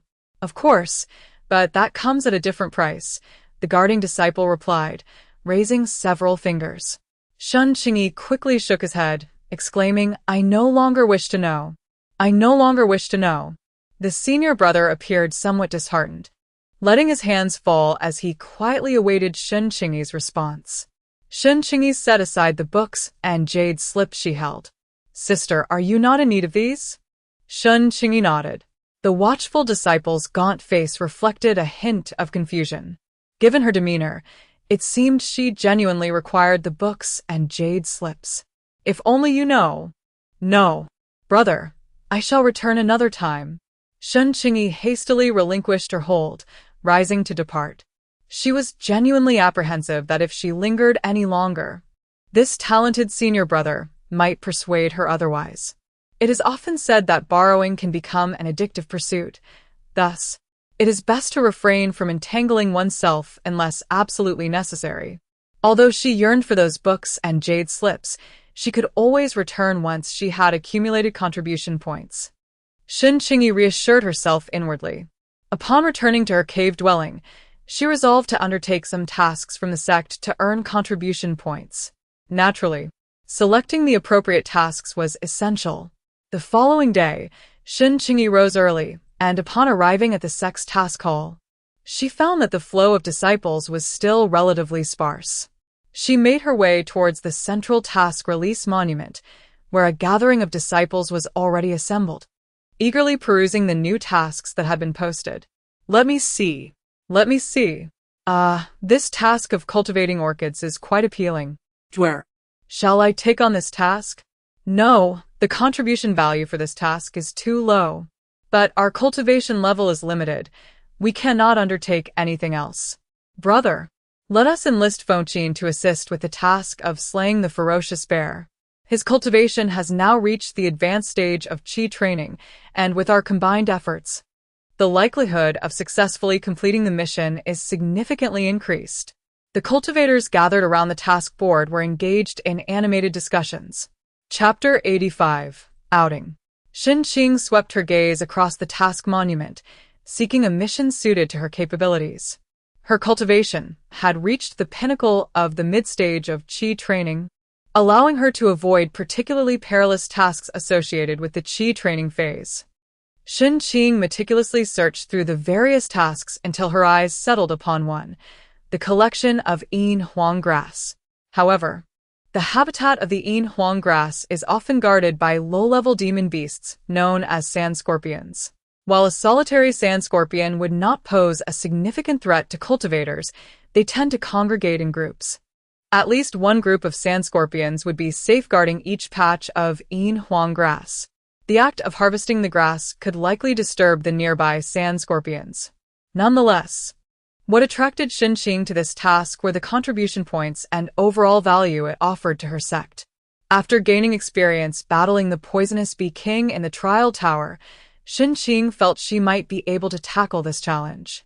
If she found herself outmatched, she could always retreat. In comparison to combat, she was confident in her speed and escape skills. Approaching the task monument, Shen Qingyi lightly tapped the Yin Huang grass mission, and in an instant, the task dimmed. This indicated that a disciple had already accepted the mission. Although she harbored a measure of confidence, it was always prudent to be cautious. This task involving the yellow grass can be regarded as her inaugural solo endeavor. Fortunately, she had gained valuable experience from her previous mission alongside her senior brothers and sisters. Shen Qingyi meticulously organized her storage space, categorizing her elixirs, magical tools, talismans, and formations according to their utility and rank.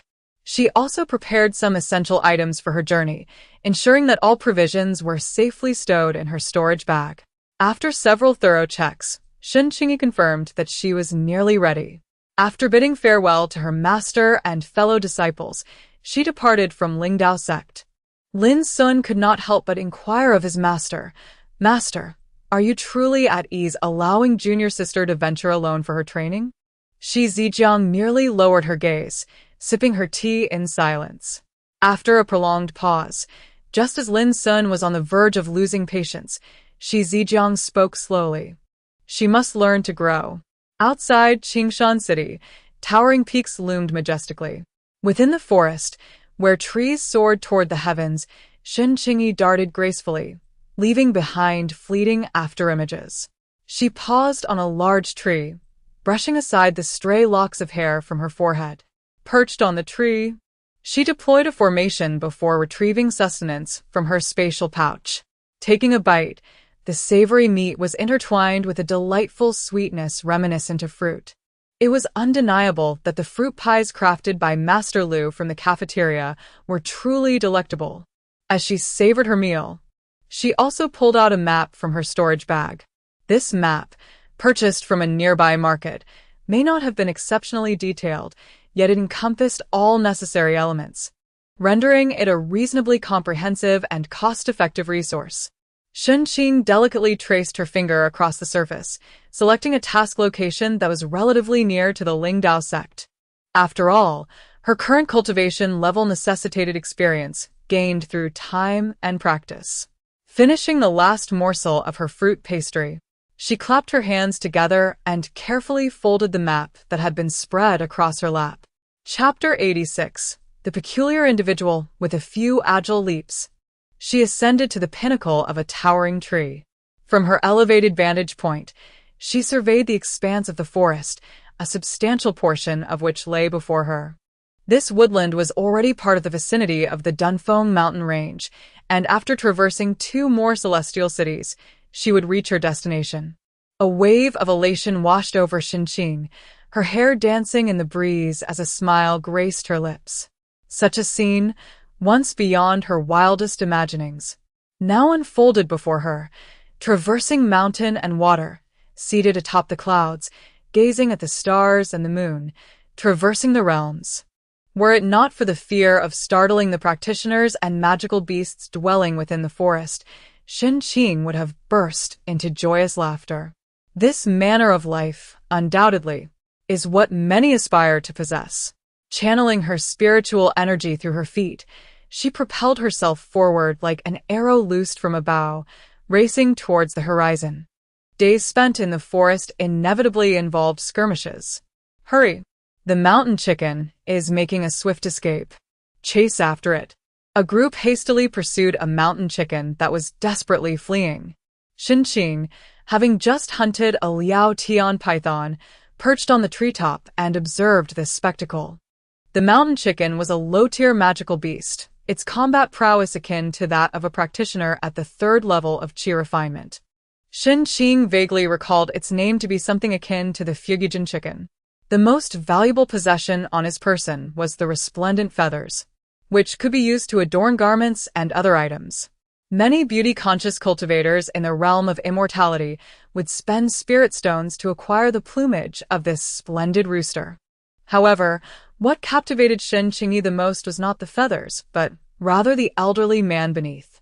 Despite possessing the strength of late-stage Qi refinement, the old man had initially wounded the rooster, yet upon the arrival of a group of mortals, he cowered in fear, retreating to the sidelines.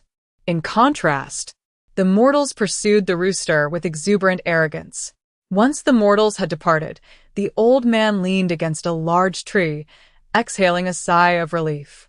Old man Tian, why haven't you left yet? Are you still hoping to snatch the rooster from us? Upon hearing this, the old man quickly shook his head and waved his hands. No. No. There's no need. You can take it. It belongs to you. Ha. I knew it. Big brother, why are you even talking to him? He wouldn't dare snatch anything from us. Exactly. What a disgrace for a cultivator to be in such a pitiful state. Ha ha ha. Indeed. Not every cultivator in this realm possesses unwavering resolve. They might even be inferior to us mere mortals. Absolutely. There's no need to act so superior. As they observed the old man's averted gaze and reluctance to engage, their arrogance swelled further. After a round of humiliation, the leader signaled for the group to depart, recognizing that they would need the old man's assistance in future endeavors, as they intended to gather the spoils. Once the group had left, the old man disregarded the disheveled state left by the rooster's feathers and hastily made his escape, as if fleeing for his life. Drip drop. As the expression on Shen Qingyi's face shifted dramatically, the formation she had painstakingly maintained shattered in an instant. Her complexion paled further, and the dagger in her grasp tightened as a result. Xianxia wiped the liquid that had dripped onto his face, his countenance altering at the sight of the crimson blood. Trembling slightly, he looked up, only to be momentarily taken aback upon seeing Shen Qingyi, a mere youth. Confusion washed over him as he surveyed his surroundings. Little one, where are your family? Anxiety gripped Shen Qingyi, following her fierce battle with the python. Her remaining spiritual energy was scant, barely enough to activate the formation disc. Chapter 87, Rescue. At this moment, having been discovered, Shen Qingyi had mentally prepared for the worst. Should this individual make any sudden move, she would utilize the teleportation talisman given by her senior brother. Although it seemed wasteful to expend a teleportation talisman on a late-stage chi refinement cultivator, at such a perilous juncture, preserving her life took precedence. However, she had not anticipated that the first question posed by this person upon realizing her presence would be regarding the whereabouts of her family. Noticing the absence of any spiritual energy emanating from Shen Qingyi, the elder furrowed his brow once more. It is perilous for a child like you to linger in this forest, as it harbors man-eating beasts. His patronizing tone elicited a slight frown from Shen Qingyi. Believing her to be merely shy, Xianxia thought of the nearby villages and surmised that she must be a child from one of them. Little one, which village do you hail from? Before he could finish his sentence, a low growl echoed from a distance, causing Xianxia's expression to drastically alter. Without a moment's thought, her figure flickered, and her spiritual energy surged. Shen Qingyi felt a gust of wind brush past her, as the elderly man swiftly fled in the opposite direction of the sound. Her heart raced, and the teleportation talisman in her hand was poised for action. Yet, the figure of that man continued to retreat into the distance in a desperate escape. Shen Qingyi did not allow herself to relax, for she had also heard the roar. The sound bore a resemblance to a beast of the nearby wilderness, a mid-tier demon beast known as the chewing wolf. Given the scant spiritual energy remaining within her, the odds of survival appeared exceedingly slim. Gritting her teeth, she resolved that the teleportation talisman would indeed be necessary. Xianxia, midway through his escape, recalled the young boy still perched in the tree. The boy was evidently injured, and neglecting him now would be unconscionable. Xianxia clenched his jaw. Despite having suffered numerous setbacks, he found himself hesitating in such dire circumstances. Yet, the image of the boy's small form lingered in his mind. Never mind. After all, he lacked spiritual energy. Look at those eyes. They don't seem to belong to a villain. With a firm grip, he seized Shen Qingyi and dashed toward safety. Especially with his speed somewhat compromised, he adeptly utilized various obstacles to evade the relentless pursuit of the chewing wolf. As the sounds of the chase faded into the distance, Xianxia finally exhaled in relief. The two had at last exited the heart of the forest and reached its outskirts. Breathing heavily, he wiped away the non-existent sweat from his forehead. Who would have thought that the wolf pup would be so tenacious, pursuing us for such a length of time? Observing the lingering fear etched on the elderly man's face, Shen Qingyi felt compelled to share that, in truth, the wolf had abandoned its chase half an hour prior. However, the old man continued to flee until the haunting howls of the wolves faded into silence. Tan Xianxia's profound instinct for self-preservation left Shen Qingyi in awe. Prior to this, most of the individuals she had encountered were valiant and fervent cultivators, unafraid of death. Yet, in a moment of peril, the seemingly timid Tan Xianxia chose to rescue her. "Little one, are you all right?" After evading the jaws of the wolf, Tan Xianxia recalled that he had indeed pulled someone along with him. Upon scrutinizing Shen Qingyi once more, he noted that although her complexion was pale, she no longer appeared as distressed as before. She had ingested a medicinal pill, which had been absorbed into her system during their flight, and her innate capacity to absorb spiritual energy was sufficiently rapid. Chapter 88. The Village Now. She bore only a few wounds that would require merely a day or two of rest for her to fully recuperate. "Thank you for saving me, Elder." Upon receiving her gratitude, Tan Xianxia felt a twinge of embarrassment and scratched his head. "No need for thanks. No need." Delicate wisps of smoke wafted from the low eaves of a humble abode, where a scattering of thatched cottages stood on the plain. A few mortal children frolicked on the grass, while nearby, adults busied themselves with their tasks. Tan Xianxia shook off the remnants of grass and leaves clinging to him, a gentle smile gracing his face as he glanced at Shen Qingyi. This was the quaint village of Xiaoming. Tan Xianxia's gaze softened as he looked towards the distant farmhouse.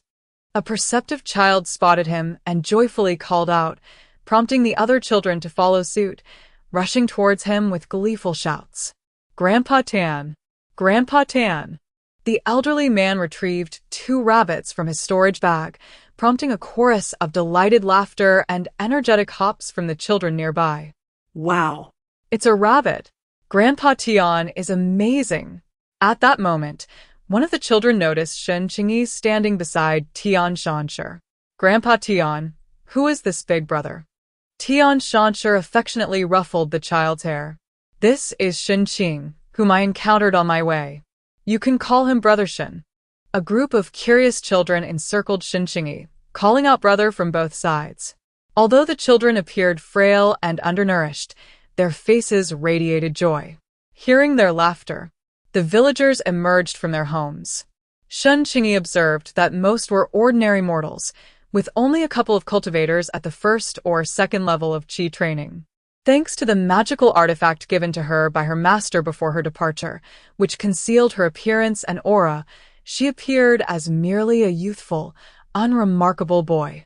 Tian Xianxia shared with the village chief the tale of his encounter with Shen Qingyi.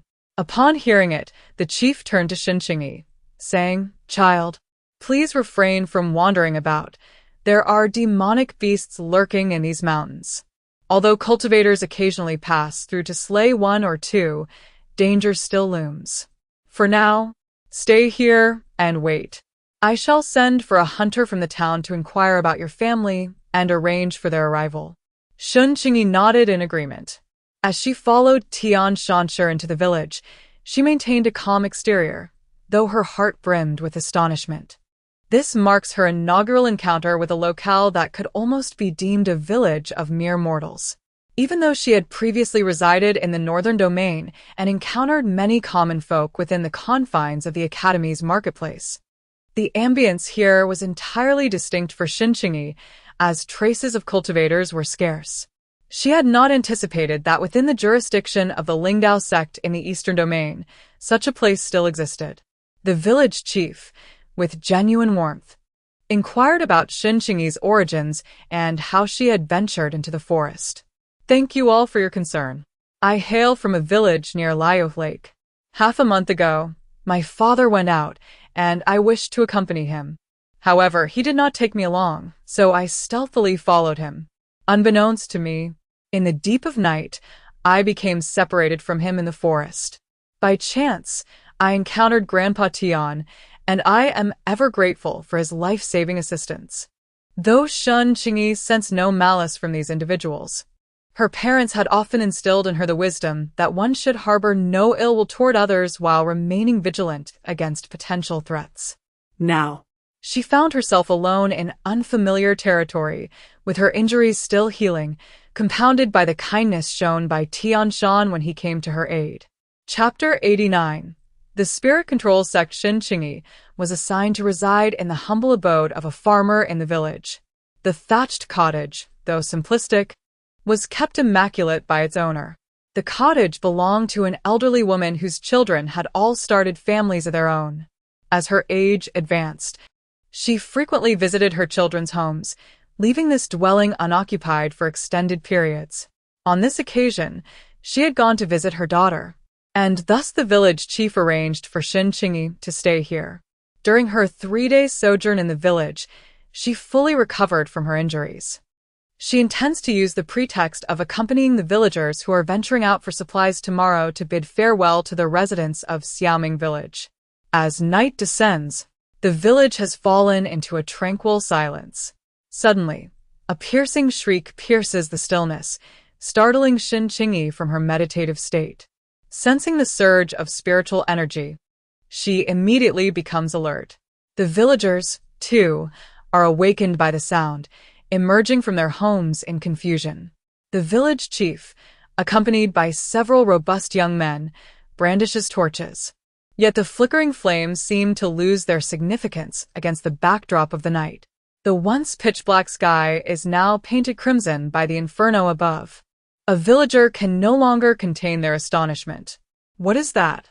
A colossal firebird soars through the heavens, unleashing an enraged roar as it engages in battle with several cultivators surrounding it. Spells are unleashed in every direction, and the forest bears the brunt of the conflict. With flames erupting from various points, the aerial clash rages on with fervor, while the villagers below are engulfed in panic. This is terrible. The fire is spreading towards us. The village chief, trembling and leaning heavily on his staff, speaks in a hoarse voice.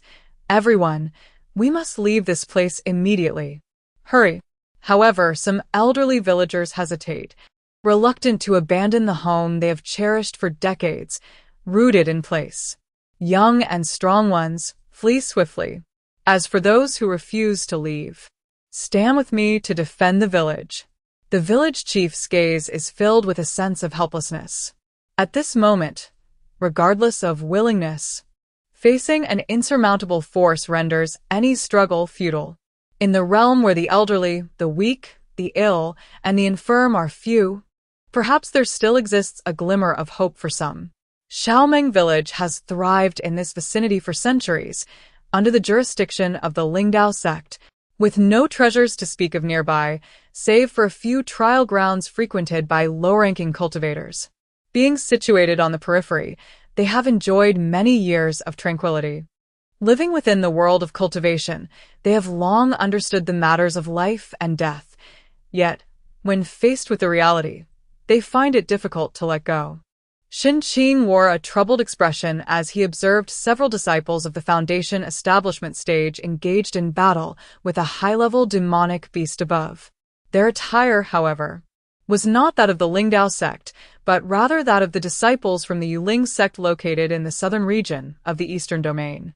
The 5 great sects had explicitly stipulated that within their respective jurisdictions, aside from the competition for various trial opportunities, their disciples must refrain from engaging in combat in the territories of other sects, lest they cause harm to the innocent. This agreement has, by and large, been upheld by the 5 great sects in plain view. Those who exploit loopholes in secret face punishment upon discovery, while the undetected remain unscathed. At this moment, however, these individuals brazenly don the garb of the inner disciples of the Yuling sect, battling a high-level demonic beast within the jurisdiction of the Lingdao sect, all while disregarding the cultivators and common folk below. This was, without a doubt, a flagrant provocation to the Lingdao sect. Chapter 90. Greed, the individuals fighting against the blazing bird in the sky, also took note of the fierce flames igniting below. The leading mid-stage foundation establishment cultivator, upon witnessing this, wore a grim expression. "Fellow disciples, assist me in slaying this vile creature." Upon hearing this, the others remained silent, yet they all unleashed their formidable techniques. They all understood that the battle at this moment had drawn far too many onlookers. The situation had escalated beyond their expectations, yet it was too late to turn back. The only way to minimize their losses was to swiftly vanquish the blazing bird. Time was of the essence. They were located in a remote area, several dozen miles from the nearest celestial city. The disciples of the Lingdao sect, who were at the peak of their foundational cultivation guarding the celestial city, would take at least a quarter of an hour to arrive. This meant they had to eliminate the blazing bird within that brief span. No mercy. A chilling determination settled over the group. Although they had initially held some reservations, there was no room for hesitation now. The secluded location meant that the area was sparsely populated, as long as they acted quickly. Today, they must slay this blazing bird. The ferocity of the battle reverberated throughout the surroundings. In the forest, unfortunate beasts and cultivators caught in the fray screamed in terror as they fled. Boom. A tremendous force erupted from the heavens, the result of several individuals launching a full frontal assault against the blazing bird. Energy radiated outward, warping the very air around them with its immense power. Shen Qingyi felt the overwhelming force, and her expression changed dramatically. As the power threatened to engulf her, some villagers, unable to withstand the pressure, collapsed to the ground. Despair washed over the crowd, prompting many to close their eyes in resignation. In the presence of such celestial beings, they felt utterly powerless. Gritting her teeth, Shen Qingyi braced herself against the terrifying weight of the pressure. Her spiritual energy surged as she summoned the foundational defense talisman bestowed upon her by her senior brother, though she was merely at the chi refinement stage. Forcing the activation of the foundational defense talisman proved to be quite taxing, particularly when attempting to invoke it on a large scale. Boom. The overwhelming force radiated outward, striking violently against the protective barrier of the Vajra talisman. Shen Qingyi staggered backward several steps, blood trickling from the corner of her mouth. This was merely the residual energy from the skirmish. One could only imagine the disparity in power between the foundation establishment and chi refinement stages. Shen Qingyi struggled against this lingering force and sustained injuries, leading one to ponder the magnitude of the impact had she been at the very epicenter of the conflict. Fortunately, the Vajra barrier shielded her, offering temporary refuge to a group of onlookers as well. They were spared from being reduced to mere blood mist, and some trembled as they opened their eyes. An immortal master? The village chief gazed at Shen Qingyi, astonished. No one in Xiaoming village had anticipated that the young boy who had rested in their village and played with the children was, in fact, an immortal master, an entity they had once revered from afar. The combatants in the sky perceived the fluctuations of spiritual energy below, and one of them cast a cold glance in that direction. A foundation establishment talisman? This individual scrutinized Shen Qingyi with their spiritual sense, but, unable to discern her cultivation level or spiritual energy fluctuations, their eyes turned icy, soon replaced by a glimmer of delight tinged with murderous intent. They were on the verge of breaking through to the mid-foundation establishment stage, their spiritual sense having already reached that level. The sight of a seemingly powerless child below, capable of wielding a foundation establishment talisman, suggested that they were likely a low-level cultivator in possession of some treasure. Having stumbled upon this opportunity, they thought, what better time than now to kill and seize the prize? Brother Meng, there is a cultivator below. To prevent any unforeseen circumstances, I shall deal with him at once. At this moment, the blazing bird had sustained severe injuries from several individuals, leaving the remaining four capable of handling the situation. Yan Ji seized the opportunity while Meng Wen was entangled with a fiery creature. The others, lacking his cultivation level, quickly extricated themselves and made their way toward Shen Qingyi. Chapter 91. Arrival. Meng Wen's expression was rather grim, as he was acutely aware of Yan Ji's intentions. However, he was currently restrained and unable to intervene, so he could only mentally note down Yan Ji's actions. As Yan Ji charged toward him, Shen Qingyi's pallor deepened, and he began channeling his spiritual energy toward the talisman. Sensing the surging, potent water spiritual energy emanating from Shen Qingyi, Yan Ji's gaze turned cold and predatory. Regrettably, he was a male cultivator. Had he been a female cultivator, such rich and pure water spiritual energy would undoubtedly make an exquisite furnace for alchemical purposes. On ordinary days, he might have suppressed his disgust to toy with it before selling it at a handsome price in the black market. Alas, time was of the essence. With a resounding thud, Yan Ji struck the defensive barrier of the Vajra talisman with great force, causing it to tremble violently. Shen Qingyi's Dantian energy surged wildly towards the talisman, yet he could not suppress the flow of blood that escaped his lips. Low-tier cultivator, a mere insect. How dare you possess treasures? If you know what's good for you, hand over your possessions, and perhaps I might grant you a swifter demise. The man's chilling voice whispered ominously in Shen Qingyi's ear, sending shivers down his spine. The murderous intent radiating from this foundation establishment cultivator was unmistakable. It was evident that he harbored lethal intentions toward Shen Qingyi. Yan Ji was not foolish. From the aura and talismans emanating from the young boy, he preliminarily concluded that the individual's identity was likely quite extraordinary. Having resorted to violence, it was only prudent to eliminate potential future threats, silencing him completely, eradicating any trace. At this critical juncture, Shen Qingyi maintained an extraordinary clarity of mind. She recalled the golden Dan explosive talisman her master had bestowed upon her, and she was prepared for the worst. However, given her current cultivation level, she knew she could not activate the talisman. Yet she possessed a growth pill, a precious elixir granted to her by her third senior brother, Chu Yuliang, which she could not consume unless absolutely necessary. The growth pill, while capable of temporarily enhancing one's cultivation and unlocking latent potential, bore a grave flaw. Its user would lose all spiritual energy after a mere quarter of an hour. Moreover, during the elixir's potency, it would consume the user's essence as a cost.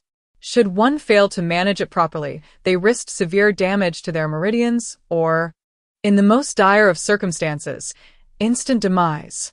Shen Qingyi never anticipated that this precautionary elixir would be required so soon. As she prepared to ingest the pill, a sudden surge of spiritual energy struck her. Pain shot through her wrist, causing the growth pill to slip from her grasp. Before Shen Qingyi could react, Yan Ji was sent flying by a powerful hand of spiritual energy. An overwhelming pressure descended from the heavens, spreading in all directions. A mere foundation establishment cultivator dared to act recklessly within the domain of my Lingdao sect. The expressions of those engaged in the aerial battle shifted dramatically. The newcomer was undoubtedly not the foundation establishment grandmaster of the city lord from the Immortal City. This presence was characteristic of a golden Dan cultivator. Meng Wen gritted his teeth and abruptly pushed several individuals beside him downward, retreating with great force. Brother Meng! They were taken aback, having never anticipated that. In a moment of peril, Meng Wen would sacrifice their lives to carve a path for himself.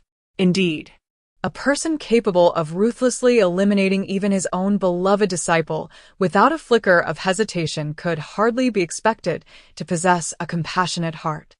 When they chose to stand alongside him, opting for indifference, they should have foreseen that their day of reckoning would eventually arrive.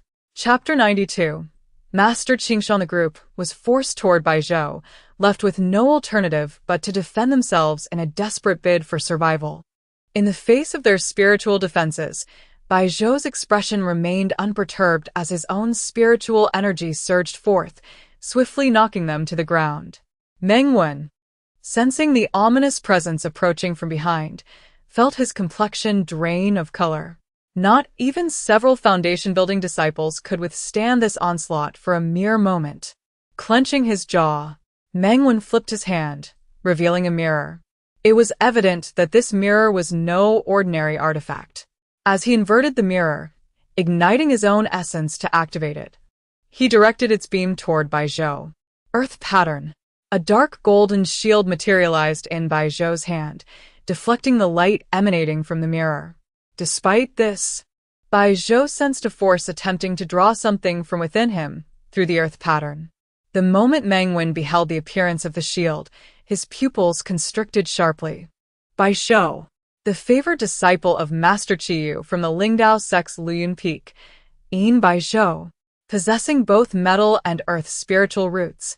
He had achieved a breakthrough to the Golden Core stage at a remarkably young age, earning a reputation in the cultivation world for his formidable offensive and defensive prowess. How could he possibly be here? Mengwen could not help but recall the young man from below. Damn it! It was all Yanji's fault. If he had not succumbed to greed and had instead united with them to eliminate the blazing bird swiftly, they might have escaped without any further complications. Perhaps his fellow disciples would not have perished, and he himself would not have found himself in such perilous circumstances. Baizhou gathered golden spiritual energy in his hand, and a colossal golden sword manifested from the air. As the sword descended upon him, with no avenue for escape, Mengwen's eyes widened in despair. Senior Baizhou, please spare me. I, Mengwen, inadvertently trespassed into your esteemed sect. I am but a disciple under the esteemed Qingshan of the Yuling sect. If you could find it in your heart to forgive me, my master would surely PFF. Before he could finish his plea, the gigantic sword struck down, painting the ground in a vivid crimson. Those who offend the Lingdao sect shall be executed. With a resounding thud, Mengwen's body fell to the ground, raising a cloud of dust. The remaining injured individuals looked on in terror at Baizhou, who wielded the sword. At that moment, the guardian squad of the Immortal City, along with the city lord, arrived. Upon witnessing the chaos, and then noticing the token at Baizhou's waist, the city lord's heart skipped a beat. Junior Jean, he pays his respects to Senior Baizhou. Though he was significantly older than Baizhou, his cultivation level paled in comparison. Thus he could rightfully address him as senior. Baizhou flicked his wrist, and a binding spirit rope ensnared Yanji and his companions tightly.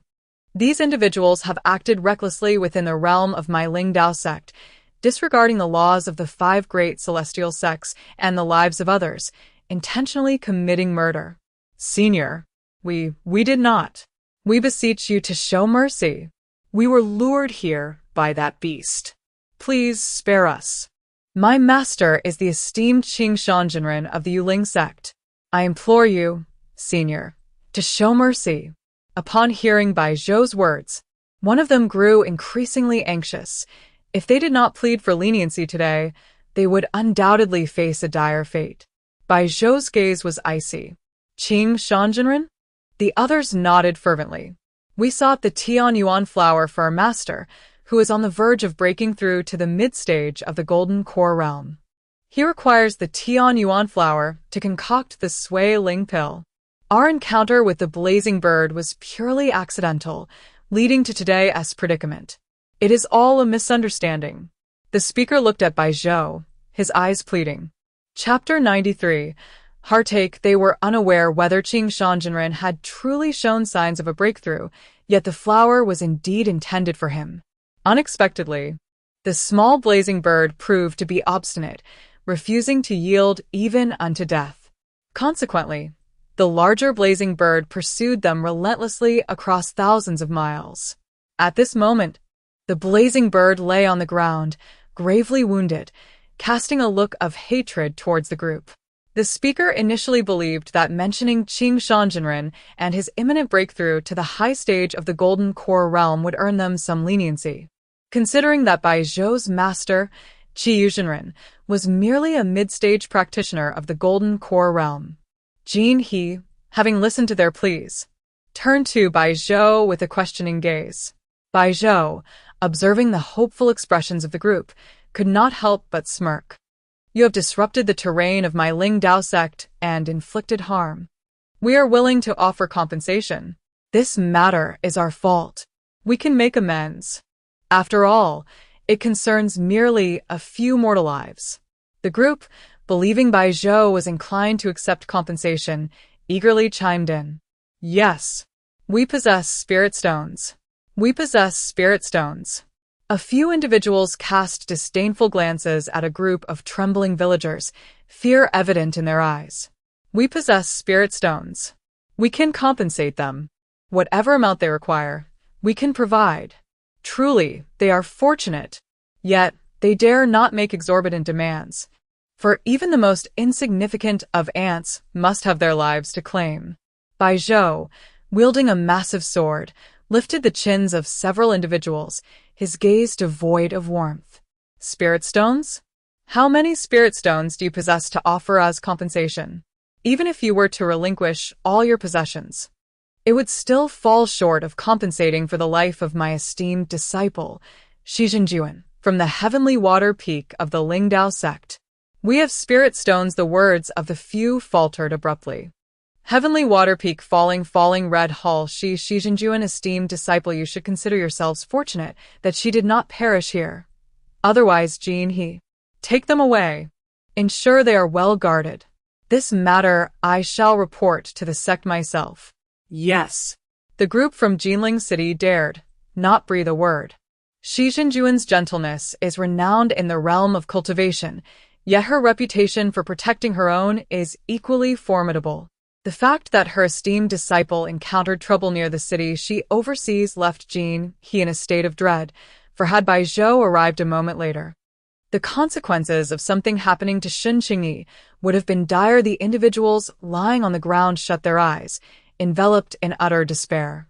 If they had merely endangered the lives of those mortals, they might still have harbored some hope of escape. However, they had provoked the ire of none other than the esteemed disciple of Xianxia, a figure of great renown in the cultivation world. The remaining few cast glances of loathing towards the faintly breathing Yanji, who lay in a coma. Shen Qingyi, the first to venture out of the sect alone and sustain injuries, now reclined upon her bed. Gu Mingxue gazed at her with a twinge of sympathy. Little junior sister, does it still hurt? If you are in pain, do let your senior sister know. I shall inquire with junior brother Chu for some medicinal pills. He possesses an abundance. Shen Qingyi shook her head.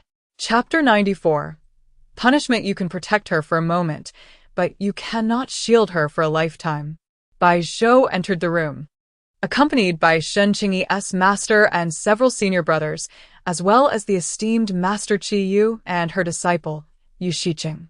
Upon seeing them, Shen Qingyi attempted to rise and pay her respects, but was halted by Gu Mingxue. You are injured. You ought to rest properly. Had she been able to flee upon witnessing the fierce battle, she would not be in her current predicament. Bai Zhou's words ignited Gu Mingxue's fury. Brother Yin, What do you mean by that? little junior sister is already injured. Today she is merely wounded. Who knows if next time she might meet her demise. Yin Bai Shou. Gu Mingxue was on the verge of an outburst, only to be restrained by Chu Yuliang. Chu Yuliang, are you going to stop me too? Are you not a brother to little junior sister? You are siding with them. Chu Yuliang hastily covered Gu Mingxue's mouth, conveying through sound. Senior sister, please do not be angry just yet. Listen to what master has to say before you let your temper flare. Gu Mingxue glared in response. Shen Qingyi rose from her bed, still feeling some discomfort, but she bent at the waist to greet everyone. I have met Master, Uncle Master, and all my senior brothers. As Shen Qingyi lowered his head, Shi Zijiang fell into a moment of silence. Observing this, Qi Yu let out a sigh and spoke. Uncle Master remembers that your senior brother gifted you with escape and speed talismans. At the onset of the battle, witnessing the clash of foundation-building cultivators, why did you not activate the talismans to flee when you found yourself outmatched? Later, when that foundation-building cultivator sought to kill and seize treasures, why did you not escape then? Moreover, Why did you desire to consume the explosive enhancement pill? Are you aware of its side effects? Shen Qingyi kept his head bowed, his hands clenching tightly beneath his sleeves. To be outmatched yet remain stagnant in the face of danger is indeed foolish. Had it not been for Bai Zhou's timely assistance, what fate would you have met today? What was your plan at that moment? Standing to the side, Shi Zijiang's expression remained tranquil, revealing no emotion. Shen Qingyi's grip tightened further. Disciple. Disciple was once rescued by someone from the village. Those villagers took great care of me while I was healing. Bai Zhou remarked that despite your injuries from battling the demon beast, you possess the capability to protect your life, even without Tian Shan's assistance. It was merely a matter of consuming a few more talismans. Your fourth senior brother also mentioned that during your first trial, you were unable to strike against the demon beast. Shen Qingyi's fingers dug into his palm, crimson droplets seeping through the spaces between his nails. As a cultivator, if your actions were truly dictated by some notion of karma, Uncle Master could understand. However, you are not. Shi Zijiang's voice rang out. On several occasions, you have placed yourself in peril, yet you remain oblivious to the lessons that should have been learned. Today, as your master, I decree that you shall be confined in the ice pond cave to reflect upon your transgressions. When you come to realize your mistakes, understand their nature, and make amends, I shall release you. Master. Gu Mingxue exclaimed in astonishment. Master. How can you punish junior sister, who is merely at the qi refinement stage? By sending her to the ice pond cave? Is this not excessively harsh? What? Do you wish to accompany her? That is not out of the question, considering you seem unconcerned. Before she could finish her sentence, she was silenced once more by Chu Yuliang, who forcibly covered her mouth. Ignoring Gu Mingxue's struggles, Chu Yuliang cast a binding spell upon her, causing her to kneel. Please do not take offense, Master. My senior sister is merely worried about junior sister's well-being and spoke in haste. Shi Zijiang glanced at Gu Mingxue, whose eyes were wide with indignation. She is no longer a child. She is your senior sister. As her senior brother, you ought to set a proper example, rather than remain complacent and act impulsively. Chapter 95. Anger. Gu Mingxue's eyes widened even further as she glared defiantly at Shi Zijiang. If you believe you can challenge me, then very well. If you can achieve a breakthrough to the great perfection stage of foundation establishment before the grand competition, I shall not only release Qingyi from the ice pond cave, but also refrain from punishing you. Once the binding spell was lifted by Shi Zijiang, Gu Mingxue immediately spoke up. A breakthrough is but a breakthrough. Who fears whom? Just remember, Master, do not go back on your word. Ben Jinjuan has always honored his promises. I shall never renege. Gu Mingxue took hold of Shen Qingyi. Do not be afraid, junior sister. I will certainly achieve a breakthrough soon and persuade our master to release you. Upon entering the ice pool cave, led by the expressionless senior disciple assigned to guard it, Shen Qingyi found herself allocated to a chamber of introspection. As the disciple activated the barrier at the entrance with a token, an overwhelming chill emanated from the depths of the cave. Being only in the qi refinement stage, she could not help but shiver violently. Upon her arrival, Gu Mingxue had recounted tales of this ice pool cave. It is said that the cave's origins connect to the Xianxia cliff, located in the rear mountains of the Lingdao sect, a place perpetually shrouded in ice and snow, exhibiting an extraordinary coldness. There have been cultivators who sought to investigate this region, only to find that apart from the biting winds and relentless frost, the Xianxia cliff held nothing. Many cultivators have questioned why even those of considerable cultivation could not withstand the frigid air within. However, after several explorations, even the venerable ancestors of the Lingdao sect returned empty-handed. Consequently, the Xianxia cliff became seldom visited by cultivators. Those who dared venture were often the irreverent few. Eventually, it was discovered that the ice and snow possessed unique properties. Under the guidance of an esteemed elder from the Lingdao sect, The chilling essence from that place was channeled into the sect's chamber of introspection, leading to the establishment of the ice pool cave. The cold within the ice pool cave is a force that penetrates through the protective barrier of spiritual energy, invading the very marrow of one's bones. Cultivators who succumb to this coldness experience an excruciating chill that renders their bodies rigid, and when the intensity of the cold reaches a certain threshold, they endure unbearable pain. However, this chill possesses a certain merit, as it can fortify one's physical strength and, when wielded judiciously, can enhance one's spiritual acuity and serve the purpose of body refinement. The elder overseeing the penitence cliff, having assessed her cultivation and estimated her approximate capacity for endurance, assigned her a designated chamber for reflection. Shen Qingyi instinctively tightened her garment, peering down through the translucent, delicate barrier into the unfathomable depths below, where gusts of cold wind occasionally howled past, stirring the debris from the cliff face.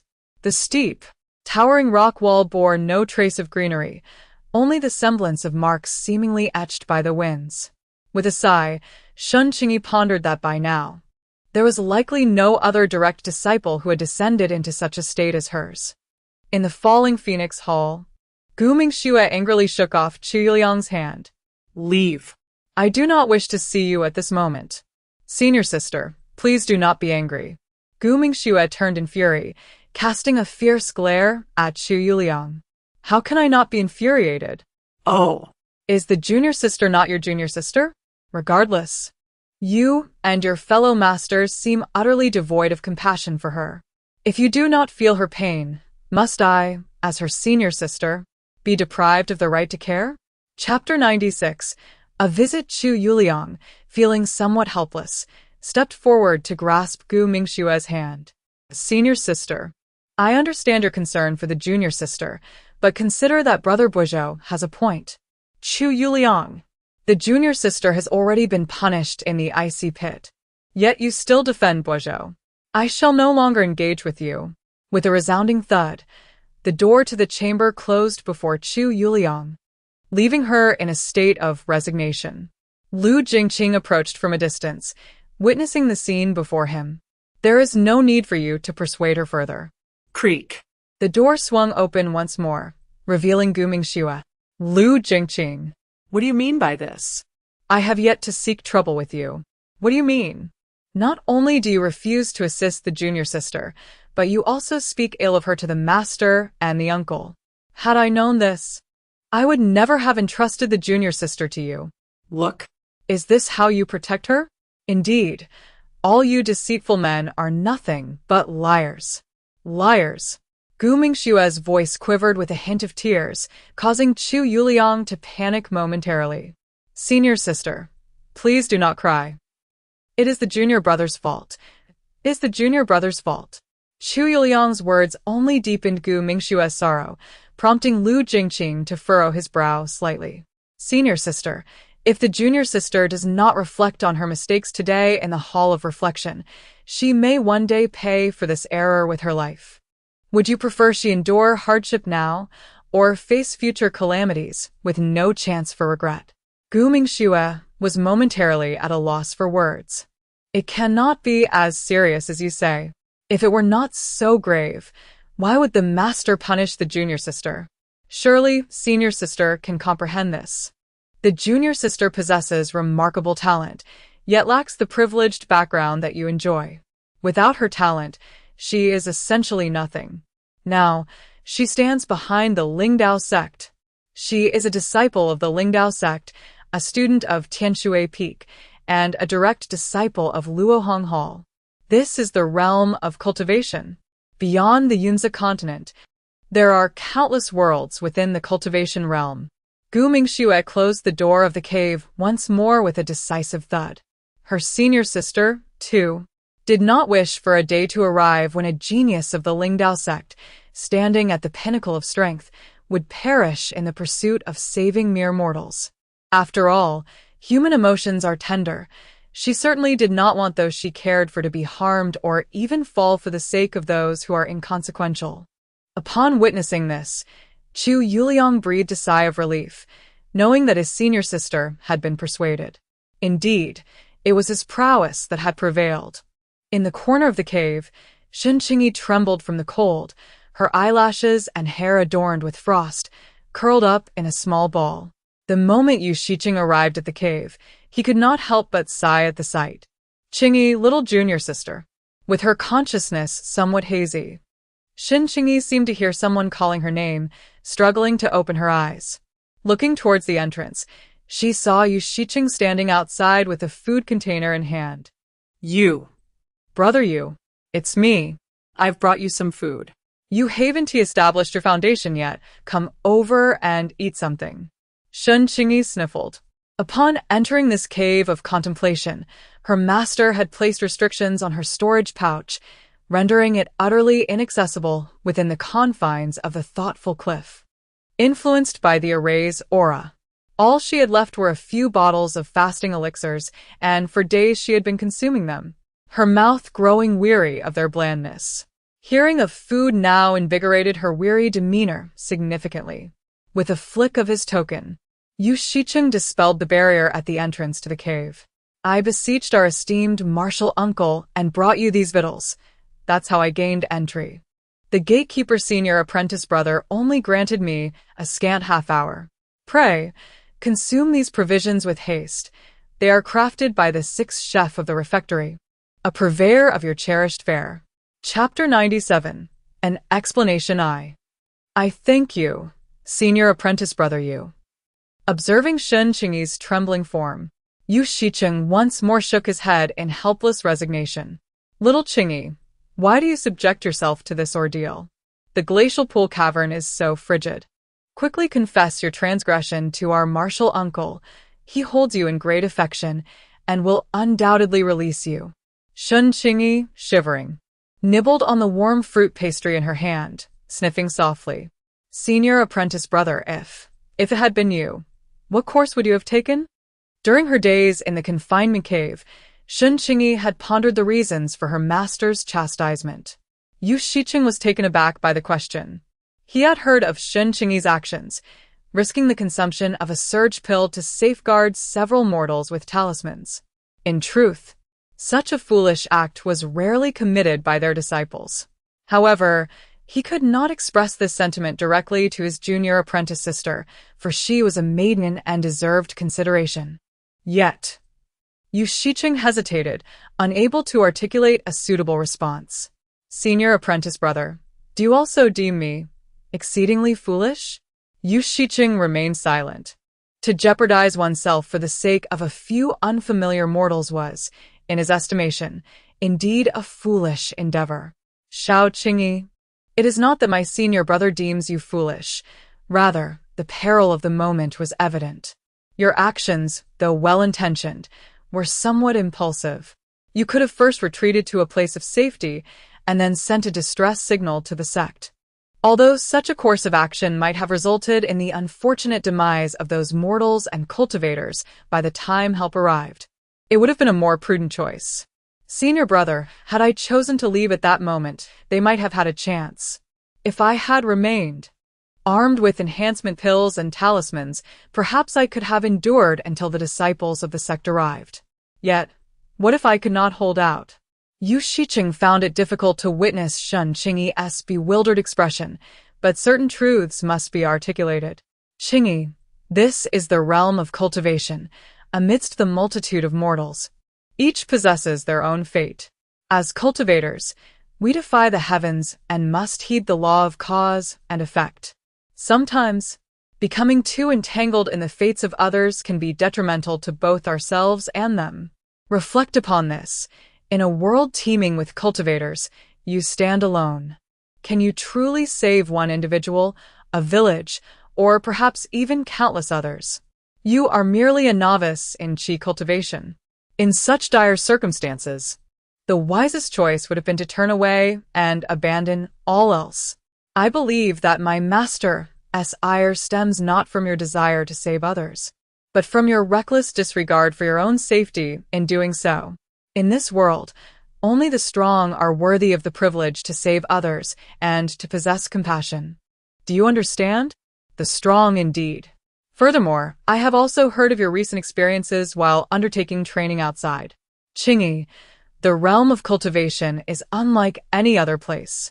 You may have felt compassion at that moment, or for other reasons, but ponder this. If you had shown mercy then, how would you have handled it if your senior brothers were injured? Or consider this, if you had released those demonic beasts, what would their fate be? Would they express gratitude towards you? By granting them freedom, they continue to exist and might prey upon others, their kin, or even our kind. In the cultivation world, each individual possesses their own destiny. Weakness is a sin, survival of the fittest prevails, and the strong are revered. You may uphold your own principles, yet all of this must be predicated on the imperative of survival. After Yu Shiqing departed, Shen Qingyi remained silent for quite some time. The chill within the icy cavern no longer felt as frigid. Chapter 98. Time. As Yu Shiqing carried his lunchbox halfway, he was intercepted by Gu Mingxue. Yu Shiqing, how is my little junior sister? Yu Shiqing rolled his eyes. Can't you go and see for yourself? He still held a grudge against this woman for her earlier attempt to poison him. If I could, would I send you instead? If Master hadn't forbidden us from going, it certainly wouldn't be your turn. Alas, what are you doing? I'm still unaware of my junior sister's condition. Don't leave. Observing Gu Mingxue's anxious demeanor, Yu Shiqing smirked and decided not to tease her further. Junior sister Qingyi is currently in a stable condition. That's good. Gu Mingxue sighed in relief. The cold wind howled, stirring up countless loose stones. Bang! Shen Qingyi was struck squarely by a stone blown by the wind, now lying awkwardly on the ground. Shen Qingyi felt as though all her strength was on the verge of being completely drained. However, upon glancing at the crimson stone in the distance, she gritted her teeth. Just 100 more meters, and she would reach the 5th marked location. During these past few days, Shen Qingyi had been confined within the ice pool cave, a place rich in spiritual energy, yet being a site designated for punishing disciples. It was far from an ordinary locale. Beneath the abundant spiritual energy lurked a chilling coldness, and Shen Qingyi sensed a brutal aura that was inexplicable. Instinctively, she found herself averse to that presence. Nevertheless, despite the difficulty in absorbing the spiritual energy within the cave, it proved immensely beneficial for Shen Qingyi. Over the past few days, she discovered that although most of the icy spiritual energy was predominantly ice elemental, as a water elemental practitioner, she could absorb it with persistence, contrary to her initial expectations of hardship. Particularly, when the spiritual energy mingled with the wind elemental energy and flowed into her body. The transformations occurring within her were a source of delight. The impurities within her, from her flesh to her bones, were gradually being expelled. Typically, to eliminate impurities from one's body, one would need to break through a major realm or resort to rare spiritual herbs in conjunction with body refinement. Few, like Shen Qingyi, could successfully cleanse impurities through the natural elements surrounding them, and even fewer achieved it. With clenched teeth, Shen Qingyi swayed as she stood up. After days of refining her body with spiritual energy, she had become somewhat numb to the various aches and pains. Remarkably, she, who once feared pain, was now capable of such fierce perseverance. Step by step, Shen Qingyi moved leisurely, the howling wind rushing past her ears, and the coarse, gritty sensation against her exposed skin continually tested her resolve. At last, taking the final step, Shen Qingyi grasped the red stone pillar tightly, gasping for breath. Thud, thud, thud. The disciple delivering food furrowed his brow as he observed the silent reflection cave, where the occupant had remained motionless for 2 months. Under normal circumstances, the absence of movement from other errant disciples would scarcely warrant concern, allowing him more time for cultivation. However, the individual confined within this reflection cave held a rather distinguished status, a direct disciple of the nascent soul true monarch of the Falling Phoenix Hall on Tianshui Peak, one of the 4 main peaks of the Lingdao sect. As for why she had been imprisoned in the reflection cave for a year and a half, the disciples outside could only speculate. Chapter 99.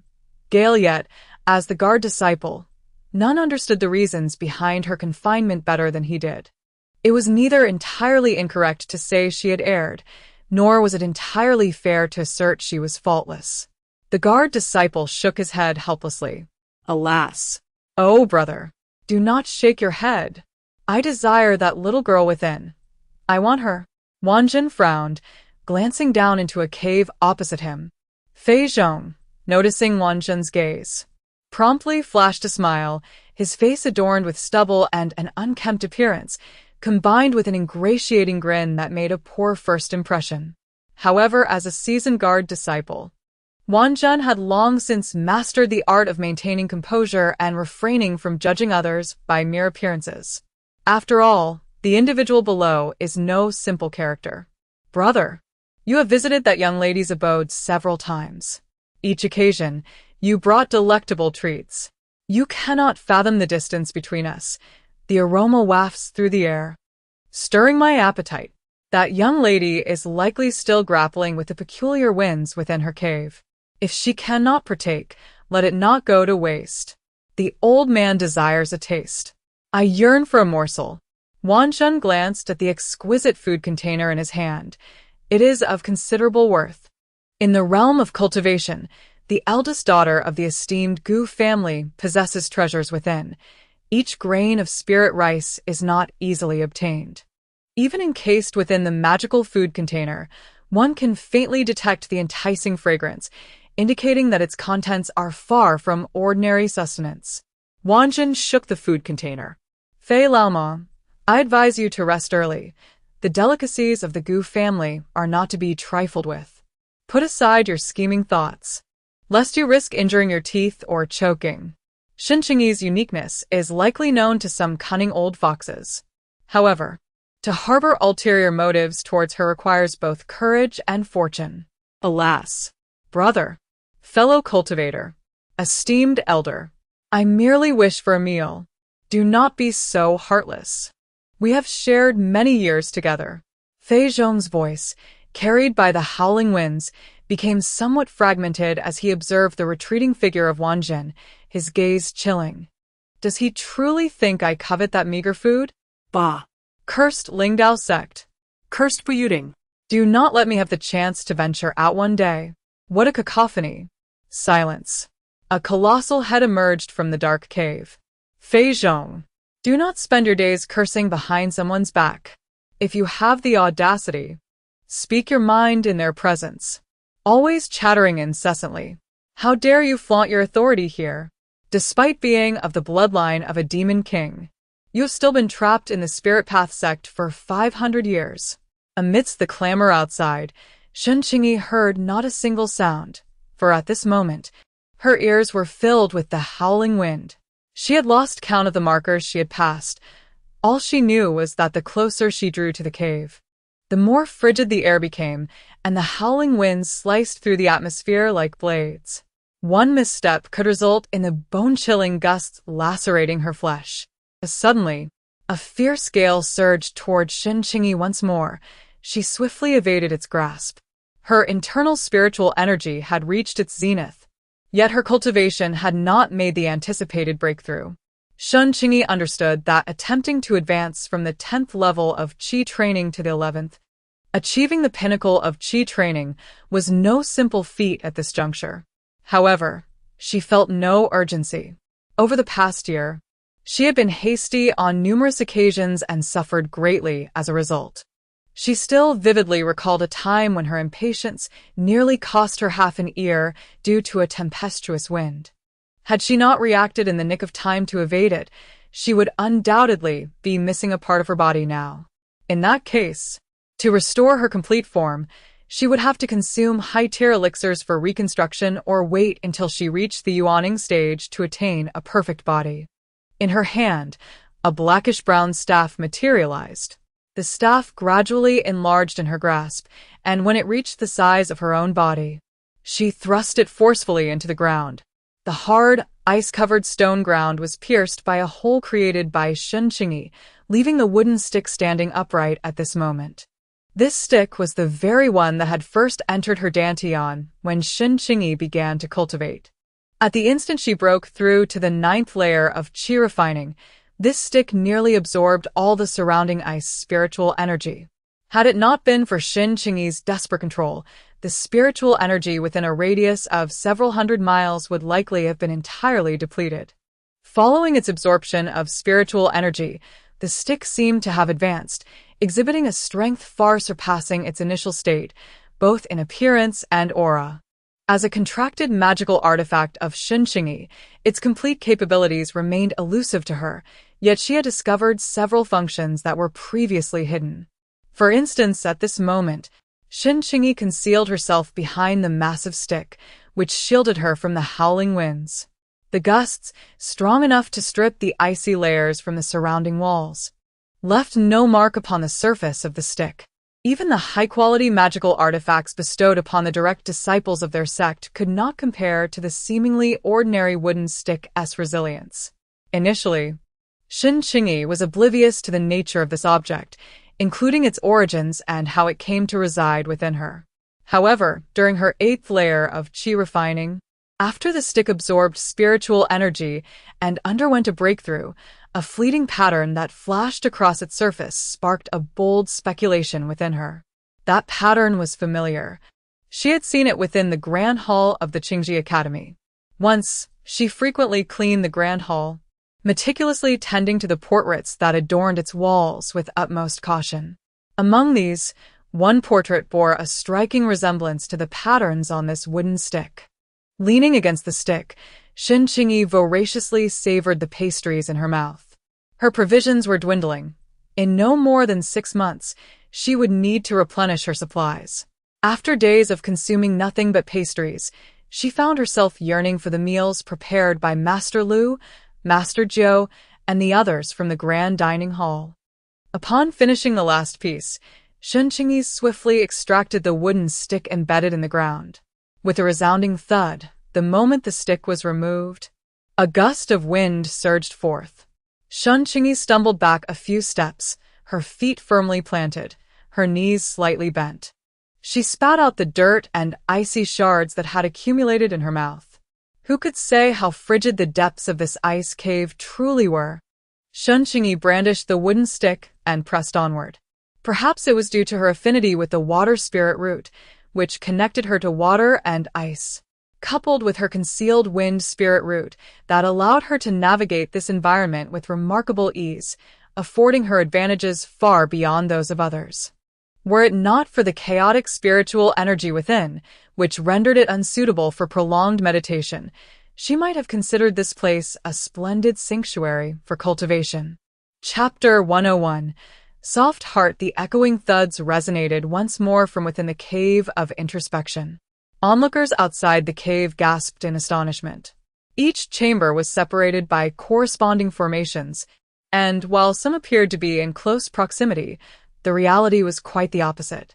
On the entire thought-reflection cliff of the Lingdao sect, there exist not only grand defensive formations and lethal arrays, but also a myriad of smaller enchantments, including various spatial illusion arrays.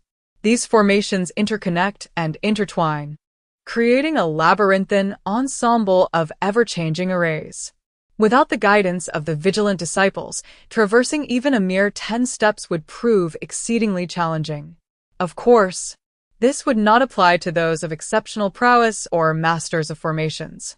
Yet, even for these individuals, a reckless intrusion could very well lead to their demise. Curious onlookers gazed at Shen Qingyi's thought-reflection cave, observing the shimmering ripples upon the barrier. That little girl must be contending with the bizarre winds again. One wonders how she manages to occupy herself all day with such antics. This isn't a veritable cultivation paradise, yet she is conjuring a soundproof array and a spirit-gathering formation. What on earth are those old geezers of the Lingdao sect up to? Moreover, the raging winds and biting cold within that cave would be discomforting for any cultivator, especially for a mere qi refinement stage child.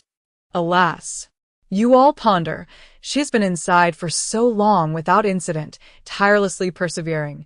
Could she possibly possess the rare ice spirit root or wind spirit root of the cultivation realm? Goodness. Bear, what are you thinking? Such prodigies are not something the Lingdao sect would haphazardly display in such a place. You may be unaware, but those ancient cultivators love to utter phrases like, "What is it? Do not venture into the tiger's den without a plan," or something to that effect. What if she is merely playing with fire? A gathering of demonic cultivators and beastly entities chattered among themselves. Roar. The cacophony abruptly ceased. After the roar had completely faded, a faint sound emerged. Let us speak softly, lest we awaken that fellow. The crystalline sound echoed as it struck the ice surface. Within the falling rainbow hall of Lingdao sect, Shi Zijiang furrowed his brows slightly. In a few days, the spirit stones and provisions of that girl would surely be depleted. Xianxia delicately sniffed the wine in his cup. What's this? Reluctant to part with her, are you? Shi Zijiang poured himself a cup of tea. Ming Shui is on the verge of a breakthrough. As a nascent soul true monarch, one ought to honor their commitments. Ah, so your heart has softened. Shi Zijiang did not refute this. Indeed, his heart had softened, especially every time he heard his junior disciple mention how that little girl was battered against the barrier of the penance cave by the strange winds inside. He could envision the injuries and disheveled appearance she must endure. At times, he felt a twinge of cruelty within himself, observing the favored disciples of others. That girl, if she does not toughen up a bit, it may not bode well for her.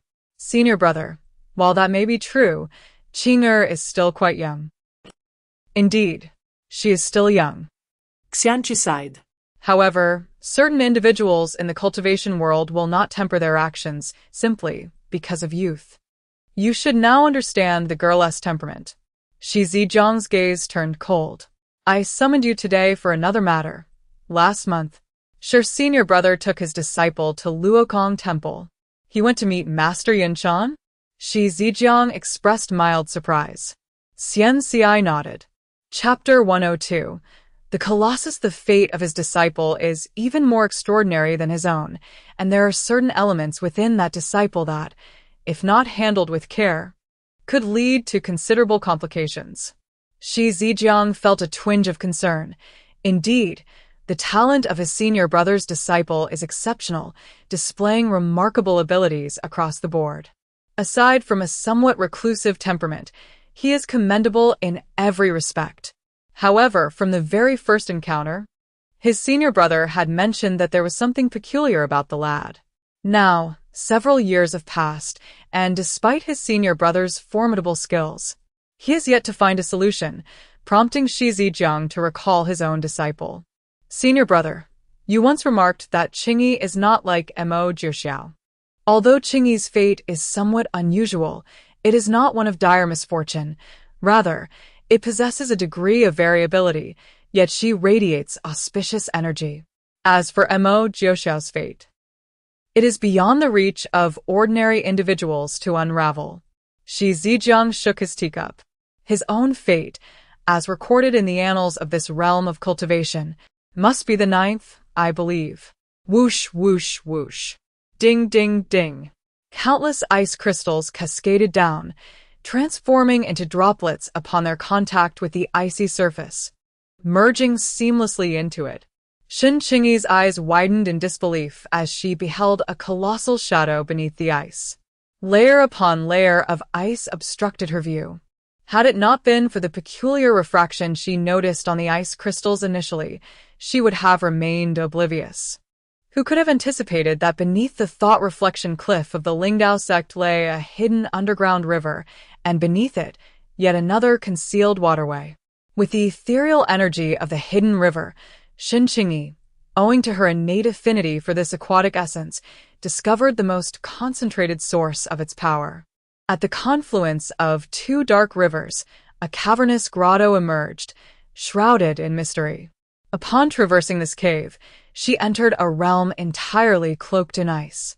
Above her, icicles hung like daggers, while beneath her feet lay a frozen lake formed by the confluence of various water bodies. However, Beneath this icy surface, a colossal shadow loomed, causing her breath to quicken. Scales larger than her own body. This was merely a fragment of a scale.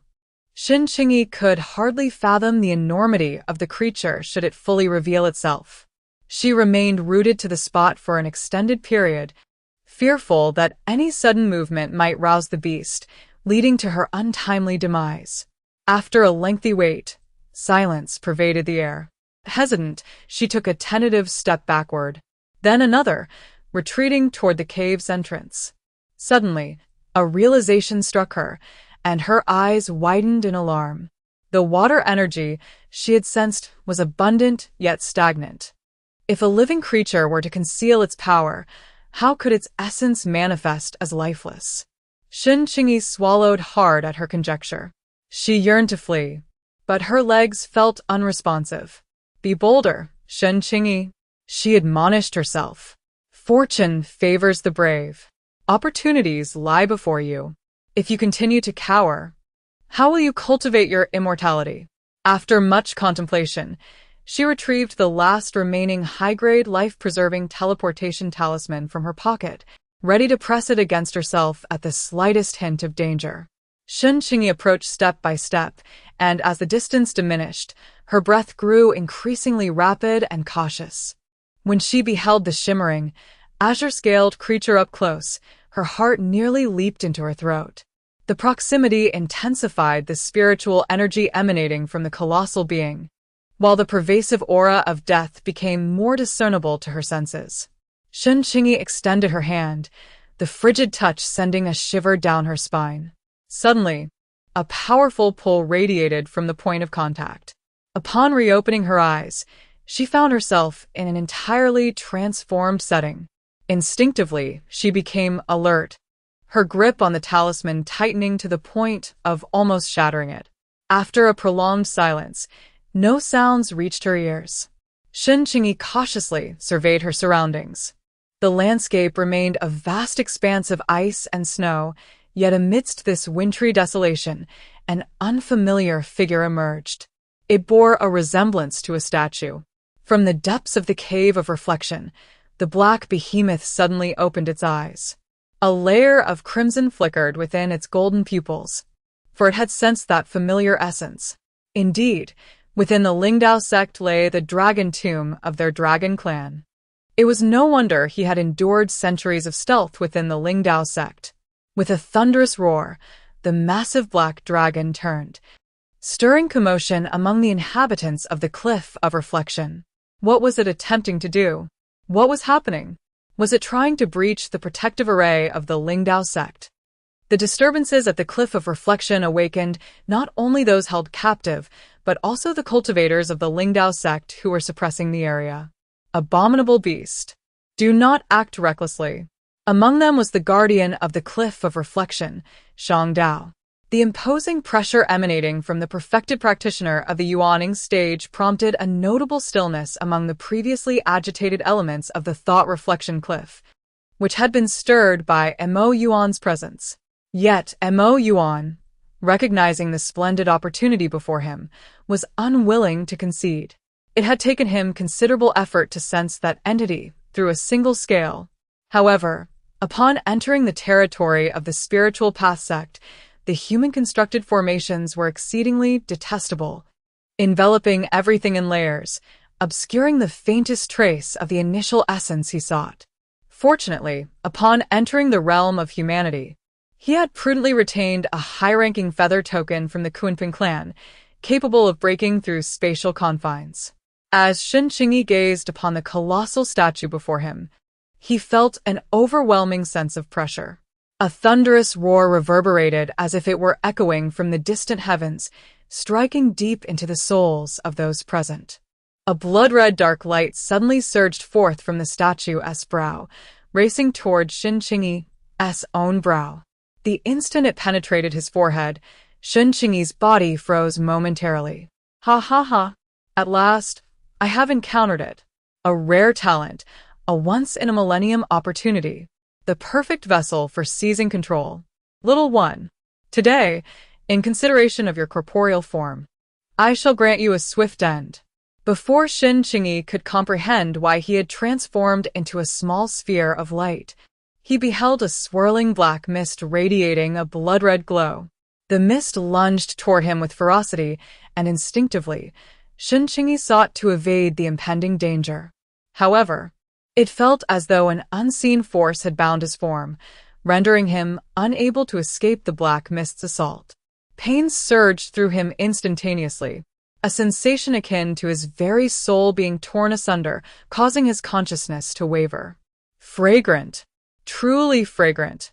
Truly, a being nourished by the gifts of heaven and earth. Ha ha ha. A single taste sends my spirit into a tumult. I strive to remain alert as I watch the dark mist surge towards me once more. In a moment of peril, Shen Qingyi breaks free from her restraints. Her lunge meets only emptiness, momentarily stunning the dark mist. As it gazes upon Shen Qingyi's spirit, it narrows its eyes. To escape my ghostly bindings, little one, you possess a certain intrigue. Chapter 104. The Extermination of the Sacred Years Ago. He breached the forbidden domain of the Dragon Clan and, upon entering the realm of the underworld, obtained a fragment of ghostly fire from the Yellow Springs, which later became the feared ghostly bindings within the cultivation world. Those ensnared by the ghostly bindings find their spirits rendered immobile. Yet, even after years of decline and damage to my spirit, slumbering in this realm, could I truly be unable to contend with a mere nascent energy cultivator? The dark mist lunges towards Shen Qingyi once more. An overwhelming sense of repulsion fills her being in response to the aura of the mist. Shen Qingyi dodges swiftly, but this time the dark mist is prepared.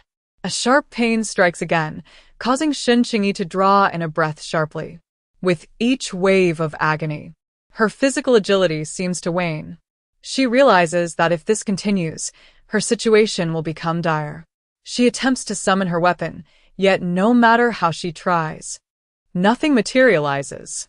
The sword bestowed by her sect, the magical tools gifted by her master and seniors, all remain beyond her reach. These were items she had once forged a bond with or refined herself. Shen Qingyi even yearns to conjure her wooden staff, but its appearances seem capricious. When fortune favors her, it manifests. When luck is lacking, she must leave it to fate. In this moment, Shen Qingyi felt as though he were ensnared in a phenomenon of soul possession, as depicted in the pages of a book. He dodged incessantly, desperately attempting to summon his weapon, yet all efforts proved futile. His movements grew increasingly sluggish, and his consciousness became ever more muddled. When he beheld the black mist morphing into a massive maw filled with sharp teeth, lunging towards him, he sensed the chilling breath of death. Exterminate the saint. Boom. Just as the formidable mouth of the black mist was on the verge of devouring Shen Qingyi's soul, it suddenly collided with an unseen force. A sizzle, sizzle. A piercing scream echoed through the air. The black mist recoiled swiftly, yet its once pitch-black form seemed to be tainted by an unseen substance, emitting a continuous sizzling sound. What is this thing? Damn humans. Despicable. What on earth is this? The black mist retreated in a state of agitation, attempting to shake off the pale blue smoke that clung to it, but no matter how fiercely it struggled, the ethereal mist seemed to adhere tenaciously to its form. Damn it! The sensation of its soul being gradually consumed by flames rendered the entire essence of the black mist profoundly uneasy. Gazing at the source of its torment, the black mist noted that the seemingly ordinary black staff now appeared to possess an additional layer of something. Pale blue gas? A fleeting thought crossed its mind, stirring a tempest within the black mist. The essence of heaven and earth? Only a force from the very fabric of existence could inflict such harm, disregarding the flames of the netherworld. Yet, it remained a mystery what kind of essence of heaven and earth was embodied within this diminutive human. Upon witnessing the dark mist struggling to free itself from the pale blue fog entwined around it, Shen Qingyi's heart hardened despite the excruciating pain that felt as though her very soul were being torn asunder. With determination, she charged fiercely toward the dark mist. If the dark mist could augment its power by consuming her, why could she not strengthen herself by devouring the dark mist? Although the swirling black vapor was indeed intimidating, nothing mattered more than the will to survive. The wooden stick felt exceedingly feeble, and the blue fog surrounding her gradually diminished over time. The black mist continued its battle against the wooden stick's grasp when suddenly a sharp pain pierced through its back. Turning around, it was shocked to find a minuscule soul, resembling an insignificant ant, clinging to it and audaciously gnawing at its essence. Caught off guard, the dark mist received another blow from the stick, amplifying the torment that scorched its very soul. Instantly, the dark mist realized it could not afford to be careless. Its blood-red eyes gleamed with murderous intent. This tiny human was indeed courting death. Since this mysterious black stick had been summoned by the human, it was likely they had forged a pact. If it were to eliminate this human, the stick would undoubtedly suffer a severe blow as well. Contemplating this, the dark vapor surged ominously, brimming with malice. If death was what the human sought, then it would gladly oblige. A sudden chill enveloped Shen Qingyi, as if she were plunged into an icy abyss. Her gaze resolute, she once more sank her teeth into the dark mist. As it entered her mouth, she felt an odd sensation as if she had bitten into something tangible. Without hesitation, she swallowed it whole, disregarding the need to chew. In a fleeting moment, the dark mist was swiftly bitten, and once again, it lost several fragments of its essence. Suddenly, a sharp pain pierced through Shen Qingyi as the ominous black fog ensnared her, binding her tightly. The grip grew increasingly constricting, rendering her breath labored. Shen Qingyi struggled desperately, only to behold a vaguely menacing face emerging from the dark vapors. Futile, succumb to your fate. The sensation of suffocation intensified as the shadow of death loomed ever closer. Surrender? Absolutely not. Boom. A faint azure light erupted from Shen Qingyi's chest, radiating outward. The once listless wooden staff, upon witnessing the azure glow, rejuvenated with newfound vigor, charging towards Shen Qingyi's spirit and the encroaching black mist. How could this be? The righteous aura of Confucianism. How can such a phenomenon still exist in this world, when it was thought to be lost? Ah! Before the dark mist could fully comprehend the situation, the azure light pierced through its entire form.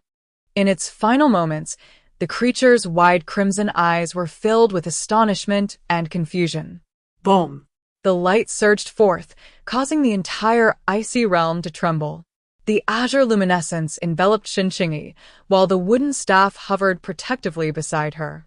As the black smoke dispersed, upon contact with the azure glow, it transformed into ethereal wisps, which Shen Qingyi fervently absorbed. An ever-increasing flow of spiritual energy surged towards her, and within mere moments, a colossal vortex of spiritual power formed around her. The vortex spun rapidly, shattering the surrounding ice, while enormous statues began to crack under the strain. Boom! At last, the statue shattered, plummeting onto the icy lake, causing the ice to crack violently, unleashing monstrous waves from the lake's depths. Pop! Pop! Pop! It seemed as if a certain restraint within Shen Qingyi had been lifted, as he was cradled by an intense energy that nearly coalesced into silken ribbons. The energy within him surged, coursing along his bones and meridians, ultimately converging in his dantian. Qi cultivation reached the 11th level, then the 12th, stepping into the threshold of foundation establishment. Boom! Shen Qingyi abruptly opened his eyes, a frosty blue spreading within them, as a glimmer of azure light emerged from the corners. The extermination of saints. The wooden staff trembled violently in his grasp. Upon gazing at the staff that had materialized in his hand, a fleeting radiance flickered in Shen Qingyi's eyes. The extermination of saints? What a bold name. Absorb. With Shen Qingyi's consent, the staff quivered with excitement. Rustle. Rustle. At that moment, the surrounding spiritual energy seemed to receive a command, no longer rushing towards Shen Qingyi, but instead converging upon the wooden staff. He could distinctly sense the staff undergoing a gradual transformation, nourished by the pure energy around it. The thought-reflection Cliff's Mo Yuan sensed something slipping away rapidly, and an anxious feeling gripped his heart. Roar! The black dragon soared into the heavens. Countless runes and formations flickering. Kunpeng feathers. Chapter 106. The Dao monarch emerges. He ultimately resorted to his final trump card. The formations around him began to fracture as the Kunpeng feathers manifested, unleashing a potent spatial distortion that incited chaos in the surrounding energy. Roar! Roar! Look! There are flaws in the formations. Quickly! We must escape. Imprisoned within the cliff of reflection, the malevolent spirits and wicked fiends erupted into chaos. The disciples of the Lingdao sect, stationed at the cliff, could not help but change countenance. Disciples, heed my command. Form the 7 stars heavenly array. Return to your positions. The turmoil at the cliff of reflection had directly alarmed the higher echelons of the Lingdao sect, causing the 72 minor peaks to tremble under the influence of the chaotic spiritual energy. Fei Zhong felt the demonic energy surging in his grasp, on the verge of bursting forth through a fissure in the array. Suddenly, a terrifying pressure cascaded from the heavens. Mo Yuan's indifferent voice resonated, and the previously chaotic cliff of reflection was instantly silenced as various stones plummeted to the ground. Bang! Bang! Bang! The malevolent beings attempting to escape were caught off guard, many crushed under the falling debris, with the weaker ones perishing on the spot. For a fleeting moment, the cliff of reflection fell into silence. The space that Mo Yuan had torn open with the Kunpeng order seemed to be bound by an unseen force the moment he made his presence felt. No matter how hard Mo Yuan exerted himself, the door to that open space ceased to respond. Blood vessels coursed through his eyes. So close, just a fraction away. He could almost discern a blurred figure. The out-of-body Tao Lord. To suppress the insurrection of the imprisoned with a mere gesture is beyond even the capabilities of a Yuaning true lord. Only an out-of-body Tao Lord could achieve such a feat. Mo Yuan had long heard of the out-of-body Tao Lords stationed to protect the sect.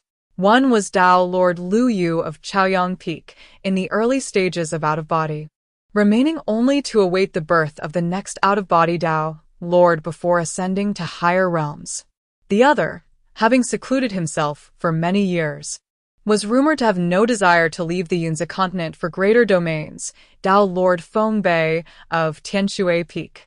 Mo Yuan believed that the likelihood of the former was considerably greater, as that individual frequently made appearances in the realm of cultivation, renowned for their formidable reputation. The incident at Lingdao sect's Thoughtful Cliff had stirred quite a commotion, greatly heightening the chances of their involvement. In contrast, the latter, an eccentric Taoist lord of the cultivation world, was reputedly averse to conflict, having initially refrained from engaging in battles due to a fear of confrontations in higher domains when his sect urged him to depart. Although many in the cultivation community feared his profound mastery, there were those who secretly mocked his cowardice. How could a distinguished Taoist lord, capable of transcendence, be so ineffectual? Thus, in Mo Yuan's subconscious, he leaned towards the former's involvement as more probable. Should his conjecture hold true, being at the pinnacle of the nascent soul stage might afford him a slim chance of escape. Yet, before he could finish his thoughts, it felt as though an invisible hand had seized him, rendering him utterly powerless despite his strength. Upon glimpsing the white-haired elder, a shiver coursed through Mo Yuan's entire being. Feng Bei. Feng Bei regarded Mo Yuan, immobilized by his spiritual grasp, with an ice-cold gaze. Mo Yuan. Does your Black Dragon clan seek to wage war against my Lingdao sect? Bang! Bang! Bang!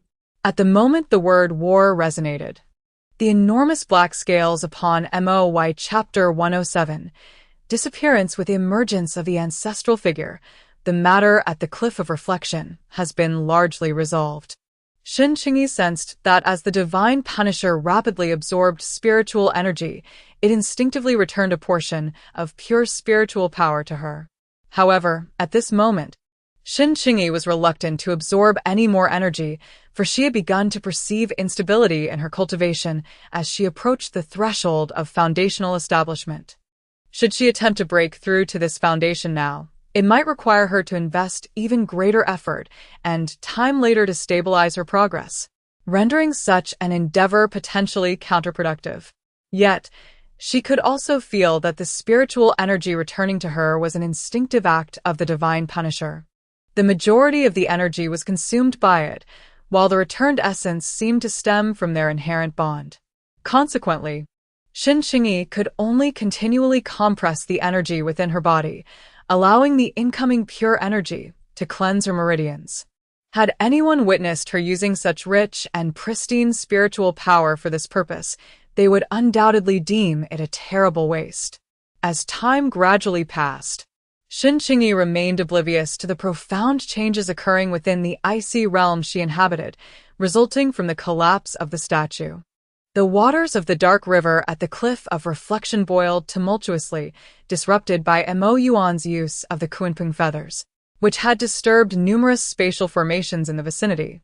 Although Feng Bei intervened in time, certain areas still bore the brunt of the disturbance. The chaotic state of the spatial formations led to a backflow in the dark river, which had previously converged. At the moment of reversal, the currents were forcibly separated. In the cavern, a fierce gust of wind erupted from the point of separation, causing the space to tremble precariously. The water of the dark river lapped against the surrounding stone walls, producing a rhythmic sound. Suddenly, with a resounding crash, Shen Qingyi felt the earth shift beneath her, her body uncontrollably soaring into the sky. The last remnants of spiritual energy absorbed, the Zhu Saint dove abruptly into Shen Qingyi's dantian. With another thud, she glanced around, only to find that the scenery had dramatically transformed. Instinctively, Shen Qingyi surveyed her surroundings with heightened vigilance. The once icy expanse was now interspersed with vibrant greenery. As she gazed across the seemingly endless vastness of the grassland, patches of snow accumulated, leaving behind only the resilient flora unperturbed by the cold. Exhaling, a plume of white mist materialized, indicating the frigid temperature of this icy realm. However, at that moment, Shen Qingyi felt an unfamiliar warmth against the chill. A curious sensation washed over her, as if she had grown more impervious to the cold than before. Unperturbed by the presence of any beasts, Shen Qingyi maintained her alertness and took a cautious step forward. The sound of crunching snow echoed beneath her as her foot sank deeply into the thick layer. Attempting to sense the teleportation array she had previously established yielded no response. Meanwhile, in the Lingdao sect, Shi Zijiang stared into the vacant thought reflection cave, his expression darkening. Where is my junior sister? Gu Mingxue questioned, disbelief etched across her face. After a brief moment of meditation, she found that her junior sister, who had been waiting patiently in the thought reflection cave for her arrival, had inexplicably vanished. Turning to Shi Zijiang, she inquired, "Master." Picking up a piece of ice that had fallen to the ground, Shi Zijiang noted that the surface bore no markings indicative of the chilling winds that should have permeated the cave. He furrowed his brow slightly, lost in thought. The spiritual energy surged within his hands as he swiftly formed a gesture. His actions naturally drew the attention of the onlookers, causing them to gaze in his direction. Chapter 108. The Inheritance of the Ice Dragon Master. What news do you have regarding the junior sister? Xianxia inquired, furrowing his brow, which in turn heightened the concern among the group. Useless, Feng Bei declared as he entered the cave, prompting the others to bow in respect upon hearing his voice. Feng Bei waved his hand dismissively. This ice pool cave of the Thoughtful Reflection Cliff connects with the Qianxia Cliff at the back of the Lingdao sect. I trust you are all aware of this. The devastation of the Thoughtful Reflection Cliff was enough to startle even a high-level foundation-building cultivator like her, let alone the Qi refining stage disciple Shen Qingyi. Although the Lingdao sect suffered no significant casualties due to the timely response of the higher-level cultivators leading the defense, it was still concerning that their junior sister, who was originally confined here, had vanished. As the eldest daughter of the Gu family, she was certainly privy to the thoughts of certain cultivators in the Immortal realm. Their junior sister was a disciple of the Yuanying true monarch from the Tianshui peak of the Lingdao sect, possessing the Tianshui spiritual root. Swear. That girl is safe for now. Let the ancestor finish speaking, Xianxia interjected, stopping the somewhat agitated Gu Mingxue. With a subtle movement of his hand, Feng Bei gathered the remaining violent spiritual energy around him into his palm. The source of this icy cave was the Qianxia cliff, where spatial disturbances had previously occurred. This implied that there was a significant possibility of a spatial tunnel existing there. The divination Xianxia performed indicated that the girl was not currently in any peril. However, we were unable to locate her. It is highly probable that she inadvertently entered a spatial tunnel and was transported to another location. This matter was originally a closely guarded secret of the sect. After all, no one wishes to have a passageway connecting to other realms in their back mountains. If such a thing were to be discovered, it would undoubtedly invite unwanted attention and peril. In the past, they were unaware and dared not investigate recklessly, merely gathering numerous pieces of evidence. However, now, through the commotion caused by MASU-MANHUA, many high-ranking members of the Lingdao sect have come to a crucial realization. The area surrounding Qianxia Cliff is very likely the territory of the demon race. The bloodline of the Black Dragon clan's demon king has lurked within their Lingdao sect's penitential cliff for centuries. It is feared that something they desire may lie hidden there. Master, shall we send someone to search for junior sister? No, I must also venture out to find her. Shi Zijiang intercepted Gu Mingxue. Mingxue, the sect's grand competition is about to commence. You should remain in the sect and prepare for the competition. I will go in search of Qingyi. I possess her soul lamp, so do not worry. On the icy plains, a figure glided swiftly. Shen Qingyi skillfully maneuvered her sled across the snow, cutting through the frosty air as heavy snowflakes fell from the sky. At that moment, she began to suspect that she was no longer in her original location but had instead entered the southern region.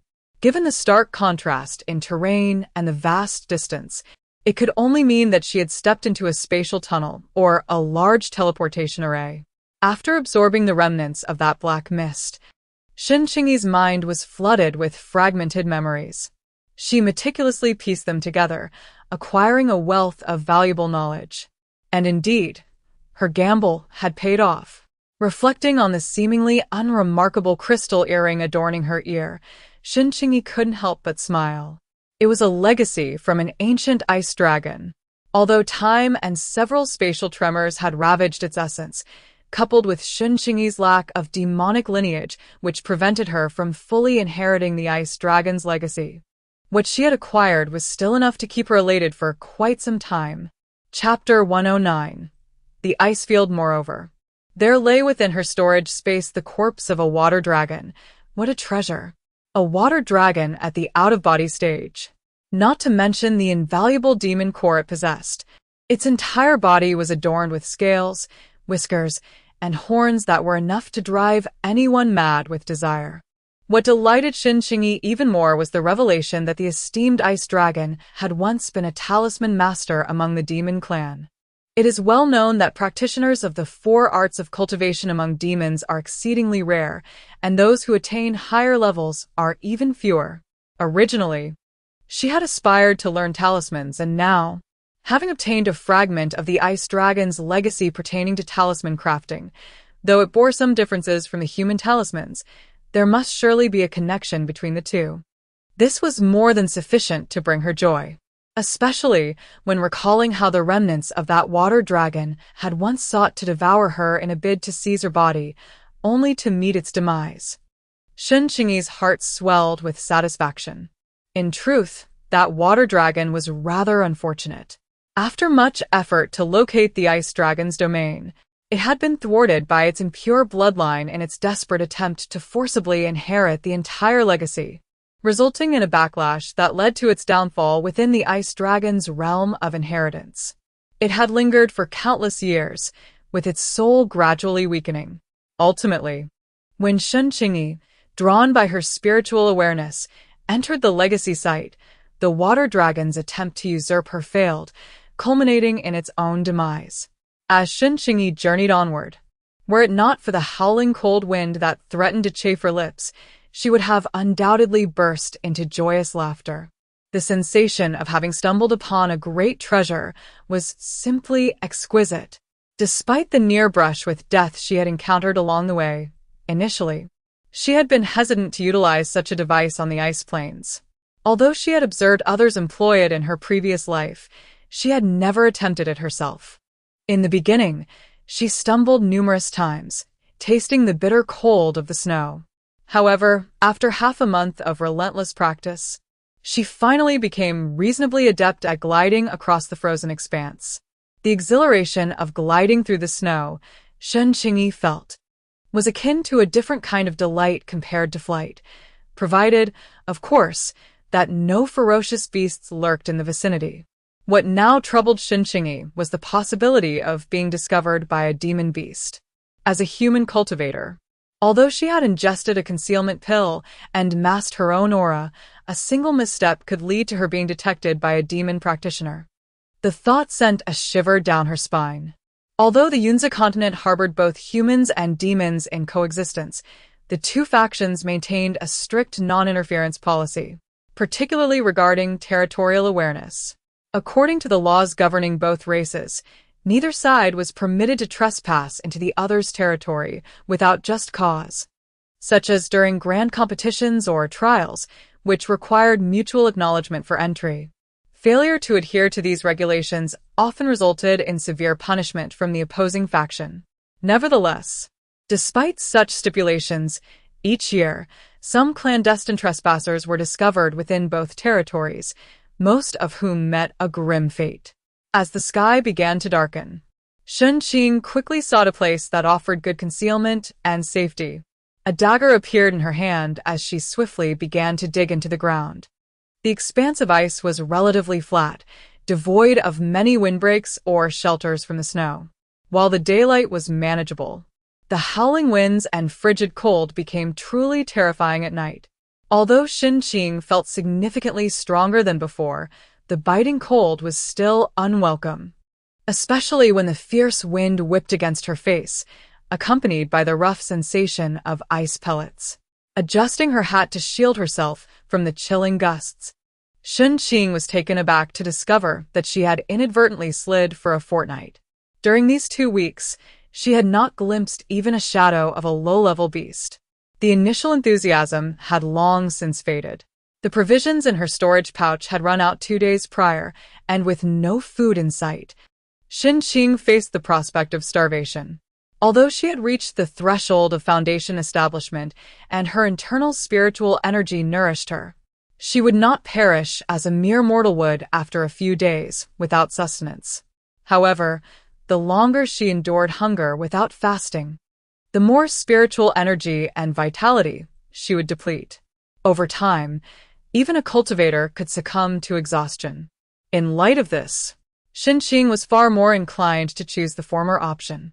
After all, her rapid breakthrough to foundation establishment had left her spiritual energy somewhat unstable. Should she attempt to break through again, it might prove detrimental to her future cultivation. Thus, she preferred to solidify her current level of cultivation before seeking to advance further. After adjusting herself, Shen Qingyi set forth once more in a determined direction.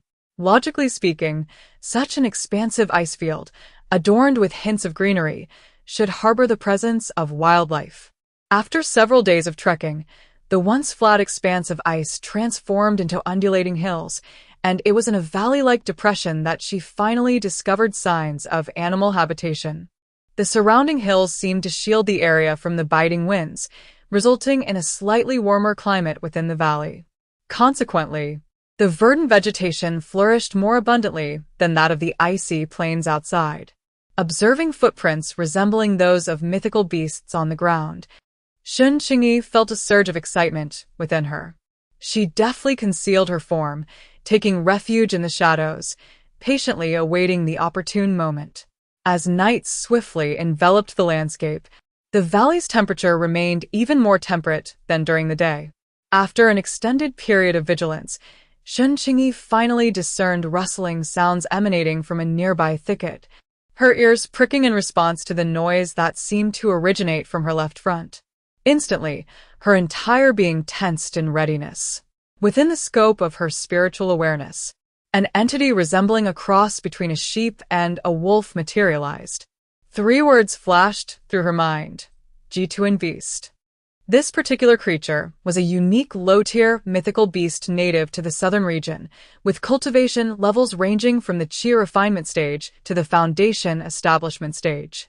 Their habitat was predominantly the ancient desolate ice fields scattered throughout the southern region.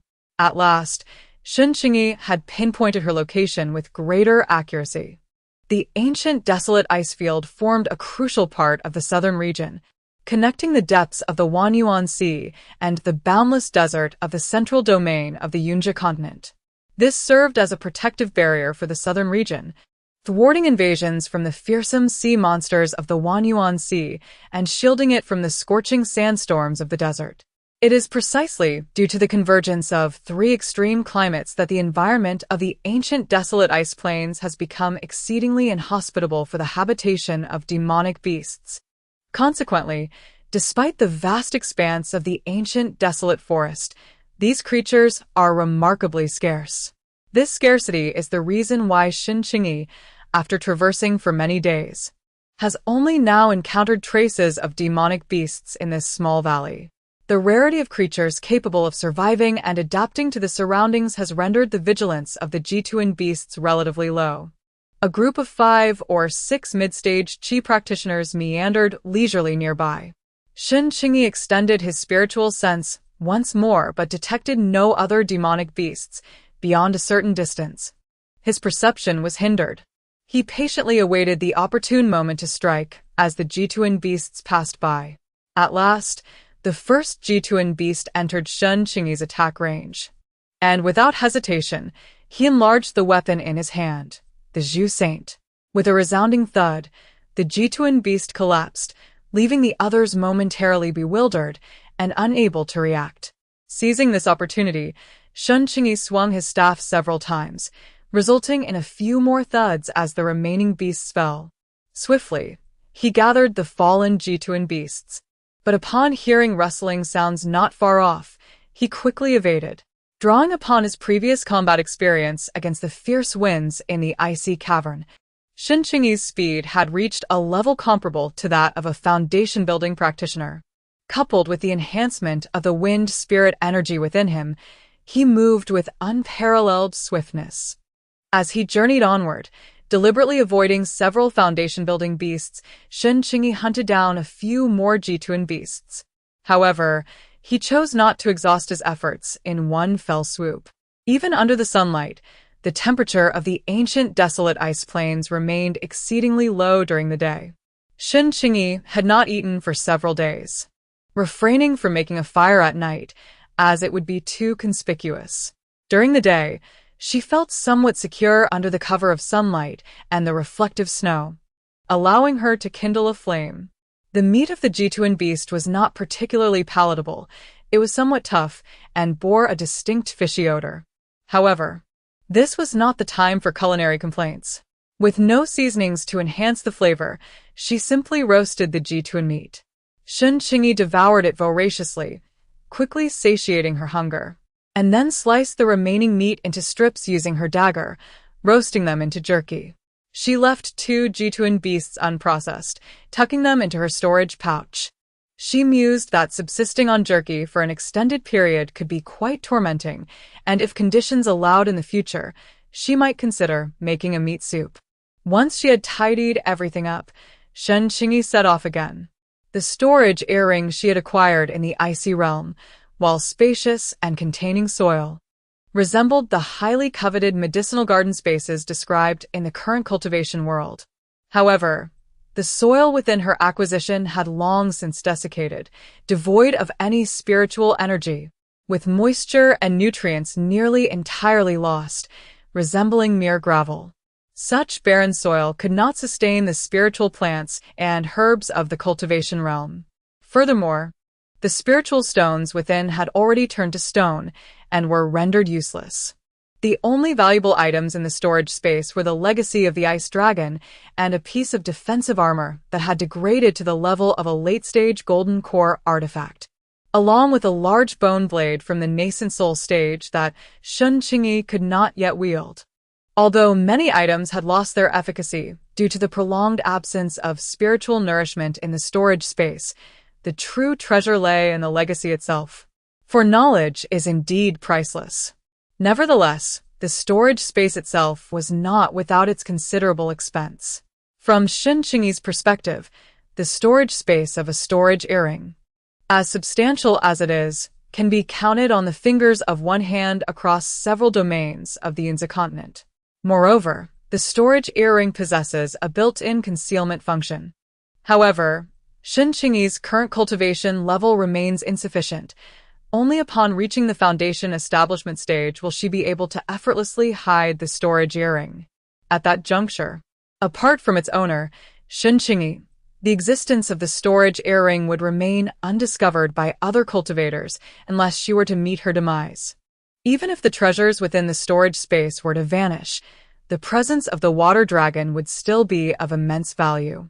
Shen Qingyi could easily envision that even a mere few dragon scales auctioned off would yield a handsome sum of spirit stones. After all, in the current realm of cultivation, dragons are exceedingly rare, and those with pure bloodlines are even scarcer, with most being monstrous beasts possessing only traces of draconic heritage.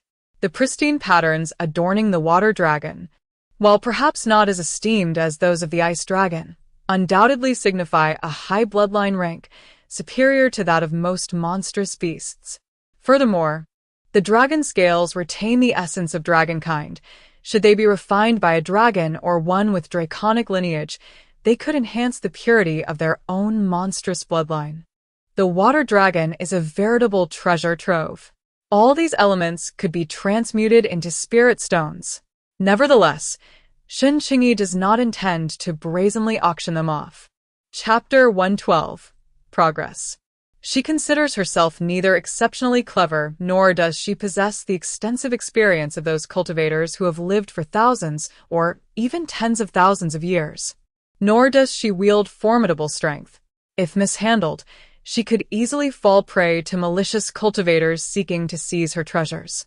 After all, the realm of cultivation is teeming with astute individuals, and Shen Qingyi is reluctant to take such a risk. Moreover, the item in question possesses great value, its worth unquantifiable. Spirit stones can be gradually acquired, and one can never tell when the dragon might prove useful in the future. At present, she is not in want of spirit stones.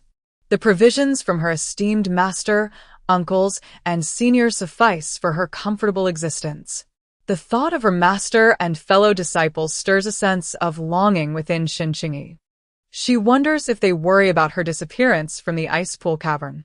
Alone in this vast world, filled with trepidation, she has come to appreciate the significance of formidable strength. As she embarks on her journey from the southern domain to the eastern domain, two paths present themselves.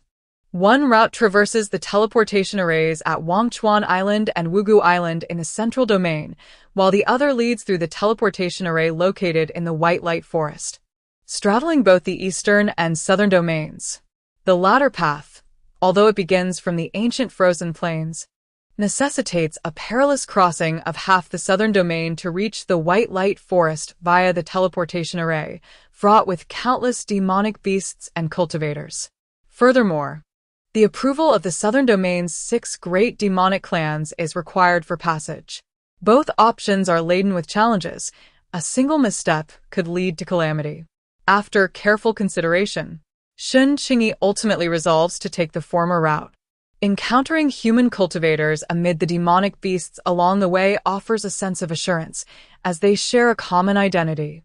She reassures herself, recalling her master's words about the presence of disciples from various sects at Wangchuan Island and Wugu Island. Perhaps she will fortuitously encounter fellow disciples there.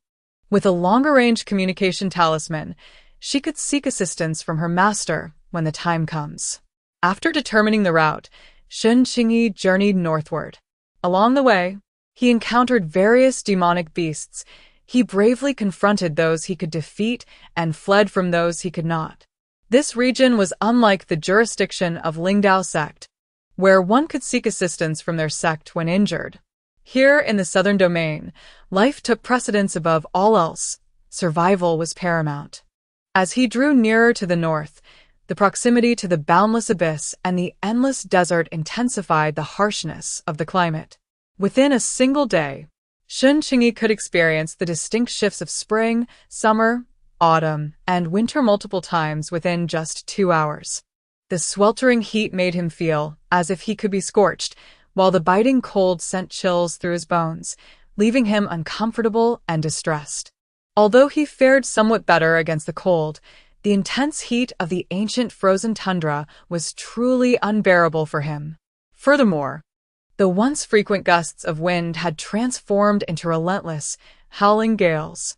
Shen Qingyi pressed forward against the wind, unable to take advantage of its direction. What was once a graceful glide across the tundra had now devolved into a painstaking march, each step deliberate as he leaned on his weapon, Zhu Sheng. The wind roared past his ears, making his conical hat whistle ominously. Clad in layers to shield himself from the elements, Shen Qingyi hunched over to minimize his exposure. During mealtime, he leaned against Zhu Sheng, consuming his food swiftly and sipping melted snow. At times, he couldn't help but reflect on his circumstances. Chapter 113. Inscribing Talismans. Was she a heroine in her own right, or merely a pawn? Having received the monumental legacy of the Ice Dragon, she found herself beset by dangers seldom encountered by ordinary individuals, nearly overtaken by the Water Dragon. Now, she was cast into this perilous and unfamiliar territory. However, she merely expressed her sentiments. After finishing her meal, Shen Qingyi continued to press forward, accompanied by the Zhu Saint. As she observed the ground beneath her feet transform from a snow-covered expanse to a landscape adorned with fine yellow sand and seashells, she felt that the boundless sea and the endless desert were drawing nearer.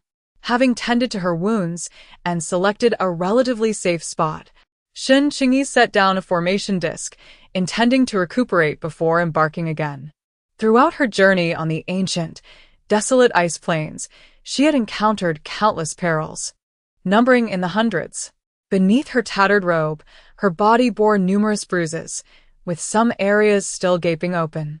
Were it not for the armor shielding her and the defensive treasures bestowed by her masters, her injuries would have been far more grievous.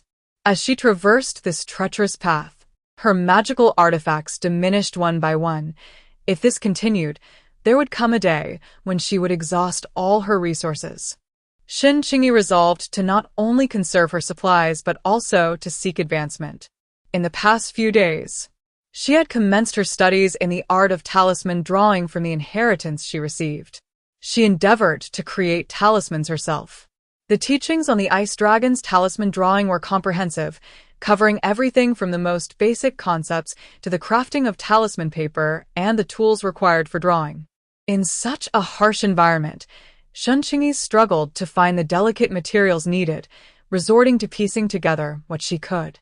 With great effort, she managed to gather the necessary items for talisman creation: talisman paper made from animal hides, cinnabar derived from beast S blood, and a brush crafted from the fur of ice wolves. As she affixed the wolf-S fur to the shrinking Zhu Saint, she could distinctly sense its dissatisfaction and disdain. It is uncertain whether it is Shen Qingyi's cultivation that has advanced or if the Zhu Saint has ascended in rank, but since that occasion, she has felt an undeniable strengthening of the bond between herself and Zhu Saint. Furthermore, Zhu Saint appears to possess an enhanced sentience. Unable to resist Shen Qingyi's influence, Zhu Saint has been relegated to the status of a low-tier wolf's fur.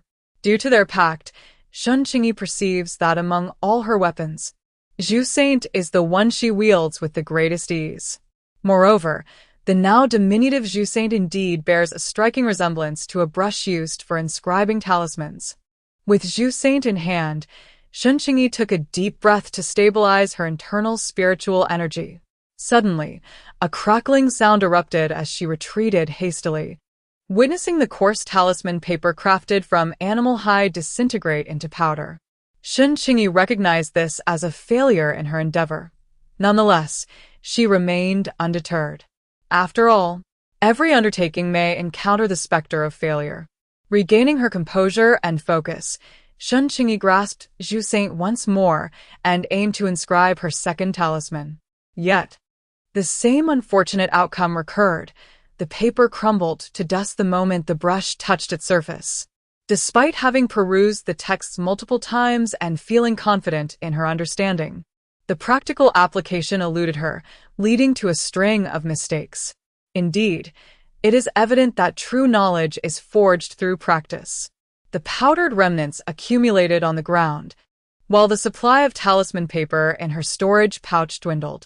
Yet, Shen Qingyi had yet to successfully craft a single talisman. Chapter 114. The central domain. Gazing at the dwindling talisman paper in her possession, Shen Qingyi concluded that it was time to pause. She was no longer at a stage where the mere touch of her brush would cause the paper to disintegrate instantly. Moreover, she possessed the ability to intricately sketch numerous runes on talismans. However, her control faltered at certain obscure junctures, often resulting in a surge or deficit of spiritual energy, which could lead to a failed inscription. The process of crafting talismans was arduous and monotonous. Yet, aside from the enhancement of her experience, it also honed Shen Qingyi's mastery over her spiritual energy. With each successive effort, her cultivation steadily solidified. Although her current state lingered at the threshold of foundation establishment, appearing somewhat tenuous, it had significantly improved since her initial attempts. After replenishing her physical and spiritual strength, Shen Qingyi set forth once more. When the azure expanse of the sea and the ochre sands of the desert came into view, she was profoundly awestruck by the spectacle before her. She had heard tales of the central domain of Yunzi continent, renowned for its unique topography. The desert and the sea coexisted in a paradoxical embrace, flanked by two gazing islands, creating a configuration reminiscent of yin and yang, enriched further by the elemental energies of both realms, one abundant in water and wind, the other in fire and earth. The rhythmic crashing of waves against the shore, the briny scent wafting through the air, and the heat enveloping her. Such wondrous sensations would have prompted Shen Qingyi to close her eyes and immerse herself in the experience, were it not for the ominous heaps of assorted bones scattered across the beach. Although this reality diverged from her prior imaginings of the world of cultivation, within her storage space, she lacked any vessels or similar artifacts, compelling her to traverse the endless desert on foot. Shi Zijiang regarded the celestial star compass in his hand, where the soul fire flickered restlessly. The needle of the compass pointed resolutely southwest, causing Shi Zijiang to furrow his brow slightly. When Shen Qingyi initially encountered difficulties, he hastily journeyed to the Earth Kuan Gate to utilize their unique artifact, the celestial star disk. With this device, he could more swiftly and accurately locate his disciples. However, upon reaching the southern region with the aid of the celestial star disk, he was met with resistance from the 6 prominent families of the demon race. Various gifted young demons roamed about, and to deter any potential disruptions, the Demon Alliance maintained an exceptionally stringent defense at the borders. With great effort, Shi Zijiang leveraged several connections to secure passage through the demon ranks, only to discover that the position of his disciple had shifted. Gazing at the pointer of the celestial star disk, he felt a tremor from the communication token at his waist and reached out with his consciousness. "Master, do you have any news about the junior sister?" It was Lin Sun's voice. Among his disciples, Lin Sun's communication token possessed the longest range. The others, including Gu Mingxue, exchanged concerned glances, with Gu Mingxue's complexion paling. "Senior brother, the central region. The dangers there can spell disaster even for those at the golden core or nascent soul stages, and our junior sister is merely at the qi refinement stage. Lin Sun's brow furrowed in worry. Chu Yuliang remained silent. Although he had never been to the central region, he had heard tales of its perils. It was Lu Jingqing who spoke up. What she is doing may not be entirely unwise. The group turned their attention to Lu Jingqing. Unlike the Gu family, the Lu family maintained some connections with mercenaries and rogue cultivators, while the Gu family primarily engaged in trade and had a broad distribution. They lacked the extensive knowledge that the Lu family possessed regarding certain matters. She was without a long-distance communication token. If one were to be transported to the southern domain and lacked a means of escape, remaining in place while awaiting rescue would undoubtedly equate to a death sentence. Gu Mingxue furrowed her brow. Although their actions were swift, Lu Jingqing's words held merit. However, the central domain. Master had mentioned his intention to venture there, indicating that his junior sister had likely departed the southern domain for the central domain. While the central domain was fraught with peril, it also housed disciples from various sects, including those from the Spirit Path sect. With a stroke of fortune, there might still be a chance for survival.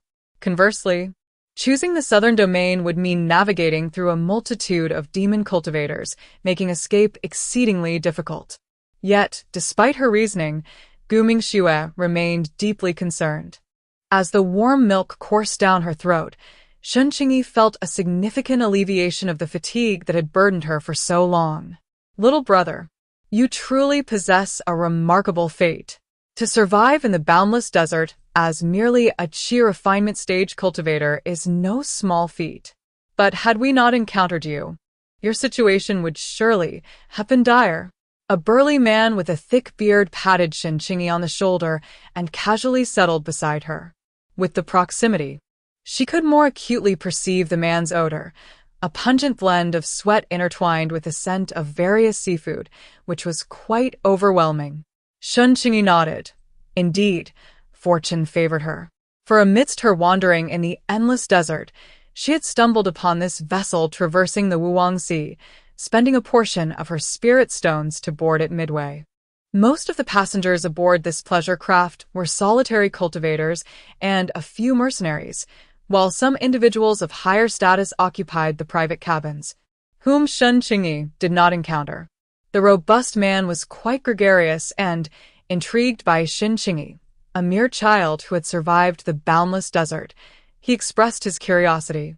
Little Shen, he said, the endless desert is not merely home to sand scorpions and sand wolves, it also harbors quicksand and storms.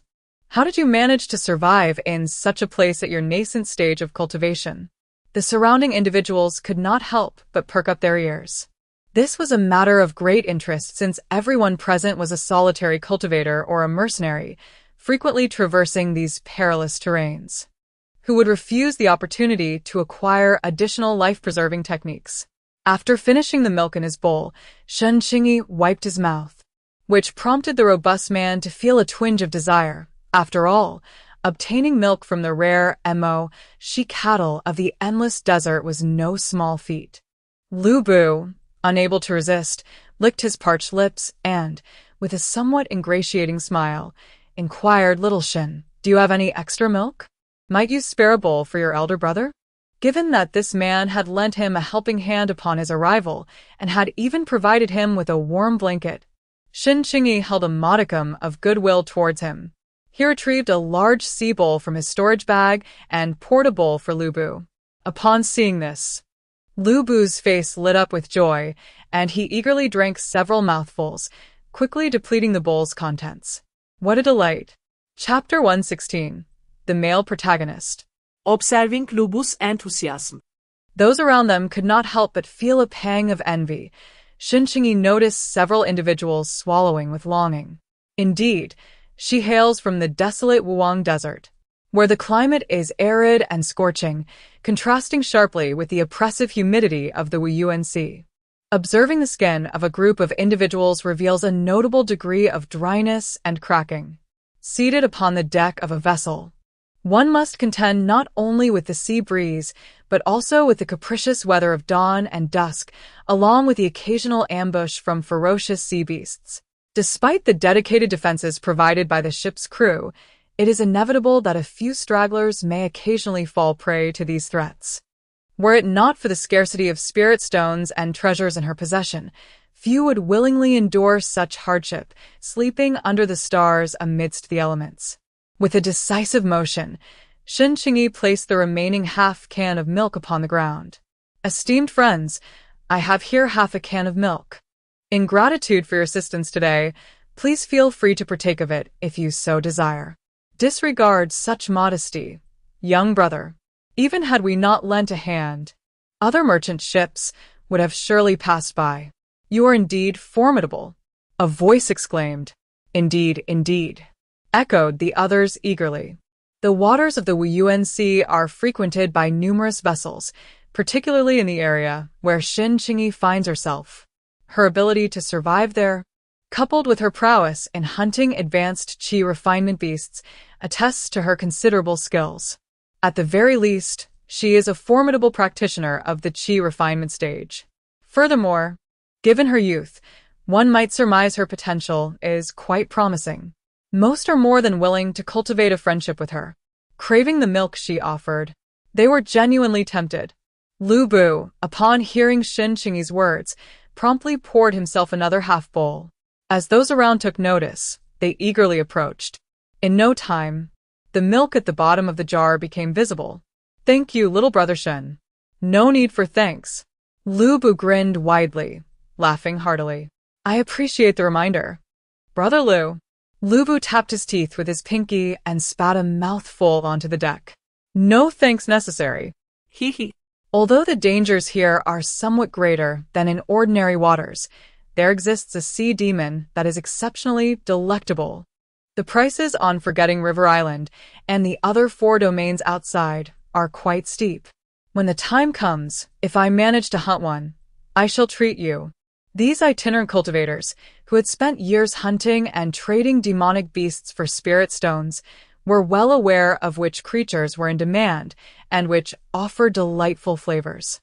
With Captain Jean Dan, a high-level cultivator aboard, these lesser practitioners sought little more than to gather what others discarded. This arrangement was tacitly accepted by the ship's captain and guards, as many in this region were familiar faces who often engaged in mutual trade. Inside the cabin, Chu Jing stood by the window, catching sight of the scene on deck. The young cultivator possessed an item that concealed his cultivation and aura. "I can't help but speak up," remarked Fu Ge beside him. Both were elite disciples of the Sacred Sword sect, well-versed in knowledge and treasures. However, the ability to shield oneself from the probing of a golden core cultivator's artifacts was rare. Thus, the young cultivator's identity was likely extraordinary. Chapter 117. Sea Demon Chu Jing's expression remained unchanged, indicating his disinterest in these matters. The ship was filled with a diverse array of individuals. Fu Ge shrugged, seemingly unconcerned. They are all direct disciples of their respective sects, and they certainly do not lack such trivialities. There is no need for them to lower themselves to snatch a mere small cultivator's possessions. I am simply curious. That item can conceal one's cultivation aura, yet the exposed cultivation of that cultivator is at the peak of qi refinement, indicating that the youth's cultivation is at least at that level, if not higher. Given his age, he cannot be very old. I wonder when the cultivation world was graced with such a prodigy. Or perhaps he is one among those individuals. Should we not approach to exchange pleasantries if we happen to encounter him? Most of the geniuses in the cultivation world are familiar with each other's reputations. The Cultivation Alliance organizes exchange conferences each year, where everyone has likely crossed paths at some point, and interactions between sects are also commonplace. However, since he is below and clearly wishes to keep his identity concealed, why must you seek out discomfort for yourself? You, alas. It seems I have been unfortunate enough to associate with you for 8 lifetimes. Before the words could be fully expressed, both felt the vessel shake violently. A sea demon is launching a surprise attack. As they steadied themselves, chaos erupted outside. It is a surprise attack by a sea demon at the Golden Core stage. On the deck, lower-tier cultivators were thrown into disarray. Do not be afraid. Stay calm. All those lacking in cultivation proceed to the second level of the cabin. It is the captain. The captain is a high-tier Golden Core cultivator. Upon hearing the voice, the crowd seemed to find their bearings in an instant, rushing towards the second level of the cabin. The helmsman and the captain had already prepared amidst the turmoil.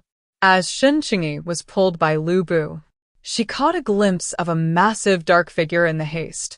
The ship rocked violently upon the surging waters, which churned with a ferocity that raised monstrous waves. When Yuan gazed solemnly at the sea, perplexed by the presence of a formidable sea demon in these shallow waters, where such creatures were seldom found. The once dense fog above the surface was torn asunder by the rolling waves. Stay vigilant. Be wary of other sea beasts lurking nearby. The more experienced cultivators aboard the ship also recognized the gravity of their situation. Those above the Foundation establishment stage emerged from their quarters, joining the captain and crew on the deck to confront the impending threat. Chu Jing furrowed his brows, sensing an unusual aura surrounding this sudden sea demon ambush. Lu Bu led Shen Qingyi to a relatively secure corner. Do not fret, there are Golden Core cultivators outside, and this battle will be resolved swiftly. Shen Qingyi nodded. Brother Lu, is this not a shallow sea? Do sea demons often lie in wait here? Lu Bu's brows knitted together as he shook his head. While he reassured Shen Qingyi of the Golden Core cultivator's presence, a lingering apprehension still gripped her heart. Chapter 118. Greed. The group huddled within the confines of the deck. As the battle raged outside with such intensity that the energy released was overwhelming, leaving them hesitant to extend their spiritual senses for reconnaissance. Occasionally, the air was pierced by deafening roars, as if they might shatter eardrums. Chu Jing severed a tentacle that lashed towards him with a swift stroke of his sword. Blue liquid splattering across the deck, while the colossal creature thrashed angrily against the surface of the water. As the colossal creature gradually emerged from the depths, a collective gasp echoed among the onlookers.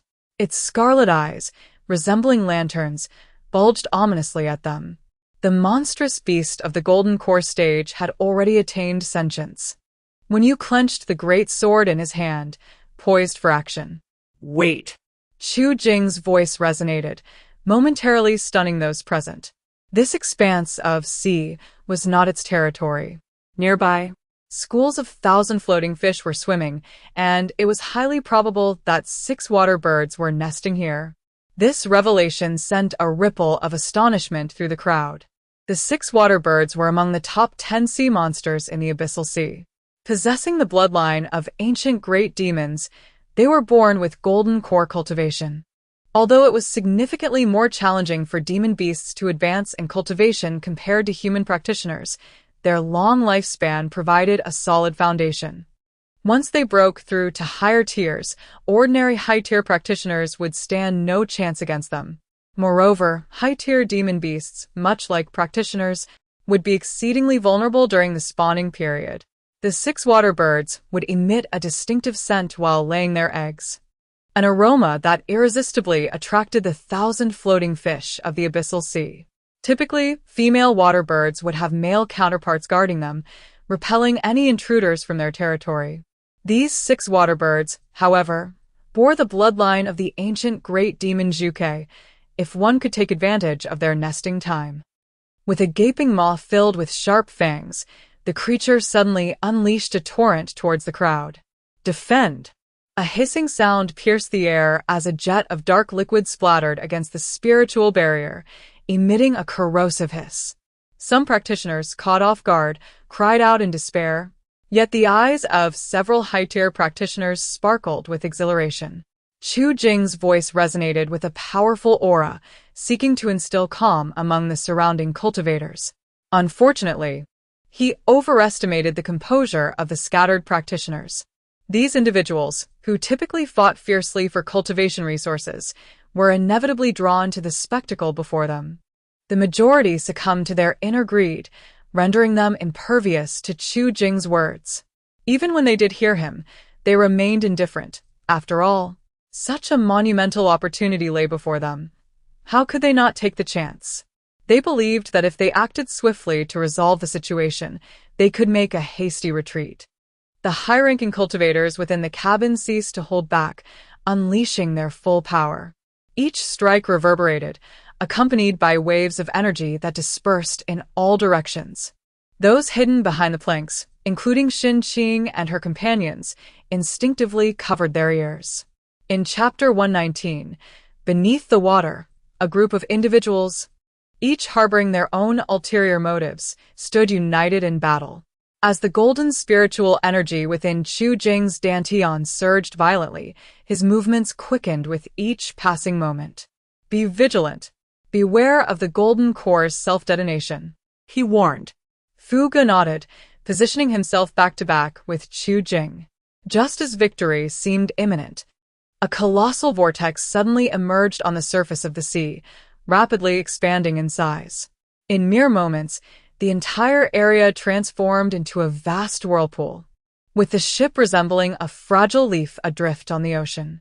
Amidst the tumultuous waves, the concealed group felt as though the world was spinning uncontrollably, struggling to maintain their balance. Bang! The ship was pierced through, splitting apart instantaneously, and under the relentless pull of the vortex, it succumbed to the depths of the sea. Shen Qingyi had no time to regain her footing before she was violently overturned. A chilling sensation enveloped her as the sea surged forward, and after a sudden gulp of water, Shen Qingyi swiftly held her breath. The pull from the ocean floor intensified, entwining her with the sediment beneath, rendering her unable to escape its grasp. However, due to her innate affinity with the water element, she possessed a strength that surpassed many cultivators in the depths. The shallow waters allowed some light to penetrate, preventing her surroundings from becoming completely obscured by darkness. The crew, witnessing the submerged vessel and a throng of low-tier cultivators, turned their gaze towards Wenyu. "Captain, should we rescue those who have fallen overboard?" they inquired. Having collected the spirit stones from these individuals, they bore a responsibility to ensure the safety of the cultivators, provided it did not jeopardize their own lives. Wenyu furrowed his brow. First, save the people.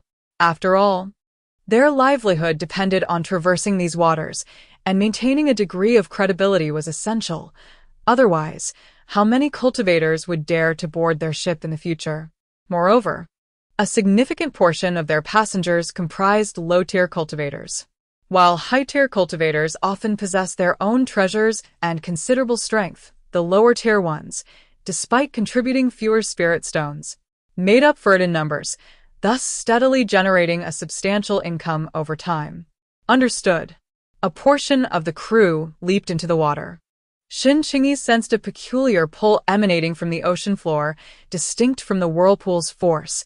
It resembled an energy absorption. She distinctly felt that this force sought to draw the spiritual energy from her, yet it could not bypass her body to extract the energy within her being. It was only when that desire intensified to an overwhelming extent that the force seemed to draw her inescapably closer. Chapter 120. The Six-Headed Water Birds. Upon catching sight of a colossal beast lurking beneath the waves, Shen Qingyi's complexion paled noticeably. Even from a considerable distance, she could sense the oppressive aura emanating from the creature. The surrounding waters, thick with an almost suffocating intensity and stained a deep crimson by the blood, seemed to carry an aura of intimidation. What level of cultivation must this beast possess? Shen Qingyi attempted to break free from the grip of that force, but her efforts were in vain. She could only watch helplessly as she was inexorably drawn nearer to the monstrous entity. As she approached within a mere 100 meters, the creature abruptly opened its eyes. Upon meeting its gaze, Shen Qingyi felt her entire body freeze, particularly when she beheld several other pairs of eyes slowly opening in that dark, blood-red abyss. Her heart skipped a beat. The radiant glow emitted by the fish swimming nearby illuminated certain features of the gigantic being. When the appearance of the six-headed entity, reminiscent of both a bird and a fish, came into view, the words six-headed water birds flashed through her mind. Humans? A voice, slightly hoarse yet authoritative, resonated from one of the heads. Unable to speak underwater, Shen Qingyi could only discern the palpable disdain reflected in the eyes of the six-headed water birds through her gathered spiritual energy. On the continent of Yunza, although humans and demons maintained a tenuous coexistence, mutual disdain had always lingered between the two races. The animosity of the six-headed water birds was glaringly evident, were it not for the fact that she was currently in the throes of childbirth. Devoid of excess energy, she would undoubtedly have exterminated the small, insignificant creatures nearby. After all, the abundant vitality and spiritual energy coursing through her would greatly benefit the nurturing of her offspring. As the solitary human and the solitary demon locked gazes, a cacophonous clamor erupted from the expanse above. A heart-wrenching shriek pierced the air, causing even Shen Qingyi, nestled deep within the seabed, to reflexively cover her ears. The hitherto immobile, six-headed seabird, residing on the ocean floor, suddenly widened its pupils in alarm. A thunderous explosion reverberated, scattering countless schools of fish in disarray. The six-headed avian, its aura destabilized, its 6 pairs of colossal eyes suffused with crimson, exuded an aura of murderous intent. Damnable humans! It inwardly seethed, before a searing pain coursed through its abdomen, momentarily paralyzing it. The offspring within its womb, yet to be born, was at a critical juncture, requiring the concentration of all its energies for a successful parturition. Any agitation could prove fatal to the unborn progeny. Above, the cultivators surveyed the turbulent sea, marked by surging waves. Confound it! The beast managed to detonate itself. One exclaimed, "Everyone retreat immediately. The scent of blood will undoubtedly attract other demonic beasts from the surrounding waters." A few deckhands glanced at the sea, then turned towards Wen Yuan. "Captain, are there any other rescued cultivators still submerged?" Wen Yuan's countenance was grave. The avarice of some had not only yielded no benefits, but had also potentially plunged them into a more perilous situation. "Withdraw first," he commanded. He had already dispatched rescuers, and those who remained unaccounted for were simply victims of circumstance. Lu Bu, being carried, scanned the crowd, but the petite figure remained elusive. This esteemed senior. "I have a younger brother." Holding the foundation-building cultivator from the six-headed seabird clan, initially harboring some disdain due to the latter's considerable size and overpowering scent, furrowed his brow upon hearing the words of the seabird, expressing his impatience. Chapter 121. The Division of Spirit and Soul. Sensing the gathering of other ferocious beasts, especially the presence of several formidable predators, the six-headed seabird grew increasingly agitated. If she did not give birth soon, it seemed unlikely she would leave this place unscathed. Yet, relinquishing the child within her was out of the question. That was her hard-won offspring. A flash of determination crossed the eyes of the six-headed seabird. Suddenly, she turned her gaze towards Shen Qingyi, who was obstructed by her barrier not far away. The birth of her child required spiritual energy, which had been drawn from that human. The abundant spiritual energy radiating from her was evident. If she could absorb that human, perhaps it would bolster her efforts. Shen Qingyi felt the hair on her body stand on end. With a sudden burst, she propelled herself through the barrier, confronting the gaping maw of the beast. Driven by an instinctual desire to survive, she struggled fiercely. However, against the six-headed seabird in the early stage of the nascent soul realm, her efforts proved futile. The sharp teeth tore through Shen Qingyi's skin, blood spilling in the somewhat hazy vision of Shen Qingyi. A somewhat familiar figure emerged. Shen Qingyi felt a pang of emotion in her nose. "Master. Master." The six-headed seabird squinted at the person formed from the gathering of spiritual light. A golden core splitting the mind. Regardless of whether they are human cultivators or demon cultivators, the ability to split the golden core is typically reserved for those at least at the nascent soul stage. Furthermore, the act of a cultivator splitting their essence is inherently challenging, unless they are beloved kin. It is rare for a cultivator to willingly share a fragment of their essence with another. This diminutive human cultivator likely holds an extraordinary status among the human race. Zhejiang, who was still on his way, abruptly halted. The soul lamp in his hand had just flickered, and at that moment, he sensed the fragment of his essence placed on Shen Qingyi was stirred. His disciple was in danger. Realizing this, Zhejiang swiftly darted towards the northwest. The six-headed sea-bird's intention to devour Shen Qingyi was abruptly interrupted, filling its heart with fury. Yet it could do nothing more, as an increasing number of ferocious beasts and sea demons were drawn by the scent. Observing the densely packed ferocious beasts and sea demons above, Zhejiang covered Shen Qingyi's eyes with his hand. "Close your eyes. Master will take you out." With a sudden surge of spiritual power, Zhejiang unleashed a force that scattered countless fish. He swiftly propelled himself towards the water's surface, but unfortunately, the incoming horde of ferocious fish was overwhelming. After breaking through one layer, he was soon confronted by another. The blood emanating from the six-headed sea bird was irresistibly enticing to the demon beasts and ferocious creatures, causing some with lesser intelligence to lose their reason, instinctively seeking to devour anything rich in spiritual energy. Zhejiang fought valiantly, slaying the surrounding demon fish. Amidst the relentless siege of fearsome sea monsters, her form grew increasingly ethereal. The projection of a golden core was, after all, not equivalent to a true human presence. Master. Shen Qingyi felt a surge of anxiety, fully aware that this was merely a fragment of her master's spirit, not the true essence of Zhejiang. Yet, should this fragment dissipate, it would inevitably affect the true self. Shen Qingyi hastily consumed several medicinal pills, striving to absorb their spiritual energy and properties at the utmost speed. Simultaneously, she summoned the Blade of Extermination. While she was ill-equipped to confront the formidable high-tier Foundation and Golden Core sea monsters, many of the creatures encircling them were merely at the Qi refinement or early Foundation establishment stages. Chapter 122.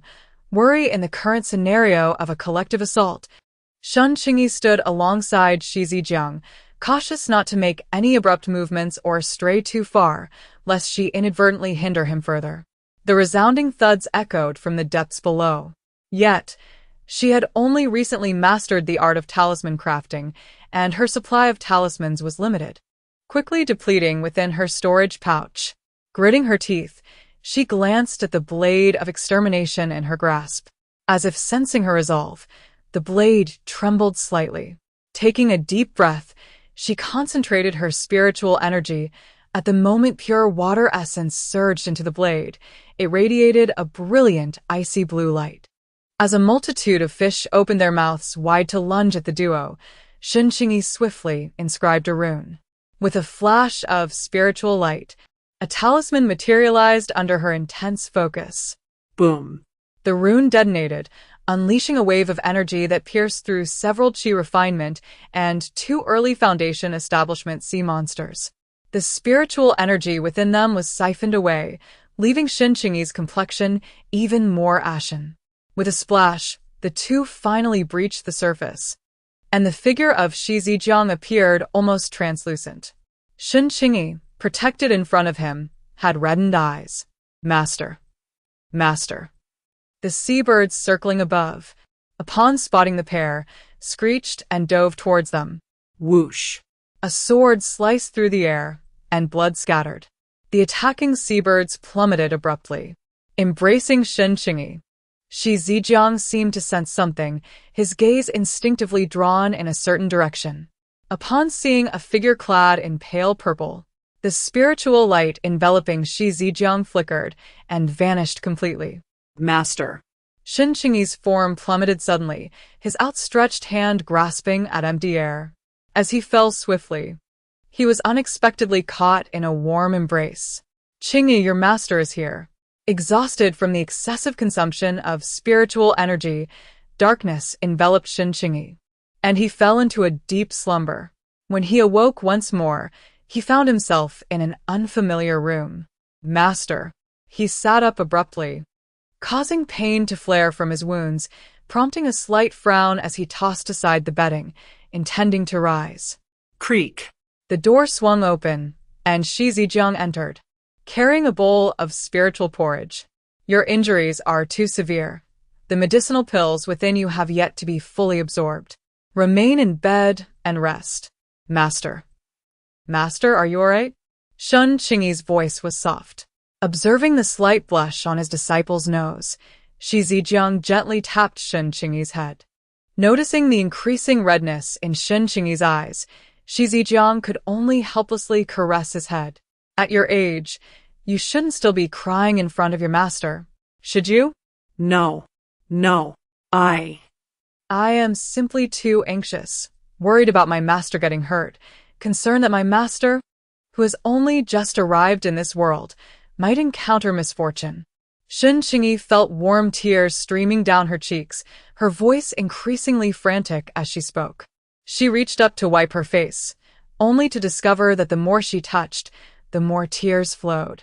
Having drifted alone for such a long time, always on high alert, she feared that a single misstep could lead to her downfall, having faced danger time and again. In that moment, all her grievances and fears seemed to find a release. Shi Zijiang sighed, setting down the bowl of spiritual porridge in his hand, and gently wiped away Shen Qingyi's tears. Little crybaby, truly a delicate spirit root, Do not cry anymore. Your master is safe. Your master is here. He softly patted Shen Qingyi's back, offering her comfort. Time passed, and eventually, Shen Qingyi's emotions stabilized. She lowered her head, sniffling, feeling somewhat embarrassed. This was the first time her emotions had spiraled so out of control since arriving in this world. Master. Shi Zijiang noticed Shen Qingyi's discomfort and picked up the bowl of spiritual porridge from the nearby table. Channeling his spiritual energy, he quickly warmed the porridge that had grown cold. Come now, it has been quite a while since you last ate. You must be hungry. This is spiritual rhino meat porridge, nourishing and restorative. Given your current frailty, you should not consume too many medicinal pills. Shen Qingyi's face flushed with embarrassment as she lowered her gaze, obediently eating the porridge he offered. One spoonful after another, the porridge was soft, sweet, and melted in her mouth. Shen Qingyi could distinctly sense a gentle stream of spiritual energy coursing through her body. Eventually, the bowl of spiritual porridge revealed its bottom. Shi Zijiang took the empty bowl from her hands. You should focus on your recovery. Do not trouble yourself with other matters. Shen Qingyi nodded appreciatively. Thank you, master. After Shi Zijiang departed, Shen Qingyi closed her eyes. Perhaps it was the warmth of the porridge she had just consumed, or perhaps it was the comforting presence of another nearby, but she soon fell into a deep slumber once more. After 3 days of recuperation, her injuries had completely healed. Noticing that her complexion showed no signs of distress and her aura had stabilized, Shi Zijiang decided it was time for her to rise from her bed. They were situated in the central domain of the Yunzi continent, where cultivators typically accessed the teleportation portal that opens every 300 years to enter the upper realm. The highest cultivation level permitted in the Yunzi continent does not exceed the out-of-body stage. Otherwise, one would be subjected to the restrictions imposed by the laws of this realm, a fact you are likely already aware of. Shen Qingyi nodded, having read about this in various texts within her sect. The terrain here is somewhat unique, a blend of peril and opportunity. Now that fortune has serendipitously brought you to this place, let's venture out and explore, so that your journey is not in vain. Shen Qingyi's eyes sparkled with excitement. Were she alone, she would undoubtedly behave modestly, too timid to wander freely. However, with Shi Zijiang by her side, she felt emboldened. Following closely beside him, Shen Qingyi curiously surveyed her surroundings. They were currently on Wugui Island in the Wuyuan Sea. Gazing upwards, one could see the sky obscured by a thick mist, resembling dark clouds pressing down upon the city. Yet, within the city itself, there was no sense of suffocation. The misty scenery enveloped the entire island in a gossamer veil, half concealing it and enhancing its air of mystery. The surrounding streets, while not as bustling as those of Lingdao Zhongfang, brimmed with exotic charm. Houses crafted from coral reefs adorned with decorative conch and scallop trinkets, alongside a dazzling array of furs and bones from various sea monsters, created a feast for the eyes that left one somewhat dazzled. Unlike the other 4 domains, the central domain was a melting pot of diverse individuals from the Yunzi continent, be it demon cultivators, magical practitioners, Taoists, or Buddhists, alongside soul cultivators from the western regions. Adding to this eclectic mix were mercenaries on quests, merchants from trading guilds, and the fleeing practitioners of malevolent arts, making it the most heterogeneous locale among the 4 domains. 2 individuals, cloaked in artifacts that mask their appearances and auras, navigated through the throngs of pedestrians. This place boasted numerous unique features, such as the Qiantang flower from the Yinghai region, a favorite among beauty-seeking cultivators within the realm of immortality. The elixirs crafted from it not only enhanced one's appearance, but also left a lingering fragrance on the lips. Chapter 124. The empty lake shells from the Qingyi Sea were particularly useful for crafting defensive artifacts, while the cloud-dwelling sea monsters of the shallow waters in Fangzhe presented exceptionally delicious meat. Shi Zijiang patiently elaborated on these points beside Shen Qingyi. As they journeyed, they acquired various intriguing and useful items. Suddenly, Shen Qingyi sensed something and turned her gaze towards a particular spot. Amidst the colorful vendors, one merchant was fervently promoting his wares to passing travelers. On his display, there were numerous cages containing various exotic beasts, alongside a vibrant assortment of eggs resting on a cloth below. Ah, Esteemed friend, these are top-quality magical beasts. The minimum rank is at least the 3rd tier. This equates to the pinnacle of Qi cultivation.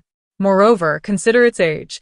It is undeniably youthful and possesses great potential. Should you choose to acquire it, you would undoubtedly reap the benefits and avoid any deception. Alas, do not depart just yet. If you find this price unsatisfactory, we can engage in a thorough negotiation. Shi Zijiang observed where Shen Qing was gazing. Are you in search of a contract spirit beast? In Shi Zijiang's view, her exceptionally talented disciple deserves a spirit beast of equal merit. A cursory glance at the assortment reveals that most of the beasts are of varying qualities, with some on the brink of death or already devoid of vitality. Despite the vendor's grandiose claims, none of the beasts displayed are worthy of Shi Zijiang's discerning eye for combat companions. After all, this is merely a roadside stall. Extracting any true treasure from such a collection would require extraordinary luck. As for treating these spirit beasts as mere entertainment, Shi Zijiang disapproves. Though the human and demon races often regard one another as sustenance, it is a reflection of the natural order of survival of the fittest, where the strong reign supreme. However, capturing a spirit beast for the sake of amusement and cruelty is something Shi Zijiang vehemently rejects. There are indeed individuals within the cultivation world who partake in such behavior, but she hopes her disciple will not become one of them. If you seek a combat partner, this place does not offer a suitable option. Your master can assist in finding one for you. Just moments ago, she sensed an extraordinarily subtle aura, one that resonated with her own essence alongside a somewhat familiar presence. Master, what became of that 6-headed seabird? She was in the throes of labor, seemingly afflicted by considerable injury, surrounded by countless sea demons and ferocious beasts, facing a perilous existence. The reason he did not slay the 6-headed bird with a single sword strike was due to her condition. Whether she would survive or what the future held was no longer his concern. The fact that he refrained from killing was his greatest act of mercy. Shen Qingyi bit her lip, gazing at a grayish-black egg on the stall. She sensed her own aura intertwined with that of the six-headed sea bird emanating from it. The image of her blood flowing into the bird's mouth when it injured her flashed through her mind, causing her to bite her lip once more. The gray egg on the stall seemed to sense something, giving a slight tremor. "Master, may I purchase that egg?"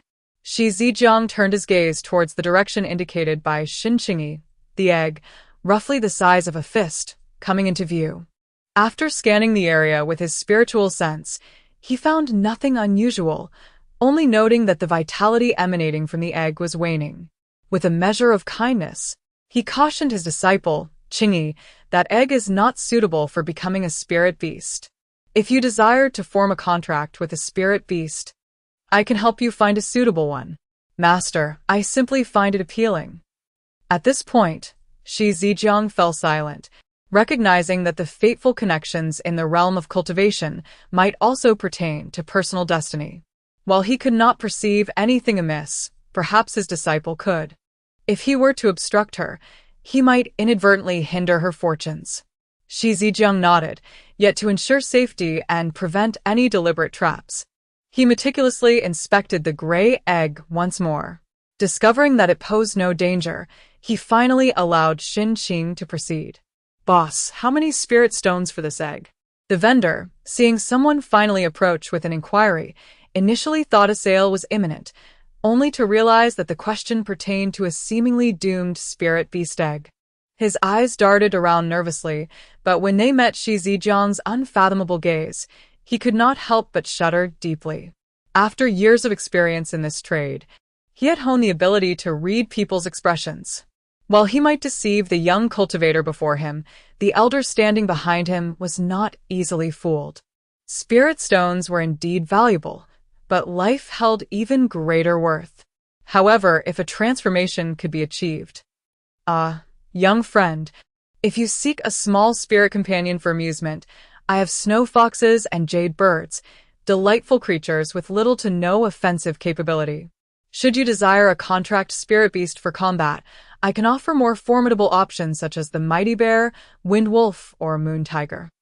Each of these would undoubtedly be more valuable than that lackluster spirit beast egg. His words were entirely truthful. Indeed. The elder behind the young cultivator did not display any signs of displeasure. The vendor, eager to please, readied himself to continue his pitch. "No, boss. I want this spirit beast egg." Shen Qingyi's resolute stance left the vendor perplexed. Could it be that this egg, which he had stumbled upon in the sandy sea, was truly a treasure? However, he had observed it carefully back then and found nothing particularly remarkable, save for the initially vague patterns that were nearly negligible. If it were indeed a treasure. The merchant shook his head, concluding that even if it were something valuable, the time it had lingered with him without revealing any clues indicated that, even if such a chance existed, it was not his fortune to claim. It would be wiser to exchange it for spirit stones. Coming to this realization, despite a pang of regret akin to gambling, the merchant steeled himself. "My young friend, to be candid, this spirit beast egg is something I found near the sandy sea. My experience is limited, and I cannot discern what kind of beast it belongs to or its rank. However, when I first picked it up, the patterns on it resembled those of a third-tier spirit beast. It is worth noting that this is merely an egg. Most ordinary eggs are typically first-tier or without any rank, only gaining a level once hatched." His words bore truth, with the only peculiar detail being that the patterns were indeed quite indistinct. He could not ascertain whether it was a mere misjudgment or a genuine indication. However, the egg now appeared somewhat withered. "How about we meet halfway? 100 low-grade spirit stones?"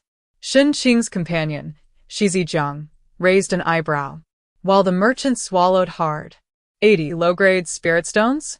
Shi Zijiang remained silent, casting a glance at Shen Qingyi, silently urging her to make the decision. Although Shen Qingyi had never purchased similar spirit beasts or their eggs, it did not imply that she was naive. Chapter 126, Absorbing Spiritual Energy Boss. Regarding this spirit beast egg of yours, not only is there a question about the patterns on its shell, but it also appears to lack any vitality. How can it possibly fetch a price equivalent to a second-tier spirit beast? Moreover, whether this egg can survive at all is in itself a matter of contention, let alone hatching it. The small vendor, caught off guard, managed an awkward smile. Dear friend, while your words hold some truth, if this spirit beast egg were genuinely of the third tier, then the potential for hatching would indeed be remarkable. But as you yourself have stated, that is merely a hypothetical scenario. I am only somewhat taken with its appearance. I am not compelled to purchase it. If you are unwilling to negotiate, then so be it. Wait. Let us discuss this amicably. How about this, dear friend? What price do you have in mind? 10 low-grade spirit stones. What? Dear friend, your offer is exceedingly low. As Shen Qingyi lifted his leg as if to depart, the vendor gritted his teeth. 30 low-grade spirit stones. I cannot go any lower. 15. 30. 15. 25. 16. The vendor, clenching his jaw, felt a mix of frustration and admiration for this young cultivator who, despite his youth, proved to be quite a handful. 20. I truly cannot reduce the price any further. Very well. 20 it is. Deal. With one hand exchanging spirit stones and the other receiving the spirit beast egg, Shen Qingyi carefully placed the egg into the spirit beast pouch he had purchased from a nearby shop. As they continued their journey, the two of them acquired various other items, scrutinizing each one with meticulous attention. After a thorough confirmation, Shen Qingyi was certain that this egg indeed bore the essence of herself and the six-headed water birds. Could it truly be an egg birthed by those six-headed water birds? If it were genuinely the offspring of those ancient creatures. After all, it would possess the bloodline of a primordial great demon, rumored to trace back to the ancient divine beast, the vermilion bird. Such a lineage commands considerable respect. Yet, it cannot be denied that the six-headed water birds represent a noteworthy lineage of demon beasts in the contemporary realm of cultivation. Their combat prowess is remarkable, and they possess the ability to traverse both the ocean depths and the skies. Amphibious, perhaps? Shen Qingyi gently tapped the gray egg with her finger. At the moment her fingertip made contact with the shell, a warmth emanated from it, and she distinctly sensed a faint movement within, as if something were stirring. Moreover, it seemed to attempt to absorb her spiritual energy. Shen Qingyi raised an eyebrow, contemplating some inheritance from the ice dragon.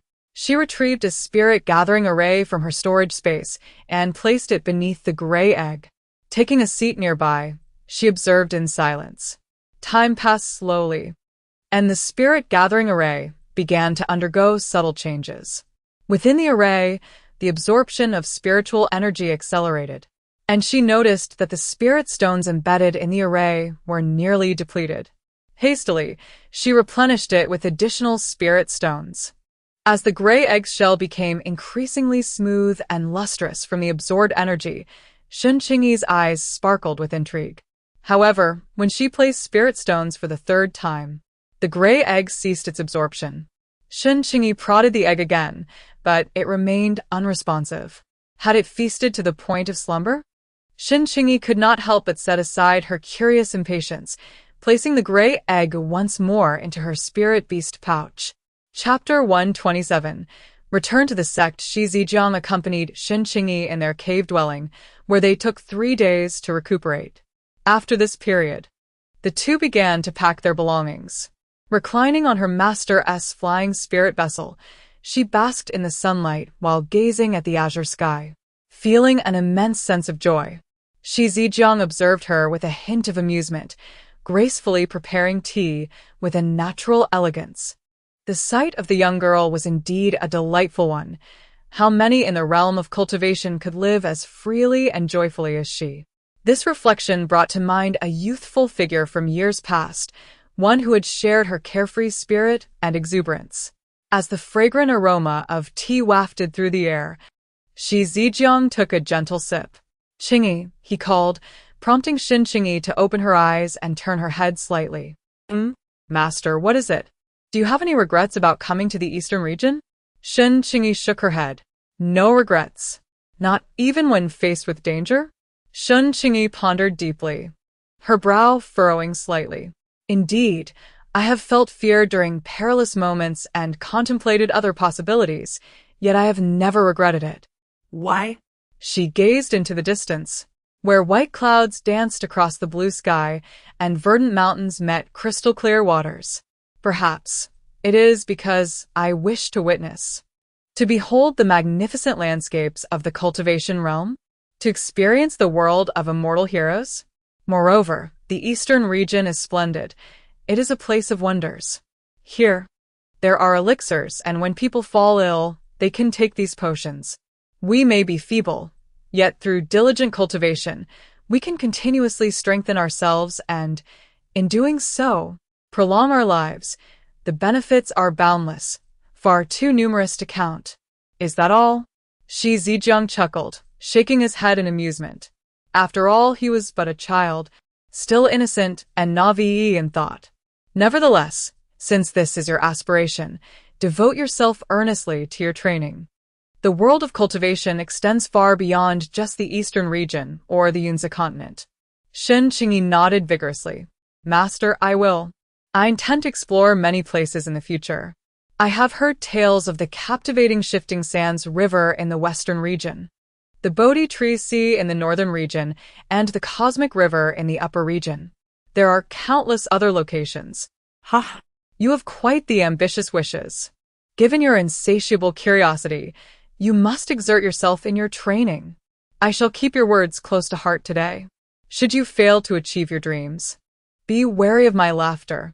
As the clouds drifted past the celestial vessel and the mountains filled his view, Shen Qingyi hurriedly greeted his senior brothers and sisters upon returning to the sect, before joining the ranks of the diligent practitioners.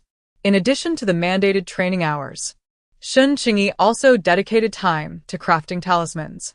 Her storage space still held a considerable amount of materials she had previously gathered in the icy plains.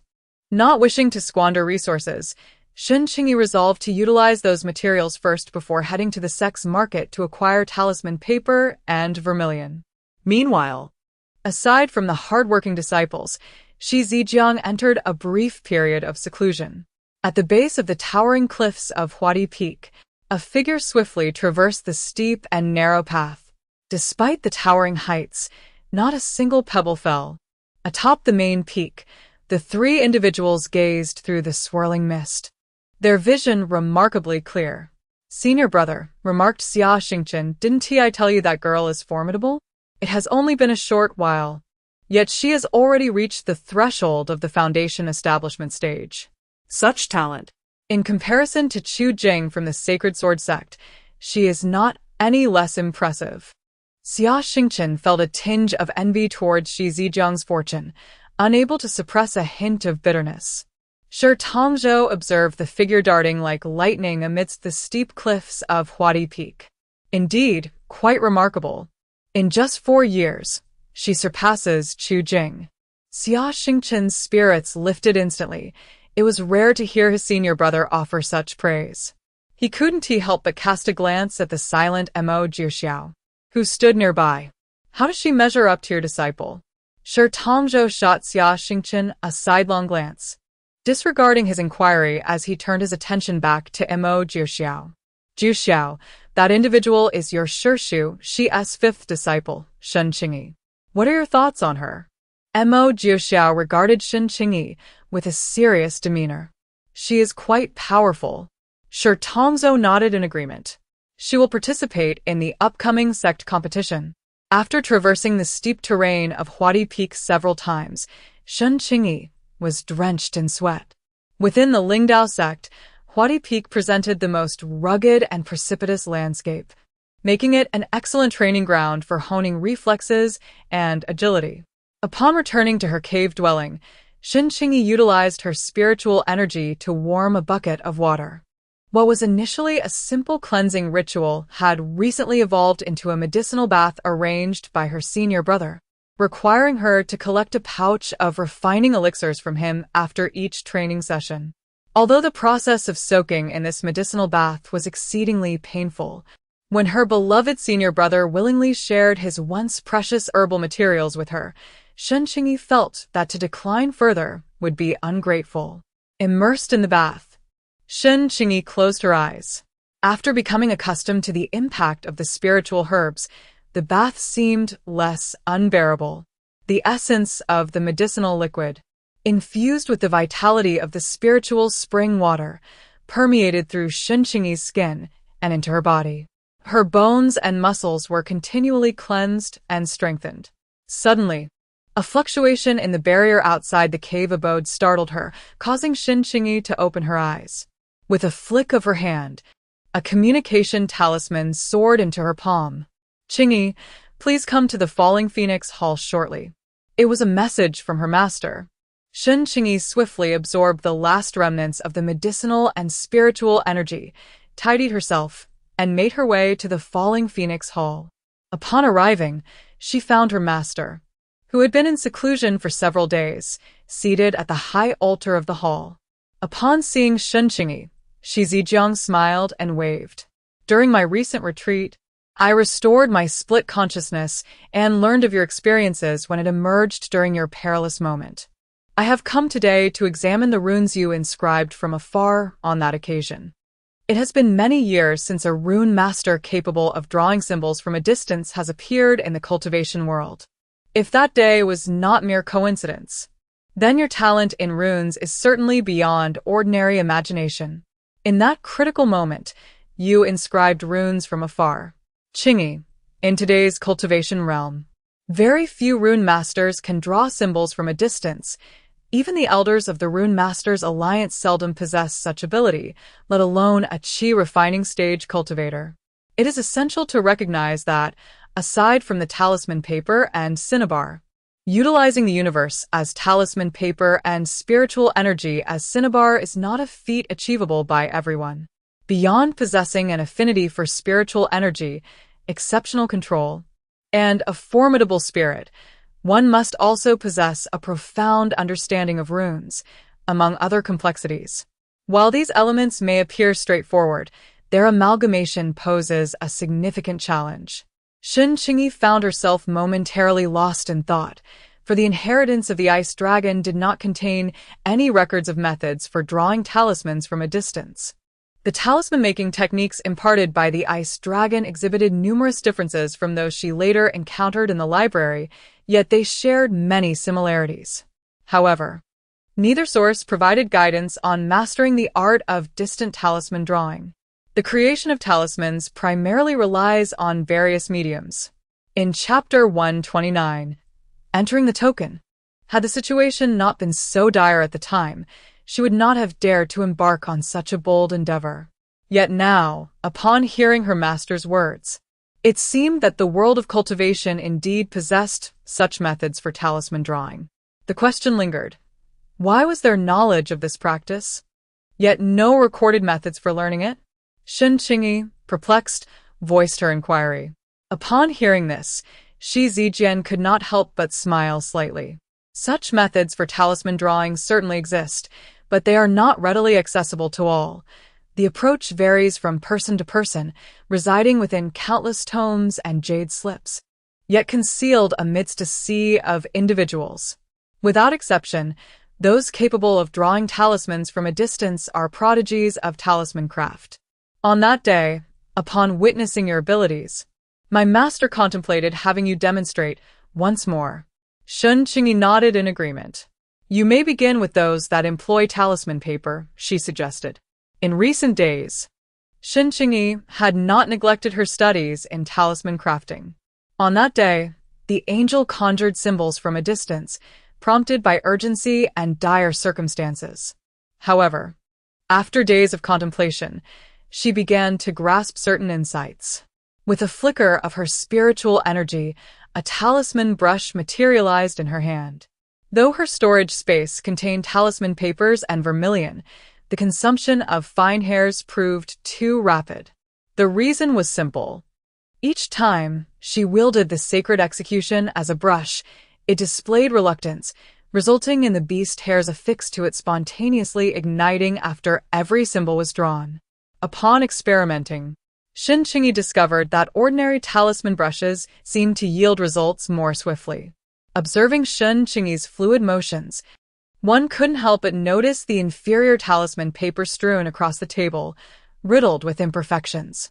Zhe Zijiang's lips twitched involuntarily, especially as Shen Qingyi completed her final stroke, causing a flicker of spiritual light to emanate from the paper. A water sphere talisman was successfully forged. Zhe Zijiang's expression grew even more pronounced. If his eyes did not deceive him, the material spread across the table appeared to be a half-finished product crafted from the pelts of low-level beasts, hardly qualifying as even basic talisman paper. Was his disciple using such materials to create talismans? With a surge of spiritual energy, Zhe Zijiang grasped the completed talisman from the table. A low-tier, mid-grade water sphere talisman. His emotions were a tangle. He felt immense pride in his disciple's extraordinary talent, yet was simultaneously at a loss for words at her remarkable display. He believed that such a moment should not be borne solely by him. As Shen Qingyi wielded the ordinary talisman brush, gathering her spiritual energy and vigorously sketching in the air, Zhe Zijiang's complex feelings reached a zenith. Watching the shimmering runes in the air, he nodded in approval. As the final stroke was completed, the runes illuminated the space around them. A defensive talisman was successfully crafted, hovering gracefully in midair. Shen Qingyi retracted her brush and gazed at her esteemed master, meeting his pair of smiling eyes. She blinked in surprise. Master? Applause erupted from Zhe Zijiang, exclaiming, "Excellent, splendid." Upon exiting the falling Hong Hall, Shen Qingyi couldn't help but feel a surge of excitement as she beheld the newly acquired token in her hand. This was the entry token for the Qihong Hall of Chaoyang Peak, the abode of the Talisman Master, the Honorable Huaxian. Although the Honorable Huaxian had embarked on a journey with his cherished disciple, Huayue, the side hall of Qihong Hall housed a plethora of talismanic texts accessible to the disciples of the sect, including the insightful notes of the Honorable Huaxian himself. While the legacy of the Ice Dragon Elder was undoubtedly remarkable, the passage of time had rendered some ancient knowledge obsolete as the tides of eras shifted. Though there remained treasures of wisdom, some had been eclipsed by the march of time. Chapter 130. Qiang Hall in the Contemporary Realm of Cultivation. While many precious talismanic traditions have faded into obscurity, a wealth of new talismanic knowledge has emerged. Should these two realms intertwine, the potential for advancement would be unparalleled. After tidying her belongings, Shen Qingyi departed from Tianshui Peak. Chaoyang Peak, among the principal summits of Lingdao sect, boasted the most expansive vista, with Qihong Hall offering the finest view among the grand halls. As the evening glow painted the sky, birds soared through the clouds, and the lake shimmered with ripples of crimson. This scene evoked memories of the lines, the setting sun and solitary wild geese fly in tandem. Autumn waters blend seamlessly with the vast sky. The disciples of Chaoyang Peak had grown quite familiar with Shen Qingyi from Tianshui Peak. Upon encountering Shen Qingyi, everyone greeted her warmly. From a distance, Yu Shiqing caught sight of Shen Qingyi and rushed towards her. Midway, he paused, elegantly unfurling his folding fan. Ah! What a rare guest. Little Wu from the Falling Swan Hall of Tianshui Peak. How delightful to see you at my Chaoyang Peak's Guanyang Hall today. Aren't you supposed to be at Huadi Peak? Shen Qingyi couldn't help but twitch her lips. I have indeed met you, senior brother Yu. How could I not?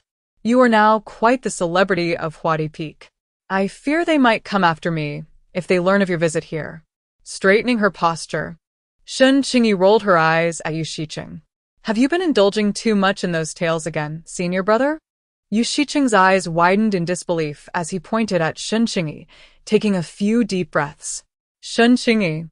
He turned his face away, adding, Today, we are all quite busy with tasks. Of course, unless you were to request. Senior brother Yu, I have matters to attend to today, so I cannot linger to reminisce. She interjected, preparing to take her leave. Alas. You troublesome girl. While you are at my Chaoyang Peak, aside from Guanyang Hall, do you know of any other places?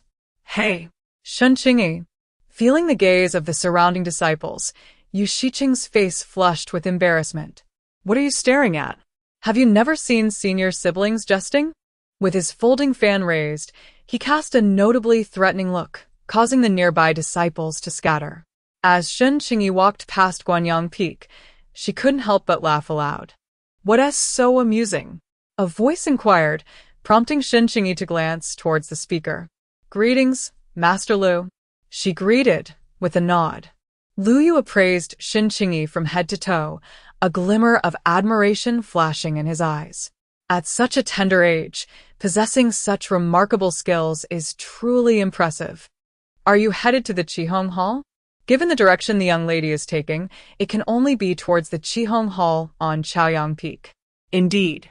Qingyi is aware that she is not seeking the painter uncle. Lu Yu nodded. Then you may proceed, should any matters arise. You can consult the disciples in charge at Chaoyang Peak. There are numerous disciples across the various halls on Chaoyang Peak, but excluding Qiang Hall.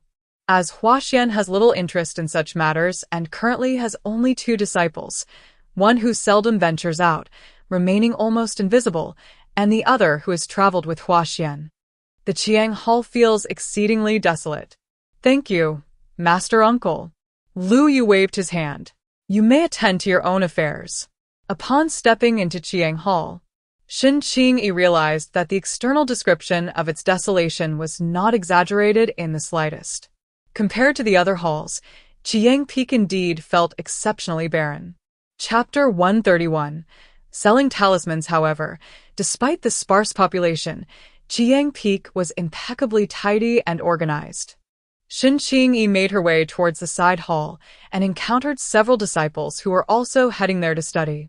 She found a bookshelf that piqued her interest, laid down the meditation cushion she had prepared in advance, and selected a jade slip from the shelf. The talisman texts in Qihong Hall began with the most fundamental concepts and progressed deeper into more advanced levels. However, the talismans available here were limited to the foundational stage of completion. To learn the crafting methods for golden core or higher-level talismans, one must seek a master to acquire such skills. Shen Qingyi perused the jade slips one by one, pausing to rest when her consciousness could no longer endure, or shifting her attention to browse through books. Each morning, she dedicated 2 hours to cultivation, followed by reading, and in the afternoon, she ventured to the sect's training grounds for trials. The evenings were spent meticulously crafting talismans, and after her training sessions, she indulged in medicinal baths. Shen Qingyi had meticulously arranged her time, filling every moment to the brim. With the sect's grand competition drawing ever closer, her cultivation had reached its limits, just a step away from breaking through to the foundation establishment stage. Her storage space had accumulated a plethora of talismans due to her relentless crafting over the days. Some of these talismans, equivalent to those of a high-level qi refinement stage, might still prove useful. Yet the low-tier talismans she had initially created for practice were now of little use to her. Shen Qingyi resolved to find a suitable day to sell these talismans at the market near the sect, hoping to exchange them for new talisman paper and cinnabar. Early one morning, she organized the talismans she intended to sell, along with various items acquired during her journey in the icy plains, converting any that were unnecessary into spirit stones. Recently, her demand for a substantial amount of talisman paper and cinnabar had increased, as she sought to practice crafting talismans for her impending breakthrough. Moreover, from a book in the Qihong Hall, she had learned about talisman arrays. Talisman arrays, a synthesis of talismans and formations, were far more intricate than individual talismans or formations alone, requiring greater precision and complexity. However, their power surpassed that of either component alone, sparking Shen Qingyi's keen interest. In the realm of formations, aside from the array flags utilized by the formation masters, the employment of spirit stones is imperative for the arrangement of the formation itself. Recently, Shen Qingyi has expended a considerable amount of spirit stones in this regard. Traveling upon a flying paper crane, she journeyed towards a bustling market in the north. She had inquired and discovered that this particular market was the largest recently established by the Lingdao sect, renowned for its thriving trade in the four arts of immortal cultivation. On this occasion, Shen Qingyi chose not to conceal her visage. She merely made a subtle adjustment to her cultivation level, elevating it from the semi-foundation stage to the advanced stage of qi refinement. Even so, upon observing her attire as a disciple of the Lingdao sect and noting her youthful appearance coupled with her advanced cultivation, the merchants dared not underestimate her. Upon locating a promising establishment, she stepped inside. The shopkeeper, who had been calculating at the counter, sensed her entrance and paused, casting a glance her way. "Esteemed guest, what may I assist you with?" "Good sir, I wish to sell some talismans and in addition procure some talisman paper and vermilion." The shopkeeper nodded politely, gesturing for her to proceed. "This way, please." Following the shopkeeper into a private room, Shen Qingyi was invited to take a seat. Once settled, a young attendant appeared, presenting a pot of tea. "What grade of talismans are you wishing to sell?" the shopkeeper inquired. From her storage pouch, Shen Qingyi retrieved the talismans she intended to sell. The shopkeeper raised an eyebrow as he observed the neatly arranged stack of talismans before him. "May I take a closer look?" Shen Qingyi nodded in affirmation. The shopkeeper picked up a talisman, scrutinizing it with great care. A flicker of surprise crossed his mind. Although the talismans were not of high rank, most belonging to the qi refinement stage, with the highest merely reaching the peak of that stage. The abundant spiritual energy and potent force within them informed the shopkeeper that these talismans, despite their low tier, were formidable among their peers. This led the shopkeeper to speculate whether this young practitioner was either a prodigious talisman master or had a skilled talisman maker behind them. However, considering their cultivation and age, the shopkeeper leaned towards the former. He had no intention of prying, for respecting a customer's privacy was a fundamental principle of their trade. Regardless of the truth, fostering a good relationship was always beneficial. The customer's talismans, though all within the qi refinement stage, wielded power that could be deemed exceptional among their kind. Thus, he proposed, for low-tier talismans, we offer 15 low-grade spirit stones. For mid-tier talismans, 35 low-grade spirit stones. For high-tier talismans, 70 low-grade spirit stones. And for peak qi refinement talismans, 100 low-grade spirit stones. What do you think, esteemed customer? Shen Qingyi had already familiarized herself with the general pricing of talismans, and the shopkeeper's offer was not only fair but also slightly above the usual rates. Shen Qingyi nodded in agreement. The shopkeeper smiled and nodded back, adding, "Should you find satisfaction in this transaction, we warmly welcome you to establish a long-term partnership with us." He then retrieved a jade token from his storage space, stating, "This is our esteemed guest card. Whether here or at any of our branches, possessing this card grants you an exclusive 20% discount." This was, in essence, an olive branch extended towards Shen Qingyi. Upon glancing at the jade tablet, Shen Qingyi contemplated the possibility of selling talismans in the future. Noticing the shop and the proprietor were quite commendable, she preferred not to complicate matters further and accepted the jade tablet. The shopkeeper's smile deepened considerably. "Dear customer, do you require anything else? I wish to purchase some talisman paper and vermilion. Furthermore, I have a few other items. I wonder if your store would be interested in them?" From the name of the establishment, it was evident that it specialized in talismans. While talisman paper and vermilion were acceptable, Shen Qingyi could not vouch for the other items. The shopkeeper, still smiling, retrieved a jade slip from his storage space. "This contains information about our talisman paper and vermilion, along with various tools for crafting talismans. There is a detailed introduction and a price list for your perusal. As for the other items you mentioned, could they be beast skins or cores?" Shen Qingyi nodded. "Although our shop specializes in products related to the four arts of cultivation, we can also accept some other merchandise. These may be sold in our store, consigned to other shops, or even placed in an auction. However, A commission will be deducted in the process. Nonetheless, if it is for a valued customer like yourself, the commission can be halved. Chapter 133. Resemblance. The shopkeeper's repeated gestures of goodwill and olive branches prompted Shen Qingyi to raise an eyebrow and regard him. The shopkeeper, smiling, did not conceal his intentions. You are quite young yet possess remarkable cultivation. These talismans are indeed formidable for one of your caliber. Naturally, we would be delighted to foster a beneficial relationship. The innkeeper's wise words undoubtedly enhanced Shen Qingyi's perception of him, revealing his decorum and keen intellect. Naturally, she felt more inclined to collaborate with such an individual. Receiving Shen Qingyi's candid affirmation, the innkeeper's smile grew increasingly sincere. A pleasant partnership lay ahead. After Shen Qingyi completed her affairs, she departed the shop, with the innkeeper personally seeing her off. This scene was fortuitously witnessed by another. Brother Li, who was that person just now? How is it that you personally escorted them? He was aware of the numerous transactions with their establishment, which had yielded considerable profits. However, he understood well the boundaries of appropriate discourse.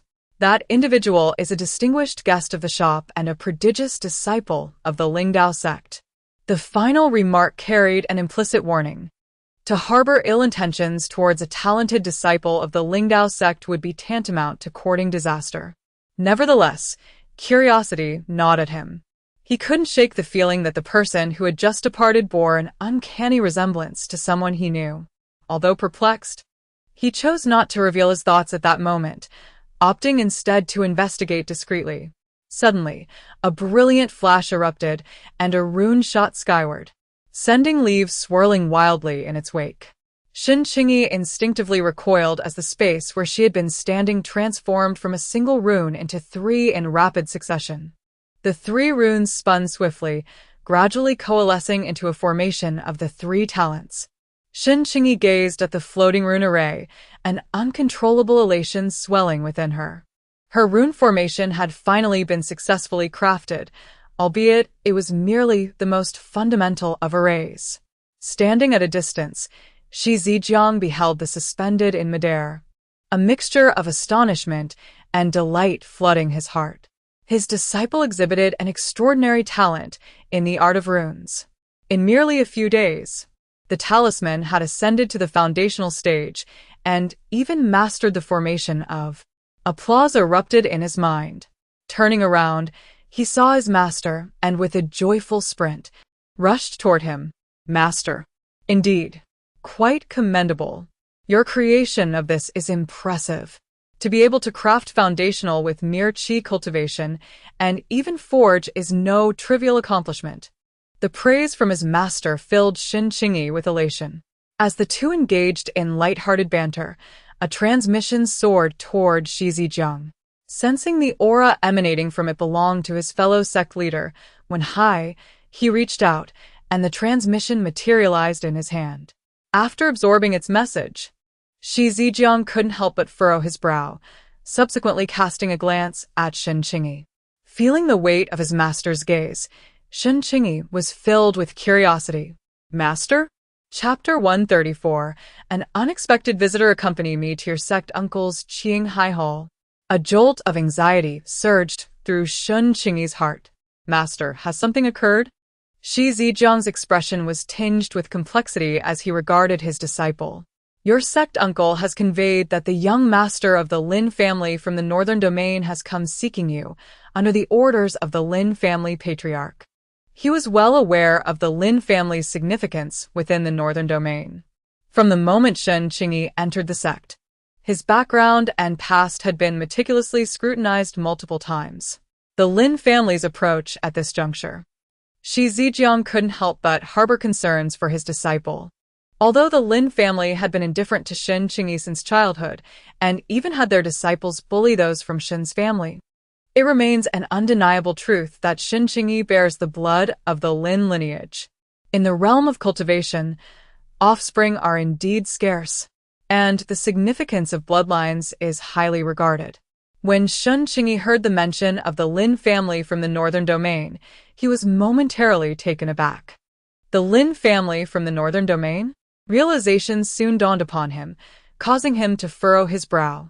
Should they trouble you later, do not feel compelled to endure. You have your master to support you now. With these words from Shi Zijiang, he firmly positioned himself behind Shen Qingyi. The Lin family's involvement might bring about some unwarranted gossip should Shen Qingyi mishandle the situation, which could even extend to their sect. While the Lingdao sect is indeed formidable, it has adversaries and rival factions eager to usurp its position, waiting for any opportunity to exploit its vulnerabilities. A warmth spread through Shen Qingyi's heart. Upon their arrival at the Qinghai Hall, they spotted the master Wenhai seated at the head, accompanied by several individuals beneath him. Observing the attire of those present, Shen Qingyi recognized them as disciples of the Lin family. The atmosphere within the hall was far from pleasant. Both sides remained silent, awaiting the arrival of the principal figures. As Shen Qingyi entered the hall, he respectfully saluted Master Wenhai. Qingyi pays his respects to the master. Wenhai waved his hand, and upon noticing Shi Zijiang standing guard beside Shen Qingyi, a smile crept upon his lips. It appears that someone is quite protective, fearing that his disciple might be bullied. A line of disciples from the Lin family stood beneath the grand hall, and upon spotting Shi Zijiang, they involuntarily shuddered, especially upon sensing the subtle yet palpable aura of authority emanating from him. They quickly regained their composure and bowed in deference, greeting. We pay our respects to the esteemed elder. Shi Zijiang merely acknowledged them with a dismissive hum before coldly inquiring, I have heard that you seek my disciple. She dedicates herself to rigorous training each day. What is it that you desire from her? As the group stood up after their salutation, they once again felt the weight of his presence, causing beads of cold sweat to form on their foreheads. Lin Zhao's slightly lowered eyelids concealed his somewhat murky gaze. Upon seeing Shen Qingyi, Lin Zhao became even more convinced of the credibility of the news he had heard and the identity of the person before him. Yet, when his eyes fell upon Shi Zijiang beside her, a tumultuous wave of emotions surged within him. During his visit to the Lingdao sect, he had inquired about various matters. Discovering that the once rejected child of the Lin family had, a few years prior, astounded everyone at the disciple selection conference of the Lingdao sect and had even become a direct disciple of a Yuanying Zhenjuan, filled him with a complex blend of feelings, including jealousy. This so-called sister, whom he had once looked down upon, had unexpectedly surpassed everyone's expectations and had grown into such a formidable figure. At merely 14 years of age, he could not discern her cultivation level. Chapter 135. Indifference. What astonished him even more was that a dignified Yuanying Zhenjuan would personally accompany her to this grand hall. Was Shi Zhenjuan concerned that they might bully her? Furthermore, the implication in his words suggested that they were not to disturb her, fearing that they might interrupt her training. Every utterance seemed to be protective in nature. The younger generation understands that it is inappropriate to disturb the disciples of the true monarch during their cultivation. However, I have come here solely to seek an answer. Lin Zhao raised his gaze to meet Shen Qingyi's. Upon encountering the visage that bore a striking resemblance to his own, a realization dawned upon Shen Qingyi. This individual was likely a young master from the Lin family's direct lineage. As Lin Zhao locked eyes with Shen Qingyi's clear and unfamiliar gaze, he suddenly found himself at a loss for words. When the news reached him, although some within the family voiced their objections, a greater number of elders insisted on their visit to Lingdao sect. While their actions may indeed have lacked propriety, what do decorum and civility amount to in the face of genuine interests? Just as he was about to speak, Lin Zhao recalled that once, in their minds, Shen Qingyi had not even possessed a name. She was merely referred to within the clan as the Little Mute or Little Waste. The name Qingyi was said to have been given to her during a later assessment. As for her surname, it was one he could not utter. The Shen family had no ties to the Lin family. My father and the clan's uncle heard of your presence here and sent me to inquire about you. Shen Qingyi furrowed her brow slightly. Her reaction rendered Lin Zhao momentarily speechless. There was neither expectation nor resentment in her demeanor, only an air of unfamiliarity, an estrangement akin to that of an outsider observing from a distance. This response seemed to catch him more off guard than any expression of disdain would have, for at least disdain would indicate that she cared about the Lin family. For Shi Zijiang and Wenhai, Shen Qingyi's reaction was both surprising and unsurprising. At a young age, having had limited worldly experience, who could refrain from harboring hopes and aspirations for their own kin? However, who can truly forgive the Lin family's past actions, their indifferent demeanor, and even the humiliation inflicted by their disciples? After all, they are one's own kin. Below, a disciple of the Lin family, upon seeing Shen Qingyi, could not help but frown. Qingyi, the elders and family members miss you dearly. When you left without a word, we were all quite concerned. Shen Qingyi's gaze remained unfazed. Not only was she not the original Shen Qingyi, but the original was also a stranger to the Lin family. How could two individuals devoid of any emotional connection possibly react? Brother Fengluo mentioned he hasn't seen you in ages. Upon hearing this, Shen Qingyi furrowed her brow and turned to the Lin family disciple who spoke. I would advise you to choose your words carefully. Her cold tone, coupled with her piercing gaze, rendered the Lin disciple speechless. Shen Qingyi then addressed the group from the Lin family, unwilling to linger. I am aware of your intentions. Thank you for your visit, but I am doing well. Her words left the Lin disciples' faces oscillating between pallor and anger. They were certainly not merely there to check on her. Lin Zhao took a deep breath, acknowledging Shen Qingyi's apathy towards them. Yet blood ties are profound, and no matter what, their blood flowed in her veins. Qingyi, I understand that the family has wronged you in the past, but ultimately, we share the same lineage. The bonds of blood are unbreakable. The family acknowledges its past grievances against you, and both the clan elders and the family pledge to make amends. Those disciples who once bullied you will face severe punishment according to our clan's laws. Chapter 136. Departure, Young Master Lin.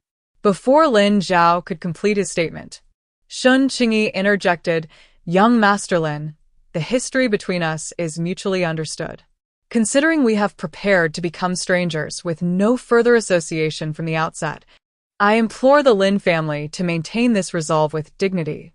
Lin Zhao's countenance darkened, genuinely surprised by the unyielding demeanor of the rumored soft-spoken junior disciple of Tianshui Peak. Disgruntled, a Lin family disciple below couldn't help but retort, Shen Qingyi, do you believe that bearing the surname Shen truly makes you a member of the Shen family? The blood flowing through your veins is that of the Lin family. Even in death, you remain a part of the Lin family. Silence. Lin Zhao bellowed, simultaneously directing a sharp blade towards the disciple's neck. Swoosh. The Lin family disciple, mid-sentence, abruptly ceased. The chilling sensation and slight pain at his neck caused him to falter. However, recalling the rewards promised by the clan and the external rumors surrounding this direct disciple, he mustered his courage. Shen Qingyi, you are engaging in fratricide. Such actions are against clan regulations. Fratricide? Ha. Shen Qingyi's gaze turned colder, once more. Had the Lin family consistently chosen to disregard her, maintaining a state of complete estrangement, she might have held them in higher regard. The surrounding individuals distinctly felt a palpable drop in the ambient temperature. I am not a member of your clan. Do you truly believe your clan rules hold any sway over me? You. If your visit to the sect is born from goodwill to alleviate the plight of the northern region, I, Shen Qingyi, would be most delighted to welcome you. However, if that is not the case, Shen Qingyi cast a glance at Lin Zhao, who, in turn, sought to discern any flicker of emotion in her eyes, yet found none. Qingyi, I implore you to think this through and refrain from speaking in haste. You have only just entered the realm of cultivation, and you must understand that prowess alone does not suffice in this world. With the backing of a family, you will find your journey far less arduous compared to countless cultivators. Their words bore a semblance of truth. Although Shen Qingyi currently resided in the Lingdao sect, the Lin family was merely a modest clan. Yet, there are times when a sect cannot be measured against a family. The esteemed Wenhai also turned his gaze toward Shen Qingyi and Lin Zhao. It must be acknowledged that Lin Zhao possessed a measure of talent, and from their brief exchanges, it was evident that the Lin family, though lacking fortune and support, harbored some capability. Looking at Shen Qingyi, it seemed they were also somewhat deficient in luck. I appreciate your goodwill, yet I believe I have come to a clear decision. As the members of the Lin family departed from the Wandao sect, their expressions were markedly grim, prompting whispers among the passing cultivators. Once they had left, Wenhai narrowed his eyes and inquired, "Little Qingyi, do you truly not regret your choice?" Shen Qingyi merely scoffed, having noticed the faint smile at the corner of Wenhai's mouth. With a hint of irritation, she affirmed, "I do not regret it." Chapter 137. The arrival of the great competition. Was it due to the Lin family's previous neglect towards you, or perhaps the humiliation they once inflicted? If you still harbor resentment towards them, do you require your esteemed uncle to seek vengeance on your behalf? It is precisely due to their negligence that we find ourselves in this predicament. As for hatred, I possess none, nor do I require my uncle's intervention for retribution. Additionally, there are other intricacies at play. Although the original owner was somewhat naive about the world, she possessed a clear understanding, which is why her heart is devoid of excessive animosity. They were merely strangers in the past, and they shall remain so in the future. Truly, no hatred? I have heard that it was not solely the Lin family. The ZD sect cast you into the wilderness as well. Shen Qing sighed softly. There is no hatred.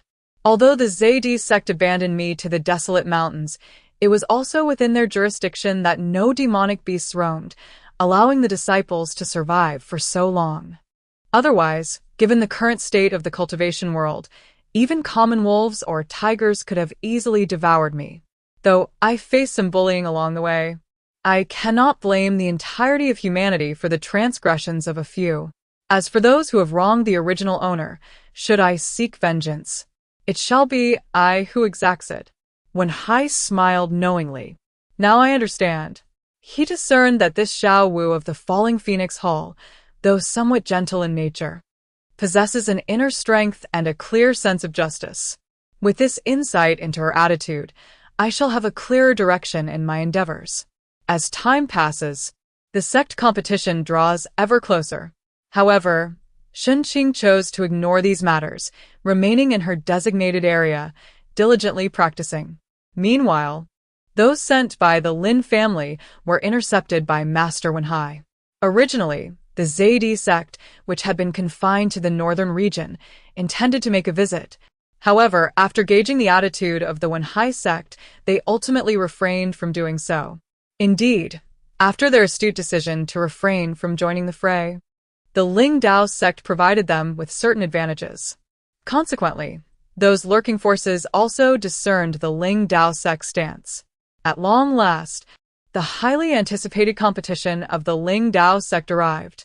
Shen Qingyi, along with her fellow disciples, was summoned early in the morning to the Falling Hong Hall. Present in the hall were not only the 5 direct disciples, but also several promising talents from the Falling Hong Hall of the Tian Shui Peak, including 3 nominal disciples of their own master, all eagerly vying for commendable results in this competition to secure their place as inner disciples.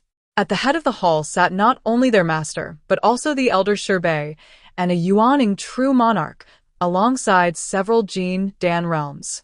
Shi Zijiang surveyed the more than 50 individuals standing within the hall and nodded in satisfaction. Tomorrow marks the day of the Ling Dao sect's grand competition. You represent not only the strength of the new generation of the Ling Dao sect, but also embody Tian Shui Peak and the Falling Hong Hall. Those who achieve commendable results in the competition will not only receive rewards from the sect, but also from Tian Shui Peak and the Falling Hong Hall. Perform well. Yes. The voices of the assembly resonated with excitement. Shen Qingyi had already familiarized herself with the details of the sect competition, and at this moment, she felt a surge of anticipation. She resolved to strive earnestly in the competition, aiming for an admirable ranking. Chapter 138. awe-inspiring spectacle on the day the grand competition commenced.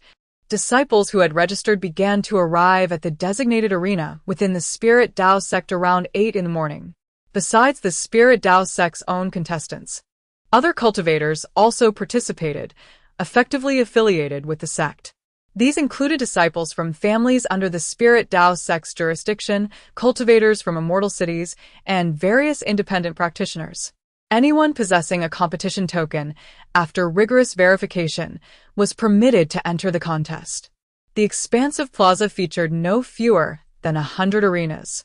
Ascending from the plaza, tiers of platforms formed additional arenas, arranged in a pyramidal structure, reaching up to the 9th level. The seating and standing areas for spectators surrounded this pyramid in an inverted configuration. This ingenious layout optimized the perspectives of both participants and observers, providing a clear view of the proceedings on the plaza. Moreover, beneath the plaza, a network of underground passages housed an exchange area established by the sect, along with merchant guilds authorized by the Spirit Dao sect to conduct business. Above the plaza, 36 middle peaks served as anchor points, from which chains extended in an orderly manner. These chains formed a comprehensive defensive formation, while teams of Spirit Dao sect's law enforcement disciples stood guard, ready to respond to any unforeseen events. The sheer scale and grandeur of the spectacle left Shen Qingyi in awe. Following the team, led by Lin Sun, they halted at the 6th designated area for participating disciples on the plaza. Although the attire of the disciples of the Lingdao sect appears nearly identical at first glance, each peak's garments exhibit subtle distinctions.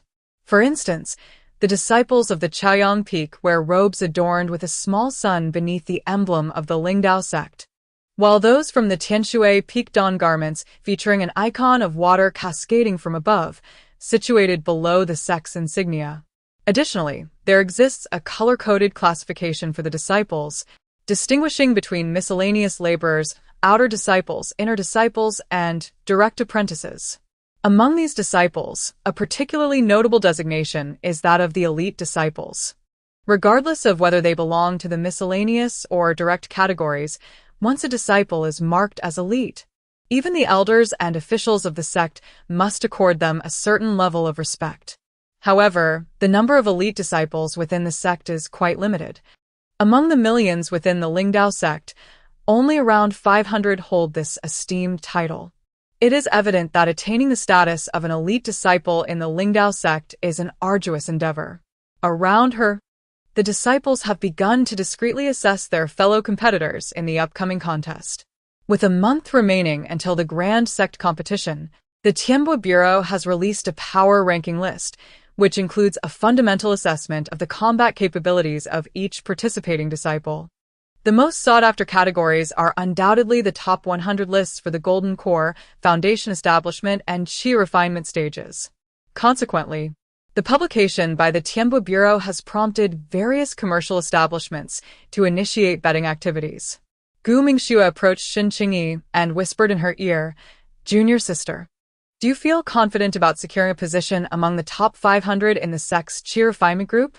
If so, I shall wager on you in the underground market. Your current odds are quite favorable." She harbored aspirations of a significant win. Beside her, Chu Yuliang nodded in agreement with a smile. Shen Qingyi promptly shook her head.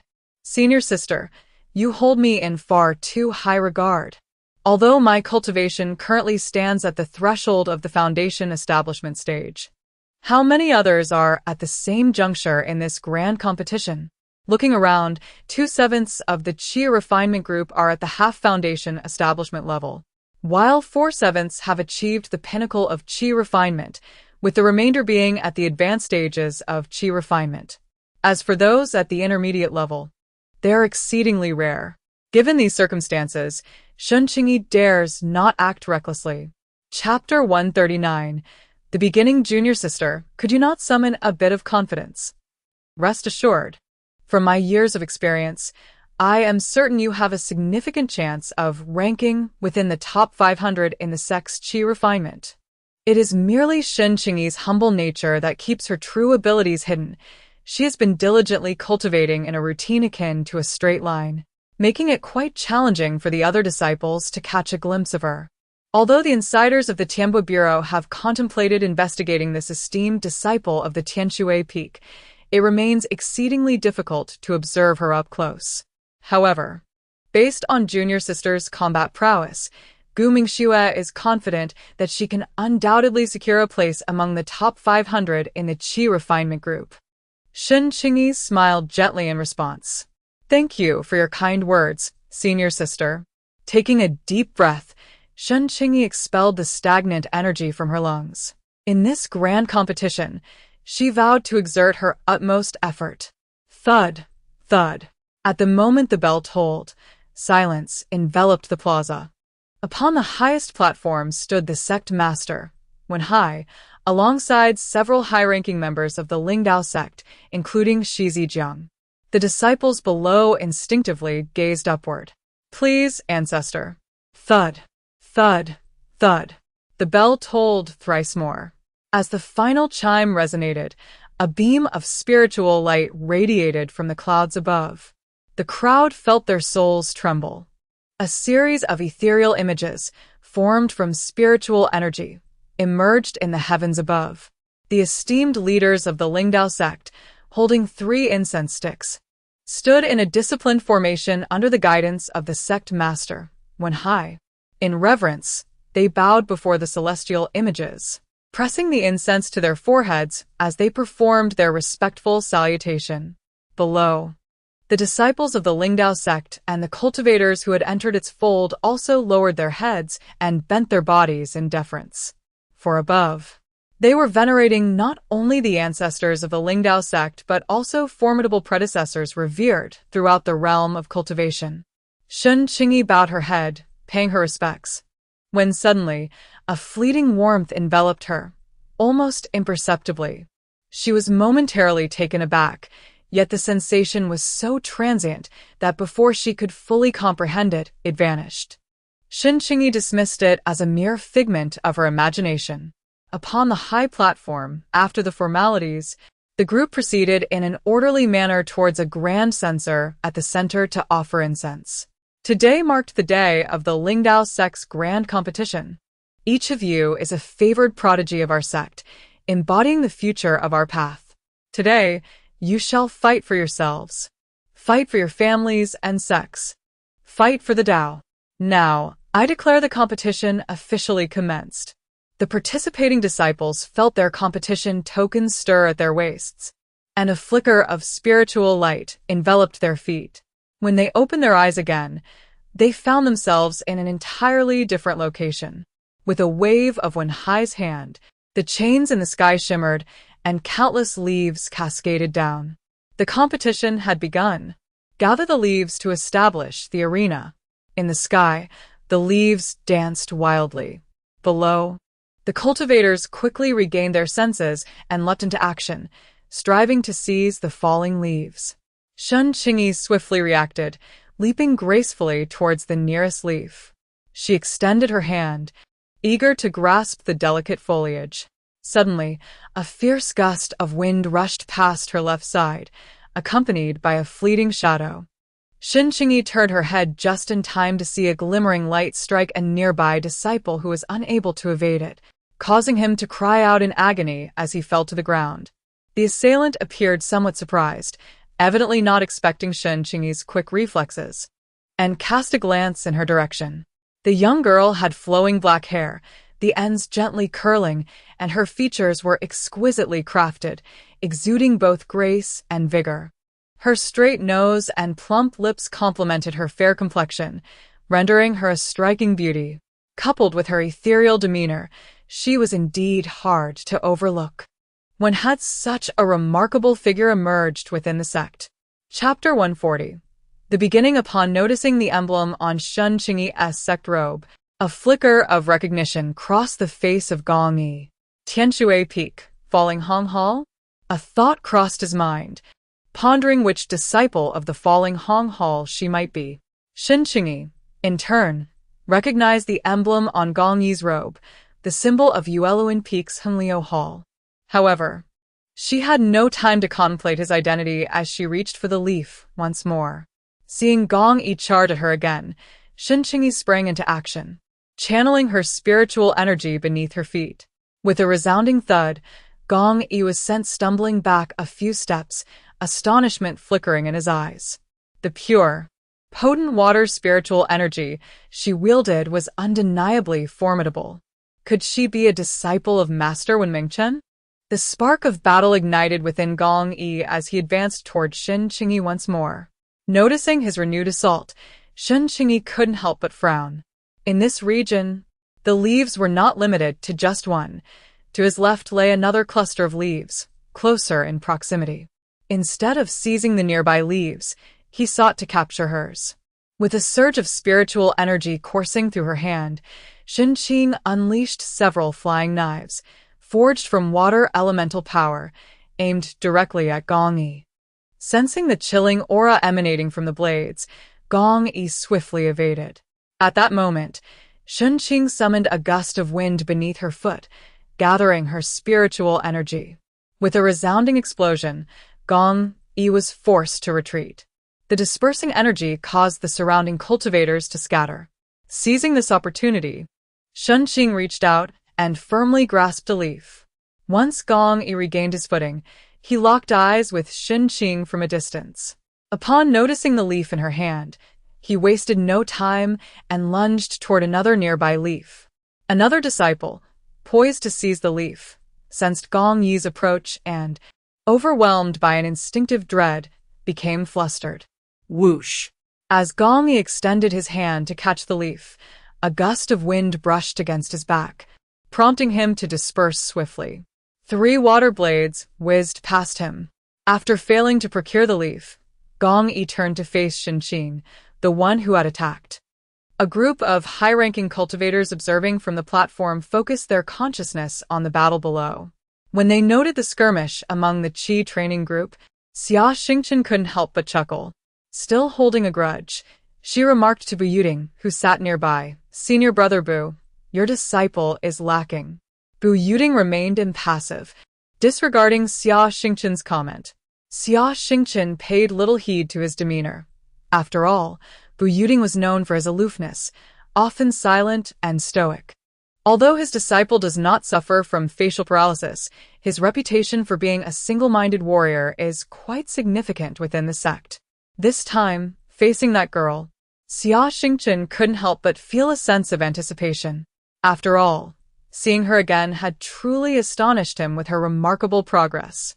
Calmly sipping his tea, he once again gazed at the arena. Boom, boom. The sound of drums echoed, causing the leaves in the sky and those on the ground to dissipate into ethereal light. Some disciples who had not secured any leaves began to feel a sense of panic. The leaves falling from the sky were already fewer than those participating in the competition. Due to the skirmishes, some individuals failed to collect leaves within the allotted time. Although the Lingdao sect's grand competition always culminates in a battle on the stage, the preceding contests are often bizarre and unpredictable. Some who were well prepared still found it difficult to guard against unforeseen circumstances. For instance, in the last competition, the opening event required participants to demonstrate the 4 arts of cultivation. Each individual was mandated to produce at least 1 item within a specified time frame. The more items created and the higher their quality, the greater the chance of selection. This had proved challenging for many practitioners who typically focus solely on combat. Although there were relative techniques for breaking formations and talismans, they were of little help in this context. According to the elder who set the challenge, while the 4 arts of cultivation are considered auxiliary, excelling in them can sometimes elevate one to the status of a martial master. Moreover, what if one encounters an opportunity or danger without any knowledge of pills, talismans, or formations? There was even a particularly peculiar year when the competition involved throwing dice. The participant with the highest score emerged victorious. This year's opening event revolves around snatching leaves. In Shen Qingyi's hand, the leaf bore the number 15. The minuscule numbers are concealed within the veins of the leaves, imperceptible unless one pays close attention. These numbers seem to have melded seamlessly with the leaves, inseparable and unalterable. The enlightened cultivators below could not help but draw a sharp breath upon grasping the implications. Could it be that these are crafted from the flowing birch leaves of Chaoyang Peak, adorned with runes? The flowing birch leaves from Tianhua Mountain are renowned in the realm of cultivation as exceptional materials for forging, their resilience surpassing that of many ores. The challenge of inscribing runes upon them is beyond imagination. Esteemed individuals, these are the flowing birch leaves from Chaoyang Peak, refined by the illustrious Zhao Zi of Huadi Peak. They are named Qingyi. Not only do they serve as your admission ticket to this initial contest, but they also possess the efficacy of a defensive treasure. As when Hai's words resonated, the gathered disciples erupted in exclamations of awe. Apart from their rare material, outside the Lingdao sect, cultivators seeking flowing birch leaves must pay a substantial price. Moreover, Zhao Zi is a legendary master of forging in the cultivation world, with his creations being treasures that are nearly impossible to procure on the Yunzi continent. To think that the grand competition of the Lingdao sect would commence with such tokens. Truly, it reflects the grandeur of a prominent sect. This evoked admiration and envy among the onlookers from various factions nearby. With a graceful sweep of his right hand, when Hai summoned a leaf into his grasp. Furthermore, its capabilities extend beyond mere admission. The Qingyi comprises 19 sets. If one can gather the same number of Qingyi, they can form a singular Qingyi order, capable of withstanding a blow from a perfected golden core cultivator. Should all 19 sets unite as one, they possess the potential to withstand an attack from a late-stage nascent soul cultivator. The crowd erupted in astonishment. Wishing you all the best. As when Hai's voice faded, Shen Qingyi felt the Qingyi ling in her hand grow warm. Boom. The spectators watched as the arena in the square began to rotate, with inscriptions flashing by and numerous formations being activated. Above in the sky, chains instantaneously formed a grand celestial formation. On each arena, barriers rose, enclosing the disciples who had obtained the Qingyi. The first match. Qingyi formation. Gather 6 Qingyi holders to advance to the next round. The drums resounded, marking the official commencement of the competition. Shen Qingyi swiftly leaped into the air, retreating several meters. The spot where she had stood became the epicenter of chaos. Some disciples, caught off guard, were instantly struck and sent flying out of the arena, crashing into the ground beyond the barrier. Each arena's barrier allowed exit but prohibited re-entry. Any disciple who inadvertently stepped out during the match would be deemed defeated, unable to return. Furthermore, should outside cultivators wish to enter the arena, it would require the unified command of the 10 elders of the sect. With hair billowing and the sound of wind rushing past her ears, Shen Qingyi deftly evaded, causing the hand that aimed for her neck to grasp nothing but air. The assailant's eyes widened in surprise, unable to fathom how a young female cultivator, brimming with water spiritual energy, could possess such speed. Chapter 142. Fierce and powerful. Seeing Shen Qingyi evade, the attacker leaped again, unleashing fire's spiritual energy towards her face. Shen Qingyi sensed another gust of wind approaching from behind, drawing upon the spiritual energy within her dantian. With a resounding thud, the individual who had clashed palms with Shen Qingyi staggered backwards a few paces. Seizing the moment, Shen Qingyi swiftly pivoted. Water shield. The spiritual energy attack from the ambusher collided against her protective barrier. Realizing his assault had failed, the male cultivator's pupils constricted sharply. Flowing spirit. Such formidable power. Shen Qingyi did not afford him a moment to react. The water spiritual energy in her grasp transformed instantaneously into a long whip, which she raised high above her. Sensing the impending danger, the male cultivator attempted to evade. Whoosh! Crack! Several disciples nearby sensed the rush of wind and hastily dodged. Meanwhile, the fleeing male cultivator felt a sudden tightness around his waist. The frigid sensation caused his complexion to change. As he struggled to break free, he was ensnared by a force that propelled the whip towards the arena's barrier with great force. He was flung into the air, attempting to adjust his body mid-flight. But before he could dissipate the energy binding him, another water whip struck. Bang! The male cultivator was thoroughly cast down beneath the arena. Nearby, a cultivator swallowed hard, astonished. This was the first half-step Foundation establishment cultivator to be eliminated so soon after the commencement of the contest. That seemingly delicate female cultivator possesses remarkable strength. Shen Qingyi had no time to heed the gazes of the crowd, for she sensed another attack approaching her. The water whip dissipated instantly, and the water shield expanded dramatically. A curved blade plunged fiercely into the shield, causing Shen Qingyi to retreat, her feet pushing against the ground, kicking up clouds of dust. Quite intriguing. The robust and towering figure of Feng Cheng instilled a sense of trepidation among the surrounding cultivators, causing them to instinctively recoil. As a renowned body refinement practitioner amongst the 38 peaks, Feng Cheng's combat prowess was undoubtedly formidable. The moment they stepped onto the arena, the previously dim numbers displayed on their Qingyu transformed into a dazzling spectacle. The practitioners within the arena could distinctly observe the numbers on each other's Qingyu. They all recalled Wen Hai's words.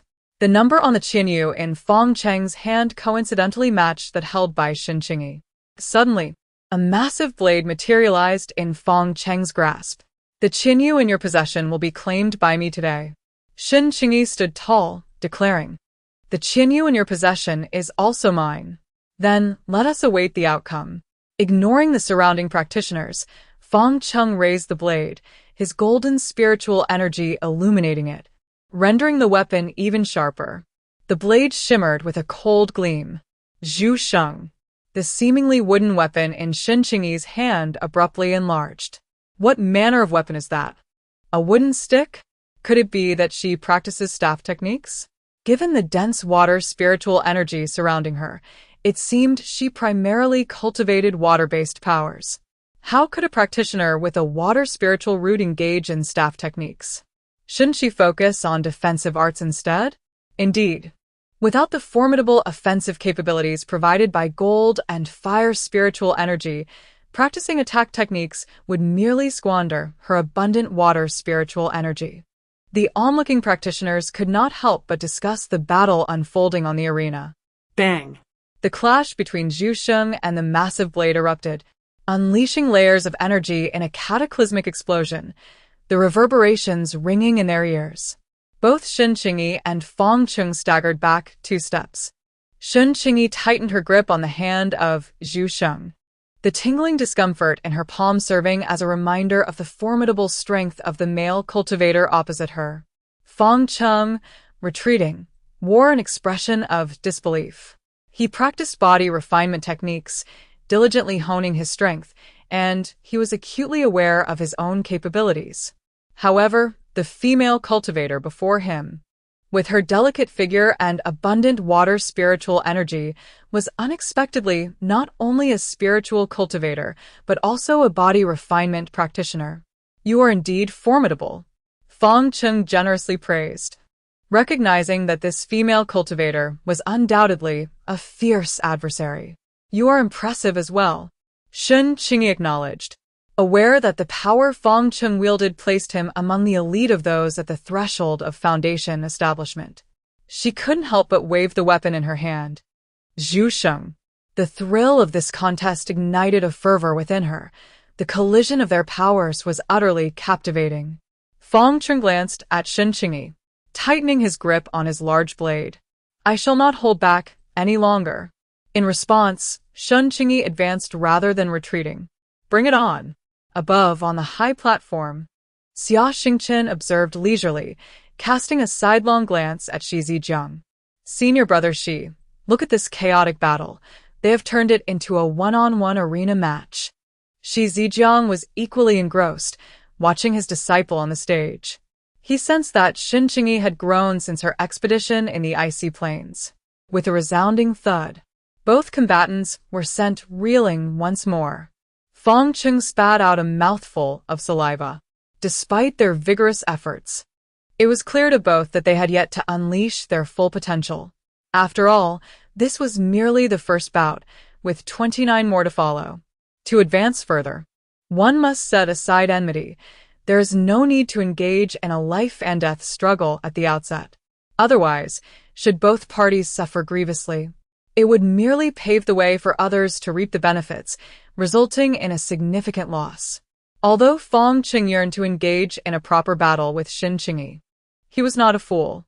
Observing the onlookers, who held a spectator's attitude, he realized they anticipated a clash that would leave both contenders weakened, allowing them to seize the opportunity, thus eliminating two formidable opponents from the arena. "What is your name?" Fang Qing ceased his assault. Shen Qingyi. "I am Fang Qing. Shen Daoyu, how about we conclude today's battle here? If fate allows it, I would like to have a proper duel with you on the duel arena another day." "Agreed. It is settled." The two reached a tacit understanding and withdrew their attacks, causing the spectators, who had initially come to watch, to change their expressions dramatically. Ha! At the moment of turning, Fang Qing raised his great blade high, directing a fierce swing towards the onlooking cultivators with ill intent. "If you wish to benefit from the fray, you must first consider whether my blade consents." In his turn, Shen Qingyi similarly wielded his weapon, the zhusheng, towards the onlookers. The dynamics of the battlefield shifted instantaneously. With sweeping movements of the zhusheng, numerous cultivators were sent flying. The number of feathers in his grasp gradually increased. Boom. The final bell tolled, and the barriers of the various arenas shimmered. Everyone felt a sudden lightness as their expended attacks lost their spiritual energy. Well done. The first match concludes. Upon the utterance of the steward-disciple responsible for overseeing the arena contests, the practitioners at the various platforms exhibited a spectrum of emotions, some elated while others were engulfed in disappointment. Shen Qingyi, having secured 8 qianyu, successfully advanced to the second round. Those who were eliminated, lacking sufficient qianyu, were instantaneously transported beyond the competition area. Each 3 matches constituted a mid-break, lasting 1 hour, while every 6 matches comprised a major break of 5 hours. Between each minor contest, a mere 15 minutes was allotted for respite. Chapter 144. Unresolved, Shen Qingyi diligently recuperated the spiritual energy he had expended, fervently absorbing the surrounding water's spiritual essence. Grasped within the cuffs of his sleeves were both water and wind spirit stones. At last, after a quarter of an hour spent in the collective recovery of the participants, the signal for the commencement of the second round resonated. The qianyu within the storage bags, specifically allocated by the sect for this grand competition, began to radiate warmth, and the disciples entering the second round were momentarily blinded by a flash. The previously pyramid-structured platforms swiftly converged, morphing into a trapezoidal circular stage, with circular platforms stacked atop one another, diminishing in size as they ascended. Some platforms had already sunk into the ground. Shen Qingyi found himself positioned on the third circular tier. Suddenly, the circular platform began to rotate with great velocity, the inertia propelling him backward, compelling Shen Qingyi to stabilize his stance with precision. As he lifted his gaze, he perceived the world around him receding at an alarming pace, the scenery warping in his view. The cacophony of surrounding voices gradually diminished to a whisper. Abruptly, the world before him was engulfed in a blinding white light. Upon regaining clarity, Shen Qingyi beheld a grand throne, beneath which a group of individuals stood in respectful attendance. "Hail to the esteemed one! The magnificent palace, adorned with grandeur, is attended by devoted servants." Shen Qingyi was adorned with a crown by an elderly man clad in a white hat. "Esteemed one, please ascend to the hall." Shen Qingyi furrowed his brow. This daily ritual of the morning assembly had seemingly become a customary affair. Stepping onto the precious carpet woven from the fur of a great demon, he made his way toward the throne. The onlookers of the grand competition were somewhat bewildered, observing the contestants on the vast circular arena, each appearing as if entranced, circling the platform without engaging in combat. What were they doing? Walking in circles around the arena without taking action? Strangely enough, their synchronized movements were rather disconcerting. What, pray tell, was the true intent of the Lingdao sect? After all, this was the sect's grand tournament, not merely a means of selecting and nurturing exceptional disciples. Numerous powerful families were present, and for the sake of the sect's reputation and authority, any misstep would necessitate immediate rectification. However, gazing at Wenhai, who sat solemnly in his seat, it became apparent that not only the external disciples were perplexed, but even those within the sect struggled to comprehend the proceedings. Out of respect for Wenhai's usual gravitas, the elders and visiting disciples refrained from voicing their confusion. Instead, a venerable elder of considerable experience and repute discreetly inquired for clarification. It seemed Wenhai had anticipated such a scenario, gesturing for calm among the assembly. Dear friends, remain calm. This is the second act orchestrated by our esteemed ancestor, so there is no need for concern. The Golden Core elders were taken aback. To be referred to as ancestor by Wenhai implied that such individuals had either reached the out-of-body stage or had departed the sect for realms beyond. Regardless of the circumstances, it is a matter beyond reproach for the venerable Golden Core and nascent soul elders and practitioners. Though a flicker of doubt lingers in their hearts, they obediently settle down, earnestly observing the grand contest. This is a scheme orchestrated by a formidable ancestor, shrouded in mystery. Should one manage to unravel its intricacies? It is noteworthy that disciples in the Golden Core stage are also engaged in this competition. When Hai gazes at the arena, his eyes a profound abyss, inscrutable and unfathomable.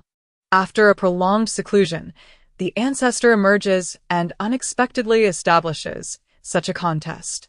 Had it not been for his quick reflexes and adaptability, coupled with the leniency granted by several other esteemed predecessors, it would have been exceedingly challenging to navigate such a situation.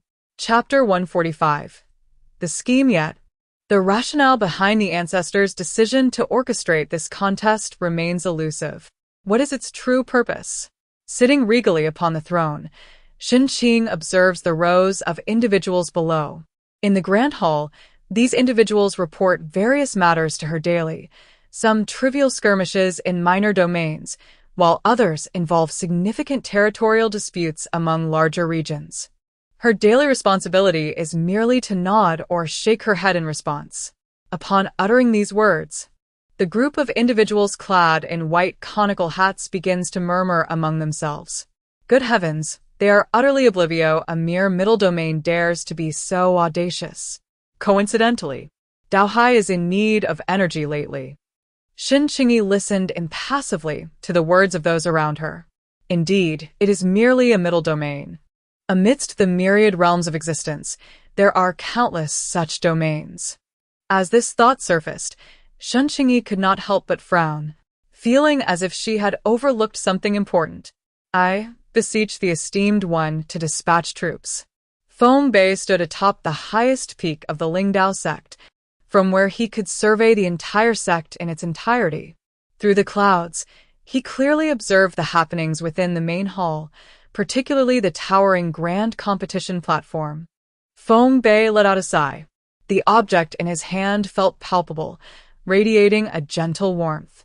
Meanwhile, another crystalline entity hovering beside him emanated a series of crimson glows. The illusion of the heavenly meteor crystal. May it! The heavenly meteor crystal, acquired by the founding ancestor of the Lingdao sect, had been preserved in secrecy, known only to successive sect leaders and gatekeepers. Having endured countless epochs of change, the Lingdao sect had witnessed both decline, with only a few disciples guarding the gates, and periods of glory, becoming the foremost sect in the cultivation world. Reaching this point has truly been no small feat. As the current gatekeeper, he had once believed he would, like his predecessors, find the next guardian of the sect in the midst of mundane waiting, and then pass on the heavenly meteor crystal and the observation stone. Subsequently, he would either ascend to a higher realm or attain a complete transcendence. Yet, He had not anticipated that the celestial path would still present unforeseen variables. The upheaval once foreseen as a great calamity in the realm of cultivation has transcended the records passed down by the Lingdao sect, poised to manifest for the 10th time. Contemplating the monumental events chronicled in the texts of the cultivation world, he found it impossible to attain tranquility. Though the words were simplistic, mere fragments encapsulated the essence of the tumult. With the passage of time, subsequent generations have gradually faded from memory. Yet, he had fortuitously ventured into a battlefield relic, and the scenes therein remained vividly etched in his mind. The Guanyin stone was an artifact that had taken several generations of ancestors' immense toil to uncover.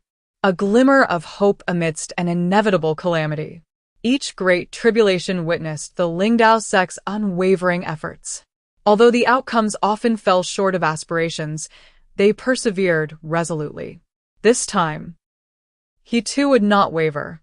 He would seek out the one favored by the heavenly Tao, the individual of extraordinary destiny. Chapter 146. Rainfall. Mo stood high above in the celestial expanse, observing the chaotic melee below as a divine attendant presented a platter of celestial fruits. Master, this battle will soon reach its conclusion. Mo nodded in acknowledgement. Survival of the fittest, supremacy of the strong. Shen Qingyi, feeling somewhat vexed, waved away the attendant, who appeared bewildered by the dismissal. The master's demeanor had seemed rather discontented of late. As Shen Qingyi gazed at the offered longxi fruit, his mind involuntarily flashed back to the blood-soaked battlefield from days prior, where skulls were heaped like mountains, and only the longxi fruit stood out, its hue more vibrant than the very blood that drenched the ground. After sending the attendant away, Shen Qingyi resolutely resumed his journey towards the Hall of Sanctity, a repository of numerous tomes chronicling a wealth of knowledge. At the pinnacle of the temple tower rests a sacred tome, chronicling the origins of the Tao, revered by the 9 great temples, as if it were divine. Each time an individual enters the temple tower, they pay homage to the sacred book. As the esteemed one, she is to partake in the upcoming sacrificial ceremony. On the day of the rite, a multitude of cultivators gathered, their gazes filled with reverence as they beheld Shen Qingyi atop the high platform. Her movements were instinctive, fluid as flowing water, exhibiting no trace of hesitation, as though she had performed this act countless times before. When the sacrificial bell tolled, the attendants below applauded, and a group approached, bearing a large sacrificial cauldron. Vivid crimson liquid emanated steam, and the surrounding crowd's eyes were ablaze with fervor and devotion. Shen Qingyi detected the pungent scent of blood, yet she appeared to have grown accustomed to it. Indeed, within the cauldron lay not only the blood of great demons, but also that of humanity. Suddenly, a thunderous roar echoed through the skies, transforming the previously clear heavens into a tapestry of dark clouds. A moment of confusion ensued as the rain penetrated the protective barrier of the Lingdao sect. The cultivators scrambled to activate their spiritual shields, but even upon their activation, the rain continued to seep through, drenching them. Do not be alarmed. This is merely the rain bestowed by the Tao Lord, a voice resonated, prompting the crowd to fall silent. After an extended pause devoid of sound, murmurs began to emerge. Who was that just now? To claim the title of Tao Lord, could they possibly be the ancient ancestor of our sect who has transcended? It must be the ancient ancestor, though I am uncertain which venerable figure has transcended the mundane realm. Nevertheless, one cannot deny that this transcendent being indeed possesses extraordinary prowess. The recent display was nothing short of remarkable. Not even the high-level protective array of the Lingdao sect could impede that deluge of rain. Yet, I can't shake off the peculiar sensation that accompanies this rain. It feels as though I sense a trace of sorrow, a hint of desolation. Are you out of your mind? Rain imbued with sadness? Perhaps you have not fully awakened today? The disciple who spoke shook his head, clearly perplexed. Insanity. A rugged man nearby rolled his eyes at the individual. The ancestor extended his hand, feeling the chill of the raindrops upon his palm. The temperature seemed to be slightly colder than that of ordinary rain. If one did not pay close attention, such a nuance would easily go unnoticed. Chapter 147. Memories. Moreover, that palpable aura of despair and melancholy was undeniably unsettling. Who has glimpsed something within the celestial crystal, or perhaps comprehended a profound truth? Although the celestial crystal has been preserved within the sect since the era of the founding ancestor, very few are truly aware of its origins. Even he only knows that it contains fragments of memories from ancient battles, alongside a trace of the Taoist essence. Throughout the generations, the gatekeepers have sought to harness those memories and that essence, combined with the divination stone, to select disciples of extraordinary destiny. Shen Qingyi furrowed her brow. From the moment she felt a surge of defiance during the grand sacrificial ceremony, she found herself ensnared in a black void. As she gazed at the swirling fragments around her, Shen Qingyi beheld a tapestry of ancient scenes, primordial wilderness, desolate deserts, fierce battlegrounds, and the ephemeral romance of humanity. With the passage of time, everything underwent transformation. The stars shifted, and the vast seas morphed into fields of mulberry. Shen Qingyi felt herself enveloped by a cosmic ocean, attuned to the power of the ages. Time flowed onward, and the affairs of the world evolved. Gradually, she closed her eyes, immersing herself in this boundless sea of stars. Around her, luminous points began to coalesce. A sigh, seemingly emanating from the distant heavens, prompted Shen Qingyi to open her eyes. She observed the grand competition stage, where numerous disciples continued to revolve around the circular platform, while only a scant few remained still. Among those who awakened, none shared her platform. The elder gazed intently at the individual indicated by the red light of the fortune stone in his hand. This person possessed the most formidable power among those present. If he were not the so-called child of destiny, he was at the very least connected to them in some way. MASU-MANHUA stared blankly at his hands, feeling an innate sense of having done something significant, yet the memory eluded him entirely, leaving him slightly furrowed in thought. Meanwhile, on another platform, Shen Qingyi also frowned slightly. Though she could not recall any specific events, she sensed something new within her being. Straining to discern its nature, she found nothing tangible. It felt as though an eternity had passed, yet also as if it were merely the blink of an eye. The onlooking cultivators, on the verge of slumber, finally noticed someone had awakened. Had the moment finally arrived? Surely, the grand competition was about to commence. Upon perceiving the situation, Wen Hai could not help but convey a message to the elder, inquiring whether the competition had concluded. The elder had already identified the individual he sought, although the disciples who had awakened or were on the verge of awakening were indeed promising candidates. Yet, his gaze was inevitably drawn to Shen Qingyi.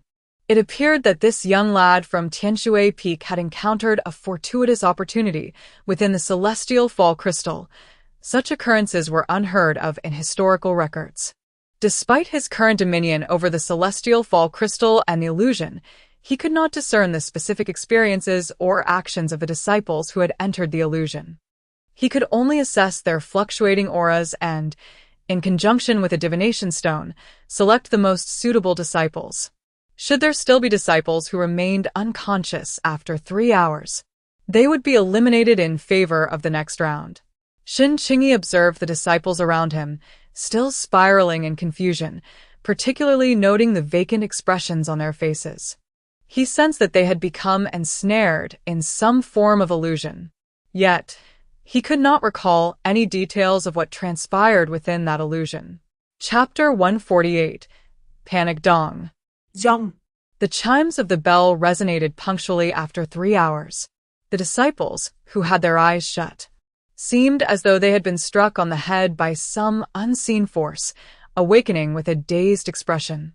Before they could fully comprehend their surroundings, they were transported away. The watching disciples, observing their reactions, surmised that they had experienced something akin to an illusion.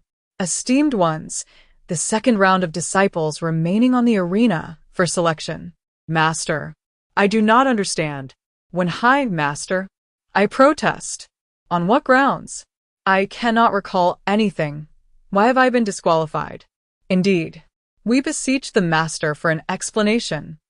When High observed the perplexed and indignant expressions of the assembled cultivators and recounted the words imparted to him by the venerable ancestor.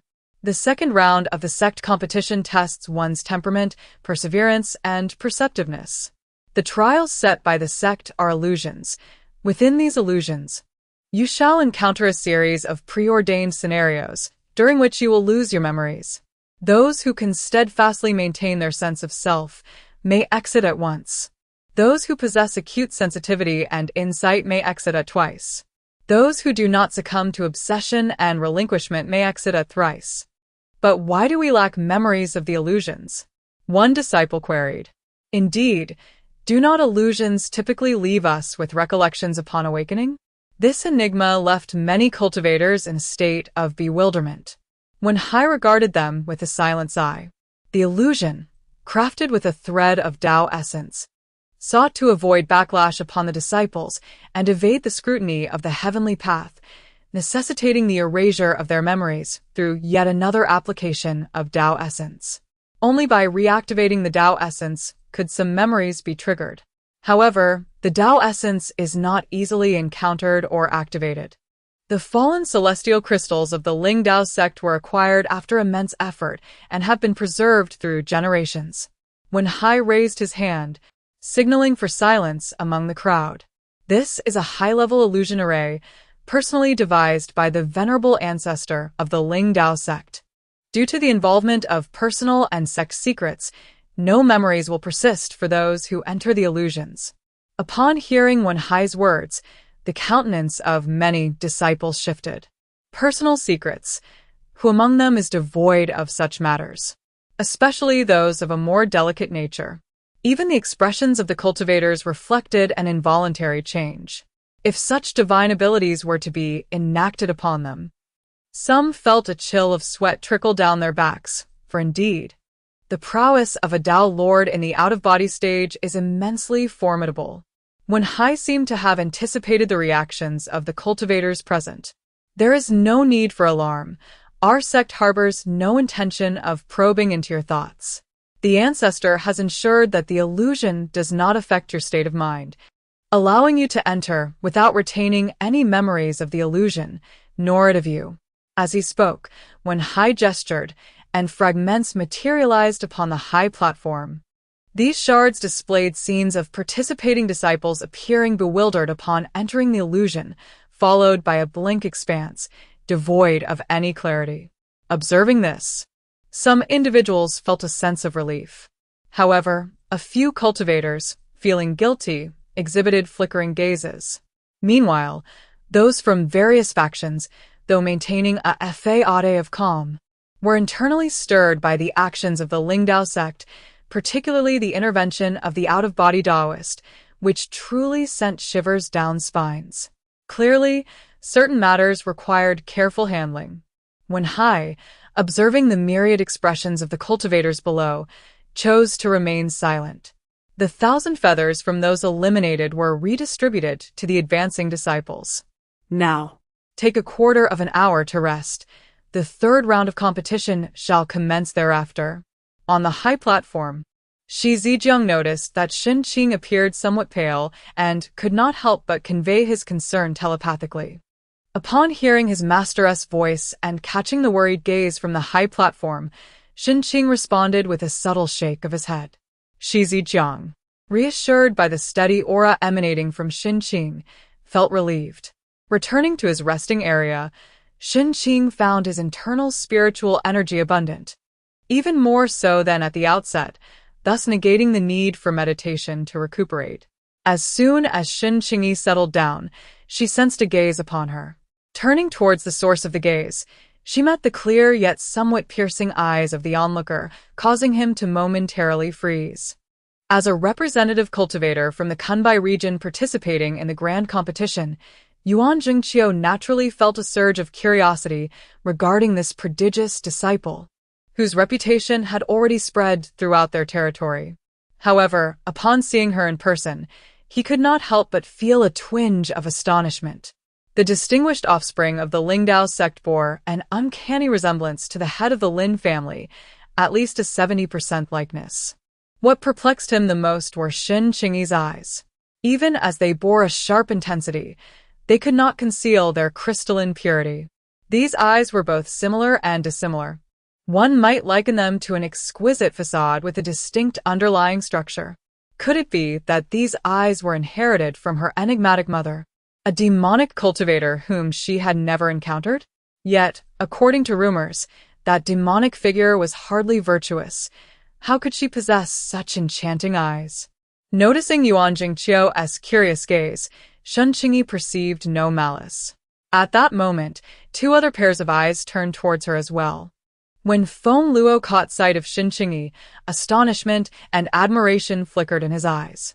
He had never anticipated that the frail, pallid girl from years ago would blossom into a direct disciple of the Lingdao sect's nascent soul grandmaster, and flourish so beautifully.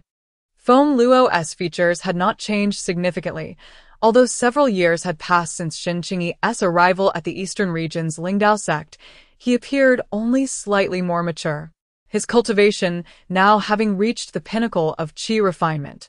Thus, Shen Qingyi instantly recognized Feng Luo and nodded gently in acknowledgement. Feng Luo was momentarily taken aback.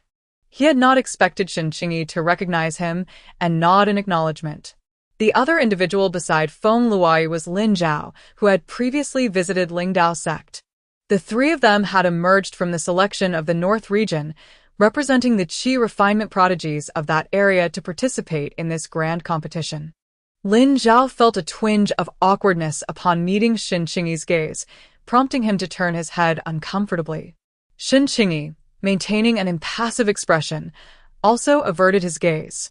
The viewing square was teeming with spectators, and aside from the high-ranking figures of Lingdao sect, only a select few esteemed guests invited by the sect were permitted to occupy the prominent seats. Subordinate factions like those from the North region, under the jurisdiction of Lingdao sect, lacked the qualification to sit in the elevated positions, relegated instead to more remote spots. Although the square was exquisitely designed, allowing for a clear view of the contests from any angle, such arrangements underscored the dominance and affiliations among the various powers present. As the resonant sound of the third bell tolled, Shen Qingyi was once again transported to the arena. The third round, titled Mirror in the Water, was officially underway.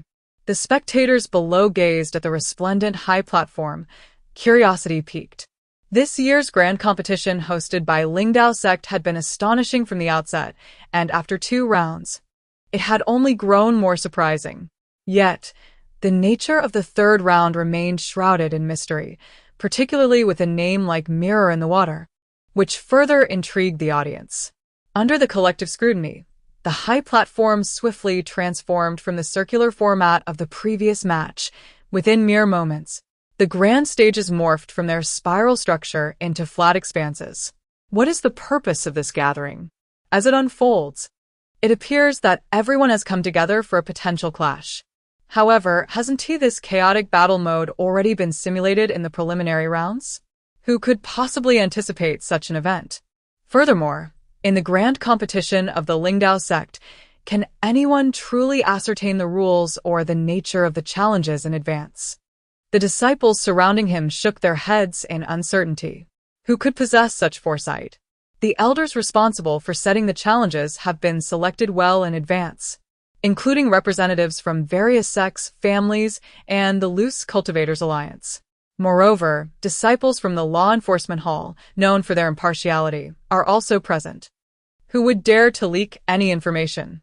Such an act would tarnish not only their own reputation but also that of the Lingdao sect, inviting ridicule upon themselves. Nevertheless, the Lingdao sect has indeed made a bold move this time, even involving ancestors at the out-of-body stage. Ah, Look quickly. What is that additional object on the stage? It resembles a water mirror, doesn't it? What purpose does it serve? Could it possibly be a competition of beauty? Strangely enough, that seems plausible. As Shen Qingyi gazed at the suddenly materializing water mirrors surrounding him, the moment his eyes met his reflection, the mirror shattered violently. As the shards of glass fell to the ground, they rapidly coalesced. A water being? Observing the figure, which was nearly his height, he furrowed his brow in confusion. Just as he grappled with this unexpected phenomenon, the water being sprang into action. With a swift motion, its watery hand lunged fiercely towards Shen Qingyi's face. Reacting quickly, Shen Qingyi evaded the water being's strike with agility. The water entity struck and missed, launching another assault. Ahead, the path was obstructed by the water figure, while the other three sides were encompassed by water mirrors. Shen Qingyi's mind raced back to the earlier incident, and she resolutely averted her gaze from her own reflection in the water mirror. With a leap, she ascended toward the heights. Suddenly, her expression stiffened as the three water mirrors elongated in tandem with her rise. The mirror that had transformed into the water entity surged forward, morphing into a colossal figure towering over Shen Qingyi. Faced with the ever-stretching mirrors and the towering water creature, she was compelled to abandon her plan to break through from above and plummeted back down to the arena floor. To her astonishment, upon landing, the recently elongated mirrors and the water entity did not revert to their original sizes. As the giant water creature lifted its foot to crush her, Shen Qingyi swiftly rolled aside, narrowly escaping through a gap. She aimed to charge forward, yet the water entity steadfastly blocked her path. Resolute, she closed her eyes and forcefully struck the water mirror to her right with her weapon, the exterminating saint. The mirror shattered with ease, seemingly devoid of any defensive prowess. However, at the moment of impact, another water entity resembling Shen Qingyi emerged. What on earth is this? The disciples watching from below gasped in shock at the spectacle unfolding on the platform. When did the water spirit's power become so formidable? The scene left the disciples, including Shen Qingyi, encircled by the water mirrors and entities, in utter disarray. Their assault struck the water mirror, transforming it into a watery visage resembling themselves. If the attack were to land upon this water figure, the ethereal energy would be consumed and absorbed, akin to a stone sinking into the vast ocean, imparting a sensation of utter helplessness. The more she battled against the water figures, the more apprehensive Shen Qingyi became. Her admiration for the senior who had devised this challenge grew ever deeper. In the present realm of cultivation, it is widely believed that the water and wood elemental roots are rather inconsequential, primarily suited for auxiliary roles, resulting in a scarcity of cultivators specializing in offensive capabilities. Among those with formidable offensive prowess, water and wood cultivators are exceedingly rare. The senior, who adeptly wielded water elemental energy with such vividness and strength, was truly remarkable. As she contemplated her own water root, Shen Qingyi felt a surge of fervor within her heart. Suddenly, a force struck the water mirror to her left, causing her to tense up in alarm. She braced herself for the emergence of a water figure from that mirror. As anticipated, the mirror shattered, cascading onto the ground to form a water figure. However, this figure bore no resemblance to Shen Qingyi. Instead, it manifested as a tall, robust male cultivator. This revelation left Shen Qingyi momentarily stunned. She was not alone in her astonishment. The male cultivator, who had shattered the mirror, also stood bewildered. With the sudden appearance of two additional water figures, combined with the original four, he now faced a total of 6. The anguish within his heart was palpable. His face contorted in a mask of despair, especially as the two water figures that emerged from Shen Qingyi's mirror appeared almost giant-like. The two water figures swiftly turned, advancing towards the male cultivator with menacing intent. Bang! Ah! The anguished cries of the male cultivator evoked a solemn silence among the onlookers who witnessed this scene. Thrown out by several water-like figures, The male cultivator crashed heavily onto the ground of the plaza. Observing the bruised and battered figure, one cultivator could not help but inquire, "Brother, are you all right?" The male cultivator rolled his eyes and promptly lost consciousness. At the moment he fell from the stage, the water-like figures on the high platform suddenly contorted. Just as the crowd assumed the water figures were about to dissipate, 6 of them transformed into an identical likeness of Shen Qingyi. A collective gasp arose from the crowd. Even from a distance, Shen Qingyi could hear their astonishment. As she beheld the 8 water figures advancing towards her, her pupils constricted sharply. After the recent events, she understood that not only did she need to devise a strategy to defeat these water figures, but she also had to safeguard her own water mirror from being shattered while preventing others from breaking it as well. The fellow contestants who witnessed this spectacle felt a twinge of sympathy for Shen Qingyi, instinctively wanting to distance themselves. For no one wished to be the one to destroy her final mirror. However, their positions were randomly assigned, while the mirrors remained fixed, rendering them unable to relocate Shen Qingyi's water mirror. Some cultivators attempted to shift, only to find that the figure reflected in the water mirror was not their own, which left many of them, particularly those standing beside Shen Qingyi, with grim expressions. Meanwhile, the situation on the stage was equally chaotic, with Shen Qingyi's form darting swiftly among the water figures. Chapter 152. Harnessing power from time to time, the water beings were attacked. The cultivators watching below could not help but feel a chill of apprehension as they witnessed Shen Qingyi deftly evade the onslaught of blows from the water beings. As time passed, their initial curiosity transformed into astonishment. Who is that female cultivator on the 6th arena? Her speed is astonishing. She is merely at the chi refinement stage, yet she moves with such swiftness, leaving only fleeting shadows in her wake. This velocity must be akin to that of a cultivator at the initial stage of foundation establishment, if not beyond. Surely, even some foundation establishment cultivators cannot match her rapidity. Her abundant water spiritual energy suggests that she must primarily cultivate water spirituality. Observing her speed, one might mistakenly believe she is empowered by wind spiritual energy. Her robe bears the insignia of the Lingdao sect's Tianshui peak, indicating she is yet another prodigious disciple from this esteemed sect. Indeed, in such a prominent sect, the number of gifted disciples is plentiful, each exhibiting extraordinary prowess. Look at that male cultivator on the other arena, wielding fire spiritual energy. He is impressive as well. Indeed, to contend so fiercely in an environment where water and fire clash is no small feat. And that gold spiritual energy cultivator on the adjacent arena, and the one wielding a great sword. This generation is overflowing with talented disciples. The spectators engaged in fervent discussions, while the families and factions seated in the stands exchanged covert glances. The caliber of disciples from the Lingdao sect this year far surpasses that of previous years. Originally, they believed that the Lingdao sect would be somewhat inferior compared to the other sects this year.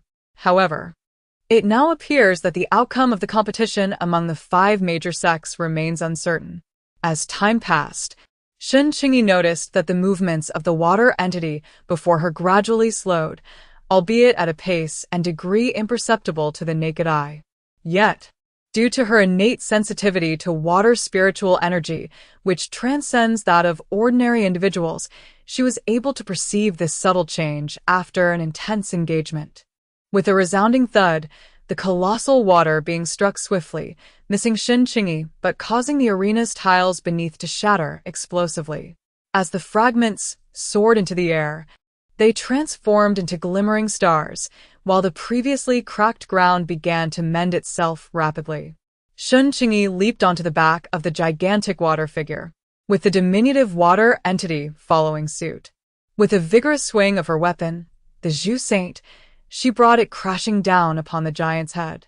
At the moment the water ripples spread outward, tranquility swiftly returned. The spectators below, along with the disciples on the stage, winced at the relentless pounding sounds resonating from the arena, feeling a twinge in their jaws and bones. The sight of the seemingly delicate and gentle female cultivator wielding her staff, especially the impact with the ground and the water entity, was enough to send shivers down their spines. Elder Fu Wan, invited from the Loose Cultivators Alliance, could not help but burst into hearty laughter. Friend Shi, your disciple's potential in physical cultivation is being squandered. His words rang true. While some may not discern the intricacies of Shen Qingyi's attacks, he, having embarked on the path of body refinement, naturally recognized the profound skill exhibited. Although Shen Qingyi may not possess the formidable vigor of certain body-refining cultivators, the force and momentum behind her strikes exude a remarkable energy, akin to the concept of striking a cow from behind a mountain, harnessing external power. This force is truly extraordinary, comparable to the sword qi sought by sword cultivators and the Dao aura pursued by spiritual practitioners. Your luck is indeed astonishing. Isn't your senior disciple a promising body-refining talent? Yet, how has this little one turned out to be such a prodigy? Oh, and what about your little fourth? Another Yuanying true monarch nearby couldn't help but feel a pang of envy. Chapter 153. The Essence of Water, haha. Brother Wang Tai. Our friend, she has always enjoyed good fortune. Which of his disciples is ordinary? Even his weakest third disciple, Chu Yuliang, is a genius in the alchemical realm. However, Fu Wan is not envious, for Shi Zijiang is undeniably capable in his own right. With a smile on his face, Shi Zijiang humbly expressed his gratitude to the others, though he himself harbored a sense of astonishment. It seems that his little disciple is no longer the frail being she once was. Perhaps she was never weak to begin with. On the martial stage, Shen Qingyi wielded the Zhus once more, but this time, the enormous weapon was infused with an exceptionally rich water spiritual energy. Shen Qingyi's eyes sparkled with excitement as she felt the encompassing, devouring, and rebounding nature of the water spiritual power emanating from this water figure and mirror. The sensation, reminiscent of the source of all things and the ability to transform them, was truly enchanting. With a resounding breakthrough, the water spiritual energy surrounding the Zhus radiated brightly, causing the spectators to feel as if they were being battered by tumultuous waves, jolting their very souls. On the high platform, when Mengchen suddenly rose to her feet, the essence of water, astute observers were visibly astonished. When Mengchen's gaze burned with intensity as he watched Shen Qingyi grasp Zhu Sheng in one hand, effortlessly piercing through 3 water elementals with each opening and closing motion. Before the water spiritual energy could coalesce, it was annihilated by the intent of water. The water elementals exploded violently, transforming into droplets that fell upon the arena. The surrounding cultivators were stunned by Shen Qingyi's actions. 3 of the 8 water elementals were instantly eliminated, significantly alleviating Shen Qingyi's pressure. Furthermore, the intent of water emanating from Shen Qingyi prevented the remaining 4 water elementals from approaching. Seizing the opportunity, Shen Qingyi leaped high into the air and struck one of the massive water elementals head-on. Bang! Ripples erupted as the intent of water, combined with immense force, impacted the water elemental's head. Another water elemental was shattered by Shen Qingyi's Zhu Sheng. As it shattered, Shen Qingyi twisted her body, using her right foot for leverage, and leaped away from her previous position. Bang, bang, bang. 3 large fists landed where Shen Qingyi had just stood, shattering the arena floor. While evading the attacks of the 3 water elementals, Shen Qingyi wielded Zhu Sheng in her right hand, manipulated water's spiritual energy with her left, and rapidly gathered wind spiritual energy beneath her feet. Bang!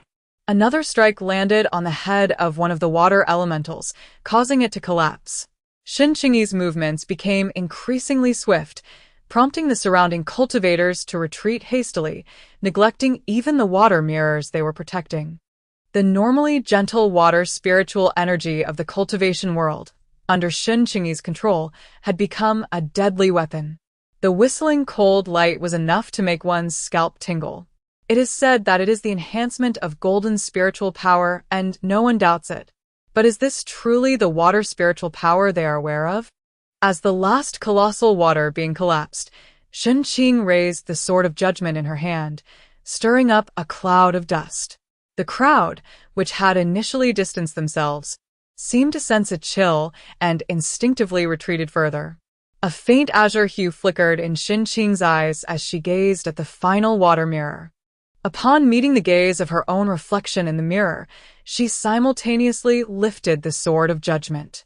With a resounding crash, as the water mirror transformed into a water being, it was pierced through by the sword of judgment, shattering into countless fragments that fell to the ground, merging into a puddle. Chapter 154. Discussions in remaining duels. Shen Qingyi stood quietly in one corner of the arena, while the surrounding cultivators instinctively circled around her. Some cultivators harbored ulterior motives, but in the face of overwhelming strength, they all met with failure. Shen Qingyi successfully advanced to the next round. After the conclusion of the third match, the sect competition entered a mid-game break. The battle against the water mirror and the water beings had drained much of Shen Qingyi's spiritual energy and stamina. Within her chamber, a small spiritual gathering array was arranged, and Shen Qingyi sat cross-legged on a mat, engaging in meditation and cultivation. Outside the square, the air was thick with the noise of discussions. Did you see that male cultivator on the fifth arena? That fire feather technique was simply astonishing. The spiritual power was unleashed in an instant. Moreover, it transformed 1 into 10. Indeed, I noticed it too. His name seems to be Lu Jingqing. Lu Jingqing? I remember now. He is the renowned genius disciple of the Spirit Path sect, a direct disciple of the Falling Rainbow Hall of the Water Peak, one of the 4 main peaks of the Spirit Path sect. Moreover, there is that MASU-MANHUA. Though still young, his prowess is quite remarkable. His offensive capabilities are undoubtedly among the finest in the realm of qi training, and that Ningyanan appears to be quite impressive as well. Not to mention the solitary cultivator from Kunshan. Isn't there also the astonishing Feng Luo, who has managed to confine the northern domain? Did you witness the 6th round of the competition? You mean the female cultivator with the water spiritual root? Yes. Indeed, she is the one. When did Lingdao sect acquire such a prodigious talent? Her mastery of water-based spells is extraordinary. Furthermore, she is a body refinement practitioner. Do not be deceived by her delicate appearance. She wields a massive staff as her weapon. Alas, how come I have never encountered that senior sister before? The Tianbo Bureau of our sect has no records of her either? Living in the outer 72 minor peaks, you naturally remain unaware. However, I was fortunate enough to catch a glimpse of that junior master from afar. Junior master? Yes. She is a direct disciple of the esteemed Shizhenjuan from our sect's primary peak, Tianshui Peak, with a water spiritual root. I have heard that the reason the Tianbo Bureau lacks information about her is that she not only possesses exceptional talent, but also diligently practices. Inner disciples often mention encountering her during various trials. Furthermore, that junior master has even ventured to the Hualian Peak to refine her footwork. The surrounding disciples gasped in astonishment, for they had all heard of the terrors associated with that place. Such remarkable talent, coupled with relentless effort, suddenly makes me feel like a complete failure. There is no need for such feelings. The initial 3 contests of the Lingdao sect have stirred great excitement among the observing disciples and various cultivators. Those disciples and cultivators who shone brilliantly in the competitions have become the subjects of fervent discussion. 3 hours may seem neither long nor short. When the competition token tied around the waist trembled, Shen Qingyi opened her eyes. Infusing spiritual energy into the token, a flash of spiritual light enveloped her, transporting her safely to the designated area of the grand competition. Contestants have only half an hour to enter, and if they fail to arrive at the competition site within half an hour after the intermission, they will forfeit by default. This grand competition has already seen the completion of the first 3 rounds, with 2 more rounds of topic-based contests to follow. After these 9 topic-based contests, there will be 11 score-grabbing matches, followed by 6 defense matches for championship matches, and finally, the grand finale. Chapter 155. Score-grabbing matches. The grand competition of the Lingdao sect unfolds with great fanfare. And the news of the battles has spread not only throughout the sect but also to the outside world. The news pavilion has long been collaborating with the Lingdao sect, promptly transmitting information to the external audience. Major news pavilions have also kept pace. The jade slips within the news pavilions are diminishing at a visible rate. After Shen Qingyi decisively defeated the last puppet on the arena, a thunderous applause erupted. Bravo! As Shen Qingyi stepped down from the platform. Despite her slightly pale complexion and the considerable depletion of her spiritual energy, her strides remained firm and resolute. She had triumphed in the sect's final topic-based contest. The next phase consists of 11 randomly selected score-earning matches. Finally, around 3 o'clock in the afternoon, the last question-and-answer match in the square came to a close. Many participating disciples, after enduring 9 rounds of questioning, appeared pallid and unsteady on their feet. Some disciples were seen supporting one another as they descended from the platform. These individuals were among the fortunate ones. During the final 3 arena matches, confronted with the overwhelming pressure of powerful spiritual consciousness, the relentless assault of demonic beasts, and the combat against puppets, several disciples were carried off the platform in a prone position. Although the sect competition is not as merciless as the grand contests of the 5 major sects, it is still a bloody affair. Thud, thud. The sea of questions sensed the remaining disciples with a sweeping gaze and nodded inwardly. This year's disciples of the Lingdao sect are notably superior compared to previous years, with a commendable level of competence. Furthermore, among the scattered cultivators and smaller sects, there are some who have performed admirably, should they wish to join the Lingdao sect. Arrangements could certainly be made for an invitation to the recruitment conference. Congratulations to all for successfully navigating through the 9 rounds of questioning. What lies ahead are the 11 score-earning matches, which you are undoubtedly familiar with. Everyone is aware that although the content of the Lingdao sect's grand competition varies each year, the majority comprises the initial 9 rounds of questioning. The subsequent score-earning matches, the defending matches, and the final championship match are staples of every year. If one were to draw an analogy with cuisine, the first 9 rounds of questioning could be likened to a selection of innovative dishes, while the later score-earning matches represent the beloved offerings favored by many patrons. The defending matches serve as the pièce d'assistance, and the championship match is the signature dish. This year's score-earning matches will be determined by a lottery, with a single wave of the hand from the sea inquirer. The chains high above clattered loudly. Everyone, be prepared.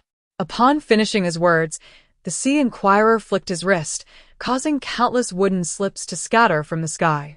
This time, the wooden slips were not as numerous as the initial 1,000 feathers. Some had been eliminated. The current slips corresponded to the number of participants advancing to the next stage. Shen Qingyi casually reached out, grasping one of the slips, and upon examining the inscription, he discovered he was assigned to the 8th arena for 163 matches. Understanding his scheduled time and arena, Shen Qingyi stored the slip away. The moment he took possession, the slip became infused with his essence, preventing any underhanded attempts from others to swap it out. After the conclusion of the 9 rounds of questioning, there was a 3-day respite. The points competition differed significantly from the questioning rounds. It relied heavily on one's cultivation and tangible skills. Each match in the points competition would not merely involve inanimate objects or questions, but rather opponents who possess thoughts and strategies. Chapter 156. Provocation. Just as Shen Qingyi lifted his foot to depart, his path was obstructed by someone ahead. He looked up to see a young girl frowning at him. "Are you Shen Qingyi?" she demanded. "I'm asking you a question." What? "Are you deaf or mute?" He was well aware of Yang Qiqi's temperament. Shen Qingyi had never held any particular regard for the Lin family, and with the Lingdao sect's stance being quite evident, bolstered by the protection of Master Shi, any member of the Lin family with a modicum of sense would steer clear of Shen Qingyi. Even if they did not avoid him, they would at least attempt to be amicable, for many elders within the clan still harbored hopes. At this moment, provoking Shen Qingyi is tantamount to courting death. That fool. Although Lin Zhao typically presents himself with impeccable manners and a gentle demeanor in front of others, his expression now darkens as he curses Yang Qiqi. He hurriedly instructs his kin to lead the way. From a distance, he catches sight of Yang Qiqi's haughty demeanor, which deepens his frown. The disciples of the Lin family, standing not far away, dare not intervene. They fear Shen Qingyi, yet they also harbor apprehension towards the cousin who enjoys the protection of the family matriarch. Thus, they remain paralyzed in indecision. Seeing that Shen Qingyi ignores her, Yang Qiqi's anger flares. Hey, mute. I'm speaking to you. Don't think that just because you possess some talent you can soar like a phoenix from a mere chicken. Your abilities are solely due to Uncle Lin. If it weren't for the blood of his lineage flowing through you, you would be nothing more than muck in a filthy ditch. How dare you look down on our Lin family? As Yang Qiqi's agitation mounts, she raises her hand to strike Shen Qingyi. Yang Qiqi. Lin Zhao attempts to intervene, but it is too late. With a resounding thud, Yang Qiqi's eyes widen in disbelief. A cough escapes her lips, accompanied by a metallic sweetness. Panic and fear wash over her. You. Lin Zhao swiftly covers Yang Qiqi's mouth, offering an apologetic smile towards Shen Qingyi. Yang Qiqi gazes at her cousin, incredulous. The cousin she admires has always held himself with pride. When did he become so humble as to apologize to a worthless outsider? In a fit of rage, Yang Qiqi violently swats Lin Zhao's hand away. Cousin, what do you think you're doing, obstructing me? You can't silence me. I will speak my mind. That Shen Qingyi is an ungrateful wretch. She carries the blood of the Lin family within her, yet she treats us this way. Her very aptitude is a gift from my Lin family. What right does she have to act so high and mighty? She is nothing but a base-born cur. A hand seized her throat, lifting Yang Qiqi from the ground, stifling her breath. Meeting the frigid gaze of Shen Qingyi, Yang Qiqi recoiled. Shen Qingyi. This is the Spirit Path sect. You, as a direct disciple of the Spirit Path sect, to dare lay hands on a guest. Cough, cough. You are tarnishing the reputation of the Spirit Path sect. You. Thud. She was flung away violently. Crack. Yang Qiqi felt an acute pain surge through her shoulder upon impact, the sensation of her scapula fracturing sending tears streaming down her face. So you are cognizant that you are on the grounds of my Spirit Path sect? I am the hostess, and you the guest? You insult me before all present and even attempt to strike. Is that not an affront to the Spirit Path sect? Did you truly believe I would hesitate to harm you? Shen Qingyi's chilling gaze caused Yang Qiqi's breath to hitch. You wouldn't dare. Uncle Lin and the others will not let you get away with this. Uncle Lin? A detached voice echoed from behind. Yang Qiqi, hearing it, assumed someone had taken fright. Yes, Uncle Lin. The Lin family will not spare you. Crack, crack. The sound of her hand bones snapping resounded, and the excruciating pain elicited a tormented scream from Yang Qiqi. Lu Jingqing nonchalantly brushed off his sleeves. What a fine family the Lin family is. Could it be that all of this chaos was orchestrated by them, with this female cultivator disrupting the grand competition of my Lingdao sect? Insulting my disciples? Insulting my Lingdao sect.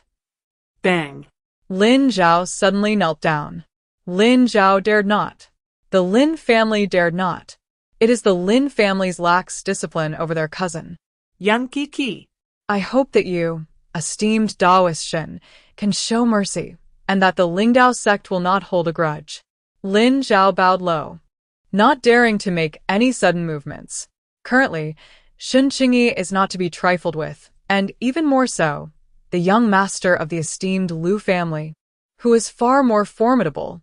Compared to Shen Qingyi, this young master, though still in his youth, possesses considerable skill and is exceptionally decisive in managing his family affairs. Lu Jingqing merely observed Lin Zhao, who remained with his head bowed, while the surrounding cultivators dared not utter a word. From afar, disciples of the law enforcement hall rushed over. Upon receiving instructions, they greeted Shen Qingyi and Lu Jingqing before taking Yang Qiqi away. This individual has disregarded the rules and instigated trouble in the grand competition of our Lingdao sect. Therefore, she shall receive 30 strikes of the spirit whip and be expelled from the Lingdao sect, banned from stepping foot in our jurisdiction for 5 years. The leading disciple of the law enforcement hall cast a glance at Lin Zhao before escorting the already unconscious Yang Qiqi away. The onlookers held their breath in silence. Gu Mingxue also arrived at the scene. She glanced at the dragged-away Yang Qiqi and the still kneeling Lin Zhao. Pulling Shen Qingyi along, with Lu Jingqing following behind, she disregarded the curious cultivators and headed towards Tianshui Peak. Upon returning to Tianshui Peak, Gu Mingxue scrutinized Shen Qingyi from head to toe. "You weren't injured just now, were you?" Shen Qingyi shook his head. "Senior sister, I am unharmed." Lu Jingqing stood quietly to the side, occasionally interjecting with a word or two. The group engaged in conversation about the day's competition and the impending points contest in 3 days. As dusk settled, Gu Mingxue and Lu Jingqing took their leave. After glancing at the moonlit sky, Shen Qingyi retrieved some food from her storage space, satisfying her hunger before settling cross-legged on her bed. It was not until after midnight that she finally pulled the covers around her and lay down. The past few days had indeed been exhausting for her. The sun shone gently, yet outside her cave abode, a pristine blanket of snow lay upon the ground. Just the previous night, the rare occurrence of snowfall had graced the realm of cultivation. Rising early, Shen Qingyi was captivated by the sight of the heavy snowfall outside. She opened the protective barrier of her cave, and the thick, feathery flakes cascaded onto her outstretched palm. Chapter 158. The Loose Cultivators Alliance. As always, Shen Qingyi felt no chill. Exhaling softly, she watched the white mist swirl in the air before sealing her cave's barrier and making her way to the competition plaza. Upon her arrival, she found that numerous disciples and cultivators had already gathered there. Given that this was the venue for the grand competition, the surrounding area was imbued with large spirit-gathering formations, resulting in a significantly denser spiritual energy than many other places. The disciples of Lingdao sect, particularly the direct disciples, had their own dedicated cultivation locations, far superior to this plaza. Although the Lingdao sect had arranged accommodations for the cultivators participating in the competition, the plaza offered not only abundant spiritual energy, but also opportunities for interaction with many fellow cultivators. Thus, numerous cultivators from the outside world chose to engage in exchanges here during the 3-day intermission. After examining the wooden token she had drawn, she made her way to the 8th arena of the Qi refining group. Casually selecting a seat, Shen Qingyi retrieved a meditation cushion from her spatial pouch and settled down upon it. With 2 hours remaining before the event commenced, she had spent the past 3 days honing herself into a state of perfect readiness. Now, it was merely a matter of maintaining a tranquil mindset. Suddenly, with her eyes still closed, Shen Qingyi opened them, sensing a subtle disturbance in spiritual energy to her left. Her innate sensitivity to such energy surpassed that of the average person, and the disturbance was pronounced enough to capture her immediate attention. In the direction she gazed, a male cultivator was seated, his brow furrowed in concentration as he clutched a spirit stone in his hand. Beads of cold sweat cascaded down his forehead, giving him the appearance of someone who was on the brink of losing control. The surrounding cultivators had retreated to a safe distance, wary of being tainted by whatever affliction he might bear. What folly was this? Why was he drawing upon the energy of a mere spirit stone instead of the well-arranged gathering formation provided by the Lingdao sect? That spirit stone he held was likely the lowest grade of mixed spirit stones. Such ignorance!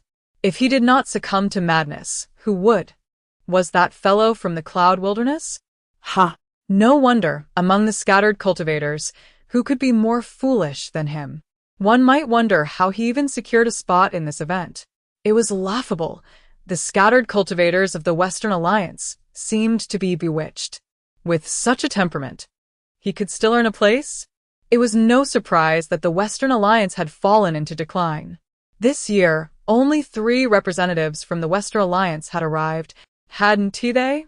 Indeed, I suspect the Lingdao sect only granted them a spot out of respect for the former leader of the Western Alliance.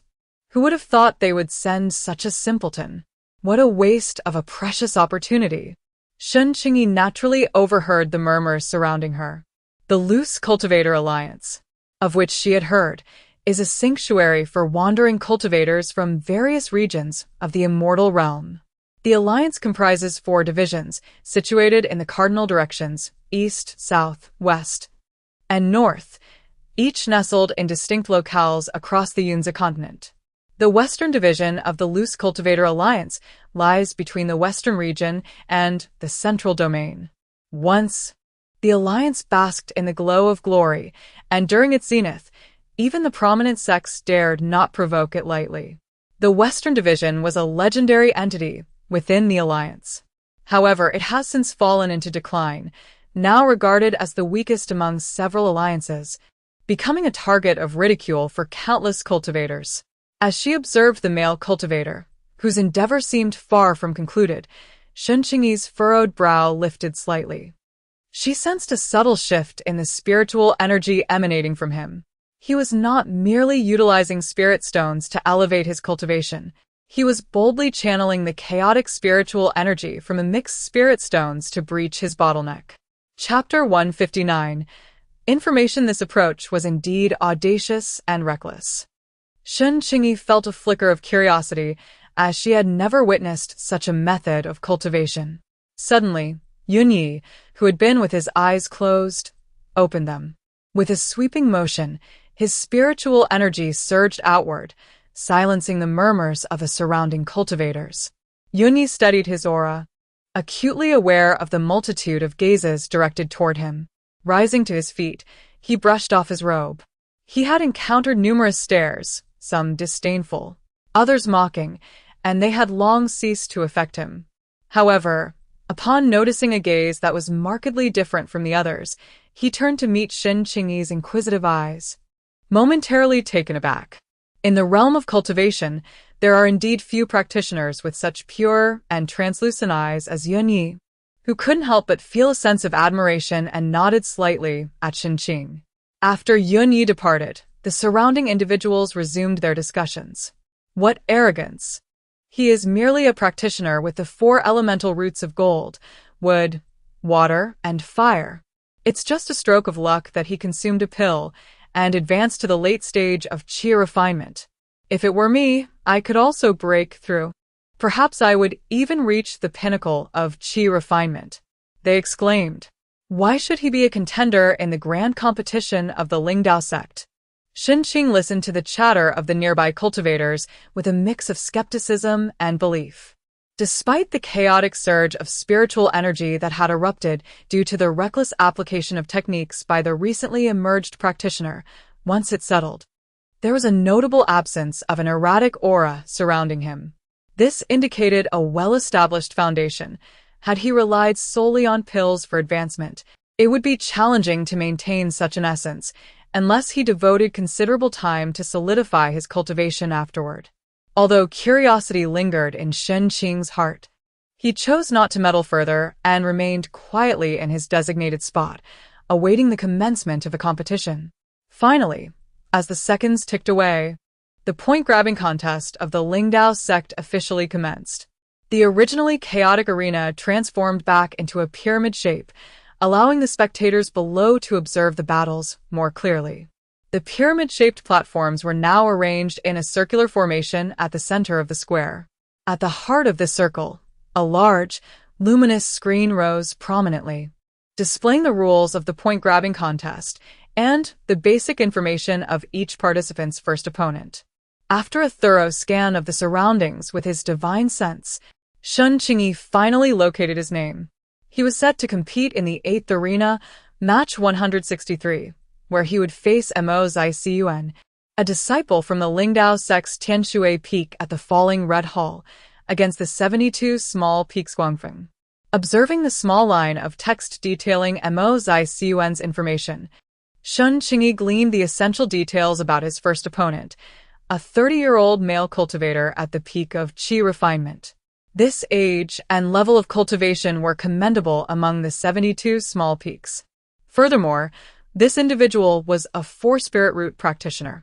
Once he had acquired the fundamental information, Shen Qingyi ceased to focus on this aspect.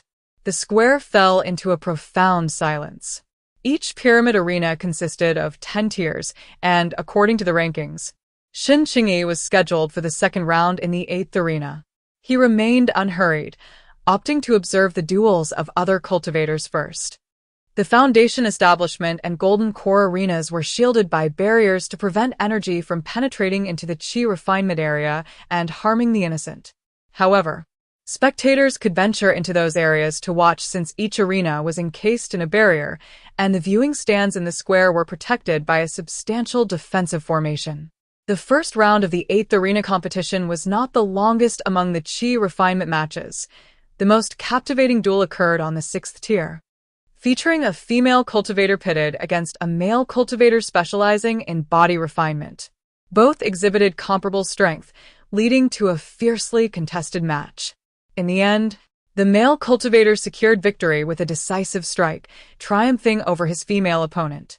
In contrast, other arenas concluded their matches more swiftly, with the quickest taking merely 15 minutes and the slowest extending to 3 hours. Following the conclusion of each duel, participants could advance to the next round ahead of schedule. When it was Shen Qingyi's turn, the 8th arena still had 3 layers remaining. In the 8th arena, the 163rd match featured Shen Qingyi from the Falling Rainbow Hall of the Heavenly Water Peak of the Lingdao sect, battling against MASU-MANHUA from the 72 minor peaks. The managing disciple of the 8th arena announced Shen Qingyi's name. Upon hearing her name, Shen Qingyi rose and made her way towards the arena. Once she entered the designated area, her waist token gleamed, and she was instantly transported to the 3rd layer of the 8th arena. Standing opposite Shen Qingyi was MASU-MANHUA, her adversary for this match. MASU-MANHUA had a refined appearance, exuding an aura of harmlessness. However, Shen Qingyi did not allow herself to lower her guard. Over the years, despite her numerous shortcomings, she had been gradually growing and had come to understand that one cannot judge matters solely based on appearances. Moreover, in combat, underestimating an opponent, regardless of the disparity in their strength, was a grave mistake. After all, in the realm of cultivation, there were countless tales of unexpected defeats. Upon realizing that his opponent was Shen Qingyi, MASU-MANHUA felt a weight in his heart. Although Shen Qingyi's reputation had only recently surged, her foundational information was not to be overlooked.